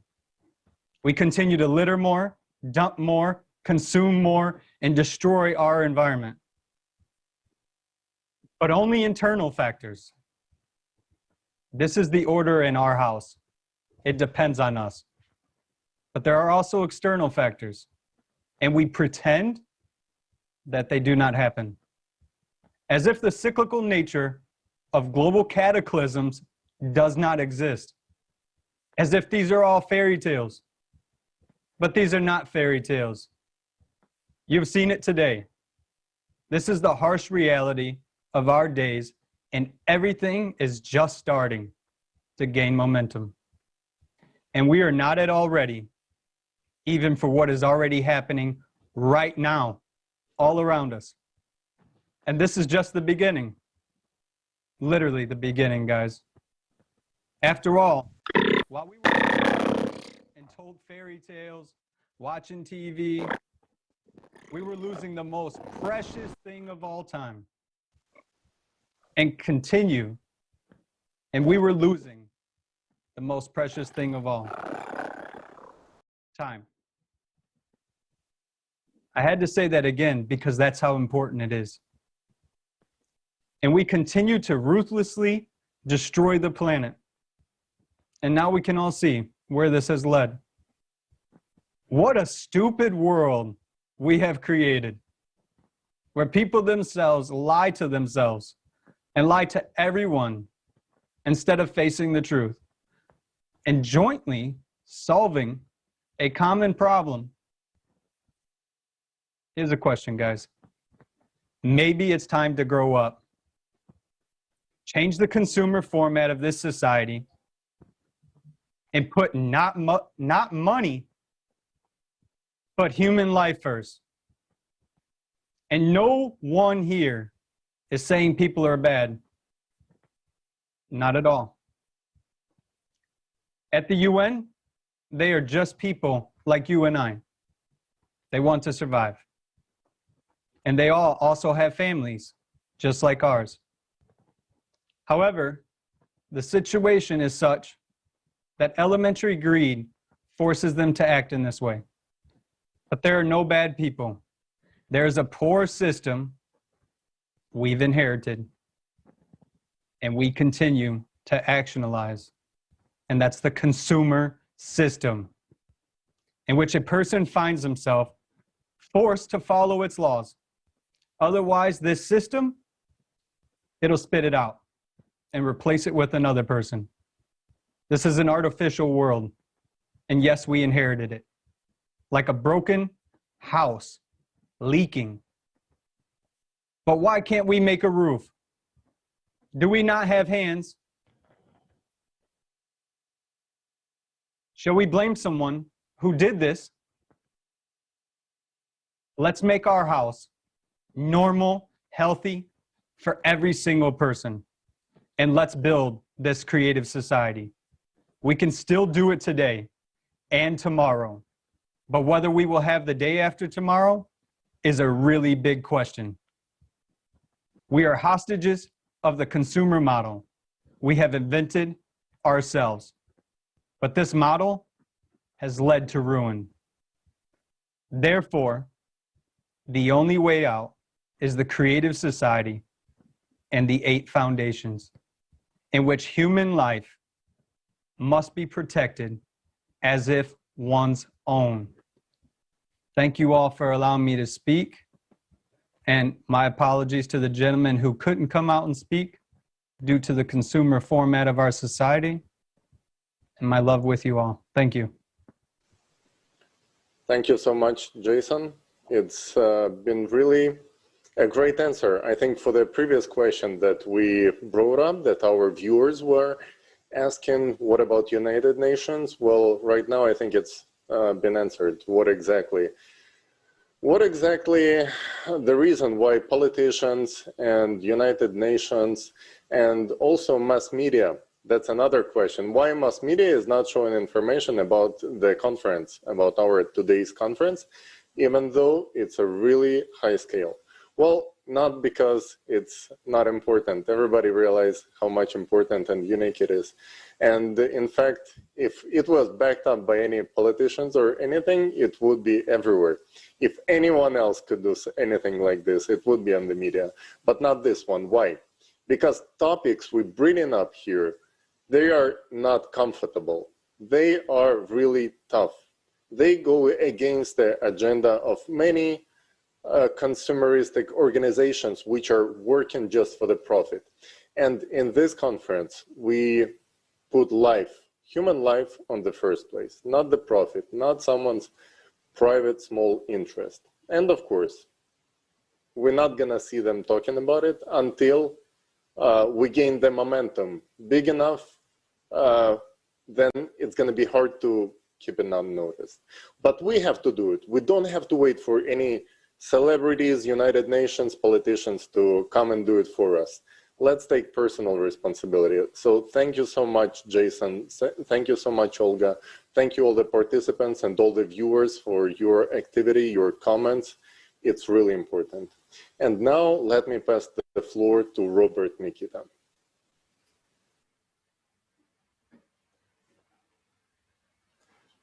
Thank you, Tylee. And also thank you, Jason, on your information on the United Nations.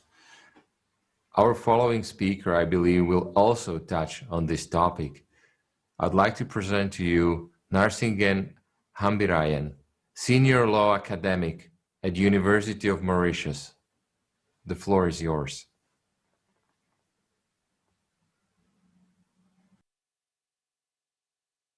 I'd like to greet all the participants for this conference.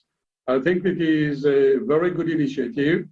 We human beings, we are not drawing the lessons. The sort of space tourism is a big thing. So it's a paradox for me. At the same time, we are seeing that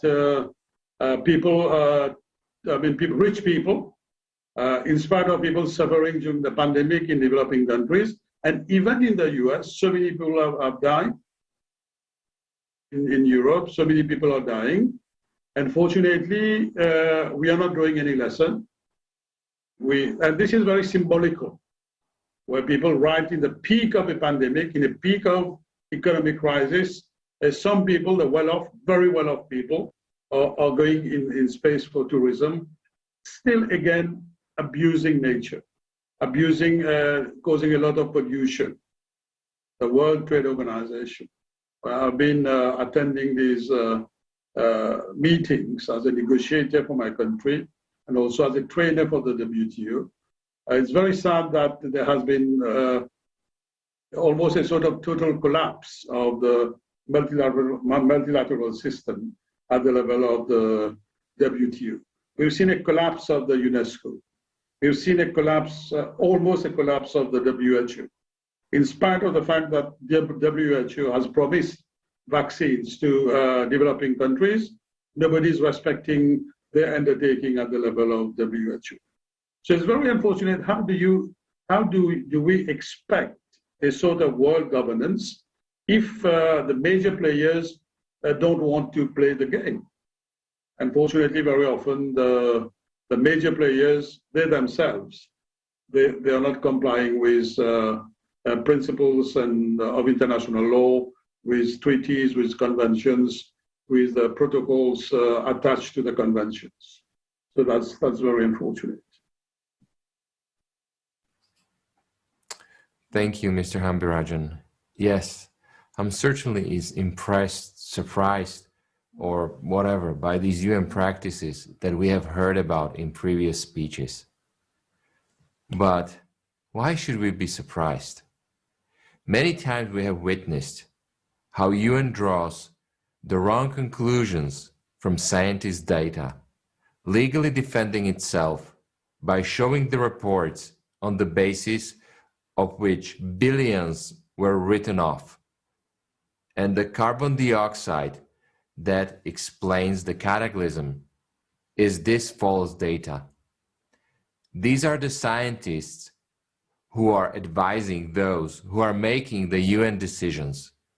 It's a common system of lies that we all support together.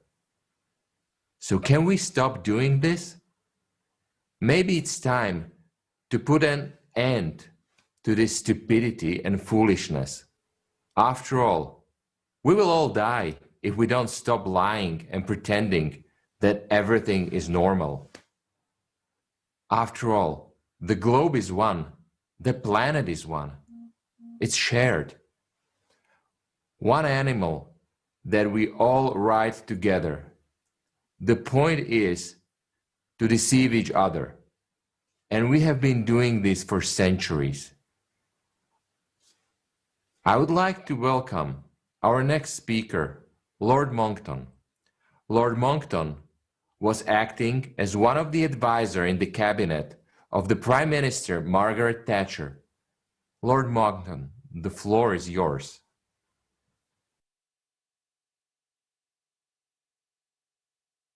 Good day to everyone all around the world.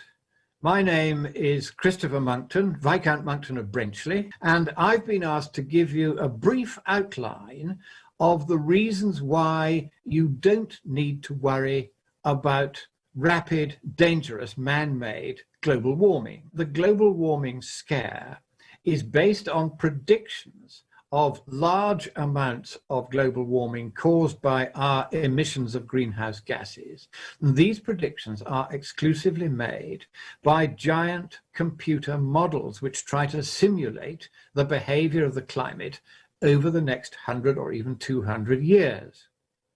Now, there's one problem with these models, however well constructed they are, and that is that they depend upon measurements that we take of the various aspects of the climate. In fact, thousands of different aspects of the climate are measured, and these measurements are fed into the models. And so in these models, some of these data uncertainties are very large. For instance, there's one such data uncertainty in the fraction of cloud that is 4 watts per square meter on average, up or down, every year. We don't know where it exactly is.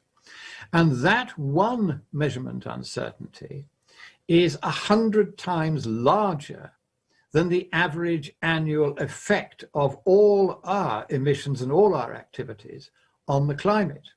And because of that, if you use a standard technique to propagate that error through 100 years of climate predictions, then what you find is that the envelope of uncertainty becomes so large that the entire range of predictions made by the models falls within that margin of uncertainty and is therefore no better than guesswork. Now, this is a proven result. It's been published and peer-reviewed 2 years ago by Dr. Patrick Frank at the Stanford Linear Accelerator Laboratory. He's been there for 20 years. He's a great expert. And this was his conclusion. It was peer-reviewed by somebody who is a believer that climate change is a problem, Carl Wunsch, Professor Carl Wunsch, who thought that the result was accurate, albeit very embarrassing for climate scientists. And the paper has not been refuted in the 2 years since its publication. And that's very important. If somebody had come along and said, oh, this is all obvious rubbish, then there'd be a debate. But no, there is no debate about this. It's a very long established statistical technique known as propagation of uncertainty analysis. And the propagation goes in what's called quadrature. So that means that the climate models, however big, however expensive, however elaborate, however correctly constructed they may be, however faithfully they might in theory represent the climate, they cannot make any predictions whatsoever that are any better than guesswork. They can tell us nothing, and I mean nothing whatever, about how much global warming we may cause. So that is proven result number one. Number two is the research by my team, which includes, among others, the former director of the US Climate Change Global Program, and he's a professor at the University of Delaware. We have a professor of control theory, and the reason why we have him is that climate scientists in 1984 borrowed control theory, the theory of how feedbacks work in a dynamical system. That's a system that changes its state over time. And when they borrowed it, they didn't understand what they'd borrowed. This is a big problem in the sciences now. It's a catastrophic error at a vital point in their calculations. They forgot that the sun was shining. And so they thought that these feedback responses that they say account for between 3/4 and 9/10 of the enormous amount of warming they predict were all coming from the greenhouse gases, when very, very nearly all of these feedback responses were actually coming from the fact that the sun is shining. So we are at the moment putting forward our paper for peer review. It's been in the hands of a leading journal, and we chose a journal whose editor did not believe that there was any credible argument against the official narrative on climate change. So we went to him because if there is an error in what we have done, he will have a vested interest in trying to find it. But so far he's had it for 7 months and has not been able to refute what we've done. If the whole world adopted the British policy of net zero CO2 emissions by as soon as 2050, so in the next 30 years, how much warming that would otherwise have occurred not occur if we go net zero and the whole world does it? The whole world isn't going to do it, of course, because China and other countries like that are exempt altogether from these requirements. So let's suppose, though, that the whole world actually did this. It won't, but let's pretend. How much warming would we forestall? That is actually quite a simple calculation, and the answer is just 1/8 of a Celsius degree at a cost of $5 quadrillion. So economically speaking, it makes no sense to do anything at all to mitigate global warming, because there will be so little of it, because whatever we do makes so little difference to it. And they did the same with the ozone depleting chlorofluorocarbon gases. They overestimated the rate at which those gases deplete the ozone in the upper atmosphere by a factor of 10. This was an enormous error. And that's why the Montreal Protocol, which was intended to stop the emission of these substances, that turns out to have been unnecessary. They could have just left it as it was, and we'd have exactly the same rate of ozone depletion as before.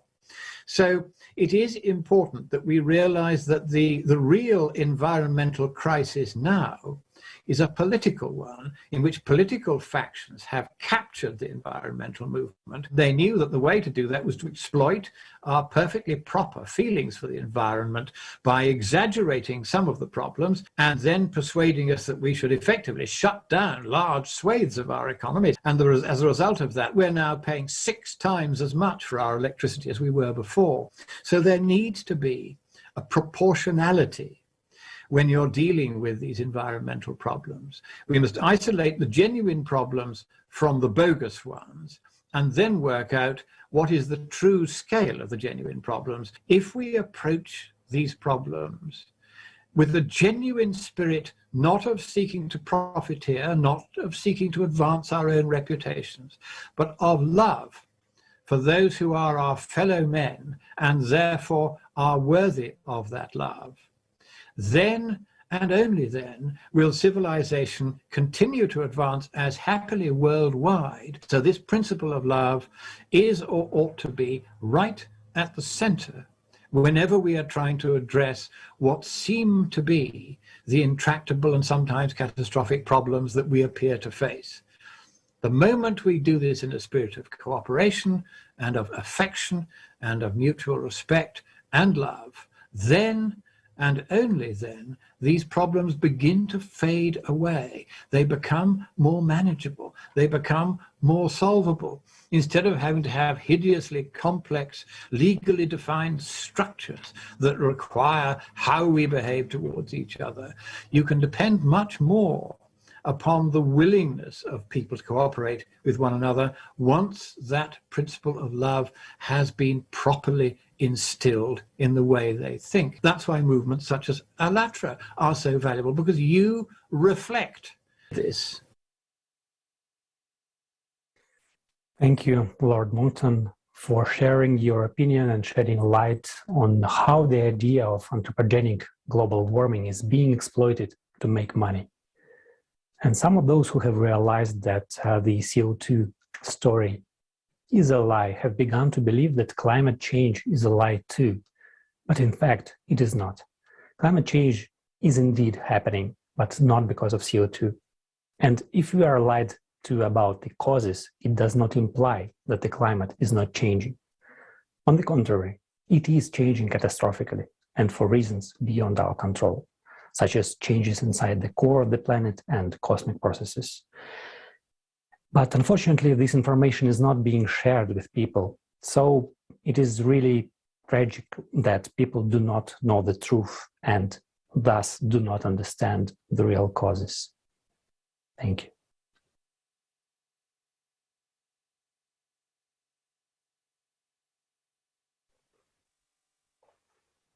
Здравствуйте. Greetings.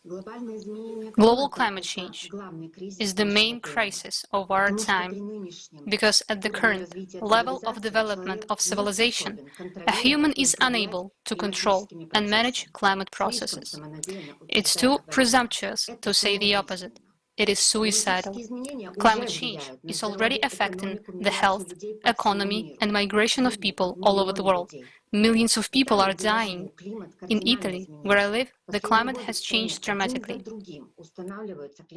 In recent years, in our country, climate records have been set one after another. We have abnormal heat in February, record of cold in spring, and heat in summer. There is no clear change of seasons anymore, and frequent water tornadoes are shocking. In Milan, in the middle of summer, giant hailstones fell. These are huge pieces of ice that break cars and roofs of houses. But what should people do if hail suddenly catches them in the street? It is not the first year that I've been actively studying the topic of climate, and I can say with confidence that climate anomalies are already affecting all people on the planet. Heavy torrential rains caused a tragedy in China, where people were killed in a flooded subway because they were simply locked in the carriages.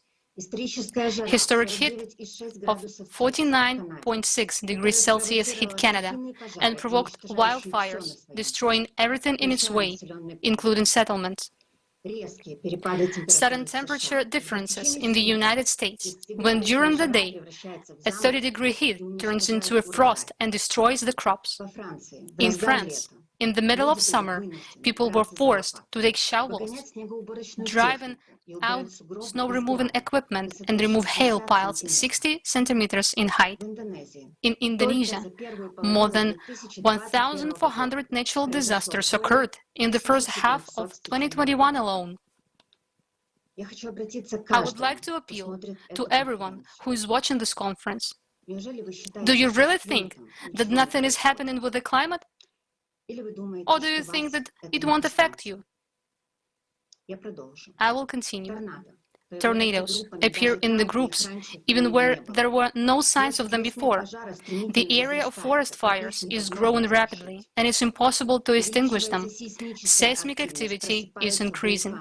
Volcanoes that have been inactive for hundreds of years are waking up. There are dust storms that freely cross entire oceans and reach even remote tropical islands.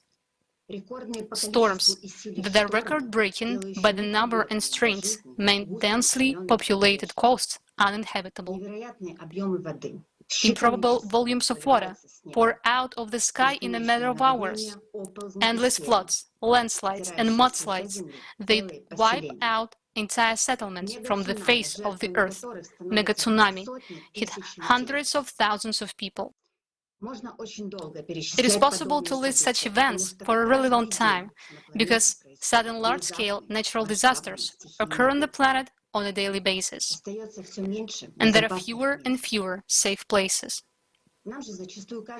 It often seems to us that economically developed countries are secured against climate disaster, but as we see, this is not so. There's confirmation to that the recent devastating floods in Europe that took lives of more than 100 of people. Before the forces of nature, all of us are equal, and we have nowhere to run. ALLATRA science researchers warned us as long ago as in 2014. The report on the problems and consequences of global climate change on Earth, effective ways to solve these problems, was published 7 years ago, when we were at the first level of climate change. We had an opportunity and enough time to quickly take necessary measures and save human lives. But unfortunately, humanity had missed this opportunity. Now, we have already moved to the second level, when cataclysms synchronize and intensify each other, causing even greater disastrous ruin. Yet when the third level comes, it will be too late to warn anyone. A massive migration of climate refugees will begin. There will be billions of them. Those will be starving people, exhausted by thirst and long way, who will have neither home nor a territory where they can build a house. None of us is secured from this fate. And it won't be some people out there somewhere. Friends, it will be us. The consequence of global climate change in current consumeristic format will deprive us of totally everything. What I learned during the preparation for this conference has just shocked me, and today you also will hear about this. Participants of this conference are scientists from various industries, eyewitnesses, representatives of different professions. All these people already realize that we have no time left at all, and how important it is to convey this information to every person. If we remain in consumeristic format of society, in a world of disunity and hatred, we will not survive, because human life in the present-day society is worth nothing. Only people themselves can now consolidate and change the format of society to a creative one, to build a creative society where human life is the main value. But this is possible only with participation of each person. Thank you.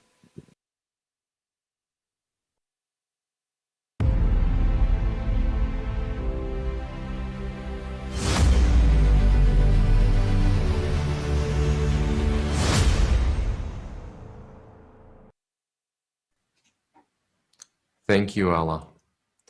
Now, let's take a look at the severity of the situation today. In the following video, you will see the facts, statistics, and truth about climate disasters which are happening worldwide and are only gaining momentum.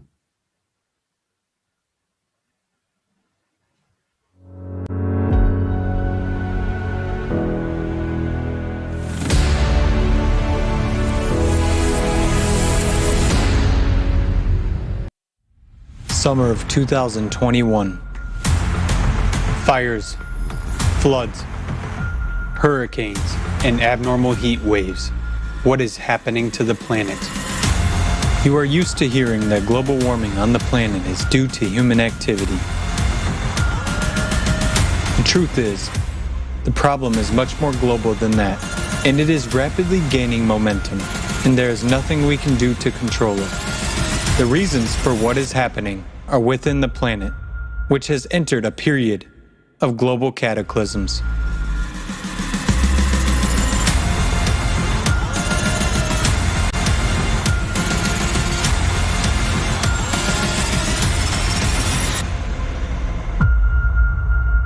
Nucleus. In 1998, a drastic shift of the planet's core was recorded. After that, the GRACE satellites and instruments on the Earth's surface detected an abnormal expansion of the planet at the equator, as well as heating from the inside. Because of the displacement of the core, it is unbalanced. With its vibrations, it creates shock waves, which are manifested on the surface of the planet by increased earthquakes and cracks on the Earth's surface. Through these cracks, a large volume of water escapes into the bowels of the planet. Molten magma rushes to the surface and heats this water. The water evaporates and escapes into the atmosphere.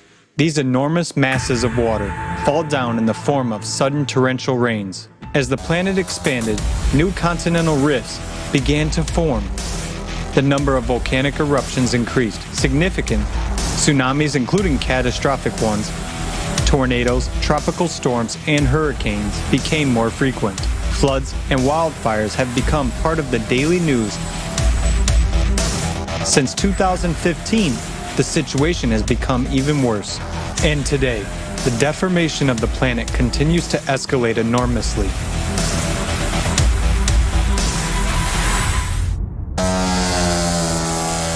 Earthquakes.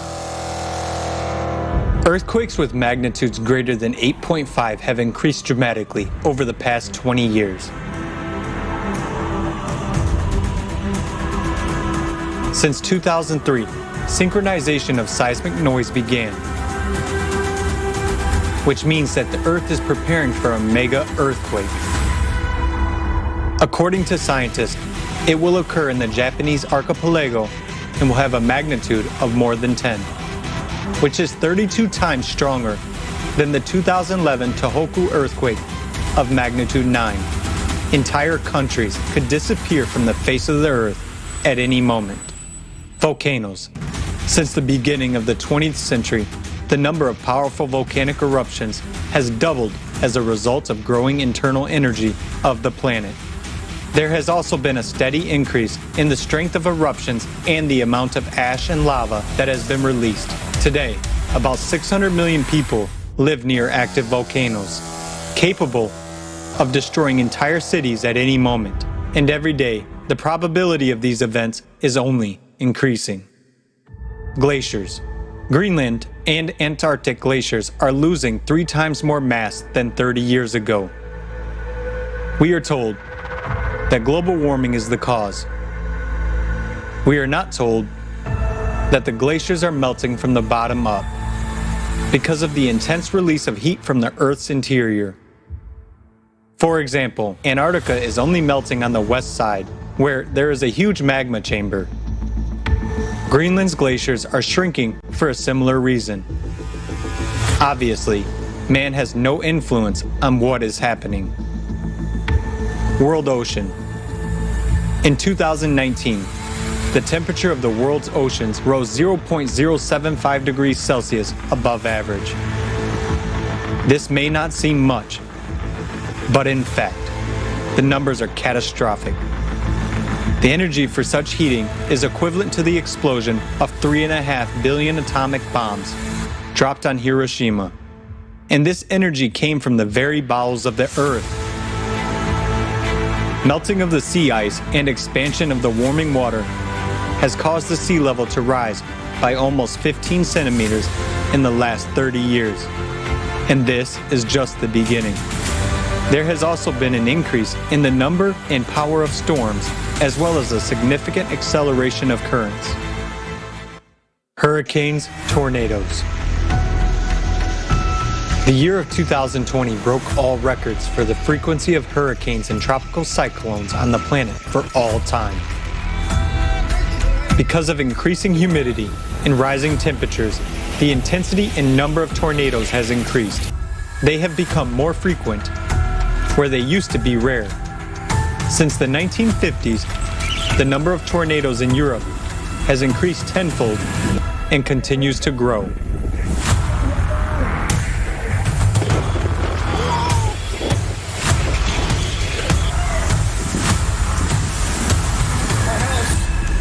It's freaking destroyed, Josie! Temperature anomalies and records. According to the data prepared for the IPCC report on climate change, over the past 140 years, the average temperature on the planet has risen by 1 degree Celsius and by 3 degrees Celsius in the Arctic. And we can already see the catastrophic consequences right outside the window. The period since 2000 has accounted for 19 of the 20 hottest years on the planet in the history of meteorological observations.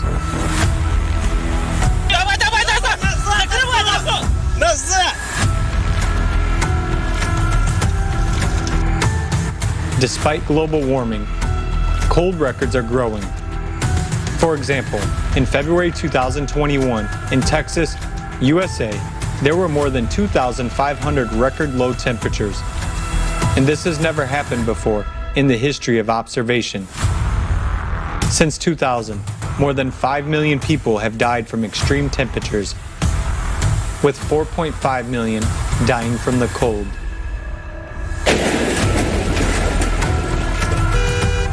Also, temperature extremes of up to 40 degrees have begun to occur with increasing frequency.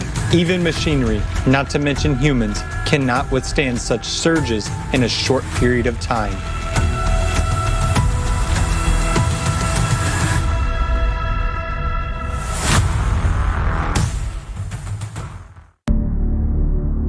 Snowfalls. Abnormal snowfalls pile up many meters of snow in just hours, literally burying cities and towns. They appear suddenly in uncommon places, such as rainforest and arid deserts. Hail. Hail has also become abnormal. Because of the temperature rise, hailstones become huge and spiky. A diameter of 2.5 centimeters is already considered large, but nowadays, during storms, chunks of ice the size of a baseball or larger fall from the sky onto people. Such pieces of ice can fall at a speed of up to 160 kilometers per hour. Hail destroys crops, damages infrastructure, and poses a direct threat to human life. Floods. Floods are one of the most common natural disasters that are also growing in strength. 60 years ago, only 8 major floods were recorded per year. However, in 2020, this number increased by 25 times and totaled 201 cases. Moreover, they began to occur synchronously, affecting several countries at once.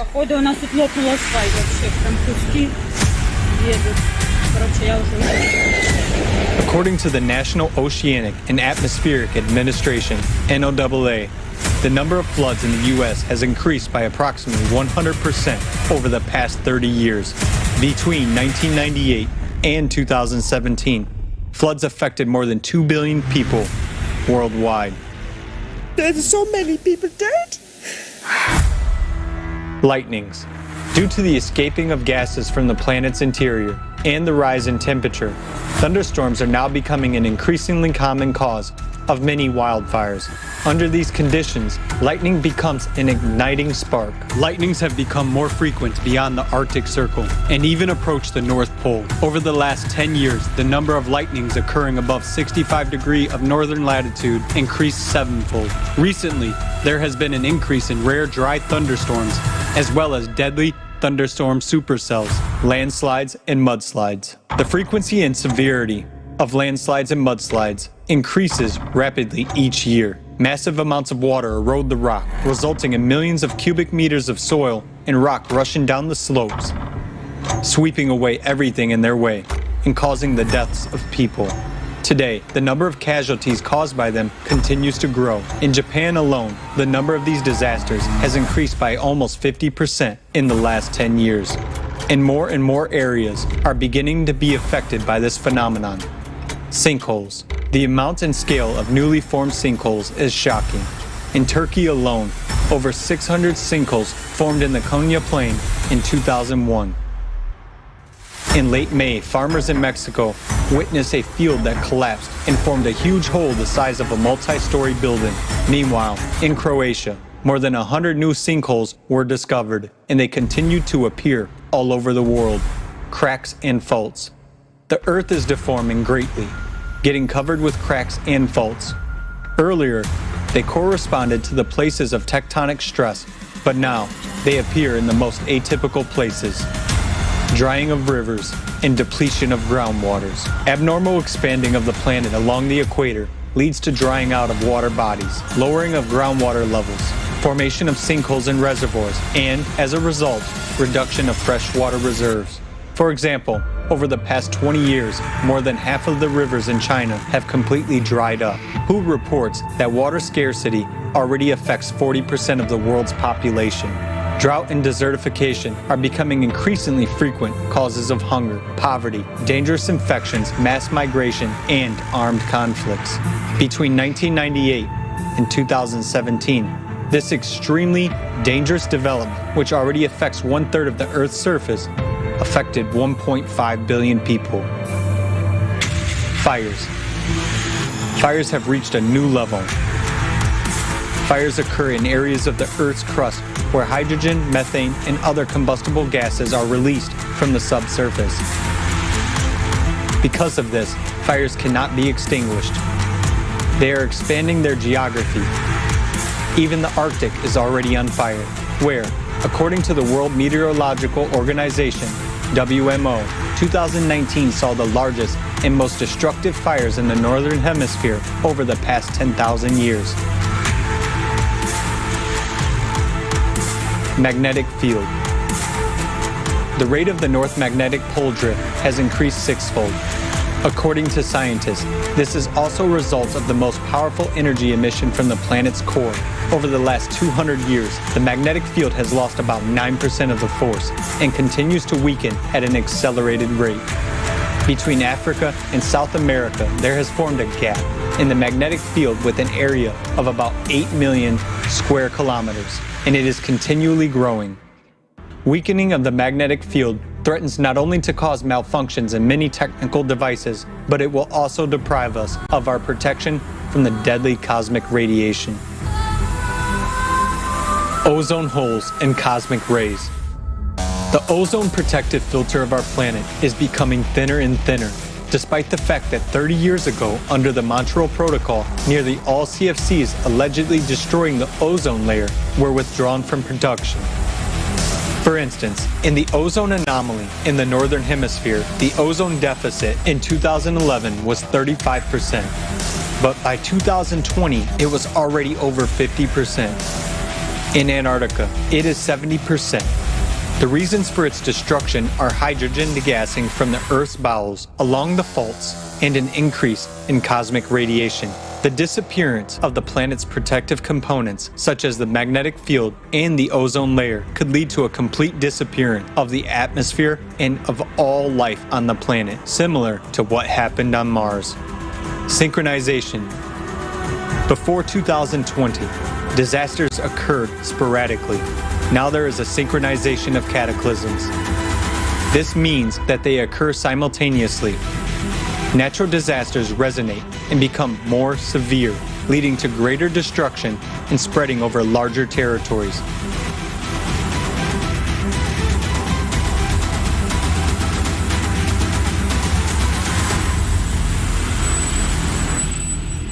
Today, the Earth is literally burning beneath our feet and collapsing right under us. We are already seeing millions of people who are not welcomed, forced to wander in search of food, water, and habitable land. And tomorrow, we will all be among them. Are you ready for this? Until now, humanity has been in a state of death-defying consumerist slumber.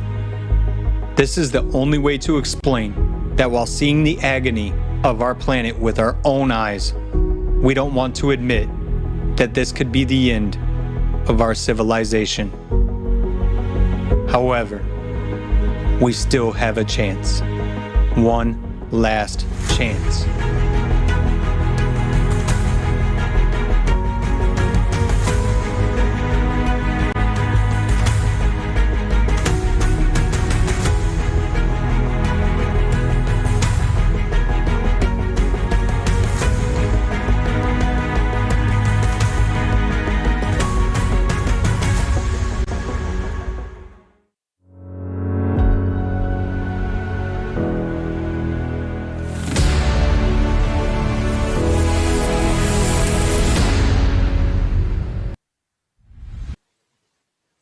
Thank you for being with us. And despite the fact how serious these topics are, people feel inspired. We see it in your comments that you write. People are amazed that they found a community, such a large group of people who not only realized all the threats, but also came up with a solution. Why creative society? Because that's the only way to create conditions to unite all our technological potential to come up with a real high-tech solutions to make our potential work for the benefit of all of the society. So please, everyone who's asking in the comments, and we see a lot of them, what to do, go to ALLATRAunites.com, press join us button, and find a way to share this information with everyone you know. Thank you. For the next, before I pass the word to Alex, one more thing. For the next week, we're going to have roundtables, so this is gaining momentum. Let's share this and let's connect during the roundtables as well. Thank you. Alex? Thanks, Tali. Yes, I would like to remind and just make a statement what you can think about. That as humanity, we have a great potential, real scientific potential, technological potential, but this potential can start flourishing only in creative society, because there will be conditions for that. There will be time and resources, everything will be created in order to use this potential at its highest level. We have intensively discussed it on ALLATRA TV video, so you can visit it and watch this topic in details. Thank you.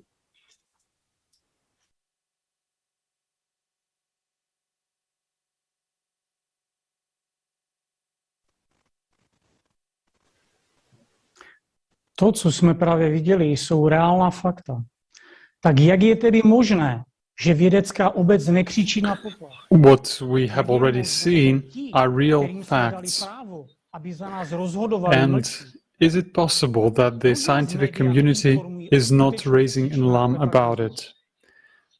How can anyone make the decision to be silent? Why are we not being informed of the real reasons of cataclysms? Who benefits from it?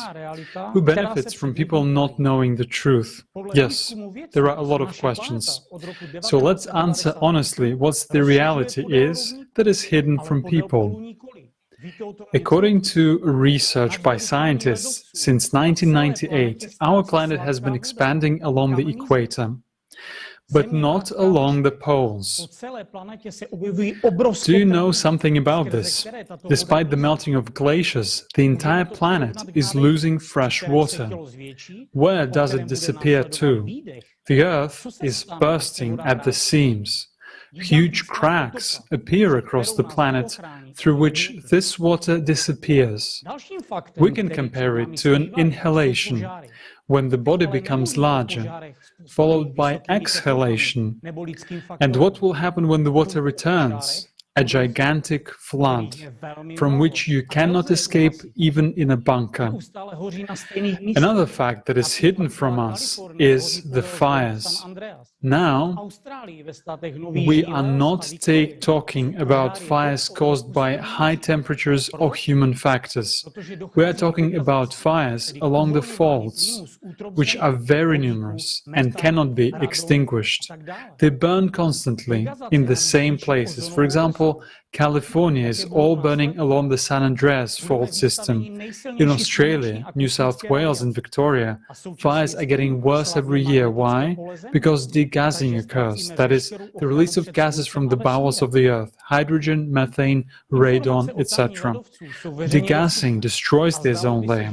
What will be the consequences? We will be exposed to the strongest solar and cosmic radiation. And at the same time, the magnetic field weakens, we lose all protection from the sun and space. Information about the melting of glaciers is in the public domain, and it would seem there is no secret there. But the truth is different. Glaciers do melt, but from the bottom up. And what does all of this mean? The increase in earthquakes, volcanic eruptions, floods, hurricanes, abnormal snow and hail, tornadoes and typhoons, global warming. All of this is a consequence of the heating of the earth from the inside. This is the result of cyclical, astronomical processes that unfortunately are inevitable and are happening right now. The media and governments constantly present us with highly distorted information, which explains nothing, and most importantly, it gives us no complete view of the picture of what's going on.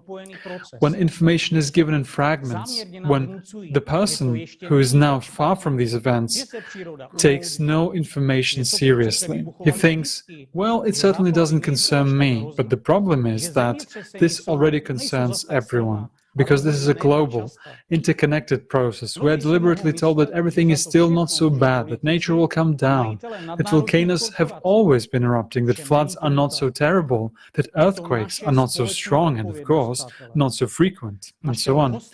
Many might think that politicians and multinational corporation owners are to blame for this. However, this is not the case.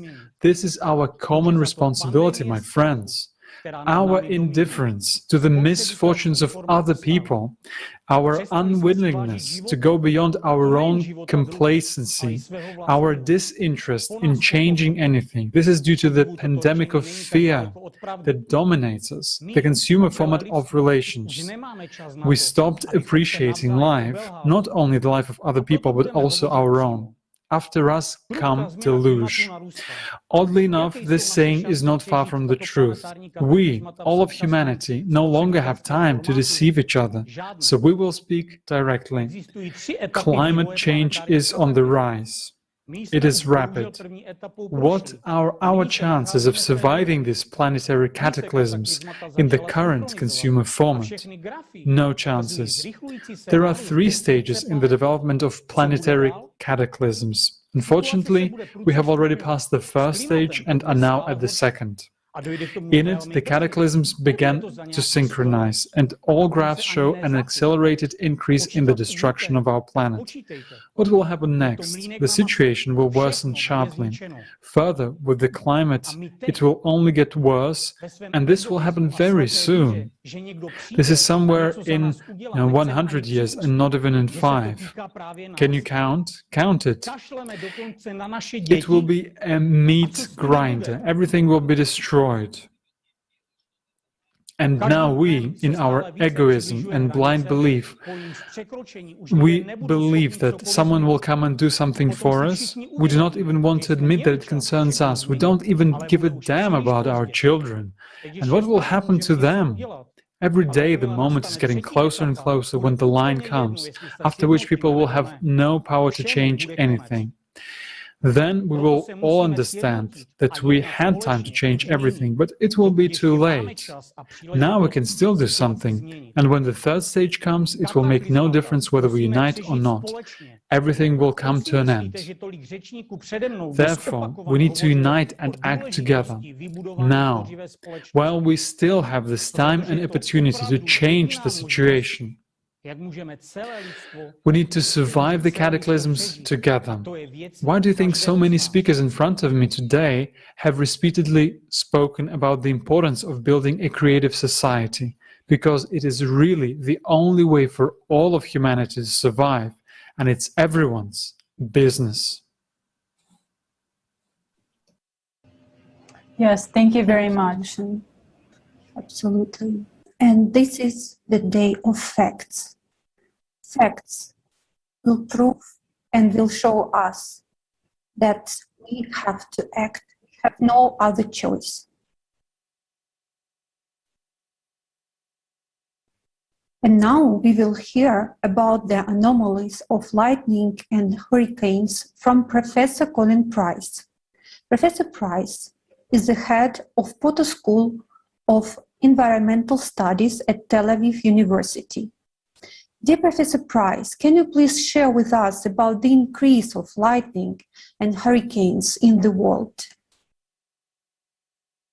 How many days in the month do we have thunder? You can hear thunder.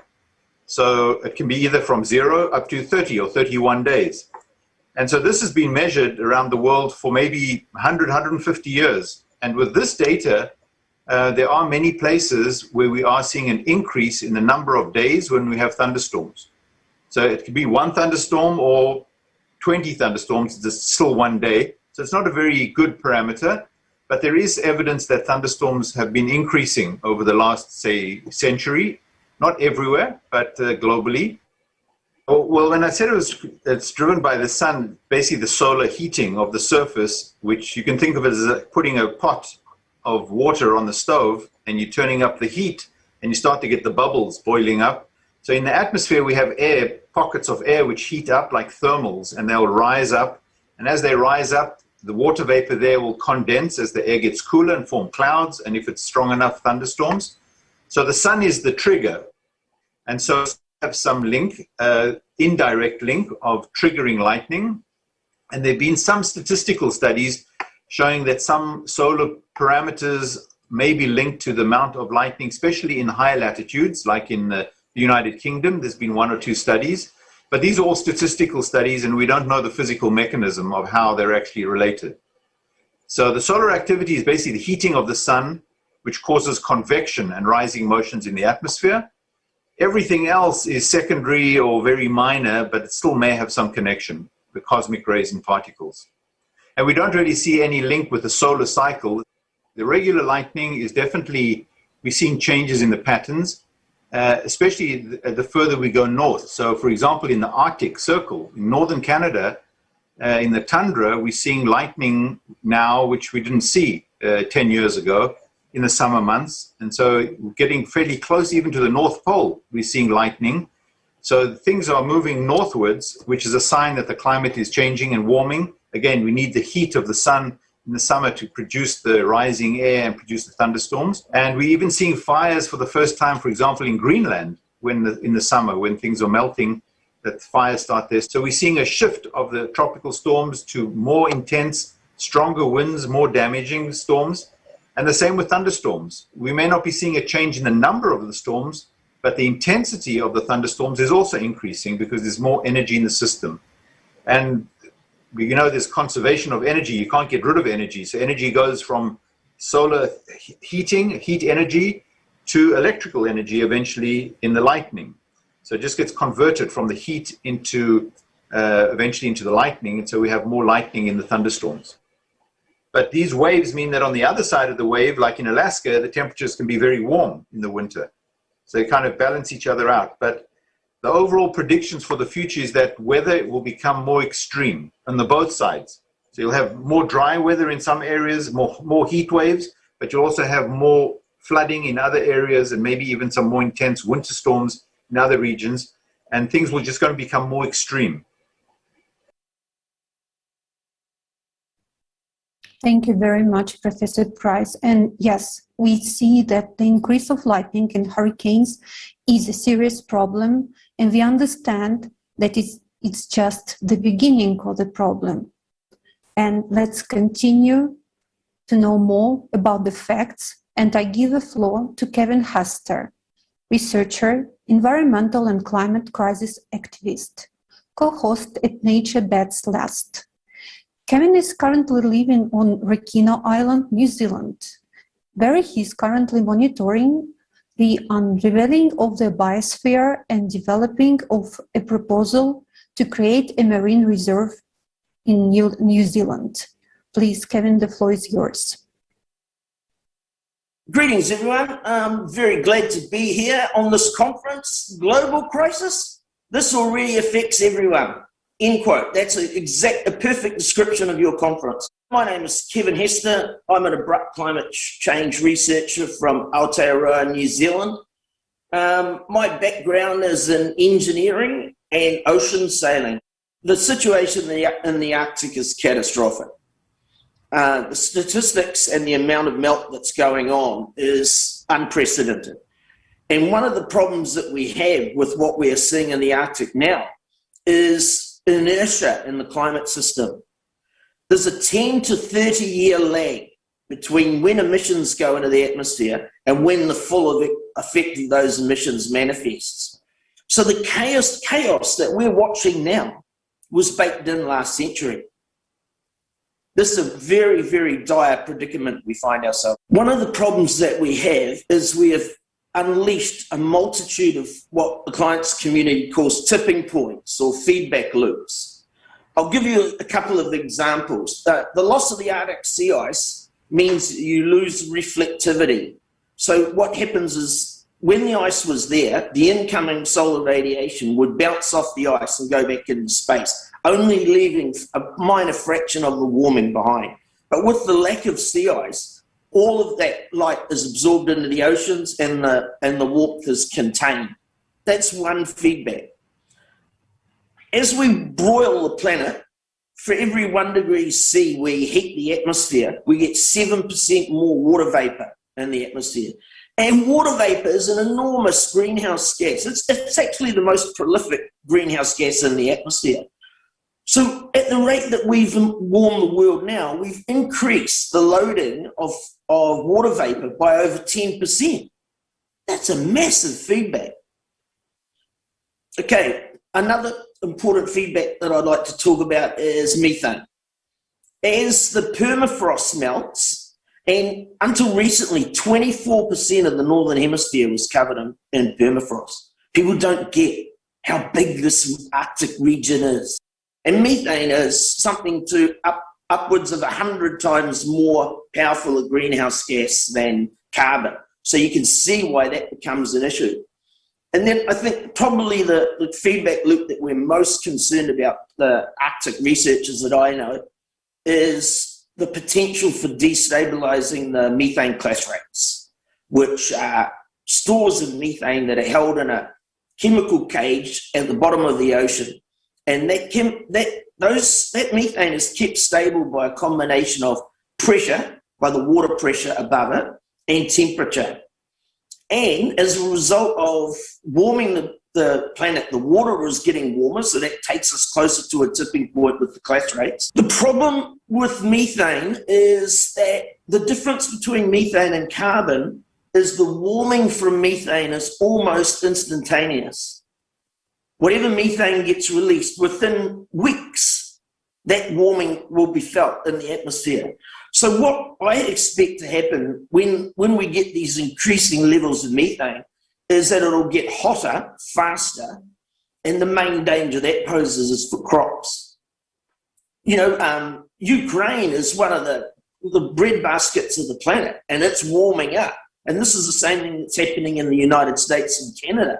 Crops are just failing already because of the heat, the amount of warmth and the attendant droughts that go with it. So we're already seeing the crop failures taking place today. We don't have to wait a long time to see this chaos unfolding. I think that could happen this decade. What people don't get is non-linearity in the climate system. That's why people think that myself and Professor Guy McPherson and John Boyle from the European Commission, Sam Karana from the Arctic News blog, we all believe that we're heading for double-digit warming. And people call us alarmists, but, you know, it's an alarming situation. So now that we've just thrown our arms in the air and we're rushing headlong off the cliff, and there's no slowing down. All the talk about emissions reductions, it's talk. Even with the pandemic and all the planes grounded and no one traveling around the world, emissions went up last year. There's our feedback loops. Well, I think very soon it will crash industrial civilization.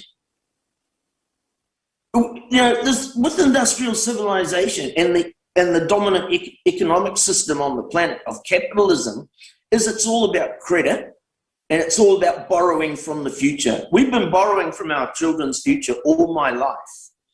And what I think will happen is industrial civilization will crash. And that could happen very soon because people will see that we've lost control. Not that we ever had control, but we've driven the system into a whole new paradigm. So I think very soon we'll see industrial civilization collapse. I think everyone should they should follow their hearts and do what they think is right. But there's no turning this ship around. We've already gone off the cliff. It's sinking. What we can do is we can prepare psychologically and personally within our own circle with our families and our friends, and we can tell the truth, and especially to the youth. It's really important that the youth understand how dire the situation is. People say, oh no, we can't tell them. That's bullshit.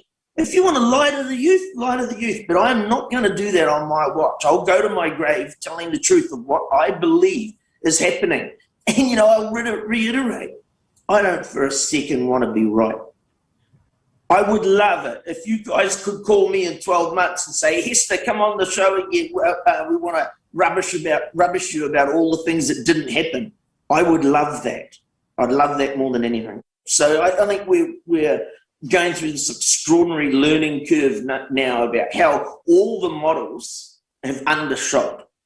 And an important detail to think about when we're talking about these targets that have been set by organisations like the IPCC, the Intergovernmental Panel on Climate Change. Their predictions for the future include carbon capture and storage at scale. They calculated that we would have come up with a solution. Their whole representative concentration pathways have a factor of fantasy technology factored into them. It's lunacy, complete lunacy. But the problem with this predicament is it's not a problem, it's a predicament. We can't fix this.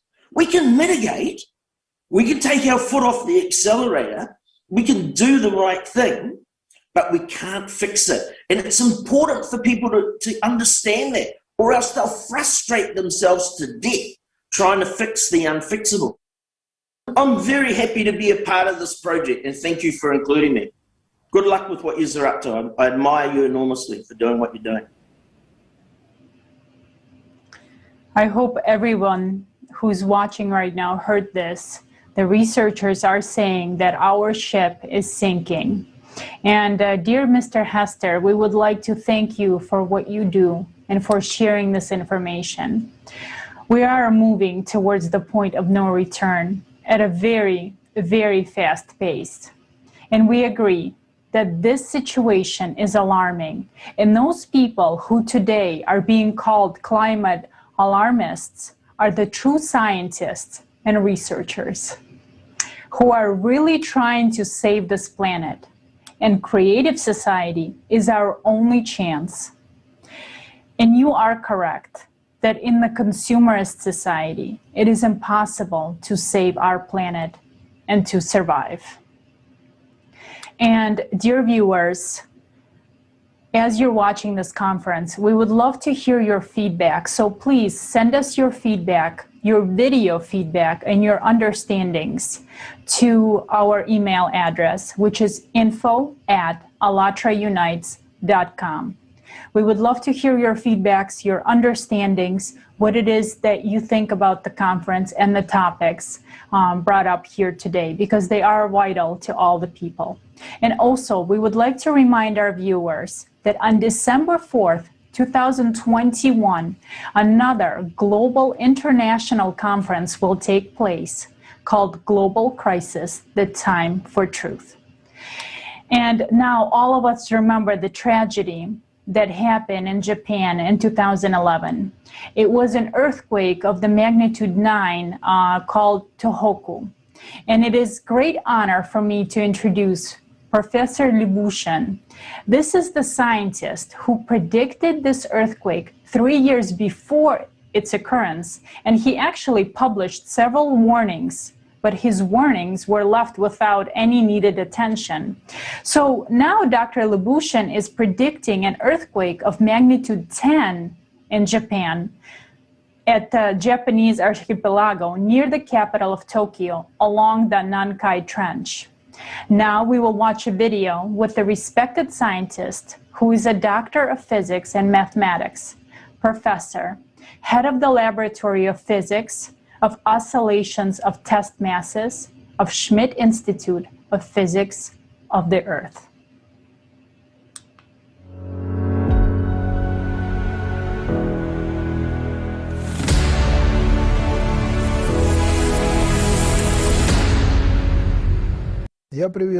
Greetings to all participants within this conference. Global crisis, this already affects everyone.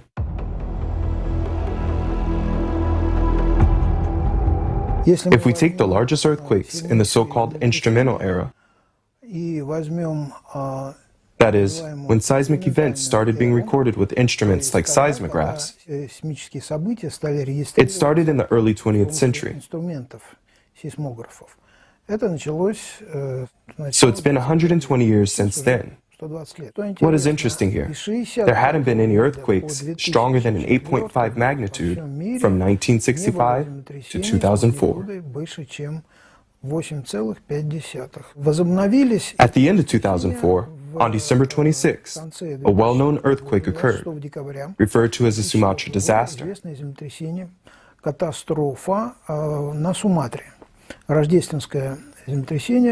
This Christmas earthquake caused a strong tsunami in the Indian Ocean and killed 300,000 people living in the surrounding area. A powerful aftershock followed right after. Neither before nor after that time has there been a single earthquake of this kind. Since then, nowadays, only about 10 of them have occurred. We may say that since 2004, the intensity of major earthquakes have increased. There were no earthquakes like this before, and for 40 years. And now, there's about 10 of them within this time frame. These are the facts.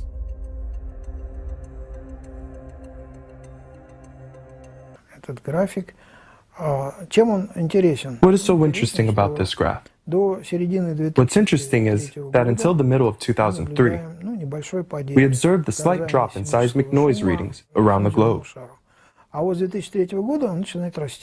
But since 2003, it started to increase. From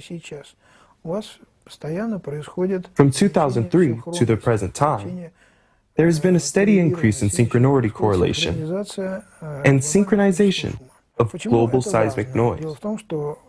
Why is this important? The fact is that synchronization, the phenomenon of noise synchronization, in a complex system is a sign of approaching drastic change in its properties.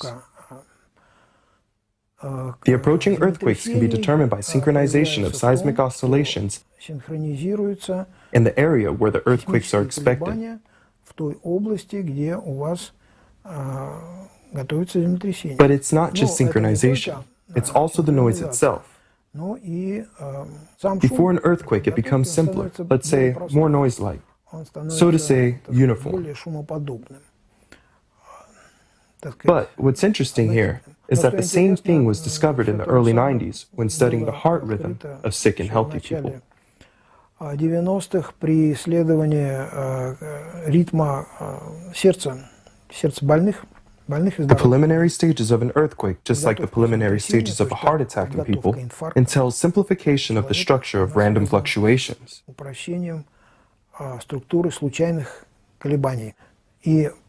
There is a loss of healthy chaos and an approach of unhealthy orderliness.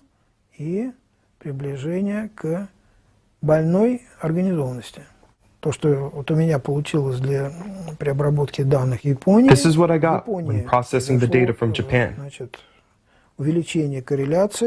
In Japan, there was an increase in correlation and a decrease in healthy chaos.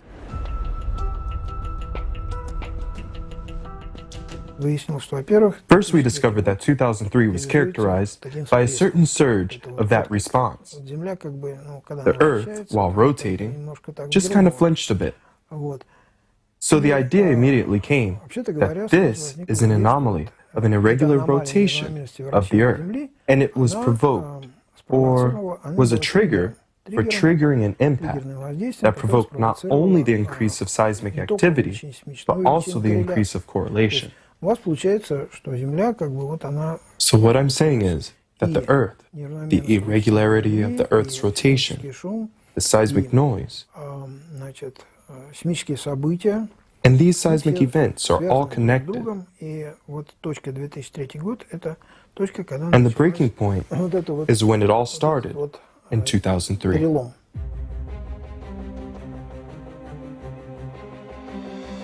I can't imagine this trend disappearing, you know? This trend went up way too much. I mean, sooner or later, it should go down. Or this descending trend must start after some strong, significant geodynamic event. A geological event.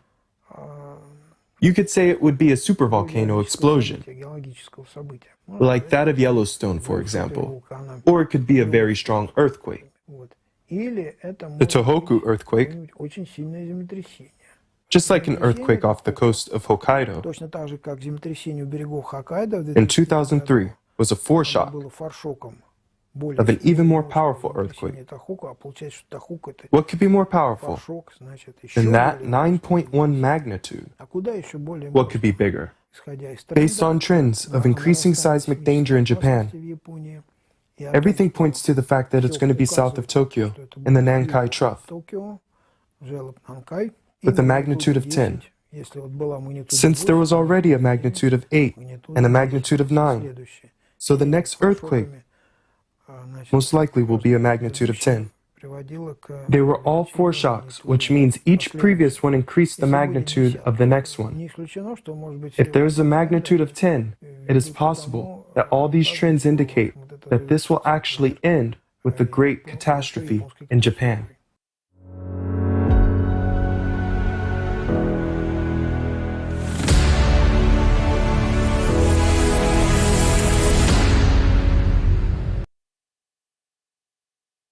Dear friends, dear viewers, did you hear it? This information is crucial, and people of Japan and that region need to be warned. How can this information not to be voiced already now on all channels?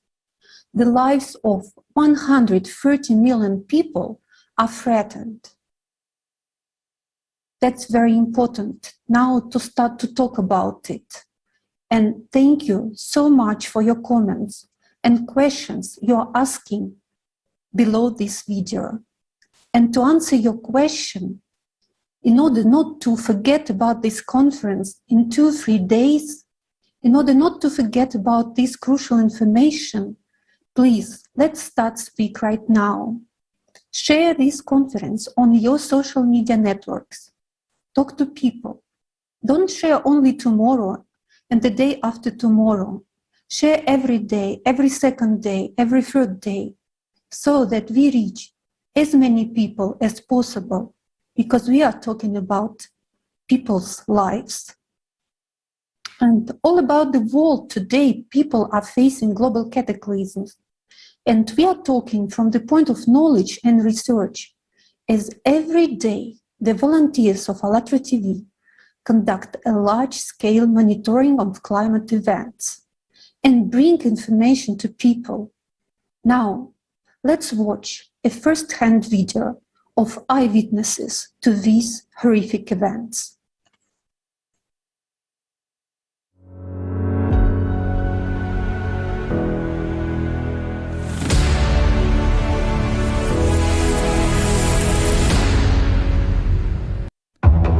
The climate is changing before our eyes.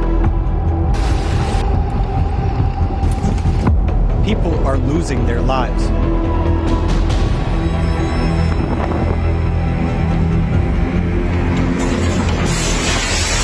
Each of us can be left homeless at any moment.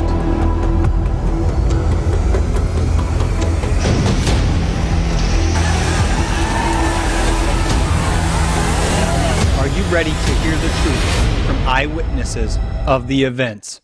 And Texans statewide was reported over 2,500 of the highest low record temperatures ever recorded. This summer, Western Canada has faced extreme heat, and many cities have reached record high temperatures. The Canadian Rocky Mountains have been burning more than they have in the past 2,000 years. There was an anomalous, catastrophic event in Cuba when a strong tornado struck some municipalities in the city of Havana. This sudden and violent event caused great horror and anxiety among the population. The people of Tabasco are now very afraid because the season of rain and hurricanes is damaging a lot of houses. Everything is flooded. In an instant, the downpour causes people to lose everything they worked for. There have been some violent storms lately that are changing people's lives. They not only affect people's lives, but also deprive them of their means of subsistence, leaving people stranded and terrified, not knowing where to go or what to do. So it was from one extreme to the other. We were on fire at one point and then we were underwater. Till March 20th, we had 40,000 aftershocks, the largest of which were of magnitude 5.7. Unprecedented frosts have blanketed much of France. There hasn't been a cold snap like this for decades. Really, I imagine 2019, I heard I have a cyclone in Fani in India. I seen it in my own eyes. I witnessed to myself. So I really lost to my paddy fields. I really lost to many animals also. And I heard many people destroyed their home and they are also homeless. Several flooding occurs every 4 to 5 years and covered 60% of the land mass. The condition of vulnerable people during natural disaster is just unthinkable and undesirable. It's always difficult to describe how miserable their life was. People are worried because they actually don't know what to expect or what to hope for.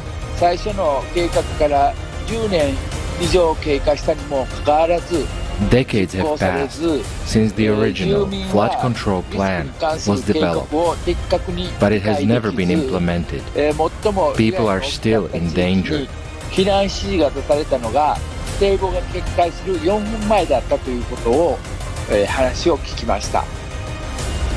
There was a freezing rain in Vladivostok.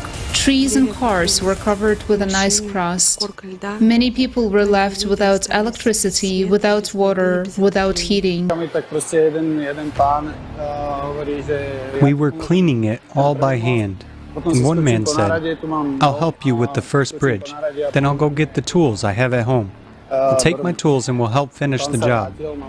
The man returned with his tools in his hands. I asked, "How is your house?" "I don't have a house." He kept on cleaning because what else did the man have to do?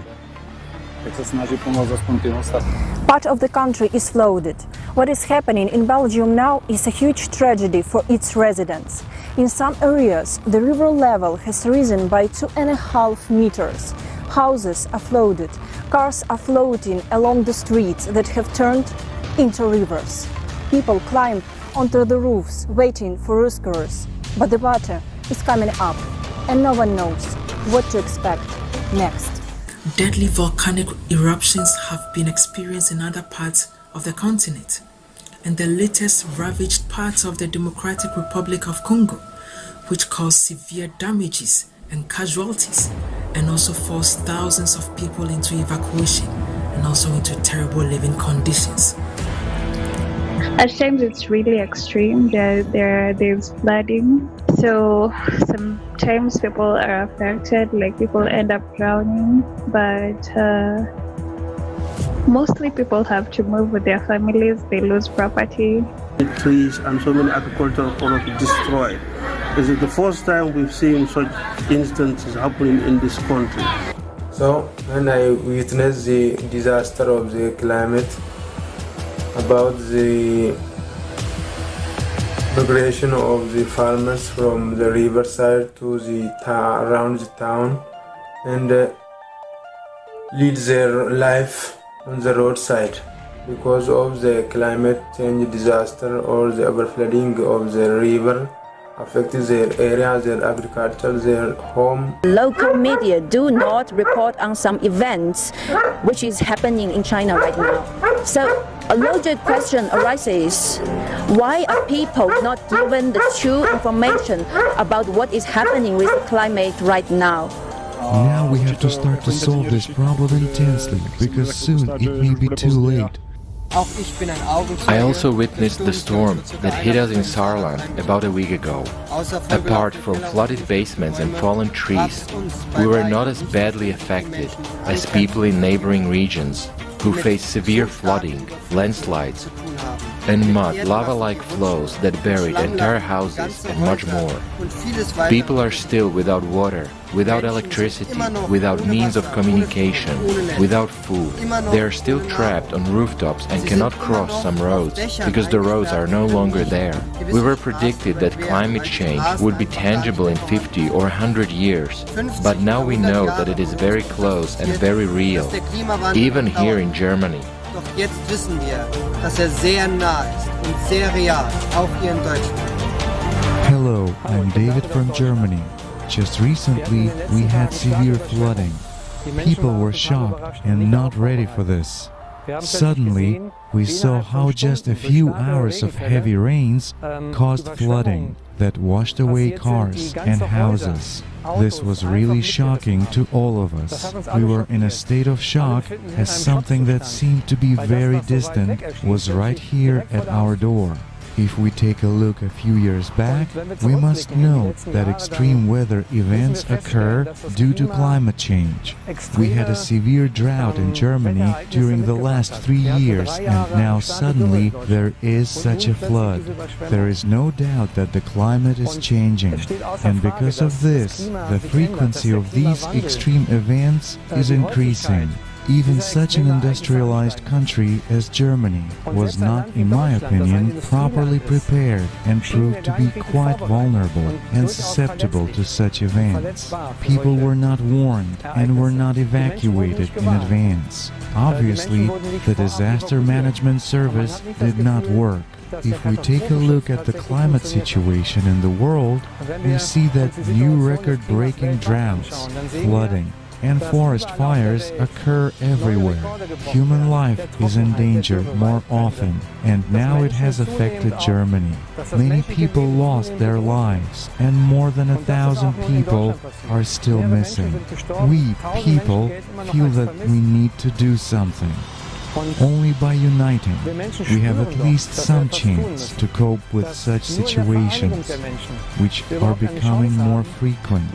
Creative society is a solution for change in the society, exactly in which a human life will be the highest priority, in which necessary conditions to protect human life throughout the world will be created. Just imagine what the least developed countries will do. These countries have no opportunities whatsoever to overcome extreme climatic events, and human life is not protected there. I think that in recent days, we, Germans, have realized how important it is for us to unite, to stick together, and not to let anyone divide us. Only together do we have prospects for the future. Exactly such a prospect is what the creative society offers. It's our only way out, because only in unity can we protect human life and ensure a future for us and future generations.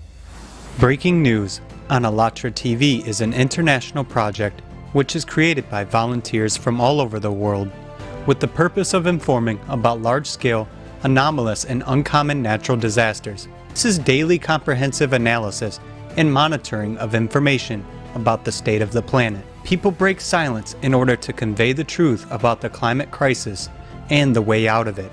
To survive, we need to act together today. Otherwise, tomorrow will be too late.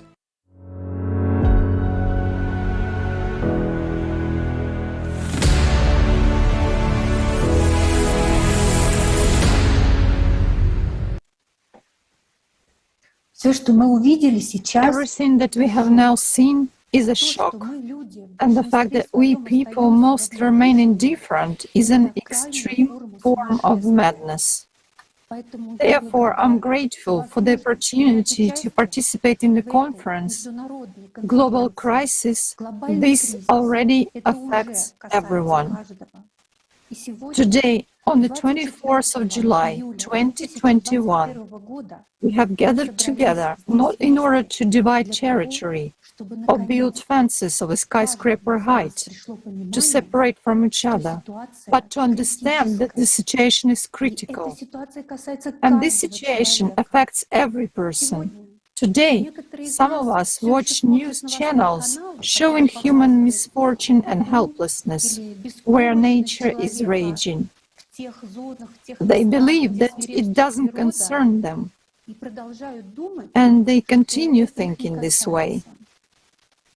That it is happening somewhere far, not with them. Or like Dushan was saying today, that it happened 100 years ago already. But the truth is that we all of us are living on one giant volcano that can erupt with fire or water at any moment.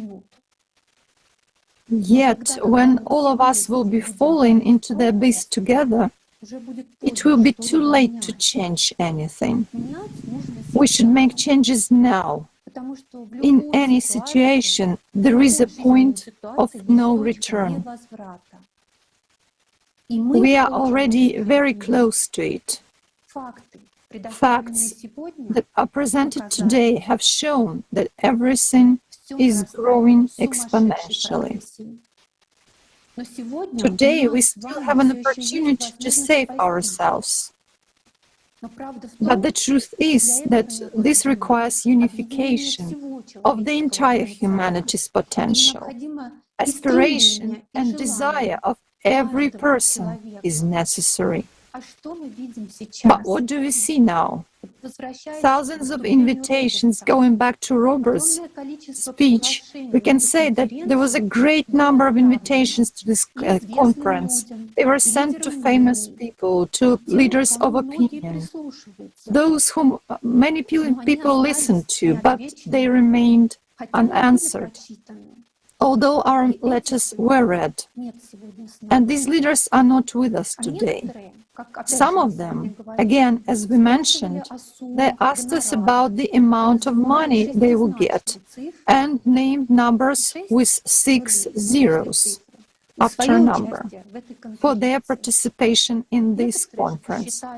Others didn't consider it prestigious enough for their personas to speak on the platform that unites millions of people.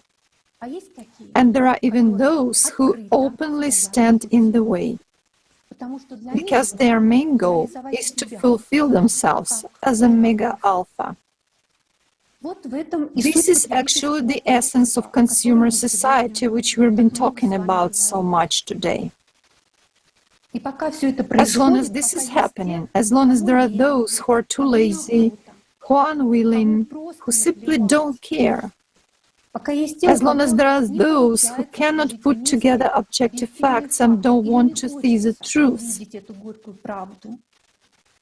as long as there are those in whom human feelings and compassion have atrophied, we will not be able to change the rules of the game and implement the only way out that we are now discussing. After all, the creative society format is the highest form of humaneness and aspiration to direct all forces, the entire potential, to direct it on salvation and protection of the most important thing on this planet, human life. Your life, the life of your son or your daughter. Now, many people have a question in their heads. But what can I do? You can do a very simple thing, which is at the same time very difficult, to speak. You can speak, tell and notify everyone around. You can convey this information, knock at every door. And you can begin right now. From what we've heard and seen today, it is clear that the countdown for our civilization has already started. Although we have even failed to become a civilization, there cannot be dozens of civilizations on the planet. There can only be one. Yet, in order for us to become a civilization, we need to unite based on the only thing which is the real essence of every human, based on humaneness, and take this saving step together into the creative society. Once we become a civilization, we will be able to survive, because in such a case, technological progress and mega artificial intelligence will help us. But we should succeed in uniting as one big human family before we reach the point of no return. Because in this unity of people, the unity of intellectual, scientific and spiritual potential of all humanity, not only salvation is possible, but also an evolutionary leap. What should we do in order to unite? We should understand, realize and feel that all of us are dear and near people. As long as we divide each other into friends and foes, us and them, nothing will work out. Just imagine, if we do understand this, but it will be too late to change anything, it means we will lose. We will lose our lives and the lives of those whom we love. Today, we, as the participants of ALLATRA movement and the Creative Society project, we often hear, we see how important this is for you. You are so motivated. But let me ask you a question. Is it not important to you as well? Or do you think that if someone dies today, you are alive and everything is fine? However, tomorrow, there might be nothing, no future, no house, no tree in your garden, no opportunities and no resources. So what will you do then?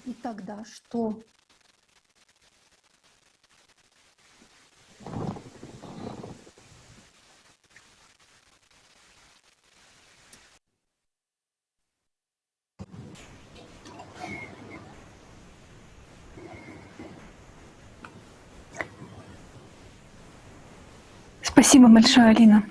Thank you so much, Alina. Thank you. Thank you for your sincere words, touching my heart. Dear friends, hello. Now you have probably a question. Why is this all happening? Why are the cataclysms increasing? The reason is that our planet has a cycle of cataclysms. Every 12,000 years, cataclysms occur on the planet. And now we are entering the active phase of this cycle. Why haven't you heard about it yet? Why isn't it taught in school? Because the information about cyclicity was carefully hidden by those who hope to write it out in a bunker while the rest of 8 billion people will be destroyed by cataclysms.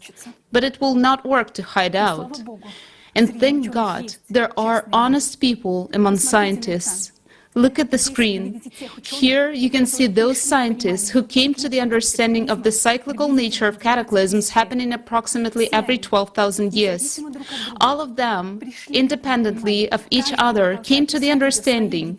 Each tried to describe it in his own hypothesis, but the essence is one. This is a catastrophe of planetary scale that our civilization had not yet experienced. 12,000 years ago, there were sharp climatic changes on the planet, which ended up with global warming and rise of the world's oceans.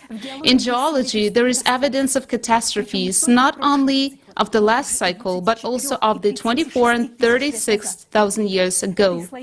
These evidences are layers of coal, volcanic ash, traces of flooding of territory, and changes in the magnetic field, evidence of paleontology and archaeology.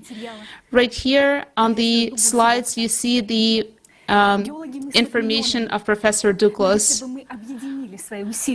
Geologists have been thinking in terms of millions of years, but if we had joined our efforts and conducted an interdisciplinary study together with astrophysicists, we would have studied this cyclicity very well long ago.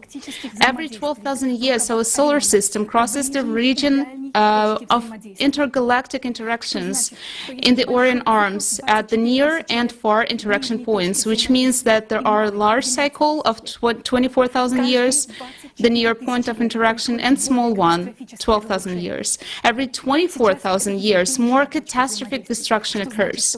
Now it will be the near point of interactions, which means that the cataclysms will be many times stronger than in the past 12,000 years. Getting into the points of intergalactic interactions, our planet Earth comes to the region of increased galactic radiation. And right now I suggest watching the video that will demonstrate that the cyclicity of 12,000 years are connected with the cosmic processes of galactic scale, and at this stage we have no way to influence it.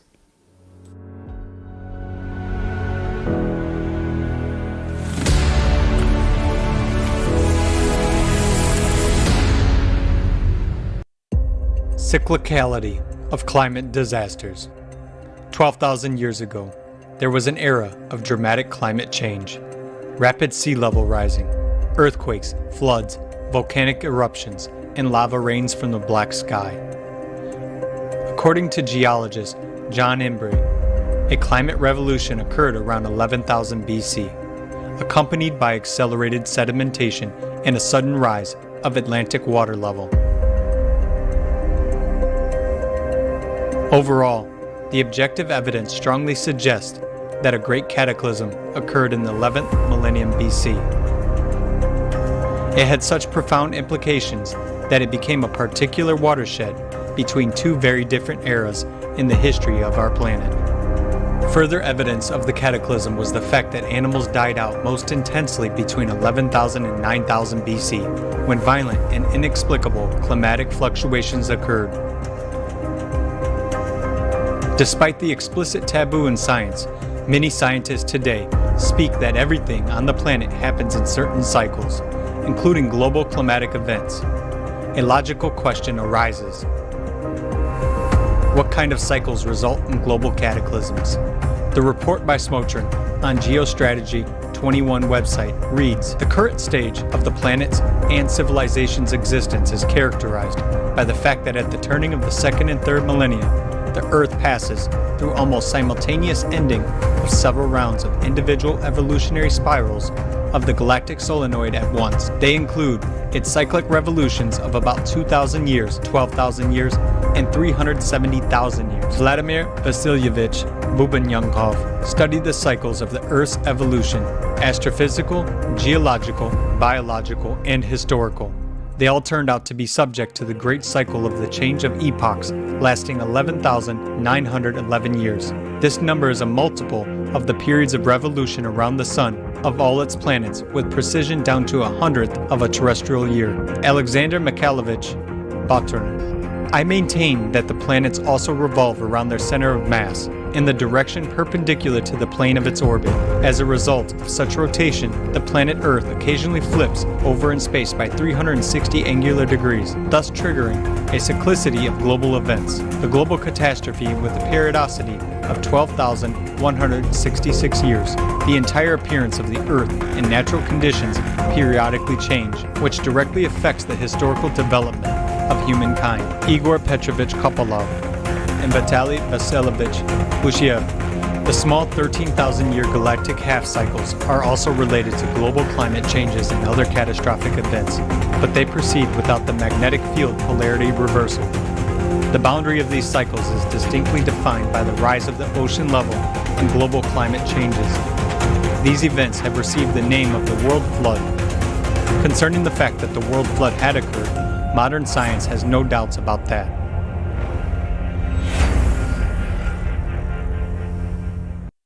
The true cause of global climate change on Earth is the cyclicality of intergalactic processes.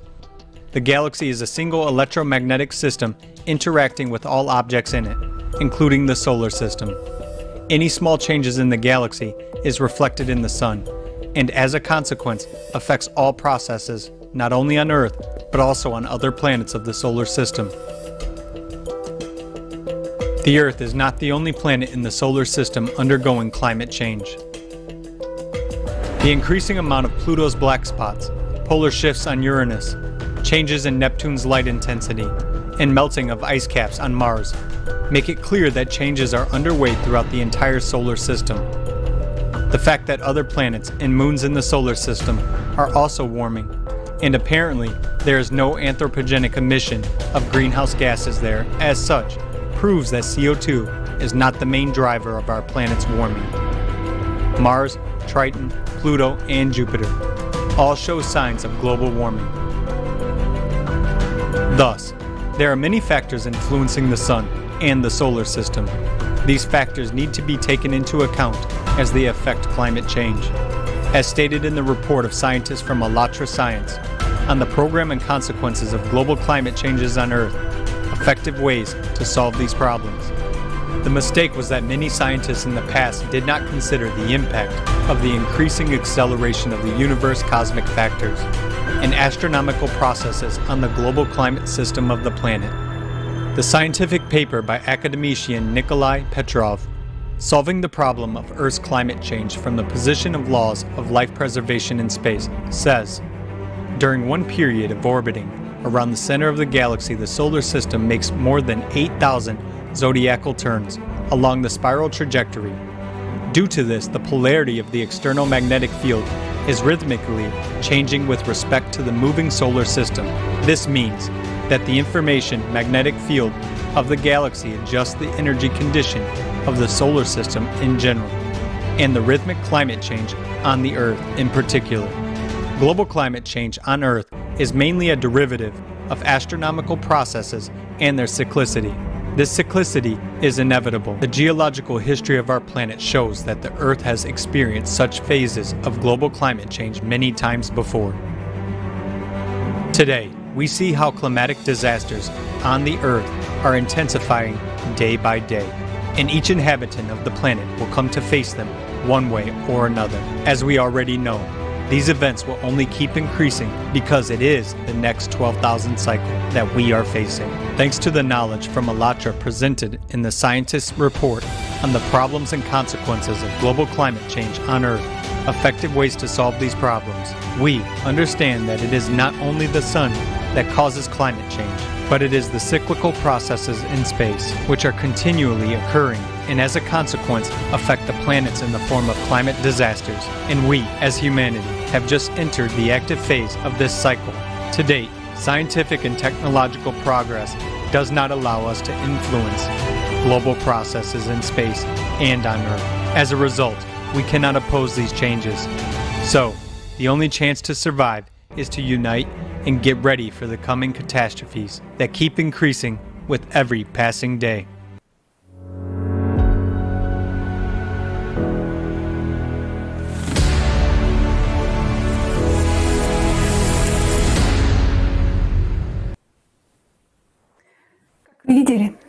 As you have seen, these processes are taking place in the entire solar system. I emphasize on all planets of solar system.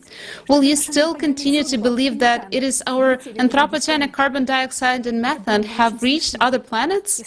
It would have been very funny if it weren't so sad, because the media is imposing on us the lie that climate change is allegedly caused by carbon dioxide emissions into the atmosphere, and people without truthful information believe these lies. So what is happening to the planet now? As a result of the cyclic galactic interaction in 1998, there was a jump of the inner core. Now the iron core of our planet is displaced to the north. It beats in the process of rotation and is discordant. Because of this dissonance, the electromagnetic field of the planet, which is generated by the core, decreases inside the planet. And now we see the weakening of the Earth's magnetic field and the abnormal drift of the North Magnetic Pole. The interaction of all spheres of the planet, which was precisely attuned, is being untied like a knot. There are failures of the rhythms in the Earth. Due to the displacement of the core, the Earth began to spin a little bit faster and its volume increased. Therefore, the sensors detect its expansion. The centrifugal force of the planet is increased. The water began to disappear deep into the bowels. Therefore, rivers and wells are becoming shallow all over the world. As a result of the weakening of the Earth's electromagnetic field, the atmosphere is discharged and its pressure decreases. It is the magnetic field that holds our atmosphere. Without it, we will lose oxygen. There are scientists who say that it is the winds and currents caused by human dioxide emissions that allegedly accelerate the rotation of the planet. This is, pardon me, idiocy. From the fact that dry winds float faster on a soap bubble, the planet will not rotate faster. Now we already know a lot about the structure of the planet, more than enough to create a model for it, a model of a solid body with a liquid content and a solid core. The micro-vibrations of the core are precisely at dissonance. The Earth is not in resonance with the Sun right now. The most important thing for us is the Sun. We interact with it and it protects us, and now during the solar minimum, the Sun's protection has sunk. The beating of the core creates micro-vibrations, a shock wave. Microseismic manifestations increase, vibrations increase. There is a ridge of 1,000 micro-vibrations in half an hour. Because of them, micro-cracks are formed in the lithosphere. The pressure inside the planet increases, the magma rises higher and higher. And now we see that heating of the lithosphere is higher than it was, precisely that very heating that melts the glaciers of Antarctica and Greenland from the bottom up. The same heating that warms the oceans, the same rise of magma is now increasing volcanic activity. And you know what else? There is much more water inside the Earth than on the Earth's surface. Now, the hot contents inside the planet are rising higher. It won't be long till magma approaches the deep water reserves. Then, its evaporation will begin. Already now we are seeing the same greenhouse effect, which mainly consists of water vapor. Have you noticed how the number of floods have increased over the past decades? Now we will see when the water starts to evaporate massively, what is happening? What will happen? The exhalation of the planet will manifest itself in the fact that all the water will return to us in catastrophic showers. The biblical flood no longer seems like something that has nothing to do with it, right? I appeal to those scientists who have already understood the danger of the whole situation. How long will you be silent to know about the fact that in the next decade, all the humanity will be swept away by cataclysms, to see it on all of your charts, devices, and be silent? Are you all insane? You are being silent allegedly to not frighten people, not to raise panic, and simply being idle, to pass a death sentence to all humanity, whereas now, knowing the truth, we can still change everything and we can survive. People rely on you, but you are just cowards. They believe that everything will be fine and sleep in ignorance while our planet is falling apart. For saving them, you just need to simply step over yourself and start telling the truth. You are still afraid for your reputation, big-name scientists of the world. Those who know the truth are being silent, and the rest are just not seeing the whole picture, global picture. A true scientist, a scientist is a person primarily, human from the capital H. He realizes that the lives of billions of people depend on his decisions and words. And thank God there are such people among scientists, and they are no longer silent. People need to know the truth. And we invite you to join the new conference on December the 4th, 2021, Global Crisis, Time for Truth. Join us. Together we will be able to convey the urgency of the whole situation for building the creative society. It's time to tell the truth. Thank you, Lisa. Thank you from all people and from all sensible scientists of the entire world. Thanks a lot for this vitally important information. I have a question for everyone who is listening to us right now. Tell us, please, whom can we lay hopes upon? Already now, right now, at this very second, global cataclysms are taking place. While people mostly don't know their true causes, and don't know the way out, which they still have today. Now, we are having this live broadcast. We are being heard in 72 languages. These heroes who are voicing the truth, who really care about people, they are here with us. They are at this conference. And the entire world is listening to them now, because people from all over the world themselves want this and implement it. But there could have been more of such scientists who would be here telling the truth. We people from 180 countries, yes, that's 180 countries, actually tried to reach out to a great number of scientists, the most famous ones at that, to those who give advice to that very UN. Has everyone used this chance? As we can see, many of them have preferred, given preference to silence. But don't you understand that by your cowardice, you are depriving of life from not only yourselves, but every single person? It is your responsibility. Here's just one example of how one of the so-called serious scientists responded to us. We contacted a very famous scientist who also consults and writes reports for the United Nations. However, to our invitation to speak openly and tell the truth at this all-human conference, he said it straightforward. Breathe, guys.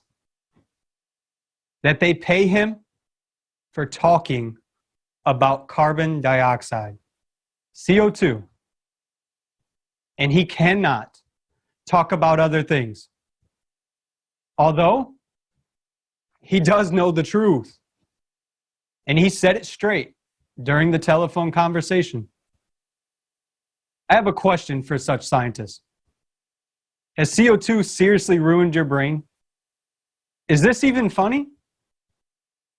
People, I have a question for you. Whom do you rely on? Do you hope that those people at the very top or somebody else will warn and save you or your family? Those who have wallets instead of hearts and common sense. We understand that there is no point, none at all, in relying on such scientists because they're not scientists.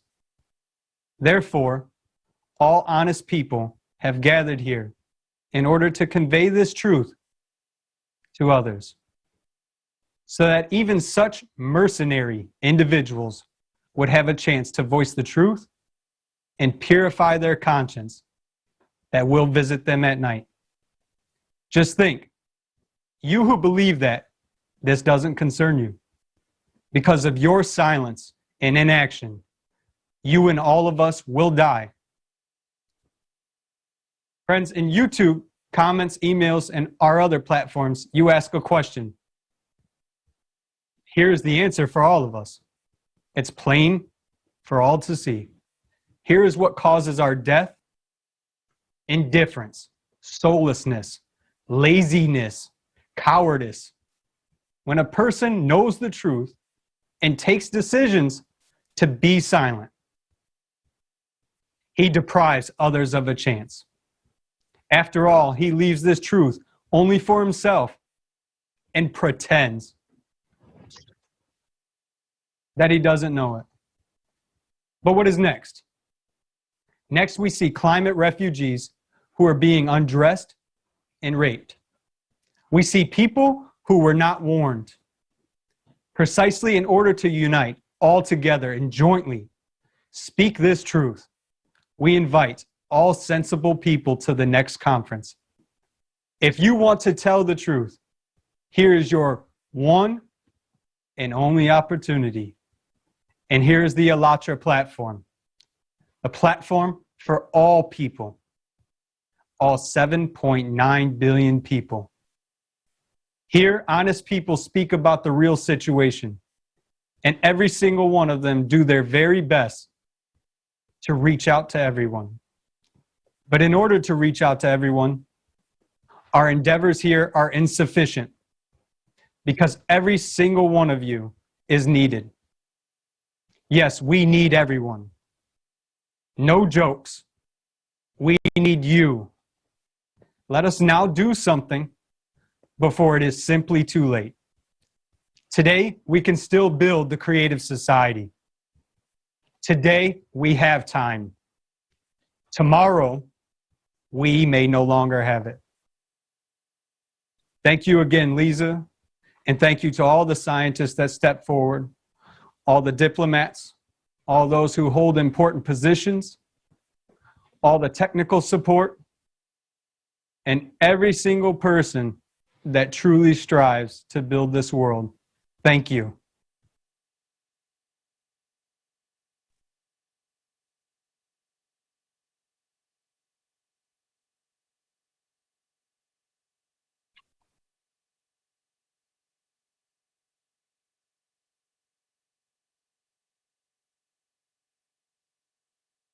Lena, we don't hear you.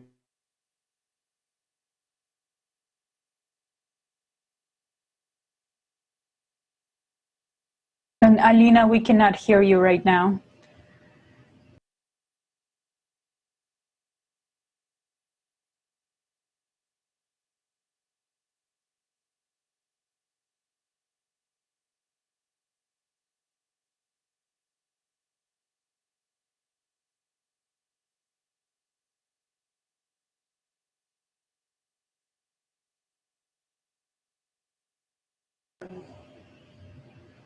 Thank you very much. I don't think we can hear you right now, Alina, but thank you very much, Elizabeth, for your courage, for the fact that you, being such a fragile woman, are not afraid to stand ahead of the entire scientific community and speak the truth in the name of saving humanity. Thank you very much, Jason, for speaking up. And now you have voiced what all the greatest eminent scientists in the world should have been shouting about since 1998, but so far they're silent. Thank God that we have opened our eyes now. Until this moment, this information was fully covered and now it's revealed to the whole world. Many of us have learned this shocking truth for the first time, which completely changes the human perception of climate change. This is shocking and sobering. What we will do next with this knowledge, sit on the couch pretending that nothing happens, or wake up and start acting, is our choice. And now I would like to introduce Douglas Vogt, a researcher who has also talked about cyclicity.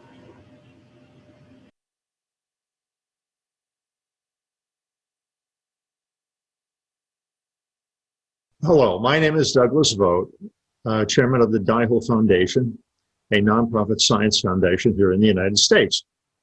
And our objective is to explain and discover the causes of the Ice Age and geomagnetic reversals throughout time. And thank you very much for inviting me to your lovely conference. So the reason why this reversal happens has to do with a clock cycle that runs through time. It has nothing to do with a comet or meteor hitting the Earth, because that would be a random event. This is not a random event. By carbon-14 dating and other dating methods, it happens every 12,068 years. The evidence for the geomagnetic reversal as a timeline, as a clock cycle, is due to the research I did, and I collected a lot of information that showed the carbon-14 dating by geologists in various sediments around the world.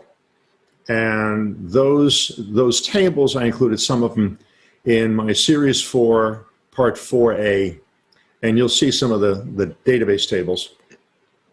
And in those tables, you'll see clearly about 6 or 7 cycles roughly every 12,000 years, you had this reversal happen. And where you have a magnetic reversal, but the carbon-14 dating shows that's where it was.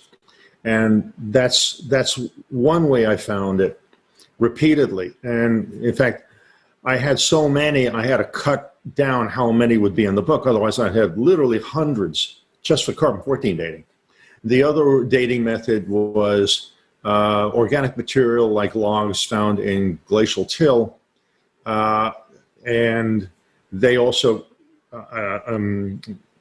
showed 4 cycles every 12,000 years back.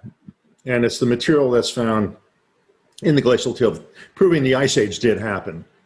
And then finally on volcanic material, same thing, logs and stuff like that were burned underneath a lava flow.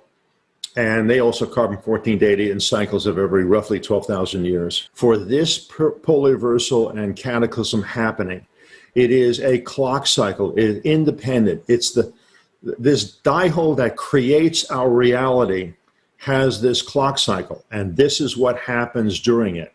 For the planets and the stars nova and the planets, the increased heat in the center of the planet is like what's going on in the center of the star. And we're going to have more earthquakes before the event happens. We're going to have more volcanoes going off and things like that. You can't stop it. And we are, in fact, having that going on right now. A lot of volcanoes going off all over worldwide.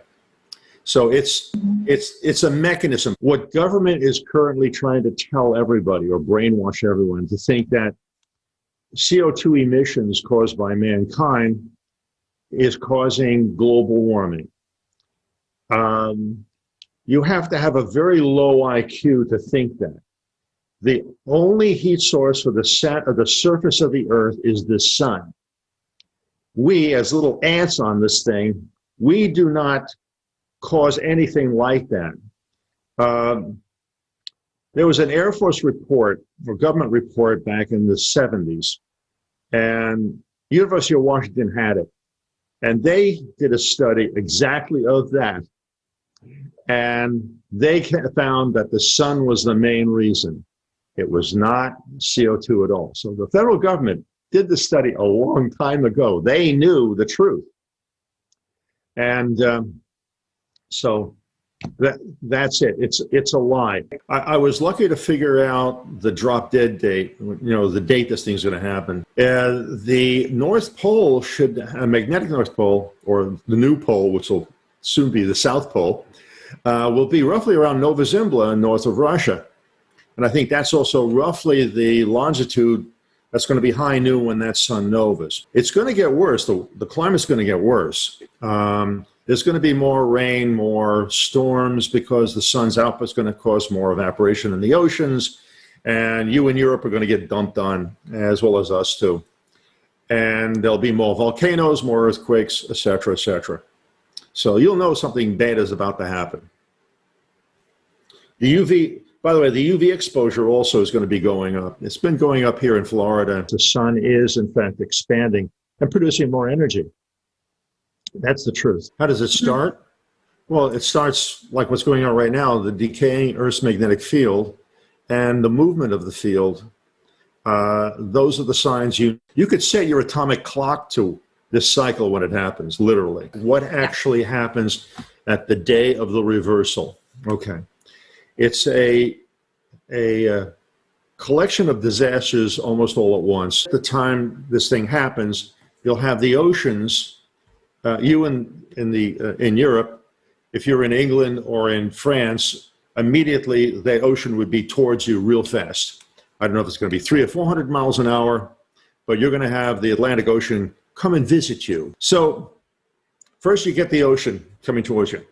In 8 minutes then, you'll see the sun nova. If you're outside and you're anywhere along that longitude, I suspect you'll be dead within seconds, because the heat from that nova could be 3 or 4, even 5,000 degrees Fahrenheit in one shot. And it causes a tremendous amount of ocean water to evaporate on that side. And at the same time, when that happens, it creates a shock wave that's caused by water. When it goes immediately to steam, instantly, it creates a steam explosion. The cosmic rays will nail you and kill you. The ocean water of the Atlantic will be rushing across Africa and the European continent. A lot of it will be evaporated as the sun's heat heats it up and evaporates it. And so everything, plant life on the side of the earth that gets the sun treatment gets cooked, burned. That's actually the source of coal. And the ocean water basically saves some of the plant life. It'll deposit this burning logs and stuff like that along the Ural Mountains or any kind of mountains that run north and south. As it goes around for about 100 days or so, it's going to be the worst. I think I answered the total disaster. I want everyone to understand this. Extremely few people survived it 12,000 years ago. Very, very few. So it's a lot of water is evaporated. As I explained earlier, it's like 450 feet of ocean water the last time got evaporated. All that water comes back to the earth in the form of first hot rain, then snow. And that snow piles up, and you have a colossal ice age. So, I mean, these are some of the things that are going to be happening. I mean, it's a cacophony of disaster. It's not like anything that man is used to, except those who survived it 12,000 years ago. We'd be all back to the Stone Age, what few would survive. And we don't want to do that. We don't want to give up the cell phones, the computers. We don't want to give these things up. And I don't want those things to get given up either. But I'd like to be able to make it so many hundreds of thousands or millions of people can survive this thing. Yeah, I know. Kind of sad, but nothing we can do about it other than to work towards saving our ass. You got to be constructive. Thank you very much, Mr. Vogt. It was a true pleasure to meet you, and we're glad that you did all this research and you're openly and honestly talking to us today about cyclicity and the cataclysms of 12,000-year cycle. And I just wanted to also quickly mention that right now I'm in the Metro Detroit area in Michigan, and currently, as we're speaking right now, we have a tornado warning right here and also a severe thunderstorm warning happening right now. So we can see that climate has no stops. And but we'll still be here and we'll continue the conference. Thank you. Yes, I also would like to sincerely thank Mr. Vogt for his efforts to warn and save humanity from destruction and cyclical cataclysms. Your tremendous work in comparing and analyzing the materials truly deserves respect. It is important for all humanity. And we want to discuss the topic of cyclic cataclysms in more detail on the round table. And we will do it after in next days. But right now, what is most important to mention, that back then, the situation was much better.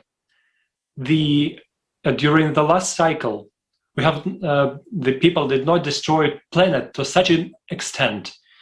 There was the ice was there, the permafrost remained, and we can study it. We can drill the well and study these analyses, study the soils, and prove it for ourselves, because there are really a lot of evidence for these events. And now this is really a very hard situation for all of us, and there are a lot of questions appears. What will happen next? And really, to answer this question, we can think that maybe without building a creative society, making these conditions, it will be really, even like in best case scenarios, only few people will survive. But what then? What is the purpose? And it's really hard to say, but people, even if they will survive, they will have question how to live. And the alive ones will envy the dead.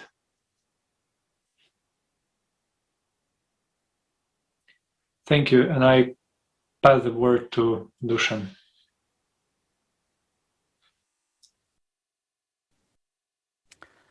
Děkuju. Velmi na mě zapůsobila informace, kterou přednesl jeden z našich řečníků ohledně eugeniky. Thank you. I was very impressed by the information about eugenics voiced by one of our speakers. And I would like to add that indeed a small bunch of people will not be able to withstand these global cataclysms. Even if there were 500 million of us left today, as some so-called experts suggest, it would still change nothing in the situation. If this had been done about 200 years ago, it could have prolonged human existence and humanity would have had another 100 years remaining. But today, it's already too late. And what is happening to the world right now? Now, we are almost 8 billion of us. But what is the use of such humanity where people hate, kill and destroy each other? Yes, our potential is enormous, but we can actually unite. Can we actually unite? In this consumerist world, we have been separated and turned into idiots and fools, and to such an extent that even when you tell people obvious things, there are those who don't believe you. Now, open your eyes, look at the world, look at what a progression of cataclysms is going on. So you think that we should just sit and wait until everything collapses? After all, this affects you too. You too will cease to exist, just like your relatives or any of us. But today, each person is important. After all, we cannot do anything without people. If we as humanity do not unite, then all our efforts will be in vain. Maybe we should have done some severe eugenics back then, so that those who are left would have saved human civilization. Or is it better to have a huge crowd of 8 billion who cannot save their own asses? What is the use of us if we are like animals to each other? The rule of 6 handshakes did not work. Of course, many people were inspired, but we have not yet achieved our goal of informing the entire humanity. Why? Because there is a lot of selfishness in society. People take care of their immediate personal interests without thinking about tomorrow. Is it really hard for you to tell others about the creative society? To tell people about the only way out? You keep telling everyone, collapse is going on over there, and the answer is, they deserved it. Isn't it crazy when one part of our planet is happy that another part is collapsing? Why is there such an attitude? Because the worst prevails in us. It illustrates the state of our society today. It shows that we are degraded morally in all human aspects.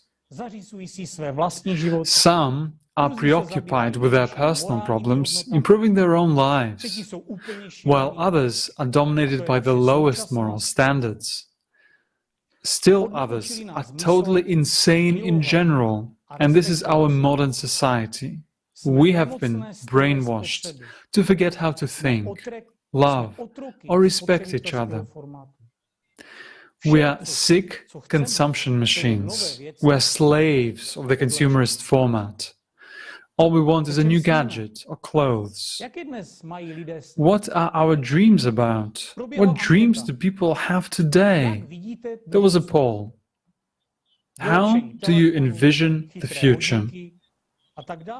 More advanced cell phones, smartwatches, and so on. This is what people answered. Isn't this crazy? That's all that most of us are capable of? If we do nothing about this now, if we keep silent, if we don't force morons to become smarter, then we're doomed. People do not think about themselves. People think nothing about their loved ones, their children, or anyone else. They just enjoy themselves. Other people need proof, sort of convince me. This retard cannot even connect the dots, let alone more. So, what is our perspective as humanity? That's a simple question. Really. Isn't it scary? How can we do anything in this kind of society? Yet we must do something. Because our lives depend on these morons too, and not just them. Isn't that so? It's a brutal reality. And now I have a question for everyone who is listening. Are you happy with this reality? Or are you willing to act to change things for the better?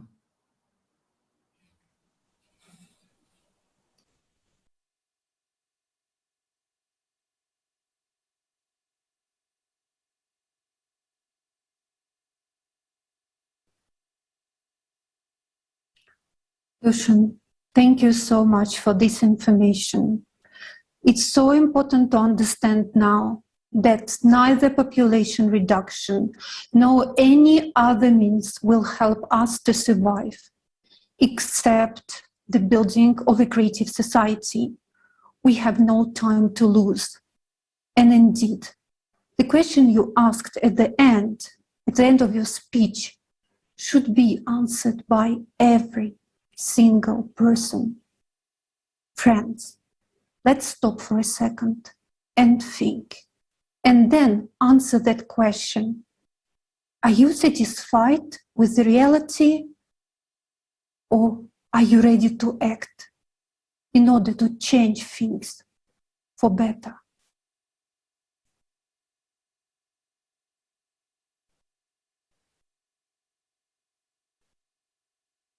and we still have hope.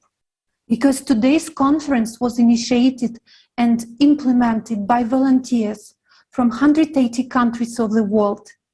It's been simultaneously translated into 72 languages to give an opportunity to millions of people to hear. This is life-saving information. And for the first time in history, we hear the truth about the real situation on Earth, scientific truth of facts. And this information is given to us in order to help us make the right choice. And now I give the floor to Dr. Gayal. He is a member of the National Tourism Advisory Council with the Ministry of Tourism in India.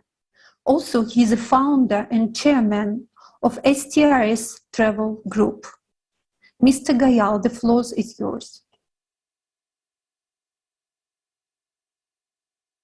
Greetings from India to all the people on this beautiful planet of ours, because we are a generation who have become aware of the crisis that is there, and probably will be the last generation who have the opportunity to save it.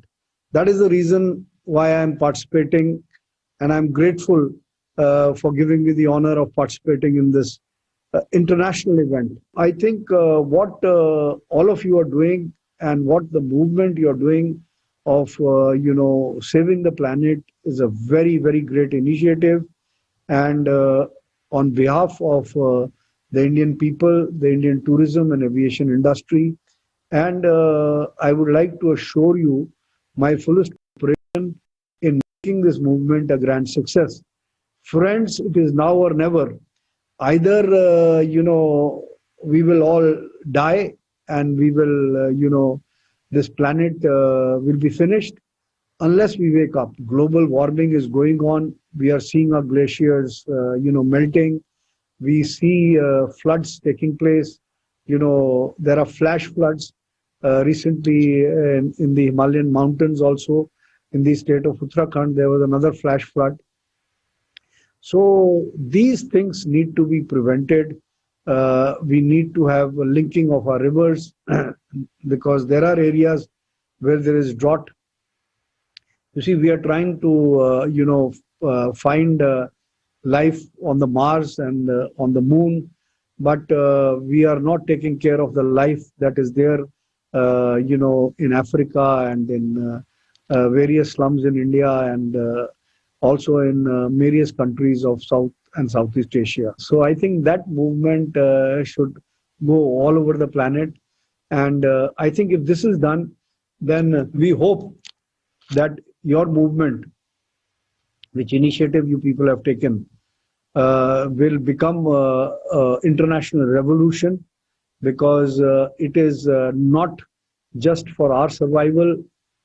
We probably have lived most of our life, but it is for the survival of our children and grandchildren, so that this planet remains alive and it is not destroyed, self-destroyed by the greed and short-sightedness and narrow outlook of this generation which is inhabiting this planet.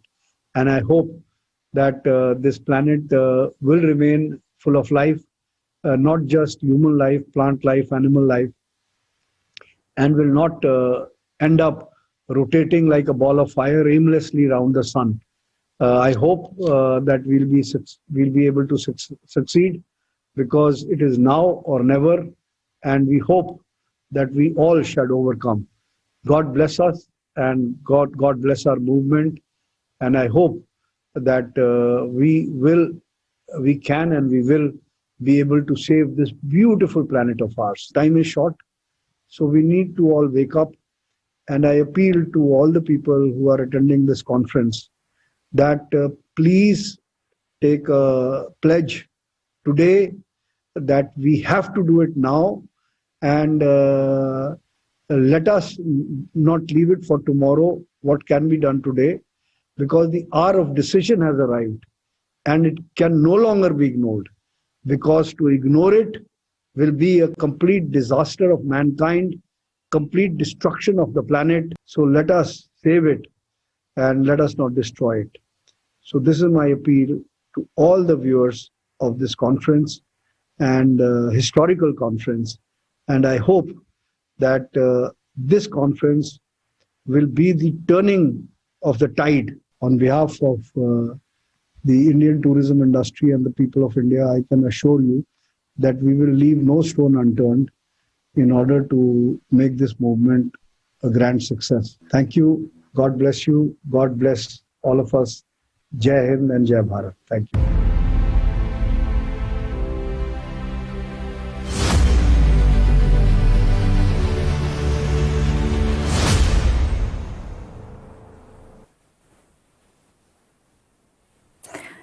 Спасибо огромное, господин Гаял. Очень сильные слова. Вы абсолютно правы. Нам пора проснуться. Thank you so much, Mr. Gayal. You're totally right. We need to wake up. Next, shocking information will be announced about the destruction of the ozone layer, the weakening of the magnetic field, and the enhancing of cosmic radiation. All these processes are the result of the cycle of 12,000 years, and I'm pleased to introduce you the next speaker, Doctor of Geological and Mineralogical Sciences, leading researcher of the Department of Petrology and Volcanology of the Geological Faculty of the Lomonosov Moscow State University, Savartkin Vladimir Leonidovich. He has been studying the problem of the destruction of the ozone layer as a result of natural degazing of the surface for more than 30 years and found that the ozone layer is being destroyed over tectonic fault zones and volcanic regions, and also the changes in the ozone layer are one of the most important climate change factors. This already affects everyone. I'm happy to welcome you. My name is Vladimir Savartkin. I'm a doctor of geological and mineralogical sciences. በሚካኤል ቫሲሊቪች ሎሞኖቭ ሞስኮ ስቴት ዩኒቨርሲቲ የጂኦሎጂካል ፋካልቲ ዋና ተመራማሪ የጂኦሎጂካል እና የማዕድን ሳይንስ ዶክተር ነኝ። ዛሬ ውይይቱን ከዛሬው የአየር ሁኔታ ጋር ይጀምራሉ። ያልተለመደ ሙቀትና የተበላሸ የኦዞን ሽፋን በአሁኑ ጊዜ ማንም የማይናገረው የአየር ንብረት መዛባት እውነተኛ መንስኤዎች ናቸው። በፕላኔቷ ላይ ያሉ ሰዎች ስለ ካርቦን ዳይኦክሳይድ ስለ ሰው ሰራሽ ተጽዕኖዎች ይናገራሉ። አሁን ስለ ሚቴን አንድ ነገር እየተነገረ ነው። ላሞችን መስቀል ወይም መታረድ አለባቸው። ነገር ግን እንደ አውሮፓ አቆጣጠር መጋቢት 22 ቀን 1985 የቪዮና የኦዞን ሽፋን ጥበቃ ስምምነት የተፈረመ ሲሆን የአየር ሁኔታና የአየር ንብረት መዛባት በባዮሎጂያዊ ንቁ አልትራቫዮሌት ብርሃንን ተከትሎ ለኦዞን ሽፋን ሁለተኛው ስጋት ሆነው ተጠቅሰዋል። የቪየና ስምምነት በ196 ሀገራት ተፈርሟል። ስለ አየር ንብረት መዛባት ሲናገሩ በኦዞን ሽፋን የሚጀምር ቢያንስ አንድ ሳይንቲስት መጥቀስ ይችላሉ? በቀጥታ ስለ ኦዞን ሽፋን መወያየት አለብን ወደሚል ነጥብ አመጣሁት። ለኦዞን ሽፋን ትኩረት ሳይሰጥ ምንም ነገር አይሰራም። ከመናገር ወደ ጎን መተው እንችላለን። እናም የኦዞን ሽፋን በሰው ሰራሽ የፍሬውን ጋዞች ተጽዕኖ እንደተደመሰሰ ብቻ መዘንጋት እንችላለን። ለኦዞን ሽፋን ጥፋት እጅግ ተጠያቂ የሆኑት እነዚያ ፍሬዎኖች ከ25 እስከ 30 ዓመታት በፊት ሙሉ በሙሉ ሊወገዱ ችለዋል። እናም አሁን የዘመናዊ ሳይንስ ስህተት የአየር ንብረትም ሆነ የኦዞን ሽፋን ችግሮች በላቦራቶሪ ኬሚስቶችና በላቦራቶሪ የፊዚክስ ሊቃውንት መጠናቱ ነው። ምንም እንኳን በሁለቱም ሁኔታዎች በኦዞን ችግርም ሆነ በአየር ንብረት ችግር ውስጥ የአካባቢ አየርን ውህደት በሚቀይርበት ጊዜ እኛ ጂኦሎጂስቶችና ጂኦኬሚስቶች ነን ቀድመን መናገር የነበረብን። ስለዚህ እኔ በዚህ ችግር ውስጥ ነጭ ቁራ አይደለሁም፣ ግን እኔ የእርሱ ዋናና ህጋዊ ተሳታፊ ነኝ። ምክንያቱም በሙከራ ቱቦዎች ውስጥ ምላሾችን ካጠናንና ከዚያ ወደ ፕላኔታችን ምድር አጠቃላይ ስርዓት ለማስገባት ከሞከርን ቀደም ሲል እንዳየነው ምንም ነገር አይሰራም። በእውነቱ ነፃዎች 100 የኬሚካል ውህዶች ማምረትና ፍጆታ በሚቆጣጠረው በሞንትሪያል ፕሮቶኮል ማዕቀፍ ውስጥ ቀድሞውኑ ተወስዷል። እስቲ አንድ የማውቀውን ምስጢር ልንገረው። የኦዞን ሽፋን መበላሸቱን ይቀጥላል። እናም ከዚህም በላይ የዚህ የመሟጠጥ ደረጃ ያለማቋረጥ እየጨመረ ነው። በሰሜን ንፍቀ ክበብ ውስጥ በየወሩ አማካይ የኦዞን ያልተለመዱ 3 ካርታዎችን አሁን እናቀርብሎታለን። በ2011 እንደ አውሮፓ አቆጣጠር በመጋቢት ወር በ35 በመቶ አማካይ ወርሃዊ የኦዞን ኪሳራ ማየት እንችላለን።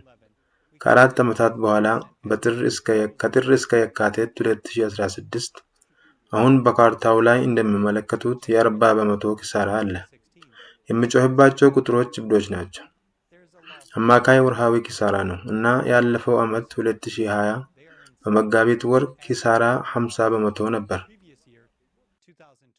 ማለትም በሰሜናዊ ንፍቀ ክበብ ውስጥ ያለው የኦዞን ሽፋን ግዙፍ ውድመት እየደረሰበት መሆኑን እናያለን።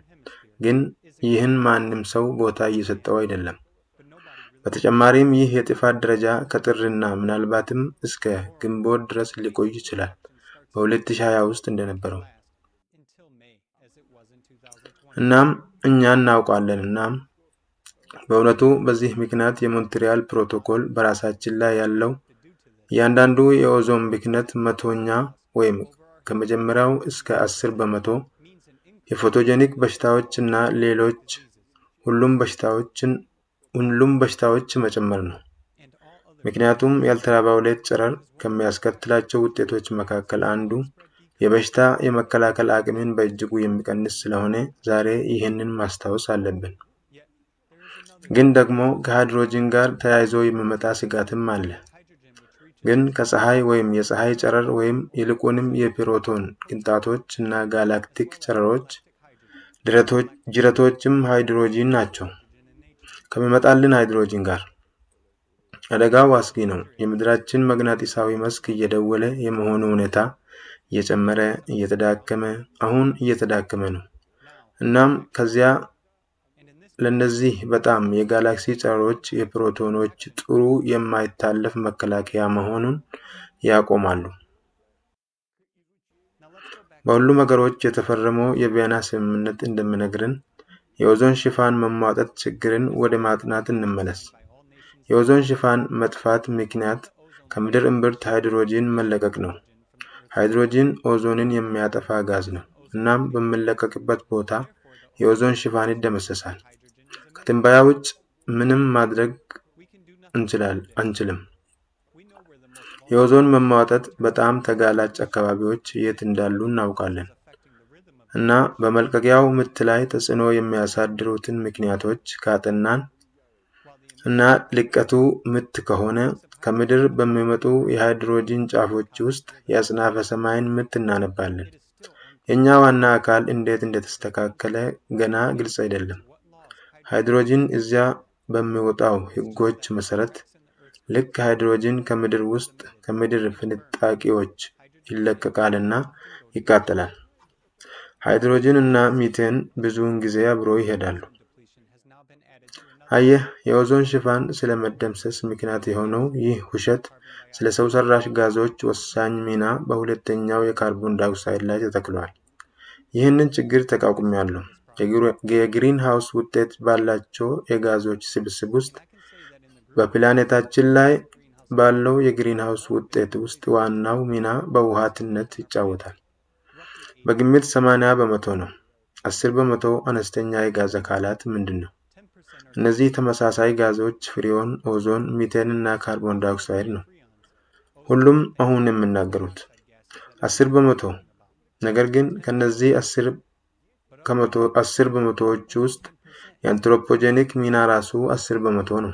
ማለትም የአንትሮፖጀኒክ ካርቦን ዳይኦክሳይድ ለፕላኔታችን ግሪን ሃውስ ውጤት አጠቃላይ አስተዋጽኦ 1 በመቶ ነው። አሁን የአንትሮፖጀኒክ የዓለም ሙቀት መጨመር ማስረጃ ሆነው ወደ ተገለጹት ሂደቶች በትክክል እንሂድ። በመጀመሪያ አንታርክቲካ ማዕከል ውስጥ ከላይ ምንም እንደማይቀልጥ አስቀድሞ ተመዝግቧል። በተቃራኒው በረዶ እዚያ እያደገ ነው። አንታርክቲካ ከታች እየቀለጠ ነው።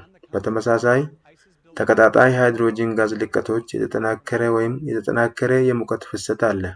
እሱም ኦክሲዳይድ ሲያደርግ ኃይልን ስለሚለቅና በረዶን ማቅለጥ ይጀምራል። እናም ከበረዶው በታች ባሉ ዋሻዎች ውስጥ በመላው አንታርክቲካ ዙሪያ ወደ ውቅያኖሱ የዋልታ ባህሮች የሚለቀቀው ውሃ ይፈሳል። በግሪንላንድ ተመሳሳይ ነው። በመላው የምልከታ ታሪክ በፕላኔቷ ላይ እጅግ የከፋ የኦዞን መበላሸት በተከሰተበት በ2020ኛው ዓመት በምን ምክንያት ነው? የሃይድሮጂን ልቀትን በመጨመር ይህንን በኦዞን ካርታዎች ላይ ማየት እንደምንችለው። በ2020 ውስጥ ምን ነበረ? ሁሉንም ለመናገር ግራ ያጋባን።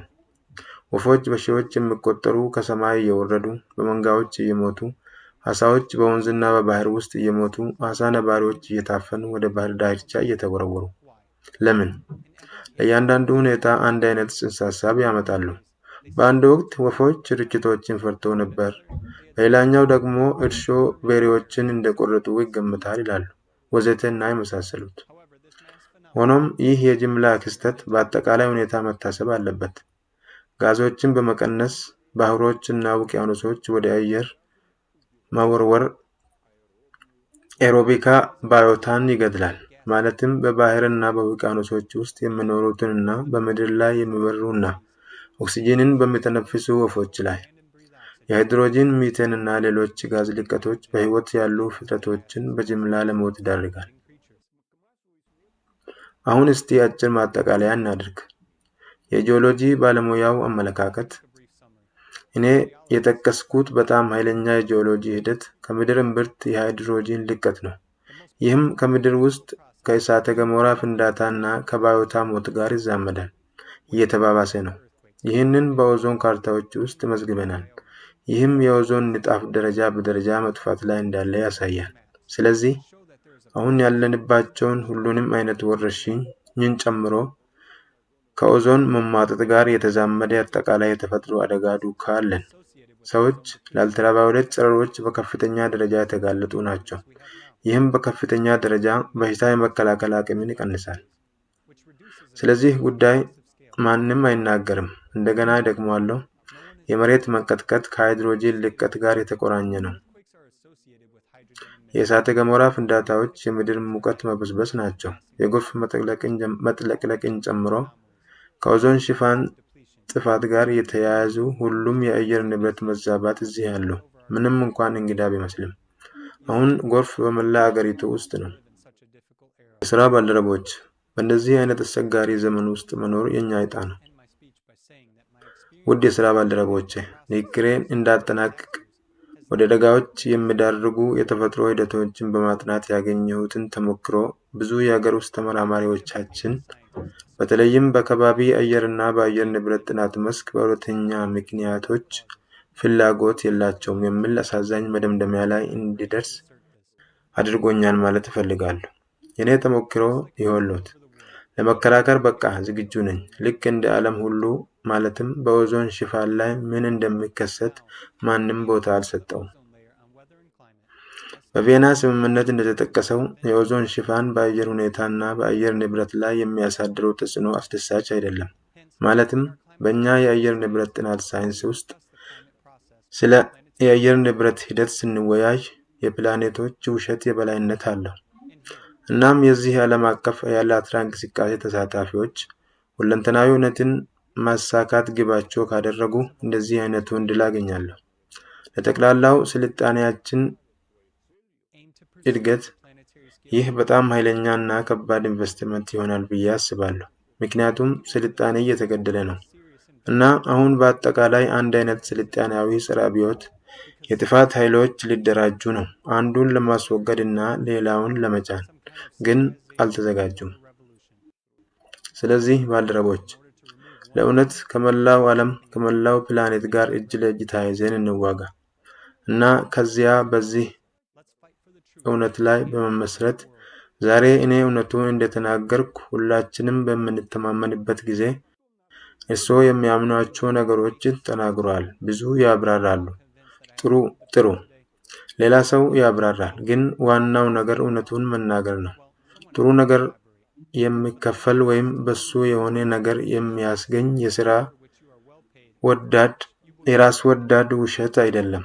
ነገር ግን አንድ ሰው በቀላሉ ሰው ስለሆነ እሱ ራሱ ሊናገር የሚገባው እውነት ነው። በዚህ ላይ ልሰናበቶት። Thank you so much, Professor Sivertkin. Another topic that's not being paid enough attention in today's world is the geomagnetic field. We have a huge dent in our magnetic field just above South America and South Atlantic. It's called South Atlantic anomaly. And this is where, just flying over this part of the Earth, sometimes satellites are collapsing, but we don't hear about any threats to human life. What's more terrifying is that just since 2015, it's expanding tremendously fast, and it formed a different epicenter just above Cape Town. And now it's two different zones. This was out of any prediction. No one could predict anything like that, even in the best forecasts. So we see that even the best forecasts scientists were making 5 years ago were not expecting anything like this. It just proves what Lisa said in her speech, that this is caused by the changes in the core of the Earth, deep underground, which is not being talked about enough because apparently CO2 is much more profitable. Thank you. Thank you very much, Tali. And next, we will learn with you even more about the dangers of cosmic radiation. So right now, let's watch a short video.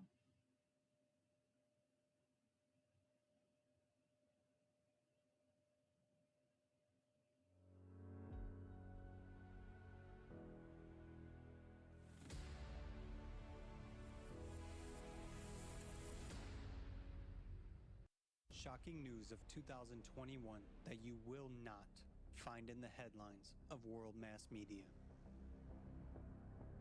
Air and water are disappearing from our planet. Unknown radiation from outer space is slowly killing people. Slowly? Not really. In 2021, scientists from the LHAASO Observatory discovered ultra-high energy cosmic accelerators within the Milky Way. Short-term, but very powerful outbursts of radiation occur when dense neutron stars collide with each other. Supernovas explode, or when stars or planets disappear in black holes. Such hard radiation is rapidly destroying the ozone layer in the Earth's atmosphere. It can trigger acid rains all over the planet. In the absence of the ozone layer, intensive UV radiation, along with abundant acid rain, will be able to destroy all life on Earth in the shortest possible time. This is happening because the sun's magnetic field, which protects us from dangerous cosmic rays, has significantly weakened as the sun is now at its minimum. At the exact moment when deadly radiation flies to us from the depths of space, the sun protection is minimal. Galactic cosmic rays reach the upper layers of the Earth's atmosphere and destroy it.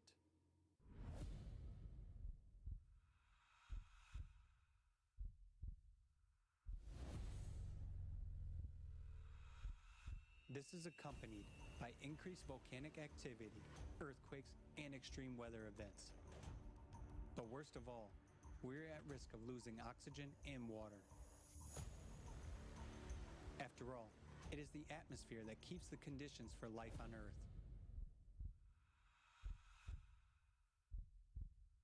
And the situation gets even more serious due to the fact that the Earth's magnetic field, the protective dome that protects us against threats from outer space, has begun to burst at the seams. There are already huge areas where the protection has critically weakened. Thus, the Brazilian magnetic anomaly, in fact, an energy hole, has increased to an unprecedented size. It is already reaching the west coast of Africa and continues to grow. The strength of the magnetic field over the Western Hemisphere is weaker than over the Eastern Hemisphere, and it continues to destroy itself. It is also anomalous that at the moment the drift velocity of the magnetic North Pole has increased sixfold. In addition, the magnetic field itself is rapidly weakening. This indicates that the magnetic poles are beginning to invert, during which the magnetic field may even disappear completely for a period of time. Solar shielding is minimal. The Earth's electromagnetic field is weakened, and the stratosphere, which preserves oxygen, has decreased by 400 meters because of our activities. What is the danger to us? A little more, and cosmic radiation will kill us all. Doesn't this news deserve front-page coverage in every publication in the world? Does it not deserve that we all pay attention to it? While our attention is directed to making money, the race for alpha superiority, conflicts, the destruction of life and atmosphere is taking place. Even a child understands that we will not survive without air. Many people dream of flying to Mars, a planet without atmosphere and life. Very soon, Martian landscapes could be seen on our planet. To save life on Earth, or to remain indifferent to its destruction. Life or death of all humankind. This is the choice every one of us is facing now.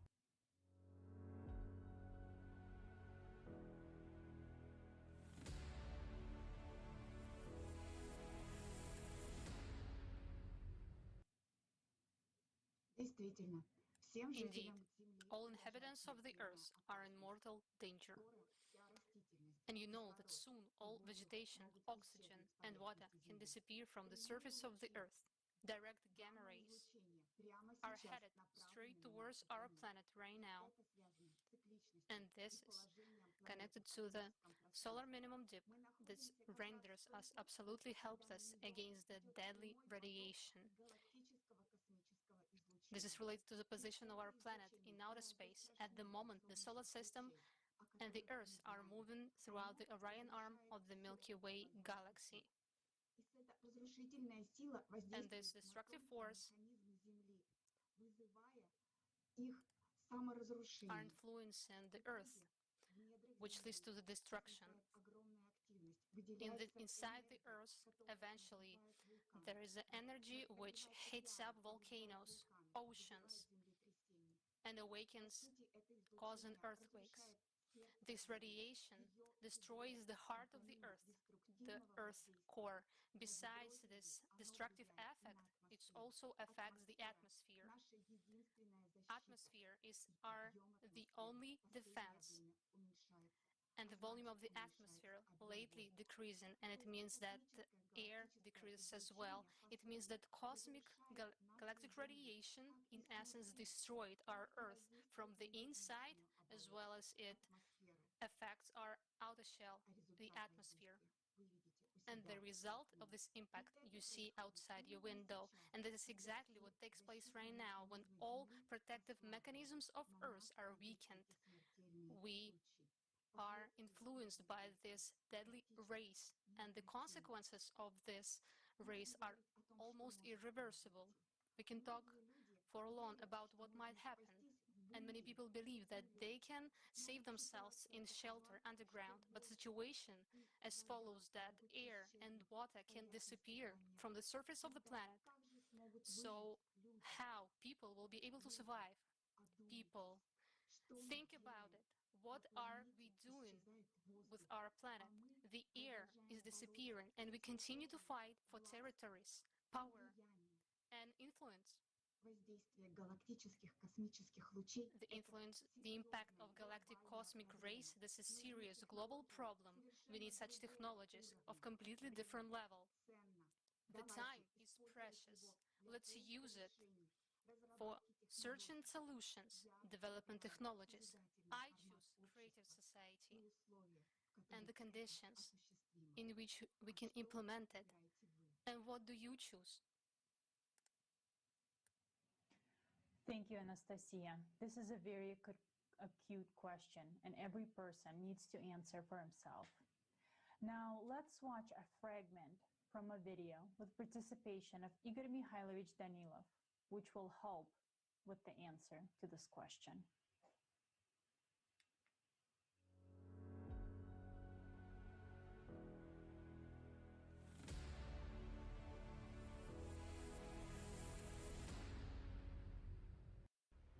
Either we, all together, really begin to understand that the world is on the brink.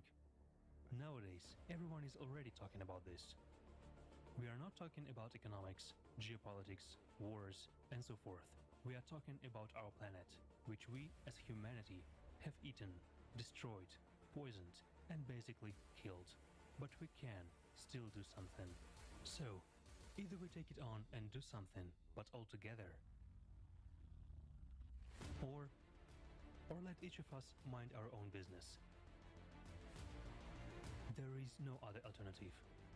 Let's solve our unresolved problems. Someone hasn't planted a tree yet. Someone hasn't finished building a house. Well, let's finish building it. Let's plant trees. Let's finish building houses. I don't know for whom. Maybe for tardigrades. Well, surely mold is likely to survive. Yet, not for long. Well, when they fly to Mars, they will tell us what is there. And we will find out what is there. But there are no houses or trees. That's for sure. You know, some people are jealous of those who want to go to Mars. That there are heroes who will see another planet, a dead planet like Mars. They shouldn't be jealous. Soon, we will all see it together if we do nothing. We don't have to fly anywhere. We're killing our planet, our own planet. Isn't that so?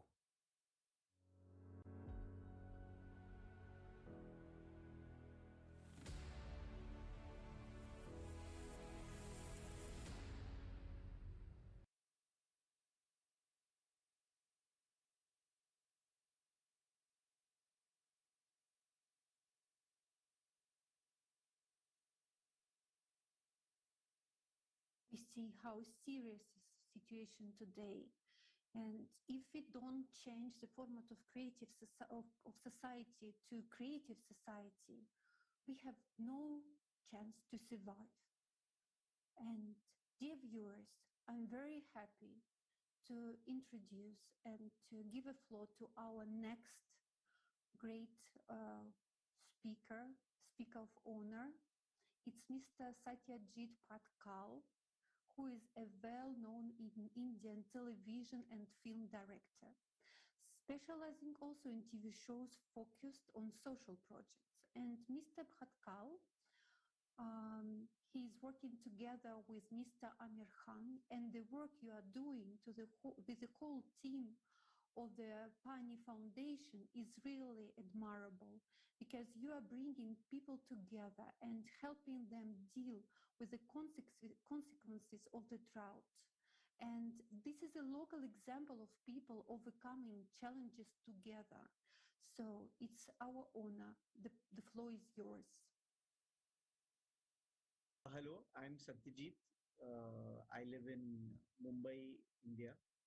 And it's a pleasure and a privilege to have the opportunity to speak at the Creative Society Conference. No external agency, no technology is going to be able to solve our problems unless and until we are able to solve for the basic problem which faces mankind, which is that of social fracture. That unless we are able to realize that we are essentially all one, yet all of us today are divided. We are divided, along multiple axes. And that is the fundamental crisis that confronts us. If we are able to solve that, we'll have a fighting chance to solve for everything else. If we are not able to solve that, science and technology, I don't believe is going to be able to ever, lead us out of the crisis, absolutely the edge of the cliff that we find ourselves on. So I think it's wonderful what is being attempted, and it's a privilege to be a part of this conversation. The central concern at a very immediate level is climate change. I think climate change is the elephant in the room. It's going to it is already unraveling very, very rapidly. It's not something which is going to happen in the future. It is already happening. We are literally like you must be familiar with the story of the frog and the water. So the story is this, that essentially you put a frog in hot water, it immediately jumps out because it knows that the water is hot. But you put the frog in water which is at room temperature and you gradually boil it. It's enjoying the temperature of the water, and by the time the frog realizes that the water is dangerous, it's too late. It doesn't have the ability to jump out. And I think that we are very close to that boiling point now.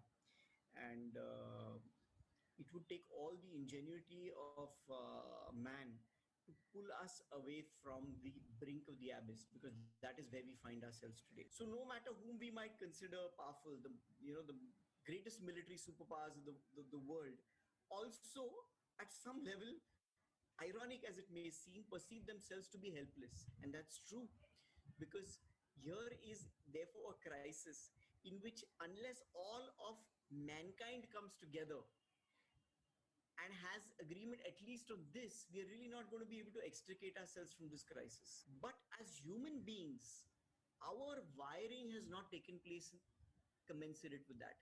So we have kind of conquered the laws of nature, but we do not know our own natures, our own beings. Who are we? As a species, we are already on borrowed time. Now we are seeing how climate change is passing the tipping point in many countries. We can see how the environment which each of us lives in deteriorates and turns more and more unpredictable. It doesn't only deteriorate, it turns unpredictable. We have hurricanes in Bombay, which we never had.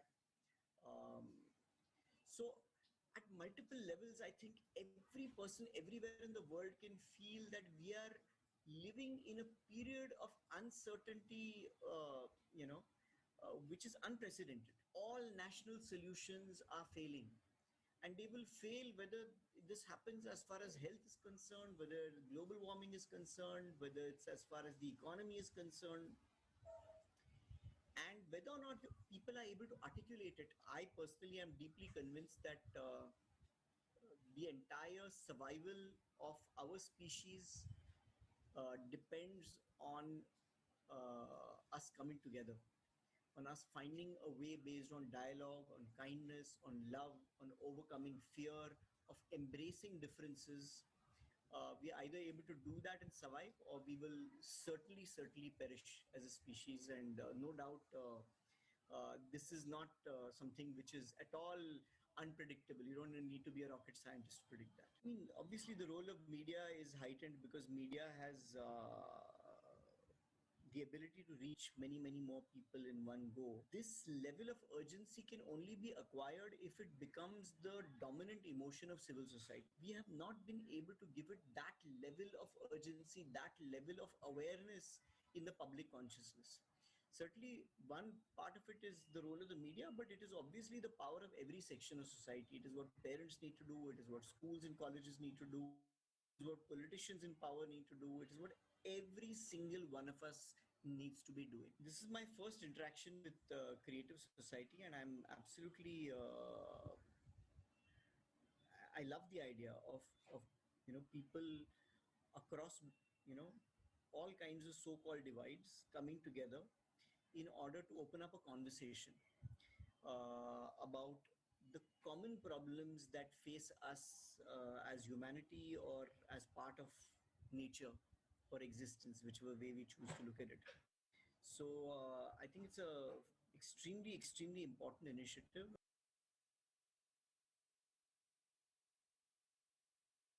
Thank you very much. Thank you, Mr. Bhatkal, for supporting creative society, for being part of this amazing movement. And now I would like to give a floor to Her Royal Highness, Queen Nadia Harihiri. Queen Nadia is Ambassador at Large for UN Affairs at the International Human Rights Commission, World President of Ada Dona Nurir, the Pro-Counsel of Rockfield College of Science, and founder and CEO of Success World One.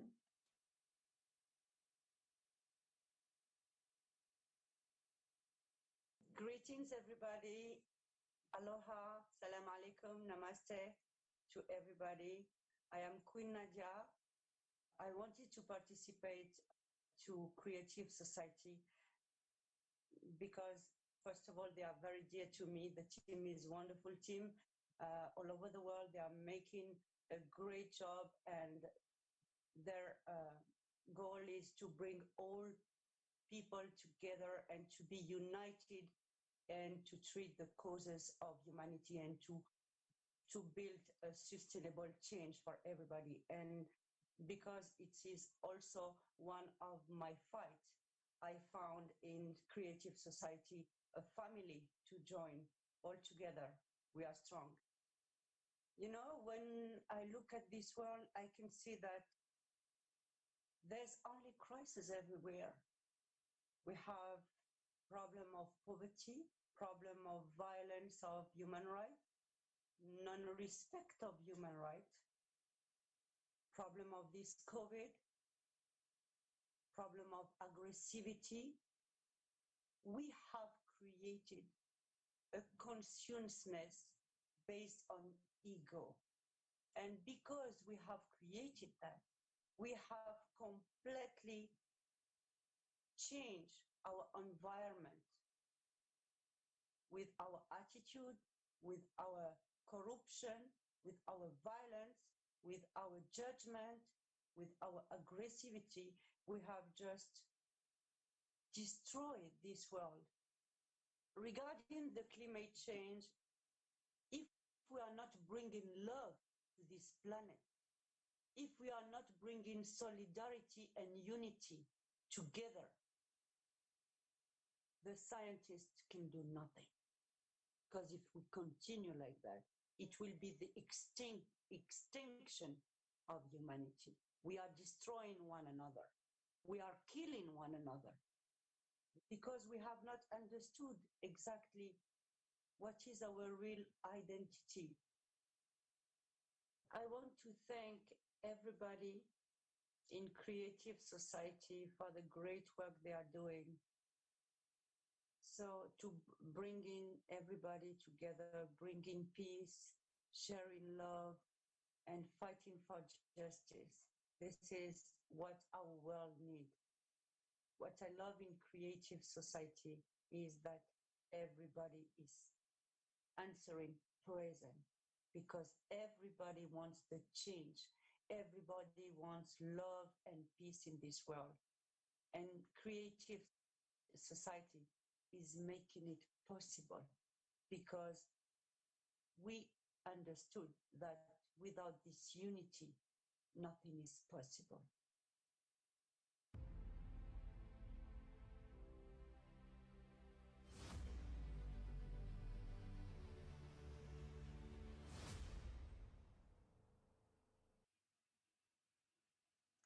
Thank you very much, Ms. Queen Nadia Harahiri. It is a pleasure to have you here with us today. Now, I would like to introduce our next speaker, Sir Patrick Bejeau, who will talk on the importance of unification. Sir Patrick Bejeau is an UN Ambassador for World Peace Tracts, Senior Banking Redemption Judge for the International Court of Justice and International Criminal Court, an investment banker, fund manager, and author. Thank you for the support that you and your organization is giving to the world at large with respect to this wonderful mission that you have about Creative Society. And I've seen, you know, so much that you've done, and I applaud it, no doubt about that. And I'd like to welcome everybody globally to the Creative Society today. I'm an ambassador for the UN, as you know. I advocate this right across the board with all governments, as I speak to prime ministers and presidents too. I advocate this with respect to the International Court of Justice. I don't think people are actually understanding the significance of the danger with respect to climate change. So you asked the question, what's the position legally with migration in view of a disaster or the potential of a disaster? The answer legally is that You simply cannot go and pick up yourself and go to one country to the next because you feel that your country has famine or your country has a plague. It is going to be, the legal position is that if in the process of a destructive force, whether that's actually provoked by man, or whether that's initiated by should we say, an act of God, should we say nature, we will have to open the boundaries so that people can escape from one catastrophe and free themselves and get relief in another zone. At the moment, the law doesn't allow that. The question is that that is a disaster, that is a world crisis, yet borders are shut for countries' own unification, for countries' own safety, and so on. They isolate themselves. I would like to see that change. I would like to see us having open doors in moments of crisis to support all of our neighbors. Because the human race fundamentally is one human race, irrespective of race, culture, creed, and so on.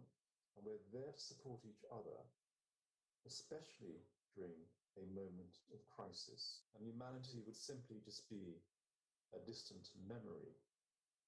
It's a shame that people want to put monuments up about themselves, when in reality, there would be nothing there ultimately for them to be remembered by. Give our children's children a chance to live in a world, on a planet that we once enjoyed and we could have enjoyed. Let's not destroy their legacy.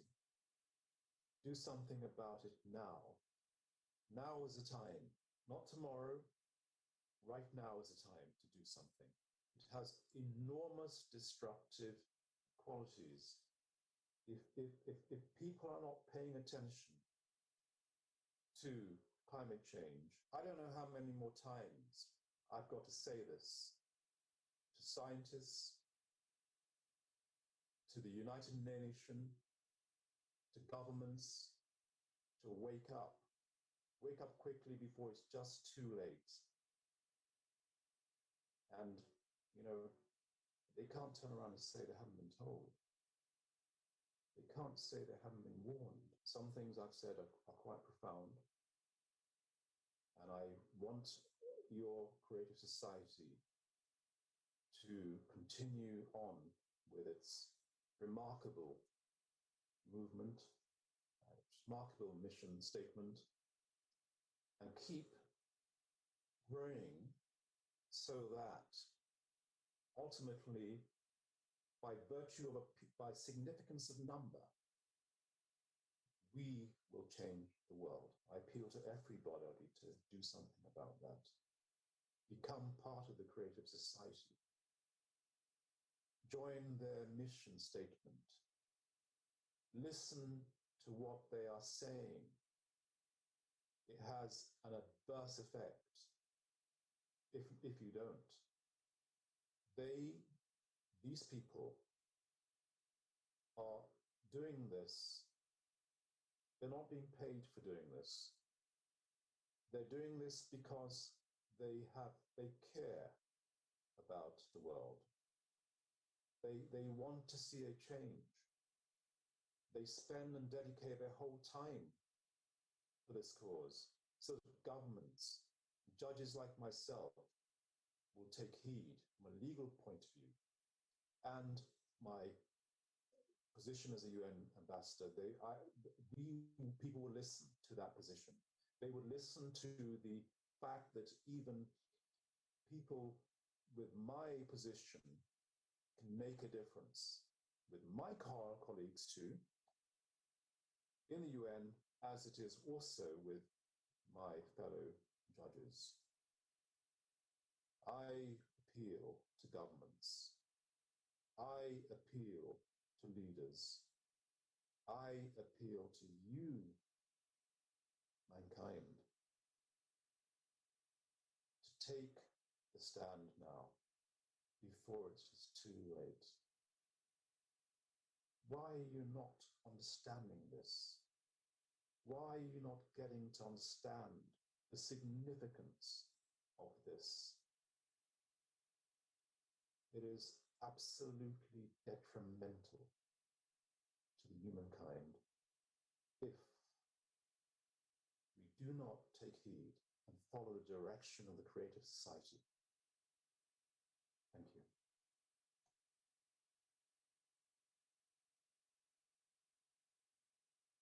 Thank you, Mr. Bijou, and thank you for your appeal and for being with us today. Dear viewers, thank you for being with us, for your comments and for your support. And let's watch together the next video. And I'm sure it will not leave any one of us indifferent.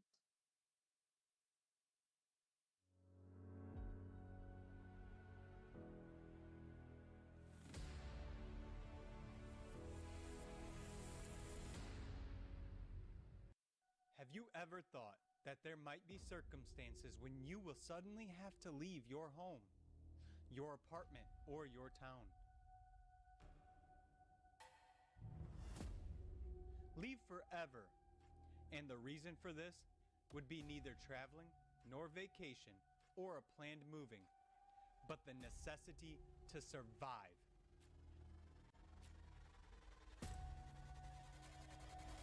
Refugee. You have probably heard this word from the news. But have you ever thought that sooner or later you may become a refugee yourself? After all, climate disasters know no borders, social statuses, or schedules. In 2020 alone, 82.4 million people were forced to leave their homes. This is equal to the population of such countries as Germany or Turkey. This is more than the population of Great Britain or France. Refugees are people who are fleeing a deadly threat. But today, there is no place for them to run to. Their lives are exposed to danger and risk wherever they get to. Among them, there are millions of people, climate refugees, who have no protection of the law.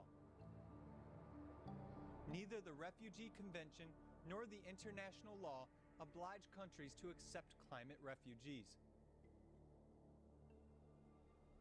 On January 21st, 2020, the UN Human Rights Committee ruled that countries cannot send people back to their home country who have faced climate changes. It ruled, but actually rejected the world's first complaint filed by Loan Tessiota against New Zealand, which violated his right to life by being deported to his home country of Kiribati. After the deportation of Loan's family, one of his children suffered from a serious case of blood poisoning. Climate refugees are one of the most disenfranchised categories of people. The laws of many countries provide for penalties regarding inhumane treatment of animals, but they give absolutely no protection to the people who miraculously survived a natural disaster and ended up on the street without means of sustenance. Every day, one child dies among migrants or refugees. Mark Lowcock said, "I'm getting daily reports of babies and other young children dying in the cold." Imagine the grief of a parent who escaped a war zone, with their child only to watch that child freeze to death.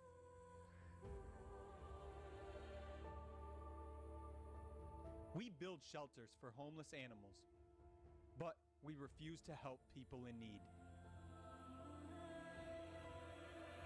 Not only do we refuse to help these people, all kinds of violence against refugees are permitted.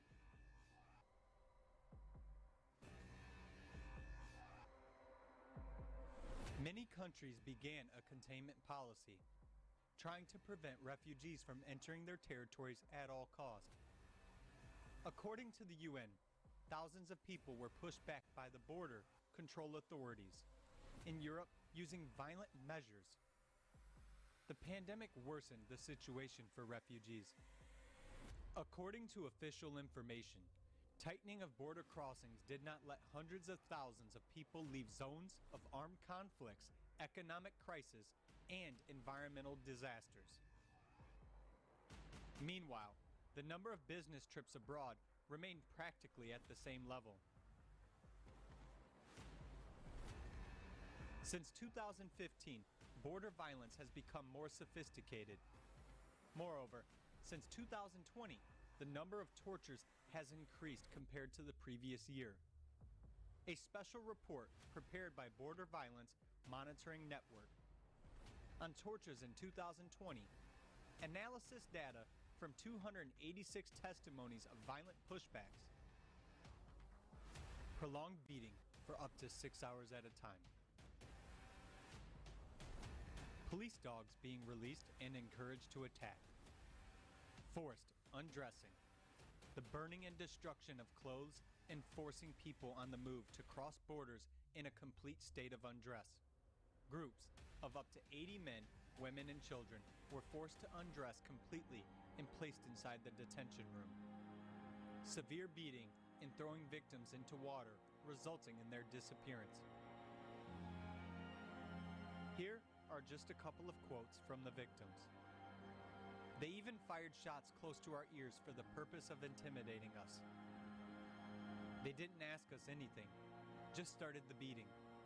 We had mayonnaise and ketchup in our bags, which they rubbed on our wounds. In December 2020, the Black Book of Pushbacks was published. A 1,500-page book documents the horrific violence suffered by over 12,000 people at the hands of authorities on the external borders of civilized European countries.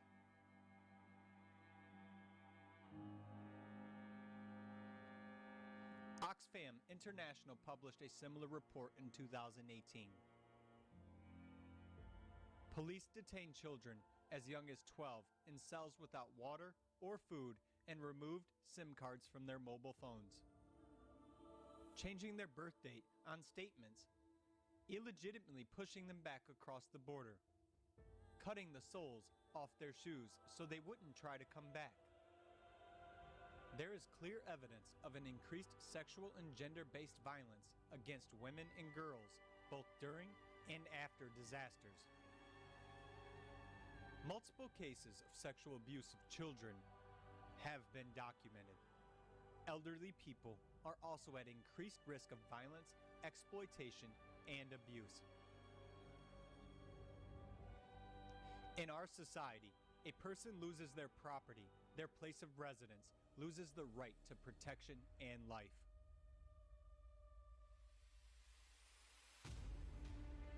Refugee camps have appalling conditions. Fabrizio Carboni, Near and Middle East Regional Director of the International Committee of the Red Cross, says about the refugee camps.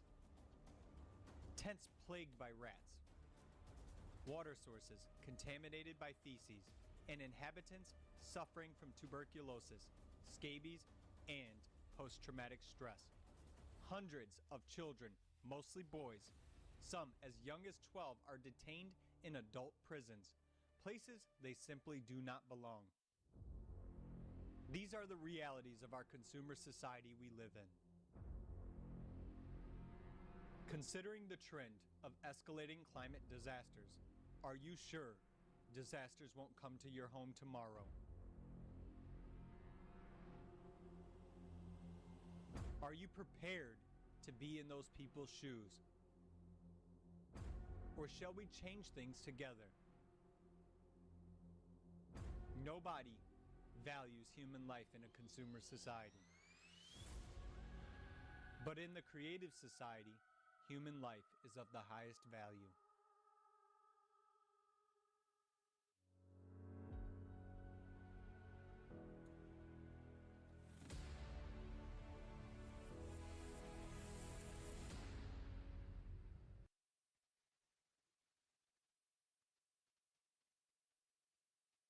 No, it's neither a Hollywood horror movie nor a perverted result of a writer's or director's sick imagination. It is reality, a bitter, devastating, heartbreaking reality. What kind of society's degradation have we reached? Would any of us watching this conference in our warm rooms want to be in their shoes? Or do we want our children to be in their shoes? Undeniable scientific evidence has been preserved to us today, indicating that what is happening to climate now is only the beginning. Right now, climate migration, to be honest, is not so large-scale. The planet has started collapsing, but it will collapse even more. What kind of a world are we going to find ourselves in if we don't change anything? Think of this yourselves. All of us are sensible people. You can get together facts, collect them. More and more people will get into such inhumane conditions. As the scale of climatic cataclysms is increasing, as we already see on TV, even in June and July of 2021, the number of climate refugees will increase in proportion. Therefore, the horror will increase just as much, the one which we've seen right now. It's not difficult either to see the conditions for refugees with the current format of society will only get worse in all respects. Aggression, inhumane conditions of survival will only increase exponentially relative to the number of casualties and the scale of infrastructure ruin. If what we have just seen is a horror, it is extremely painful for every single person who cares, for mothers and parents. Then what words can be used to describe the prospects? Apocalypse. The most dangerous thing now is to think that nothing like this will happen to you. We are actually in the same boat, and don't you think that refugees will come to you? It is quite possible that it is you and your children who will have to migrate. And on our planet today, there is no single place that is guaranteed to be safe, not a single one. When we understand this, we will be able to stop playing and doing foolishness. Then we will be able to unite. Because today, as never before, we need the entire scientific potential of our planet to be ready to save people. But we should be ready for that in advance. In advance, but not when it is too late. And this is possible only in the format of creative society. And this is clear to everyone already. Hello. After what I've seen, I have the following association.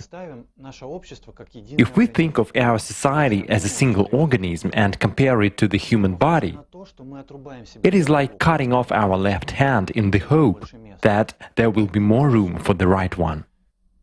This is absurd. Instead of solving the problem together, we fence ourselves off from the people facing the tragedy in the hope that we will live more comfortably. A false system of values was imposed on us and we supported it. And that's what it leads to. The situation in Haiti was a shocking example for me.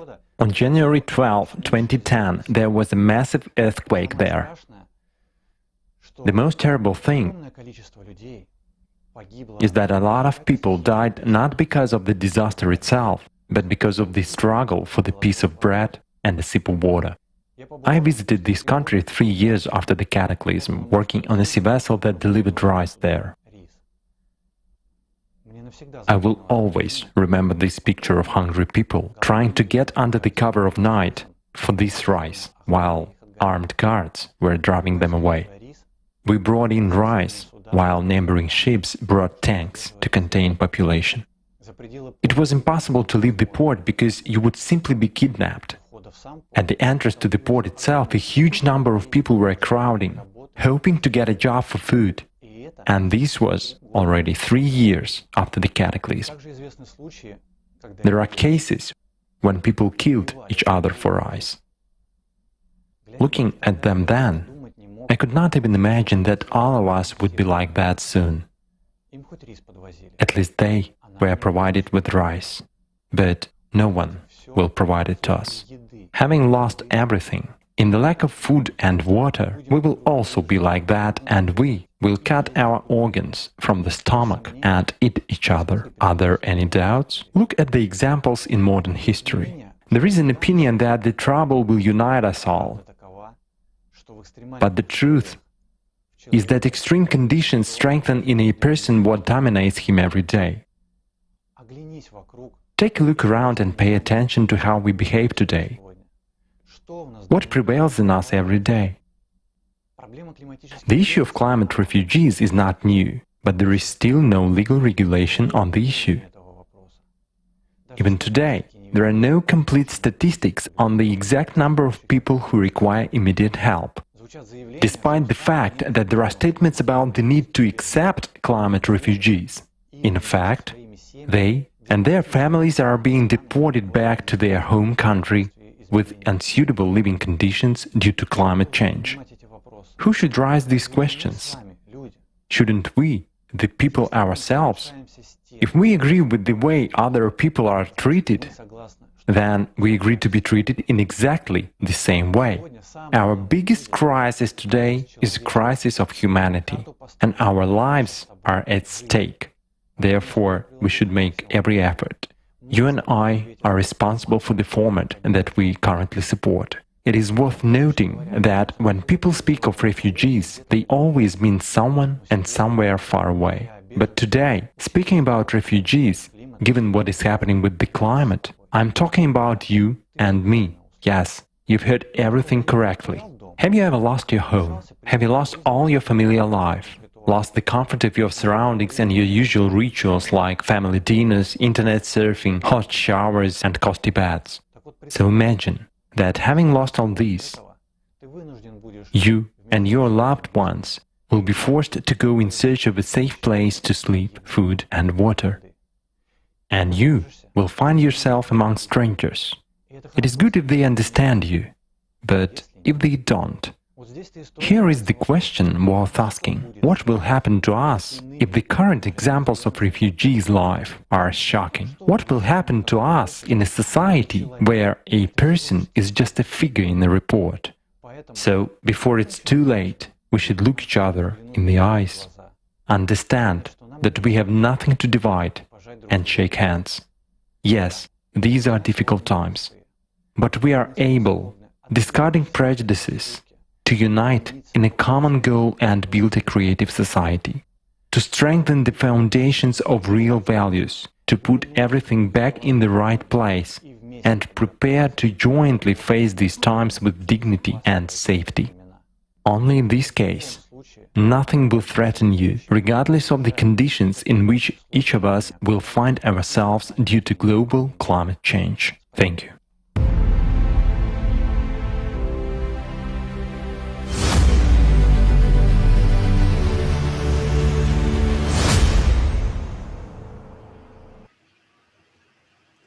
Thank you very much, Dennis. It is very important that people do not remain silent. And after the information that was voiced today, how can you still be silent about everything that's going on with our world? But we have long been taught to follow someone else's absurd decisions and believe the lies imposed on us. On top of that, to never ask any question. But the time has come when the truth must be told. And now I would like to give the floor to Arman from Kazakhstan. Arman, the floor is yours. Yes, friends. What has just been said is shocking. What we have heard is a serious reason that gives all of us a pause to think about it, because it really affects everyone on planet Earth. As has been said many times today, we have destroyed the planet so much that we can only assassinate it, and the planet will not recover on its own. The situation will not get better. Some people might think it's okay, there will be some life, even if there are no people. If you rejoice that tardigrades and some infusoria will survive, and you don't feel pity for 8 billion people, then there is nothing else to say except that only an idiot can think like that and be happy about it. Only infusoria and mold will survive. What? Are we mold? Such people are worse than Judas. They are not even Judas, they are the ones who sold out Judas. What an idiot has to be to allow this to happen. People who talk like this should be sent to the place where everything collapses. Will they think like those? Will they think like that there or rejoice? For some reason, they rejoice when misfortune affects other people, but not themselves. Let's address Mr. Musk together and send such human mold to Mars. Let them rejoice there. So either we do something and either we do nothing and sit and wait for mankind to collapse, and then there will be no need to go to Mars because we will have Mars here. Or we consolidate and change the situation together, reanimate the planet and start living as humans. The problem is that we didn't consider the situation holistically, but I'm sure this conference will really help people to see a big picture. And what I want to draw your attention to is to the fact that many years ago we already talked about it. Much of that we have heard and will yet hear today. For example, in 2014, the ALLATRA movement published a report on climate called On the Problems and Consequences of Global Climate Change and Earth Effective Ways to Solve These Problems. And what was said there is already happening. It's a fact. Even the most skeptical people who laughed at it back, even they already acknowledge this fact. And many scientists have already started talking about it. They're talking about what was said in the ALLATRA climate report years ago. Thanks to those for whom science, honor, and dignity are not just words, and for whom all this is more than grants or any degree in the scientific community. Also, I would like to say a little concerning those who laugh and troll at this truthful information, or who sit on the sofa doing nothing else but only criticizing or making fun of those who act. The so-called couch critics, couch scientists, and couch smart Alex. Today the fact is such that these men of little faith and fools have nothing much to stand up for their lies, and they are laughed with. Why do you use the word lies in the first place and in fact call them liars? Because only those who are ignorant of all this issue of the highest importance for the entire humanity, but their unbelief, they don't care attitude, I don't care attitude other people as well. But this is the most serious issue. It concerns no less than the survival of all humanity. Today must sound the truth from everyone, from the priests, from politicians, that if we don't change, we will start killing each other, we will be eating each other. Isn't it said in the religions, in our religions, it was said by those who knew the truth. Поэтому она подрывает их власть. That's why the truth Сказано в Коране об этих лицемерах, blows up their power. Вторая сура, 10 аят. In the second surah, ayat 10th, Болезненная there is sickness in their heart. ненависть к верующим, а также испорченная вера. Аллах же увеличил их заблуждение. Let their sickness increase. Истины. They will suffer then В земном мире a painful punishment жизни, for their мучительное lives наказание за то, что они лгут и отрицают истину. А ведь сегодня because they deny важно, чтобы truth. мы сплотились и были как And today, единый, more than ever, it is important that we unite and become a single organism. спасение всего человечества. This is the sense of ALLATRA, salvation of the whole humanity. Перед лицом общей беды, In the face of common disaster, катастрофы, которая ждет the всех catastrophe нас, that awaits all of us если мы ничего не изменим. if we do not Проблема change лишь в том, anything. что нас веками отучали верить в себя. The Свои problem is that for centuries we were not taught how to believe in us, в силах изменить и это. but we're able to change everything. Сегодняшняя конференция не является тому, Isn't today that today's conference is an example of it?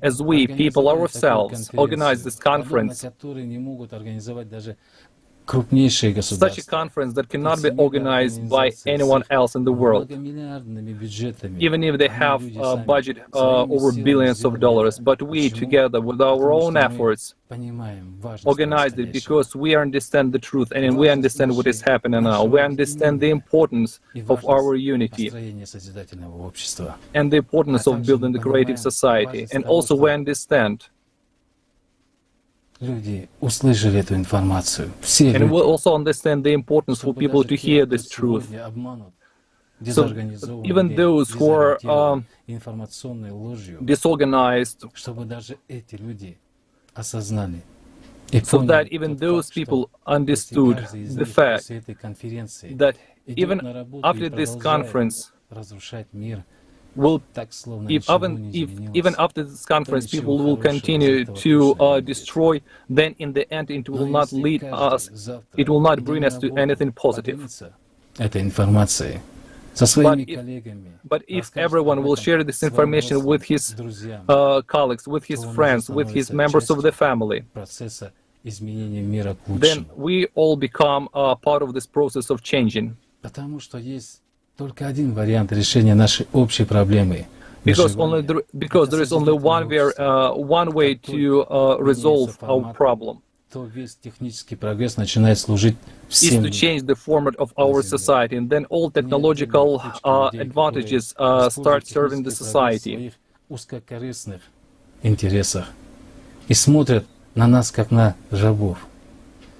А всему человечеству служить. Простой пример. But to serve the whole humanity, Пандемия. we should not go far to see the examples. Миллионы людей оказались за чертой бедности. И при We've этом seen that the pandemic situation showed that millions of people were left behind the level of poverty.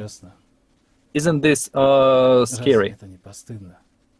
Isn't this shame? Проблема в том, что идет борьба за то, чтобы быть альфой, быть The whole самым problem богатым, is that самым people are главным, fighting to самым- be alpha, самым, что заставляет их жрать to be the most one. Не бегемот же. Не может 10 буханок съесть.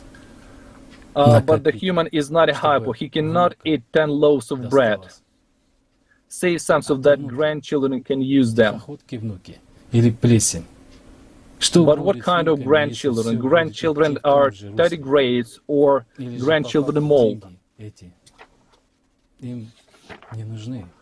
What will happen to the grandchildren if everything continues to roll the same way? Поэтому сегодня In the fact they don't really need that money, который they действительно хочет certainly won't see any benefit from it. своим детям, потомкам, должен сделать That's why максимум today от every него person who зависящее really для wants to do построения good to their созидательного children общества. and descendants Потому must do что everything сегодня possible вопрос to build the стоит creative о society. выживании If we человечества don't в change the целом. format of relations in society, if we don't change the values, everything will eventually lead to the fact that humanity will perish. Now I'd like to pass the floor to the next speaker. Thank you, Arman. Спасибо, Арман. You're absolutely right. Вы абсолютно... If we take an honest and open-minded look at the state of affairs today, the dead end of the consumer society is obvious. We are rolling down the mountain into the abyss, and no one wants to stop. We see, we understand, we know, but we keep on rolling. And we remain silent because it is not acceptable to talk.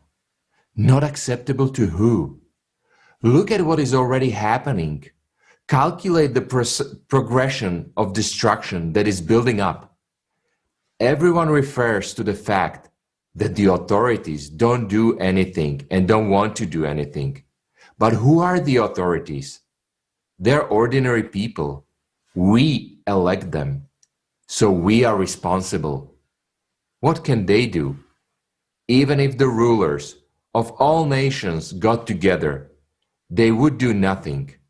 Let them stop at least one catastrophe. Will they stop earthquakes with money? Will they collect dollars and fill the volcano with them? This is nonsense. What do they want us to do? Stop producing carbon dioxide? Plant the trees? What good would that do? These are all fairy tales. The ocean already produced CO2, and the rainforest is already starting to produce carbon dioxide as well instead of oxygen. They are mutating faster than we are. Can we breathe carbon dioxide?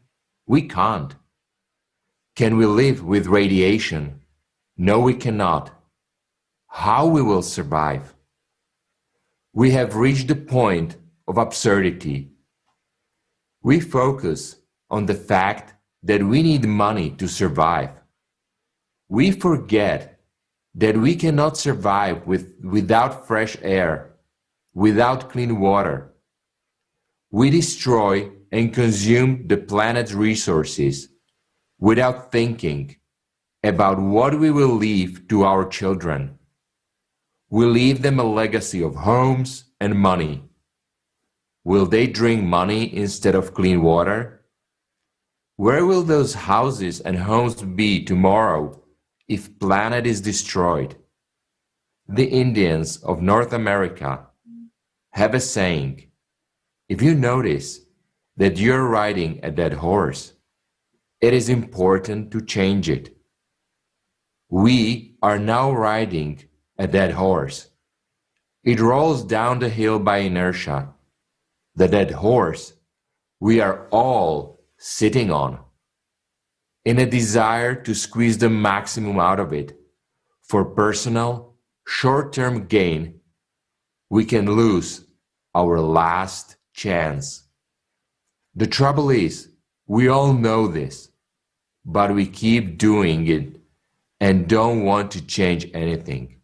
Out of habit, because of money, sold out. Everybody wants to arrange somehow better for themselves. That's what keeps us from being humane. As soon as money appeared, consumerism began to grow rapidly, and it took everything human out of us. In the consumer society, everything is built around this. If you don't have money, you will die. And you can't do anything while money gives you benefits. Just a little longer, and everyone will see what those benefits really are. Soon, everyone will be hungry, barefoot, naked, because of consumerism, when everyone wants to be the strongest on the dead horse. And this absurdity is on everyone's minds. Everyone can see what's going on, but they keep doing stupid things. If we come our senses too late, then nothing and no one can stop the catastrophe. We are the broken trough on a dead horse. Are we going to fight for a piece of bread on this dead horse? After all, we are the generation that will see it through. Either we can stand up to it, or it will end with us. Everyone's talking about it behind the scene. Thank God we can talk about it openly. Why should we hide it? What's the point if it affects everyone? If there's still something we can do, should we keep quiet for the benefit of the consumer society? We don't need wars and disasters. We will simply die because the planet is dying out. That's one of the options. Another option is that at first, we will all end up on the street because artificial intelligence will do our work.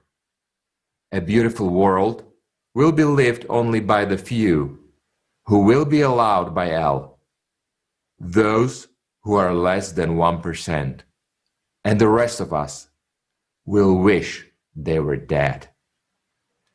This is the reality that awaits us now. You don't have to be an idiot not to see it. But there is another option, a creative society, in which the highest value is the life of every person. And this is not a new idea. Zarathustra, Buddha, Jesus spoke about it 6,000 and 1,500 years ago. All the prophets dreamed of a creative society and said what it should be.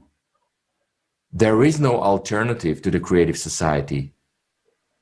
Prophets taught us that human society must be based on love and respect for one another. And there is nothing more precious than human life. So what will we choose?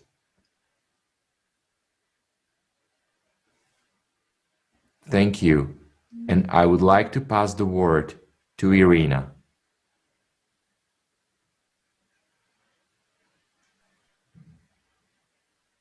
Здравствуйте. Hello. I speak to you, the inhabitants of the planet. The bell is already ringing. The time has started counting down. Do you hear it? When terrible images of what we've seen and the pictures of the present and the expected near future for everyone pass before us, where there will be no chosen ones, the planet is in agony, but we have forgotten how to hear our planet and how to hear and listen to each other.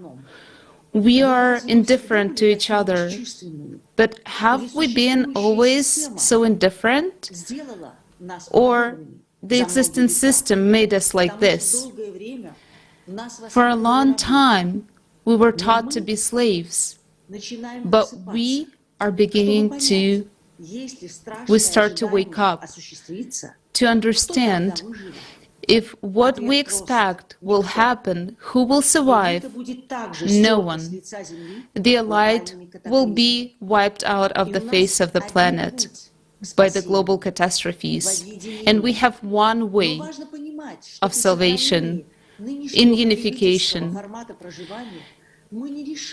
But in the current consumeristic format of society, we won't be able to solve this problem, as everyone is in fight with each other. But who are fighting with each other?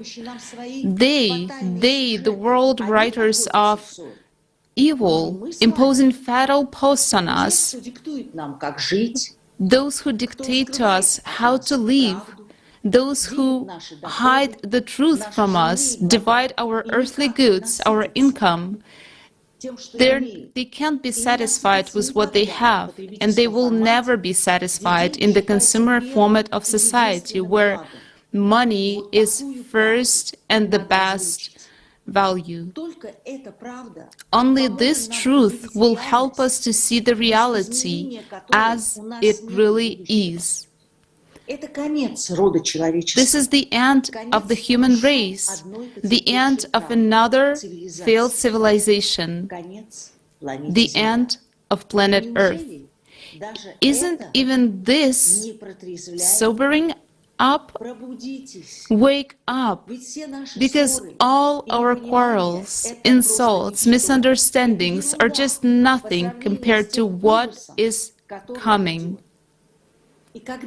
And when we realize that this is really the case and we absolutely have no opportunities to survive in consumer format of society, only then we will have a chance of salvation. And the truth is that only one saving model there is, model of society, and it already exists. It really solves all the problems. It is real and working model, and this is called creative society. And any attempts to kind of like cross creative society with consumer society will fail, because in the consumer society, we won't take care of our society. We will just take care of our greed and alpha ego. This is the root of the evil. This is the reason of our self-destruction, the main cause of it. And we cannot wait no longer, because we will fail. And here we have to choose between life and death. As a hero from the movies, you know, wallet or life, this is not the movie show. This is trouble that is coming very soon. So let's not choose the path of the old world, of the illusionary comfort that is trying to take us all away into abyss, lying to us in the fact that everything will be okay. But no, friends, nothing will be okay. And let's abandon the old, dying world, and let's choose the new world without fear, giving us life and salvation, common sense and the law of conscience as the main spiritual instinct for our worldly existence. As people who are not destroying, but people who are creating, because we deserve it. Now, today, and always. Thank you so much. And right now, I would like to ask your high attention before presenting the excerpt from the video, Future, This Affects Everyone, with the participation of Igor Mikhailovich Danilov. We are right now in different parts of the planet, in different time zones, but please tune in and resonate with this excerpt, because right now the most important words will sound. I'll just give a simple example so that everyone understands, even those for whom the environment is very poor and there is too much CO2. I'll put it in layman's terms. In the consumerist format, the highest value is money. But in the creative format, the highest value is human life. Yes, my friend, human life. Yours, your children's, your mother's, and our lives, the lives of all people. And that's what it is built on. We begin to approach things in a different way. We will be able to think in a different way. We will be able to distribute everything in a different way. We will be able to produce everything in a different way. And we will have a chance that we will be able to implement, but we will be able to implement it jointly. That's the point. Or again, everything remains as it has been. We will live as we used to. The sun is still shining. When you go outside, the sky is blue and the grass is green. Why change anything? We can do it this way too. Again, it's up to us to decide. Friends, our choices will define everything. But remember one thing. We, who are living now, are the last generation. We're either the last generation that exists in the hell of the consumerist format, and the first generation to enter the paradise of the creative society, or we're the last generation that lived in the paradise of the consumerist format, and will enter the hell of that reality which awaits us tomorrow in the same consumerist format. It's up to us to decide whom to be, friends. Do you know what I would like to say? That in the future, regardless of the course of events, no matter which path we choose, there will be neither poor nor rich among us.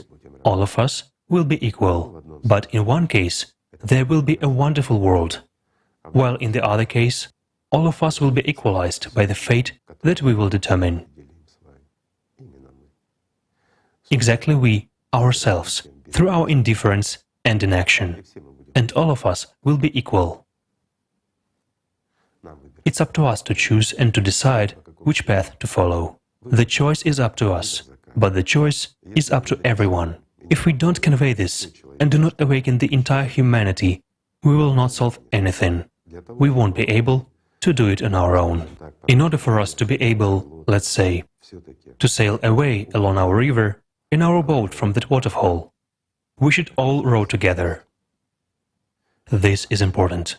The time of egocentrism has passed. It's time to unite. It's a wonderful time. It's time for everyone to mature and treat one's life responsibly.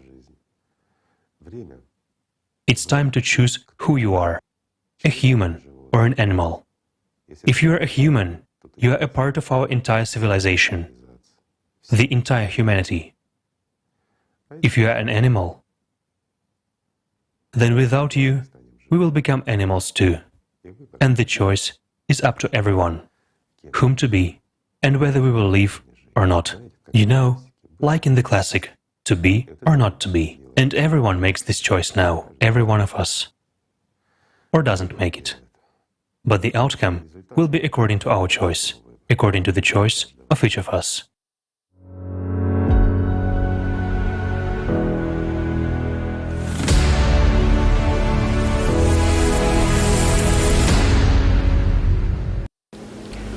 Dear friends, today, an event of global significance took place. ዓለም አቀፍ የመስመር ላይ ኮንፈረንስ ግሎባል ቀውስ ይህ ቀድሞውንም ሁሉንም የሚመለከት ነው።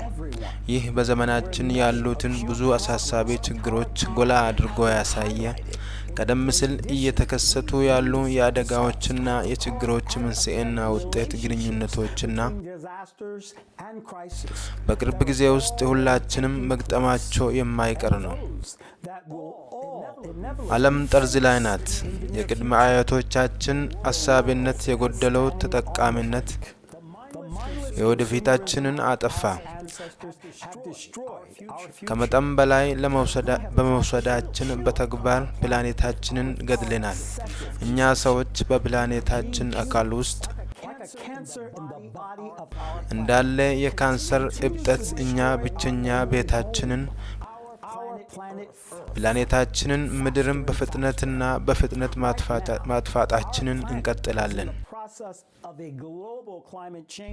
በአሁኑ ጊዜ በፕላኔታችን ላይ እኛ እንደ ሰብአዊነት ተጽዕኖ የምናደርግበት የዓለም የአየር ንብረት ለውጥ ሂደት እየተካሄደ ነው።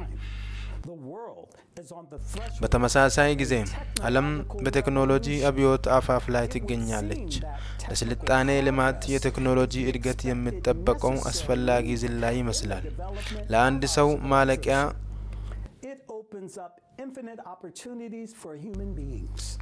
የሌላቸውን እድሎች ይከፍታል።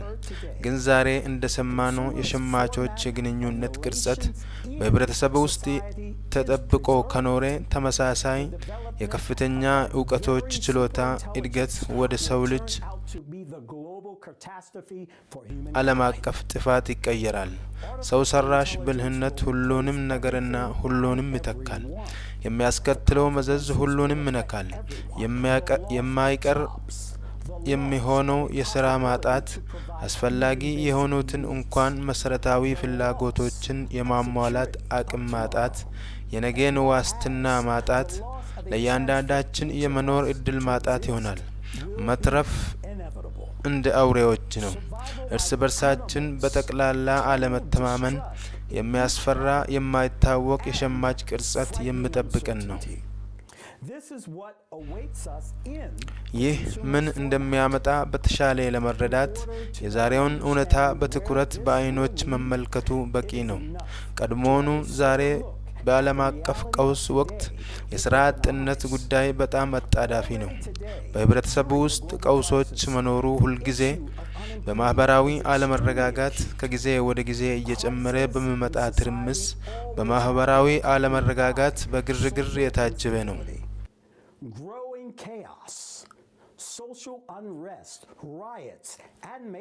አመጽ ወደ አመጽ ያመራውን መጠነ ሰፊ የተቃውሞ ሰልፍ እናስታውስ። አዎ፣ በመጨረሻ የህዝብን ሰላም ለማስጠበቅ በንቃት ታፈኑ። ግን ለምን ይፈጸማሉ? በተመሳሳይ ተስፋ መቁረጥ ምክንያት አይደለም።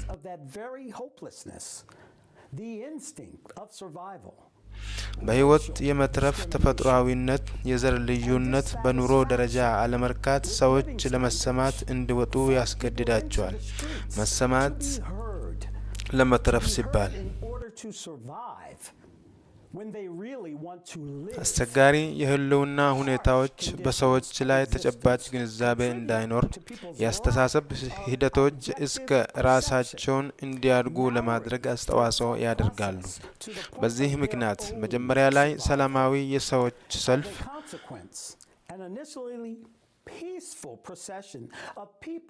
በመንገዱ ላይ ያለውን ሁሉ የሚያጠፋ ወደ ጠብ አጫሪ የእንስሳት መንጋ ይለወጣል። ለነገሩ ይህንን ብዙ ጊዜ ቀድመን ተመልክተናል። ስለዚህ በቅርብ ጊዜ ሁሉም ሰው በህይወትና በሞት አፋፍ ላይ በሚገኝበት የህልውና ሁኔታ ውስጥ ራሱን ሲያገኝ ራስ ወዳድ የሸማቾች የዓለም አተያይ ካለው ማህበረሰብ ምን መጠበቅ እንችላለን? በሺዎች የሚቆጠሩና በመቶ ሺዎች የሚቆጠሩትን እንኳን ማቆም የሚችል ማን ነው? ግን የወደፊት ህይወታቸውን የተነጠቁ፣ የነገ ተስፋን የተነጠቁ፣ የመጨረሻውን እንጀራቸውን የተነጠቁ ብዙ ሚሊዮኖች ጠበኛ ሰዎች ትጠይቃለህ፣ ይህን ከኛ ማን ይወስዳል? እኔ መልስልዎታለሁ። አሁን ዝም ብሎ የተቀመጡትን እነዚያ እንቅስቃሴ የማያደርጉ ደደብ አይደሉም። ሁሉንም ነገር ያውታል፣ ይገነዘባሉ። ግን የመምረጥና ምንም የማድረግ መብት አላቸው። እነሱ ዝም ብለዋል። የወደፊቱ ጊዜያችን ቀድሞውኑ በህብረተሰባችን ውስጥ ባሉ ተንገብጋቢ ዜጎች ተወስዷል።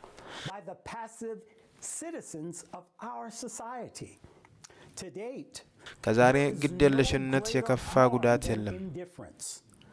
እንደዚህ ያሉ ሰዎች ለሰብአዊነት ግድ የላቸውም፣ ስለ ፕላኔቷ ግድ የላቸውም። እነዚህ የጎጠኝነት ሰዎች የሚወዷቸውን ልጆቻቸውን እንኳን ችላ ይላሉ። እነዚህ ይሁዳ የወደፊት ህይወታችንን በ30 ብር ይሸጣሉ። ግን ሁላችንም ይሁዳ በመጨረሻ እንዴት እንደደረሰ ሁላችንም እናስታውሳለን። የነሱ ራስ ወዳድነት አይኖቻቸውን ደበዘዘ እና አሁን በቅርብ ጊዜ ውስጥ በዛሬው ግድየለሽነት ራሳቸውን ብቻ እየገደሉ ግን በቢሊዮኖች ገዳዮች የሰው ልጆች ሁሉ ገዳዮች ሆኖ እንደሚገኙ አላዩም?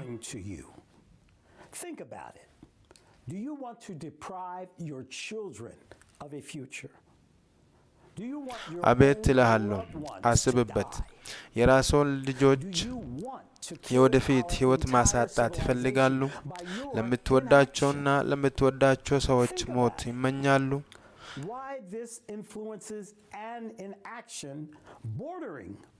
ስልጣኔያችንን በሙሉ ባለመተማመን ሊገድሉት ይፈልጋሉ? በዛሬው ጊዜ በሸማች ህብረተሰብ ውስጥ እንዲህ ያለው ግዴለሽነትና ግዴለሽነት ራስን ከማጥፋት ጋር የሚዛመደው ለምን እንደሆነ አስቡ። እስማማለሁ። ይህ በህብረተሰባችን ውስጥ መስፋፋቱን ከቀጠለ ለሁላችን ያለው አሉታዊ ውጤት በፍጹም ፍትሃዊ ነው።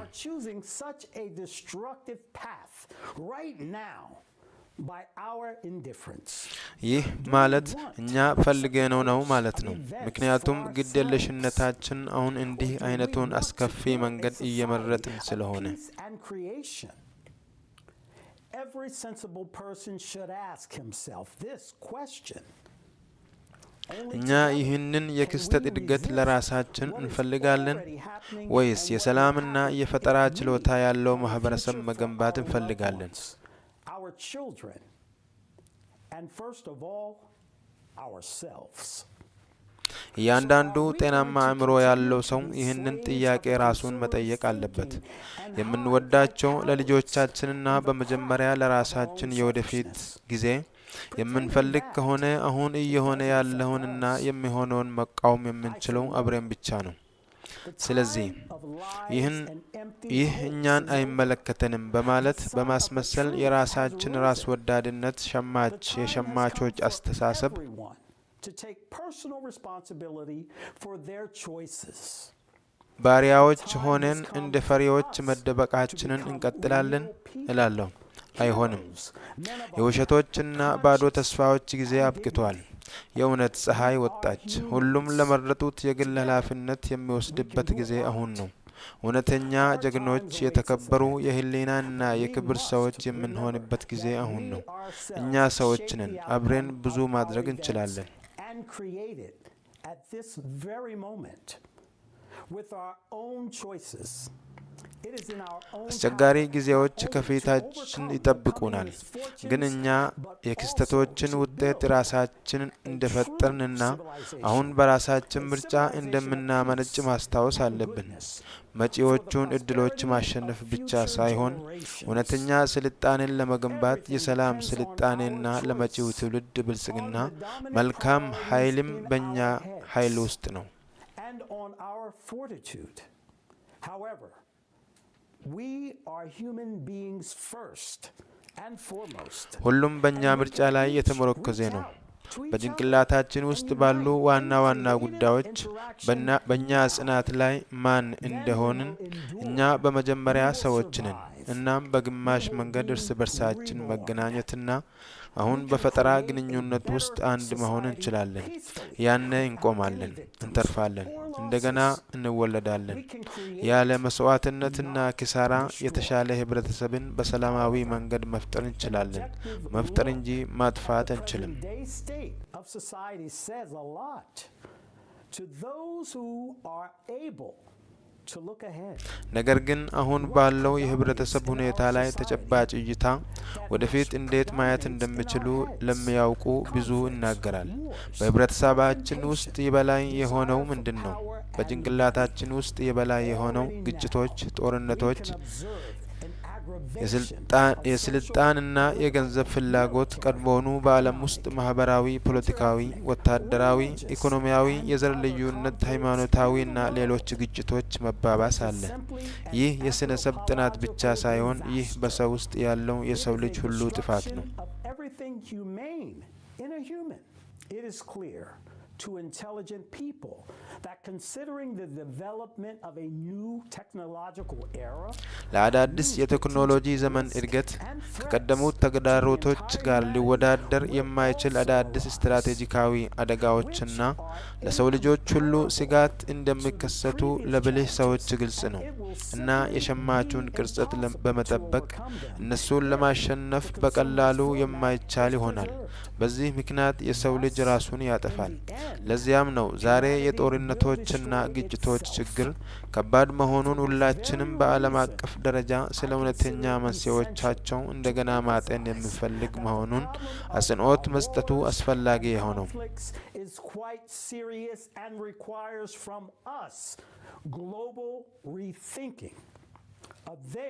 እስቲ ያስቡት ለ21ኛው ክፍለ ዘመን መጀመሪያ ለአጭር ጊዜ ብቻ በዓለም ውስጥ ቀድሞውኑ ከ50 በላይ ዋና ዋና ወታደራዊ ግጭቶች አሉ እና እንደዚህ ያሉ ግጭቶችና ዓለማችንን የሚያተራምሱ የአካባቢ ጦርነቶች መልክዓ ምድራዊ አቀማመጥ እያደገ ነው። እና በየቀኑ የዝርፊያ፣ ግድያዎች፣ ጥቃቶች የዓለም ስታቲስቲክስ በዚህ ላይ ይጨምራሉ።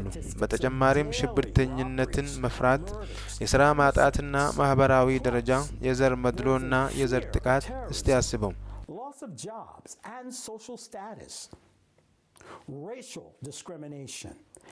በ21ኛው ክፍለ ዘመን የተለየ የቆዳ ቀለም ካሎት ከዚያ ሊገደሉና ሊቀጡበት አይችሉም እና እኛ ይህንን ስልጣኔ እንለዋለን። Somebody may kill you without any punishment for that. Is this what we call civilization? በእኛ ሰዎች ውስጥ ትንሽ ስነ ምግባርና ርህራሄ እንኳን ይቀራል ወይንስ ገንዘብ ለሁላችን አንጎላችንን አበላሽቷል? Corrupted the minds of us all. Look at what is happening in religious organizations that are seemingly በሃይማኖት ድርጅቶች ውስጥ ምን እየተደረገ እንዳለ ይመልከቱ። ለፍትህ የመጨረሻ ተስፋችን ይመስላል።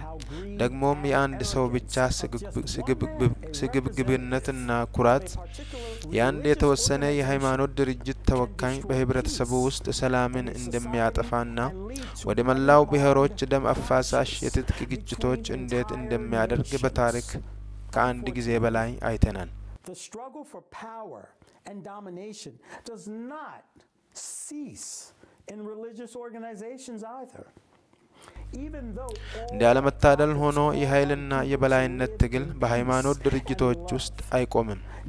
ምንም እንኳን ሁሉም ነቢያት ሰዎችን በሰላምና በፍቅር እንዲኖር ያበረታቱ ነበር፣ ማለትም በፈጠራ ማህበረሰብ ውስጥ ግን የሸማቾች ቅርጸት አሁንም አእምሮአችንን ይገዛል።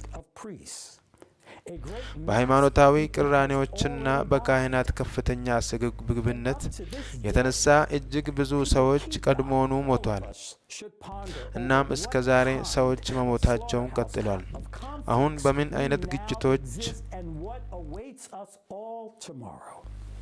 ውስጥና ነገ ሁላችንም በሚጠብቀን ነገር ውስጥ ለሁላችንም ስለዚህ ጉዳይ ማሰብ ተገቢ ነው። የእነዚህ ሁሉ ጦርነቶችና ግጭቶች መንስኤ ምንድን ነው? እነሱ መልሱን ንግድ፣ በቃ ንግድ ነው። ማለትም የአንድ ሰው የግል ፍላጎት የወደፊቱ የስልጣኔ ጊዜ በ30 ብር ለመሸጥና ለአንዳንድ ቆሻሻዎች ለማሳለፍ ተመሳሳይ ይሁዳ ፍላጎት ነው። ይህ እነዚህን ይሁዳ ማን ወለደ? እኛ ሸማቾች ነን። የንግድ ስራ ጤናማነትን የሚመራበት የሸማቾች ዓለምን ፈጥረናል። ስለ ውጤቱ ሳናስብ ገንዘብ ለማግኘት የተቻለንን ሁሉ እናደርጋለን።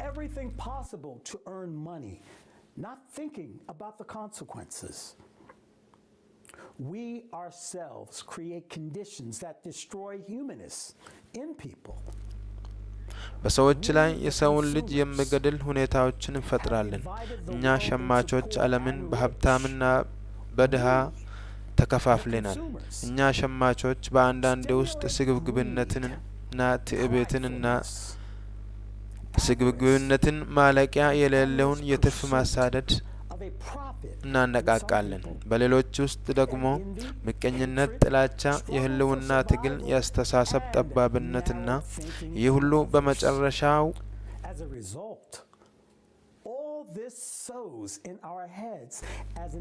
አንዳችን ለሌላው ግዴለሾች፣ ለወደፊቱ ስልጣኔያችን ግዴለሾች፣ ሁሉንምና በመንገዱ ላይ ያሉትን ሁሉ የሚያጠፋው መጪው ዓለም አቀፍ ጥፋት ፊት መስማት የተሳነን እና አይነ ስውር ያደርገናል። ዛሬ እኛ የግንኙነቶች ሸማች ቅርጸት የበላይነት ፍሬዎችን እያጨድን ነው። እስቲ አስቡት፣ እያንዳንዳችሁ ደስተኛ ናችሁ? አይደለም። ከኛ በተሻለ የሚኖር ሌላ ሰው ደስተኛ ነው ብለን እናስባለን። ግን ያ ሰው ደስተኛ ነው? ሄደህ ጠይቀው። አንድ ሰው አነጋግረው። ከዚያ ሁለታችሁም ይህ ዓለም ምን ያህል እየበሰበሰ እንደሆነና አንድ ነገር በሱ ላይ መደረግ እንዳለበት ትገነዘባላችሁ። Go and ask him. Talk to him in a human way. And both of you will ዛሬ understand. እርምጃ ለመውሰድ ካልጀመርን እርስ በርሳችን ለመስማማት በመጨረሻም የወደፊታችንን እናጣለን። ሁላችንም እርስ በርስ የምነሱ ቅሬታዎችንና የይገባኛል ጥያቄዎችን የምንረሳበት ጊዜ ላይ ደርሰናል።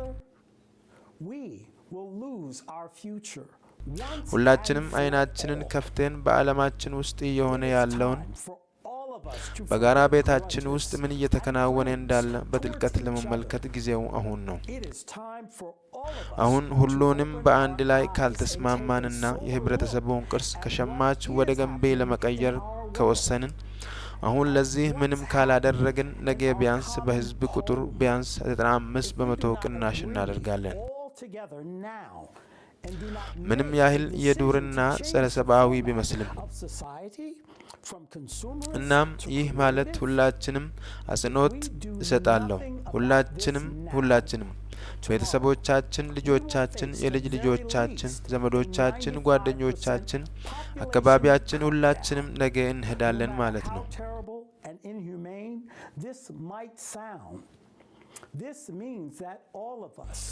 እርሶ ይህ ተገቢ አይደለም። ነገር ግን በሸማች ህብረተሰብ ውስጥ እየተካሄደ ያለውን የቴክኖሎጂ አብዮት ከግምት ውስጥ በማስገባት የሰው ጉልበት በሮቦቶች መተካት ከግምት ውስጥ በማስገባት የ95 በመቶ ቅነሳ የህዝብን መዘዝ ለመከላከል ከፍተኛ እርምጃ ነው። ያለበለዚያ በቢዝነስና በቢዝነስ የተጎዱ ተፈናቃዮች ወደ ጎዳና ላይ የተጣሉትን የረሃብ አመጽ ማን ያቆማል? ያለ ስራና ኑሮ የቀሩ ሰዎች እርሶ እና እኔ። በዚህ የዝግጅቶች እድገት እንስማማለን። ግን ከነዚህ 5 በመቶ መካከል ማን ይቀራል? ይህንን ምርጫ ማን ያካሂዳል እና እንዴት? በእነዚህ በህይወት የተረፉት መካከል የትኛው የቆዳ ቀለም የበላይ ይሆናል? እኛ 95 ከመቶ ሰው አይደለንም? እኛ ሰዎች አይደለንም? ሁላችንም ብሔር፣ የቆዳ ቀለም፣ ጾታ፣ ሃይማኖትና ማህበራዊ ሁኔታ ሳይለይ እኛ ሰዎች አይደለንምን? አይ እኛ ሰዎች ነን እና እኛ የመኖር መብት አለን። እናም እያንዳንዳችን ለጋራ የወደፊት ህይወታችን ለወደፊት የሰው ልጆች ሁሉ የወደፊት እጣ ፋንታ አንድን የፈጠራ ማህበረሰብ በመገንባታችን በተግባራዊ ድርጊታችን ይህንን አሁን ማረጋገጥ አለብን። እኔ አጽንኦት እሰጣለሁ ለሰው ልጅ ሁሉ ህልውና ሲባል እና 5 በመቶ ብቻ አይደለም። regardless of nation, skin color, gender, religious የሸማቹ ቅርጸት ራሱ እኛን ለመከፋፈል ሁኔታዎችን ይፈጥራል። በእውነቱ ይህ የህዝብ ቁጥርን ለመቀነስ የሚደረግ ሙከራ ማንንም እንደማያድን የተረዱ ጥቂት ሰዎች ናቸው እና እነዚያ 5 ከመቶ የተረፉትም እንዲሁ።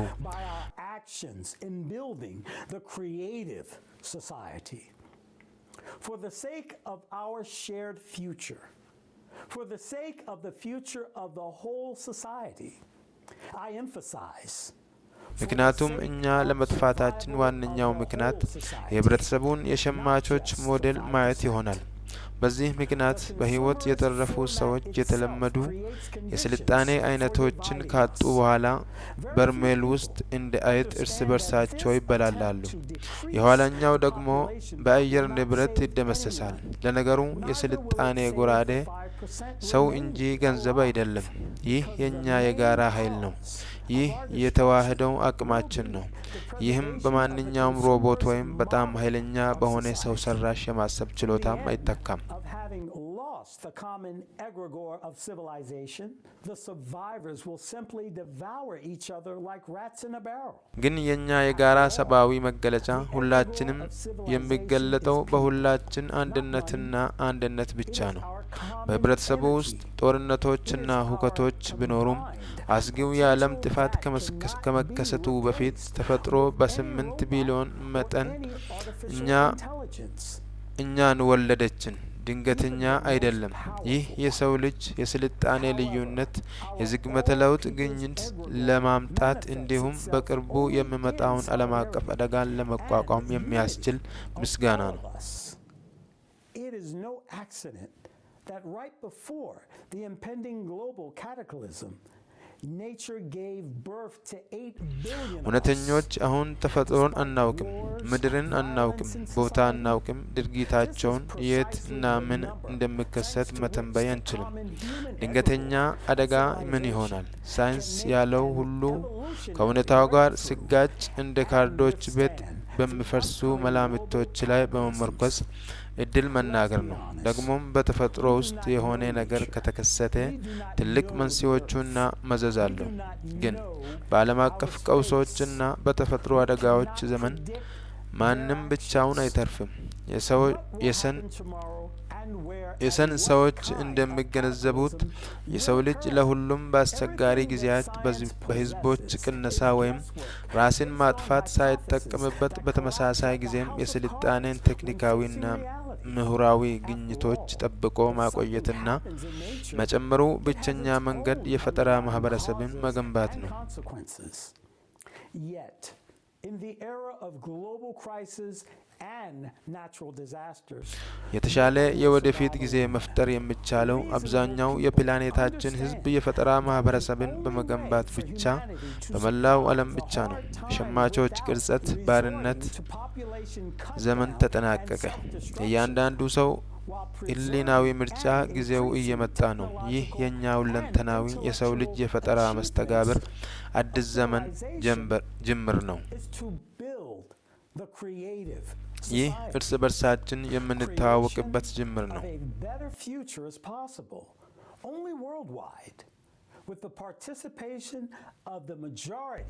ብዙ ሰዎች ስለ ተሻለ ዓለም ይናገራሉ፣ ግን እነሱ እየተናገሩ ብቻ ናቸው እና በተመሳሳይ ጊዜ እንቅስቃሴ አልባ ናቸው። በእርግጥ ከ6000 ዓመታት በላይ የሸማቾች ቅርጸት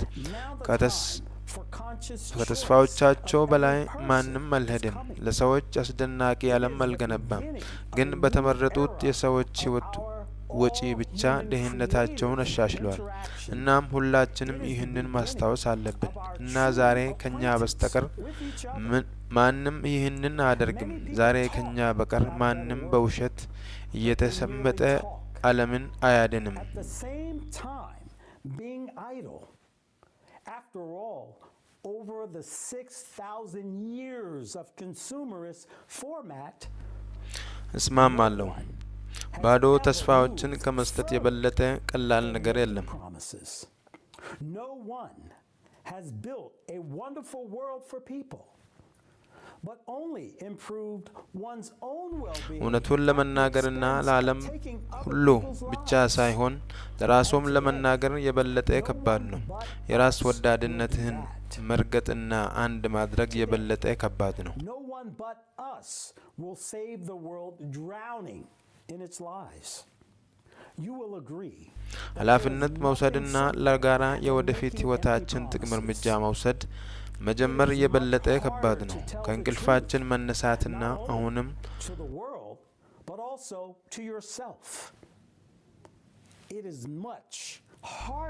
በዞምቢ ለተያዙና በሸማች ቅርጸት ለተጎዱ ሰዎች ማሳወቅ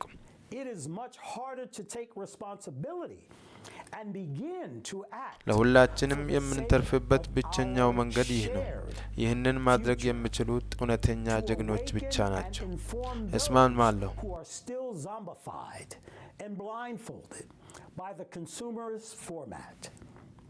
This is the only way for all of us to survive.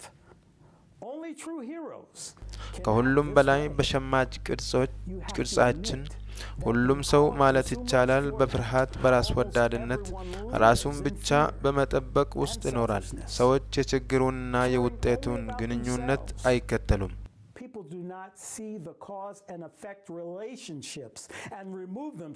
እነሱ አስፈላጊ ከሆኑት የተለመዱ የሰዎች ችግሮች መፍትሄ ላይ ረቂቅ ናቸው። እነሱ ራሳቸው በጎን በኩል ሆነው ቆመው እንደ ትንንሽ ልጆች ለወላጆቻቸው ኃላፊነትን ወደ ሌሎች ይለውጣሉ።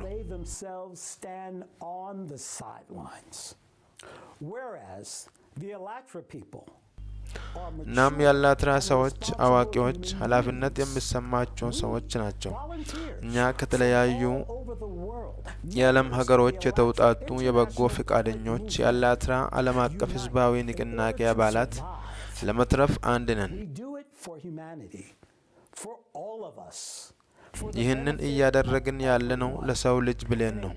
ለሁላችን ለሁሉም ጥቅም በተለየ ሰላማዊ በሆነ ስልጣኔ በጥፋት ሳይሆን ግን በመፍጠር ዓለምን በጥፋት መገንባት አይቻልም። እያንዳንዱ ሰው አሁን አስፈላጊ ነው። የአላትራ ሰዎች ብዙ ያደርጋሉ፣ ግን ያለ እርሶ ጓደኛዬ የእኛ እድሎች ከእርሶ ውጭ በጣም ያነሱ ናቸው። ለወደፊት ለልጆቻችን ለሚወዷቸውና ከሁሉም በፊት ለራሳችን የወደፊት ተስፋ የምንፈልግ ከሆነ መጪውን ጥፋት መቋቋም የምንችለው አብረን ብቻ ነው። በአንድነት ብቻ በእውነት የተዋሃደ ስልጣኔ መሆን እንችላለን። ታውቃለህ፣ ልጆች በአንድ ወቅት ጠየቁኝ ውዝዋዜ ምንድን ነው?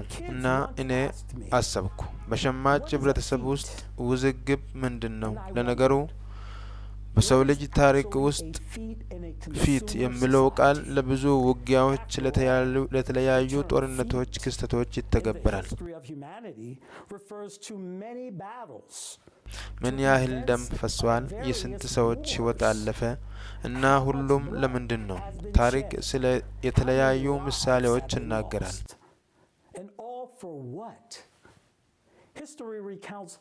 ግን የነሱ ዓለም አቀፋዊ ይዘት ተመሳሳይ ነው። በሰው ደም ላይ የሸማቾች ቅርጸት ኃይልን ማጠናከር።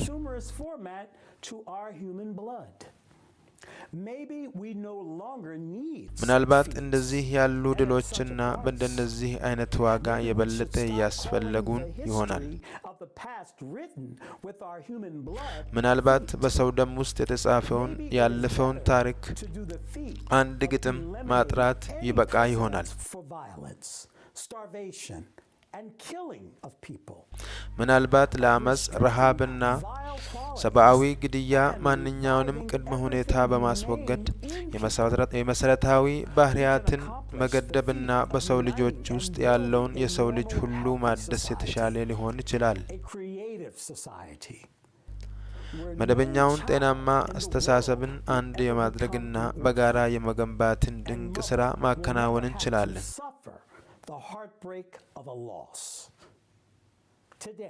በዓለም ውስጥ ማንም ልጅ ከእንግዲህ ወላጅ አልባ ሆኖ የማይቀርበትና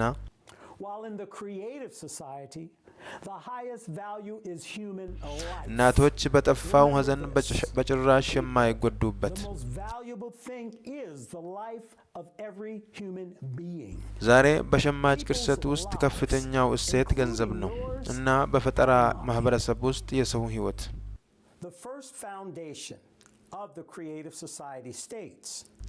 ሰዎች ይህንን አስታውሱ።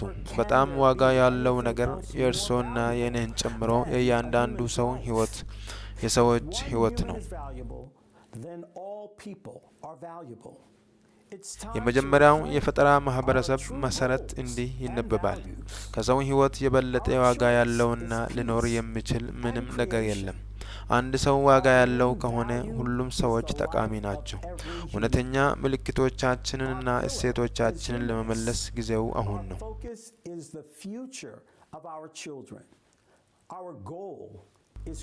ምርጫችን ሰላምና ፈጠራ ነው። ዋናው እሴታችን የእያንዳንዱ ሰው ሕይወት ነው።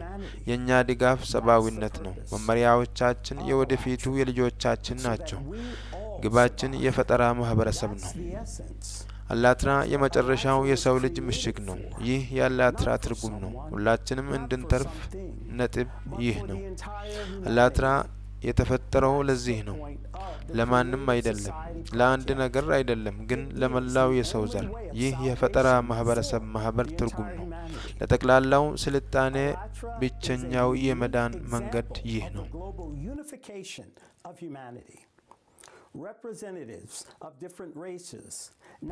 አላትራ ለሰው ልጆች ሁለንተናዊ አንድነት ልዩ ምሳሌ ነው። የተለያዩ ዘሮች፣ ብሔረሰቦች፣ ሃይማኖቶች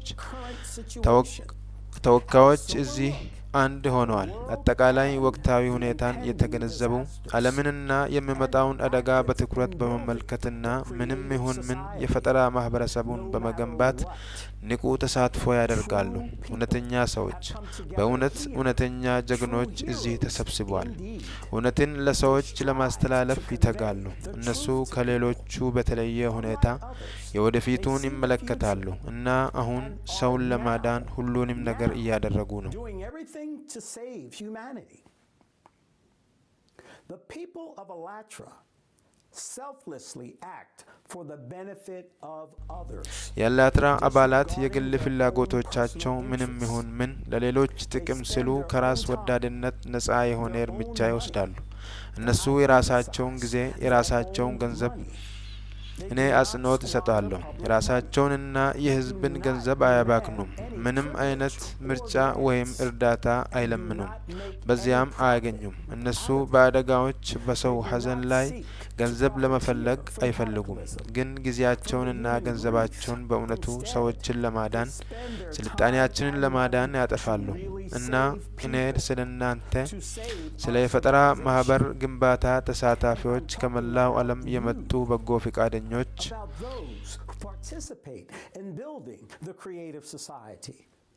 volunteers from all over the world, people of goodwill, all of you ከመላው ዓለም የመጡ በጎ ፈቃደኞች ስለ ሁላችሁም ነው የምናገረው። ለመሆኑ የአላትራ ህዝብ በክብር በህሊናና በሰብአዊነት የሚመራ ህዝብ ነው።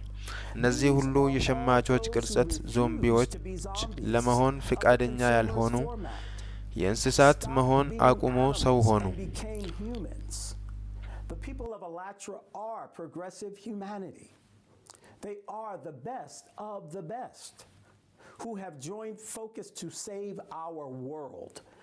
This is an example of true care. አላትራ ቮይስ ተራማጅ የሰው ልጅ ናቸው። አላትራ ዓለማችንን ለማዳን ልጆቻቸውን ያስተባበሩ ምርጦች ናቸው። ይህ ለሰዎች እውነተኛ እንክብካቤ ምሳሌ ነው። But those who save each other's lives and the lives of all. አላትራ የዘመናችን እውነተኛ ጀግኖች ናቸው። ለመሆኑ እውነተኛ ጀግኖች እርስ በርስ የሚገደሉ ሳይሆን አንዳቸው የሌላውንና የሰውን ልጅ ሁሉ የሚያድኑ ናቸው። እናም ይህ የአላትራ እንቅስቃሴ ትርጉም ራሱ ነው። ወደ ሕይወት ለመሄድ ዓለም አቀፍ የመስመር ላይ ኮንፈረንስ፣ ዓለም አቀፍ ቀውስ። ይህ ቀድሞውኑ ሁሉንም ይመለከታል። የተከናወነው እርሶ የአላትራ ህዝብ ለፈጠራው ማህበረሰብ ፕሮጀክት ተሳታፊዎች ምስጋና ይግባው። ለወደፊቱ የሰው ልጅ ጥቅም ሲባል አሁን እርምጃ መውሰድ አስፈላጊ መሆኑን ለሚገነዘቡ ብልህ ተራማጅ ሰዎች ምስጋና ይግባ።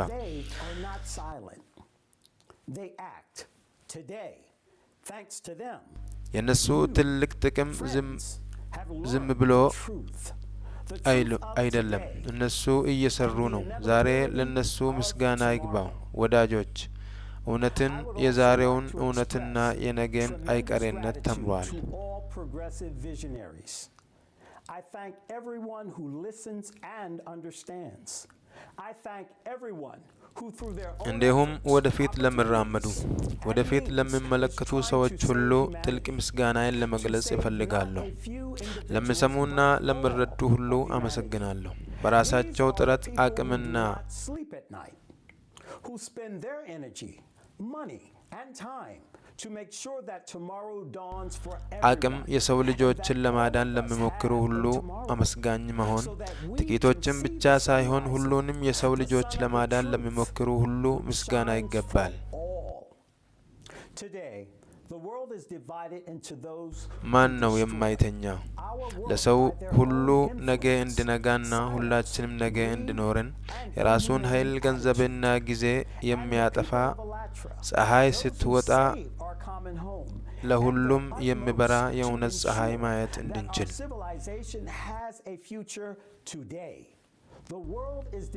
ዛሬ ዓለም በግድየለሽነታቸው፣ በዝምታቸው፣ በስግብግብነታቸውና ኢሰብአዊነታቸው ዓለማችንን እያጠፉ ወደ ተከፋፈለች እንድትሆን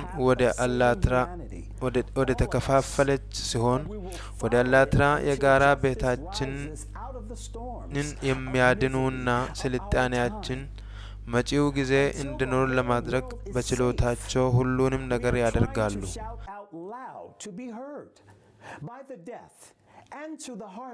ዛሬ ዓለም በጥቁርና በነጭ ተከፍሏል። እናም ከዚያ በኋላ ግራጫ አይኖርም። እኛ የአላትራ ህዝቦች ሁላችንም የሰው ልጅን የማዳን መንገድ ሙሉ በሙሉ እንከተላለን። እናም መላው ዓለም እስከሚረጋጋ ድረስ በዘመናችን ካለው የችግር አውሎ ንፋስ ፍትህ እስክትወጣ ድረስ እንከተላለን።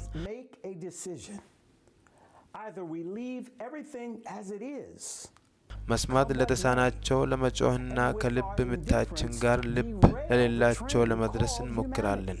እምቢ ለሚሉት እድል ለመስጠት እየሞከርን ነው።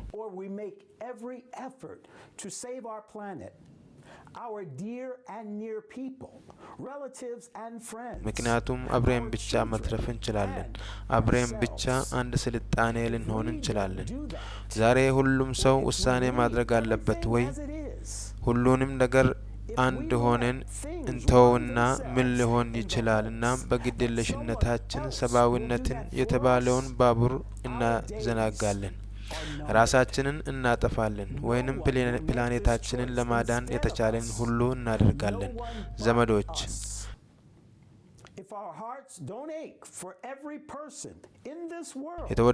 የተወደዱ ልጆችና እኛ ይህንን ካላደረግን ወይም ሁሉንም እንደ ሁኔታው ተውን አንድ ሰው ያደርግልናል ብለን ተስፋ በማድረግ ሁሉም ነገር በራሱ ይሂድ። ከዚያ የኛ ቀናት ተቆጥሯል።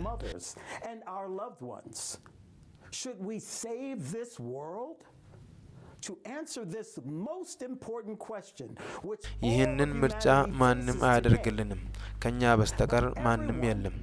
በዚህ ዓለም ውስጥ ላለ ለእያንዳንዱ ሰው ልባችን ካልተቃጠለ፣ ለሁሉም አሳዛኝ ልጅ የማይጎዳ ከሆነ ታዲያ እኛ ማንን?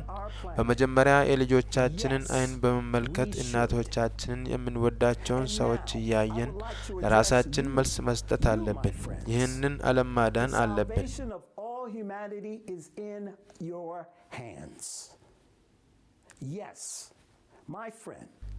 ዛሬ መላውን የሰው ልጅ የሚጋፈጠው ለዚህ በጣም አስፈላጊ ጥያቄ መልስ ለመስጠት ግን እያንዳንዳችን መመለስ አለብን። ስለዚህ ይህን ዓለም ማዳን ጠቃሚ ነው ወይስ አይደለም? ለፕላኔቷ ጤናማ አእምሮ ላላቸው ሰዎች ሁሉ አዎ ይገባዋል። እና አሁን ወደ አንተ ዞር ማለት እፈልጋለሁ። ውድ ጓደኛዬ፣ የሰው ልጆች ሁሉ መዳን በእጅህ ነው። አዎ ወዳጄ፣ በእጃችሁ ነው። አሁን ያለው የዓለም ሁኔታ ከወሳኝ በላይ መሆኑን ቀድሞ ያውቃሉ።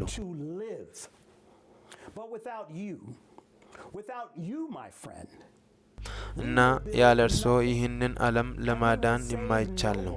ምርጫ የማይቀር በሚሆንበት ጊዜ ይህ እውነታችን ነው፣ ሞትም ሕይወትም። ጥንካሬያችንና መዳናችን በአንድነታችንና በራስ ማደራጀታችን ውስጥ ነው። ድል የምናደርግበትና የመኖር እድልን የምናገኘው በፈጠራ ማህበረሰብ ግንባታ ብቻ ነው። ግን ጓደኛዬ፣ ያለ እርሶ እኛ ምንም አንገነባም።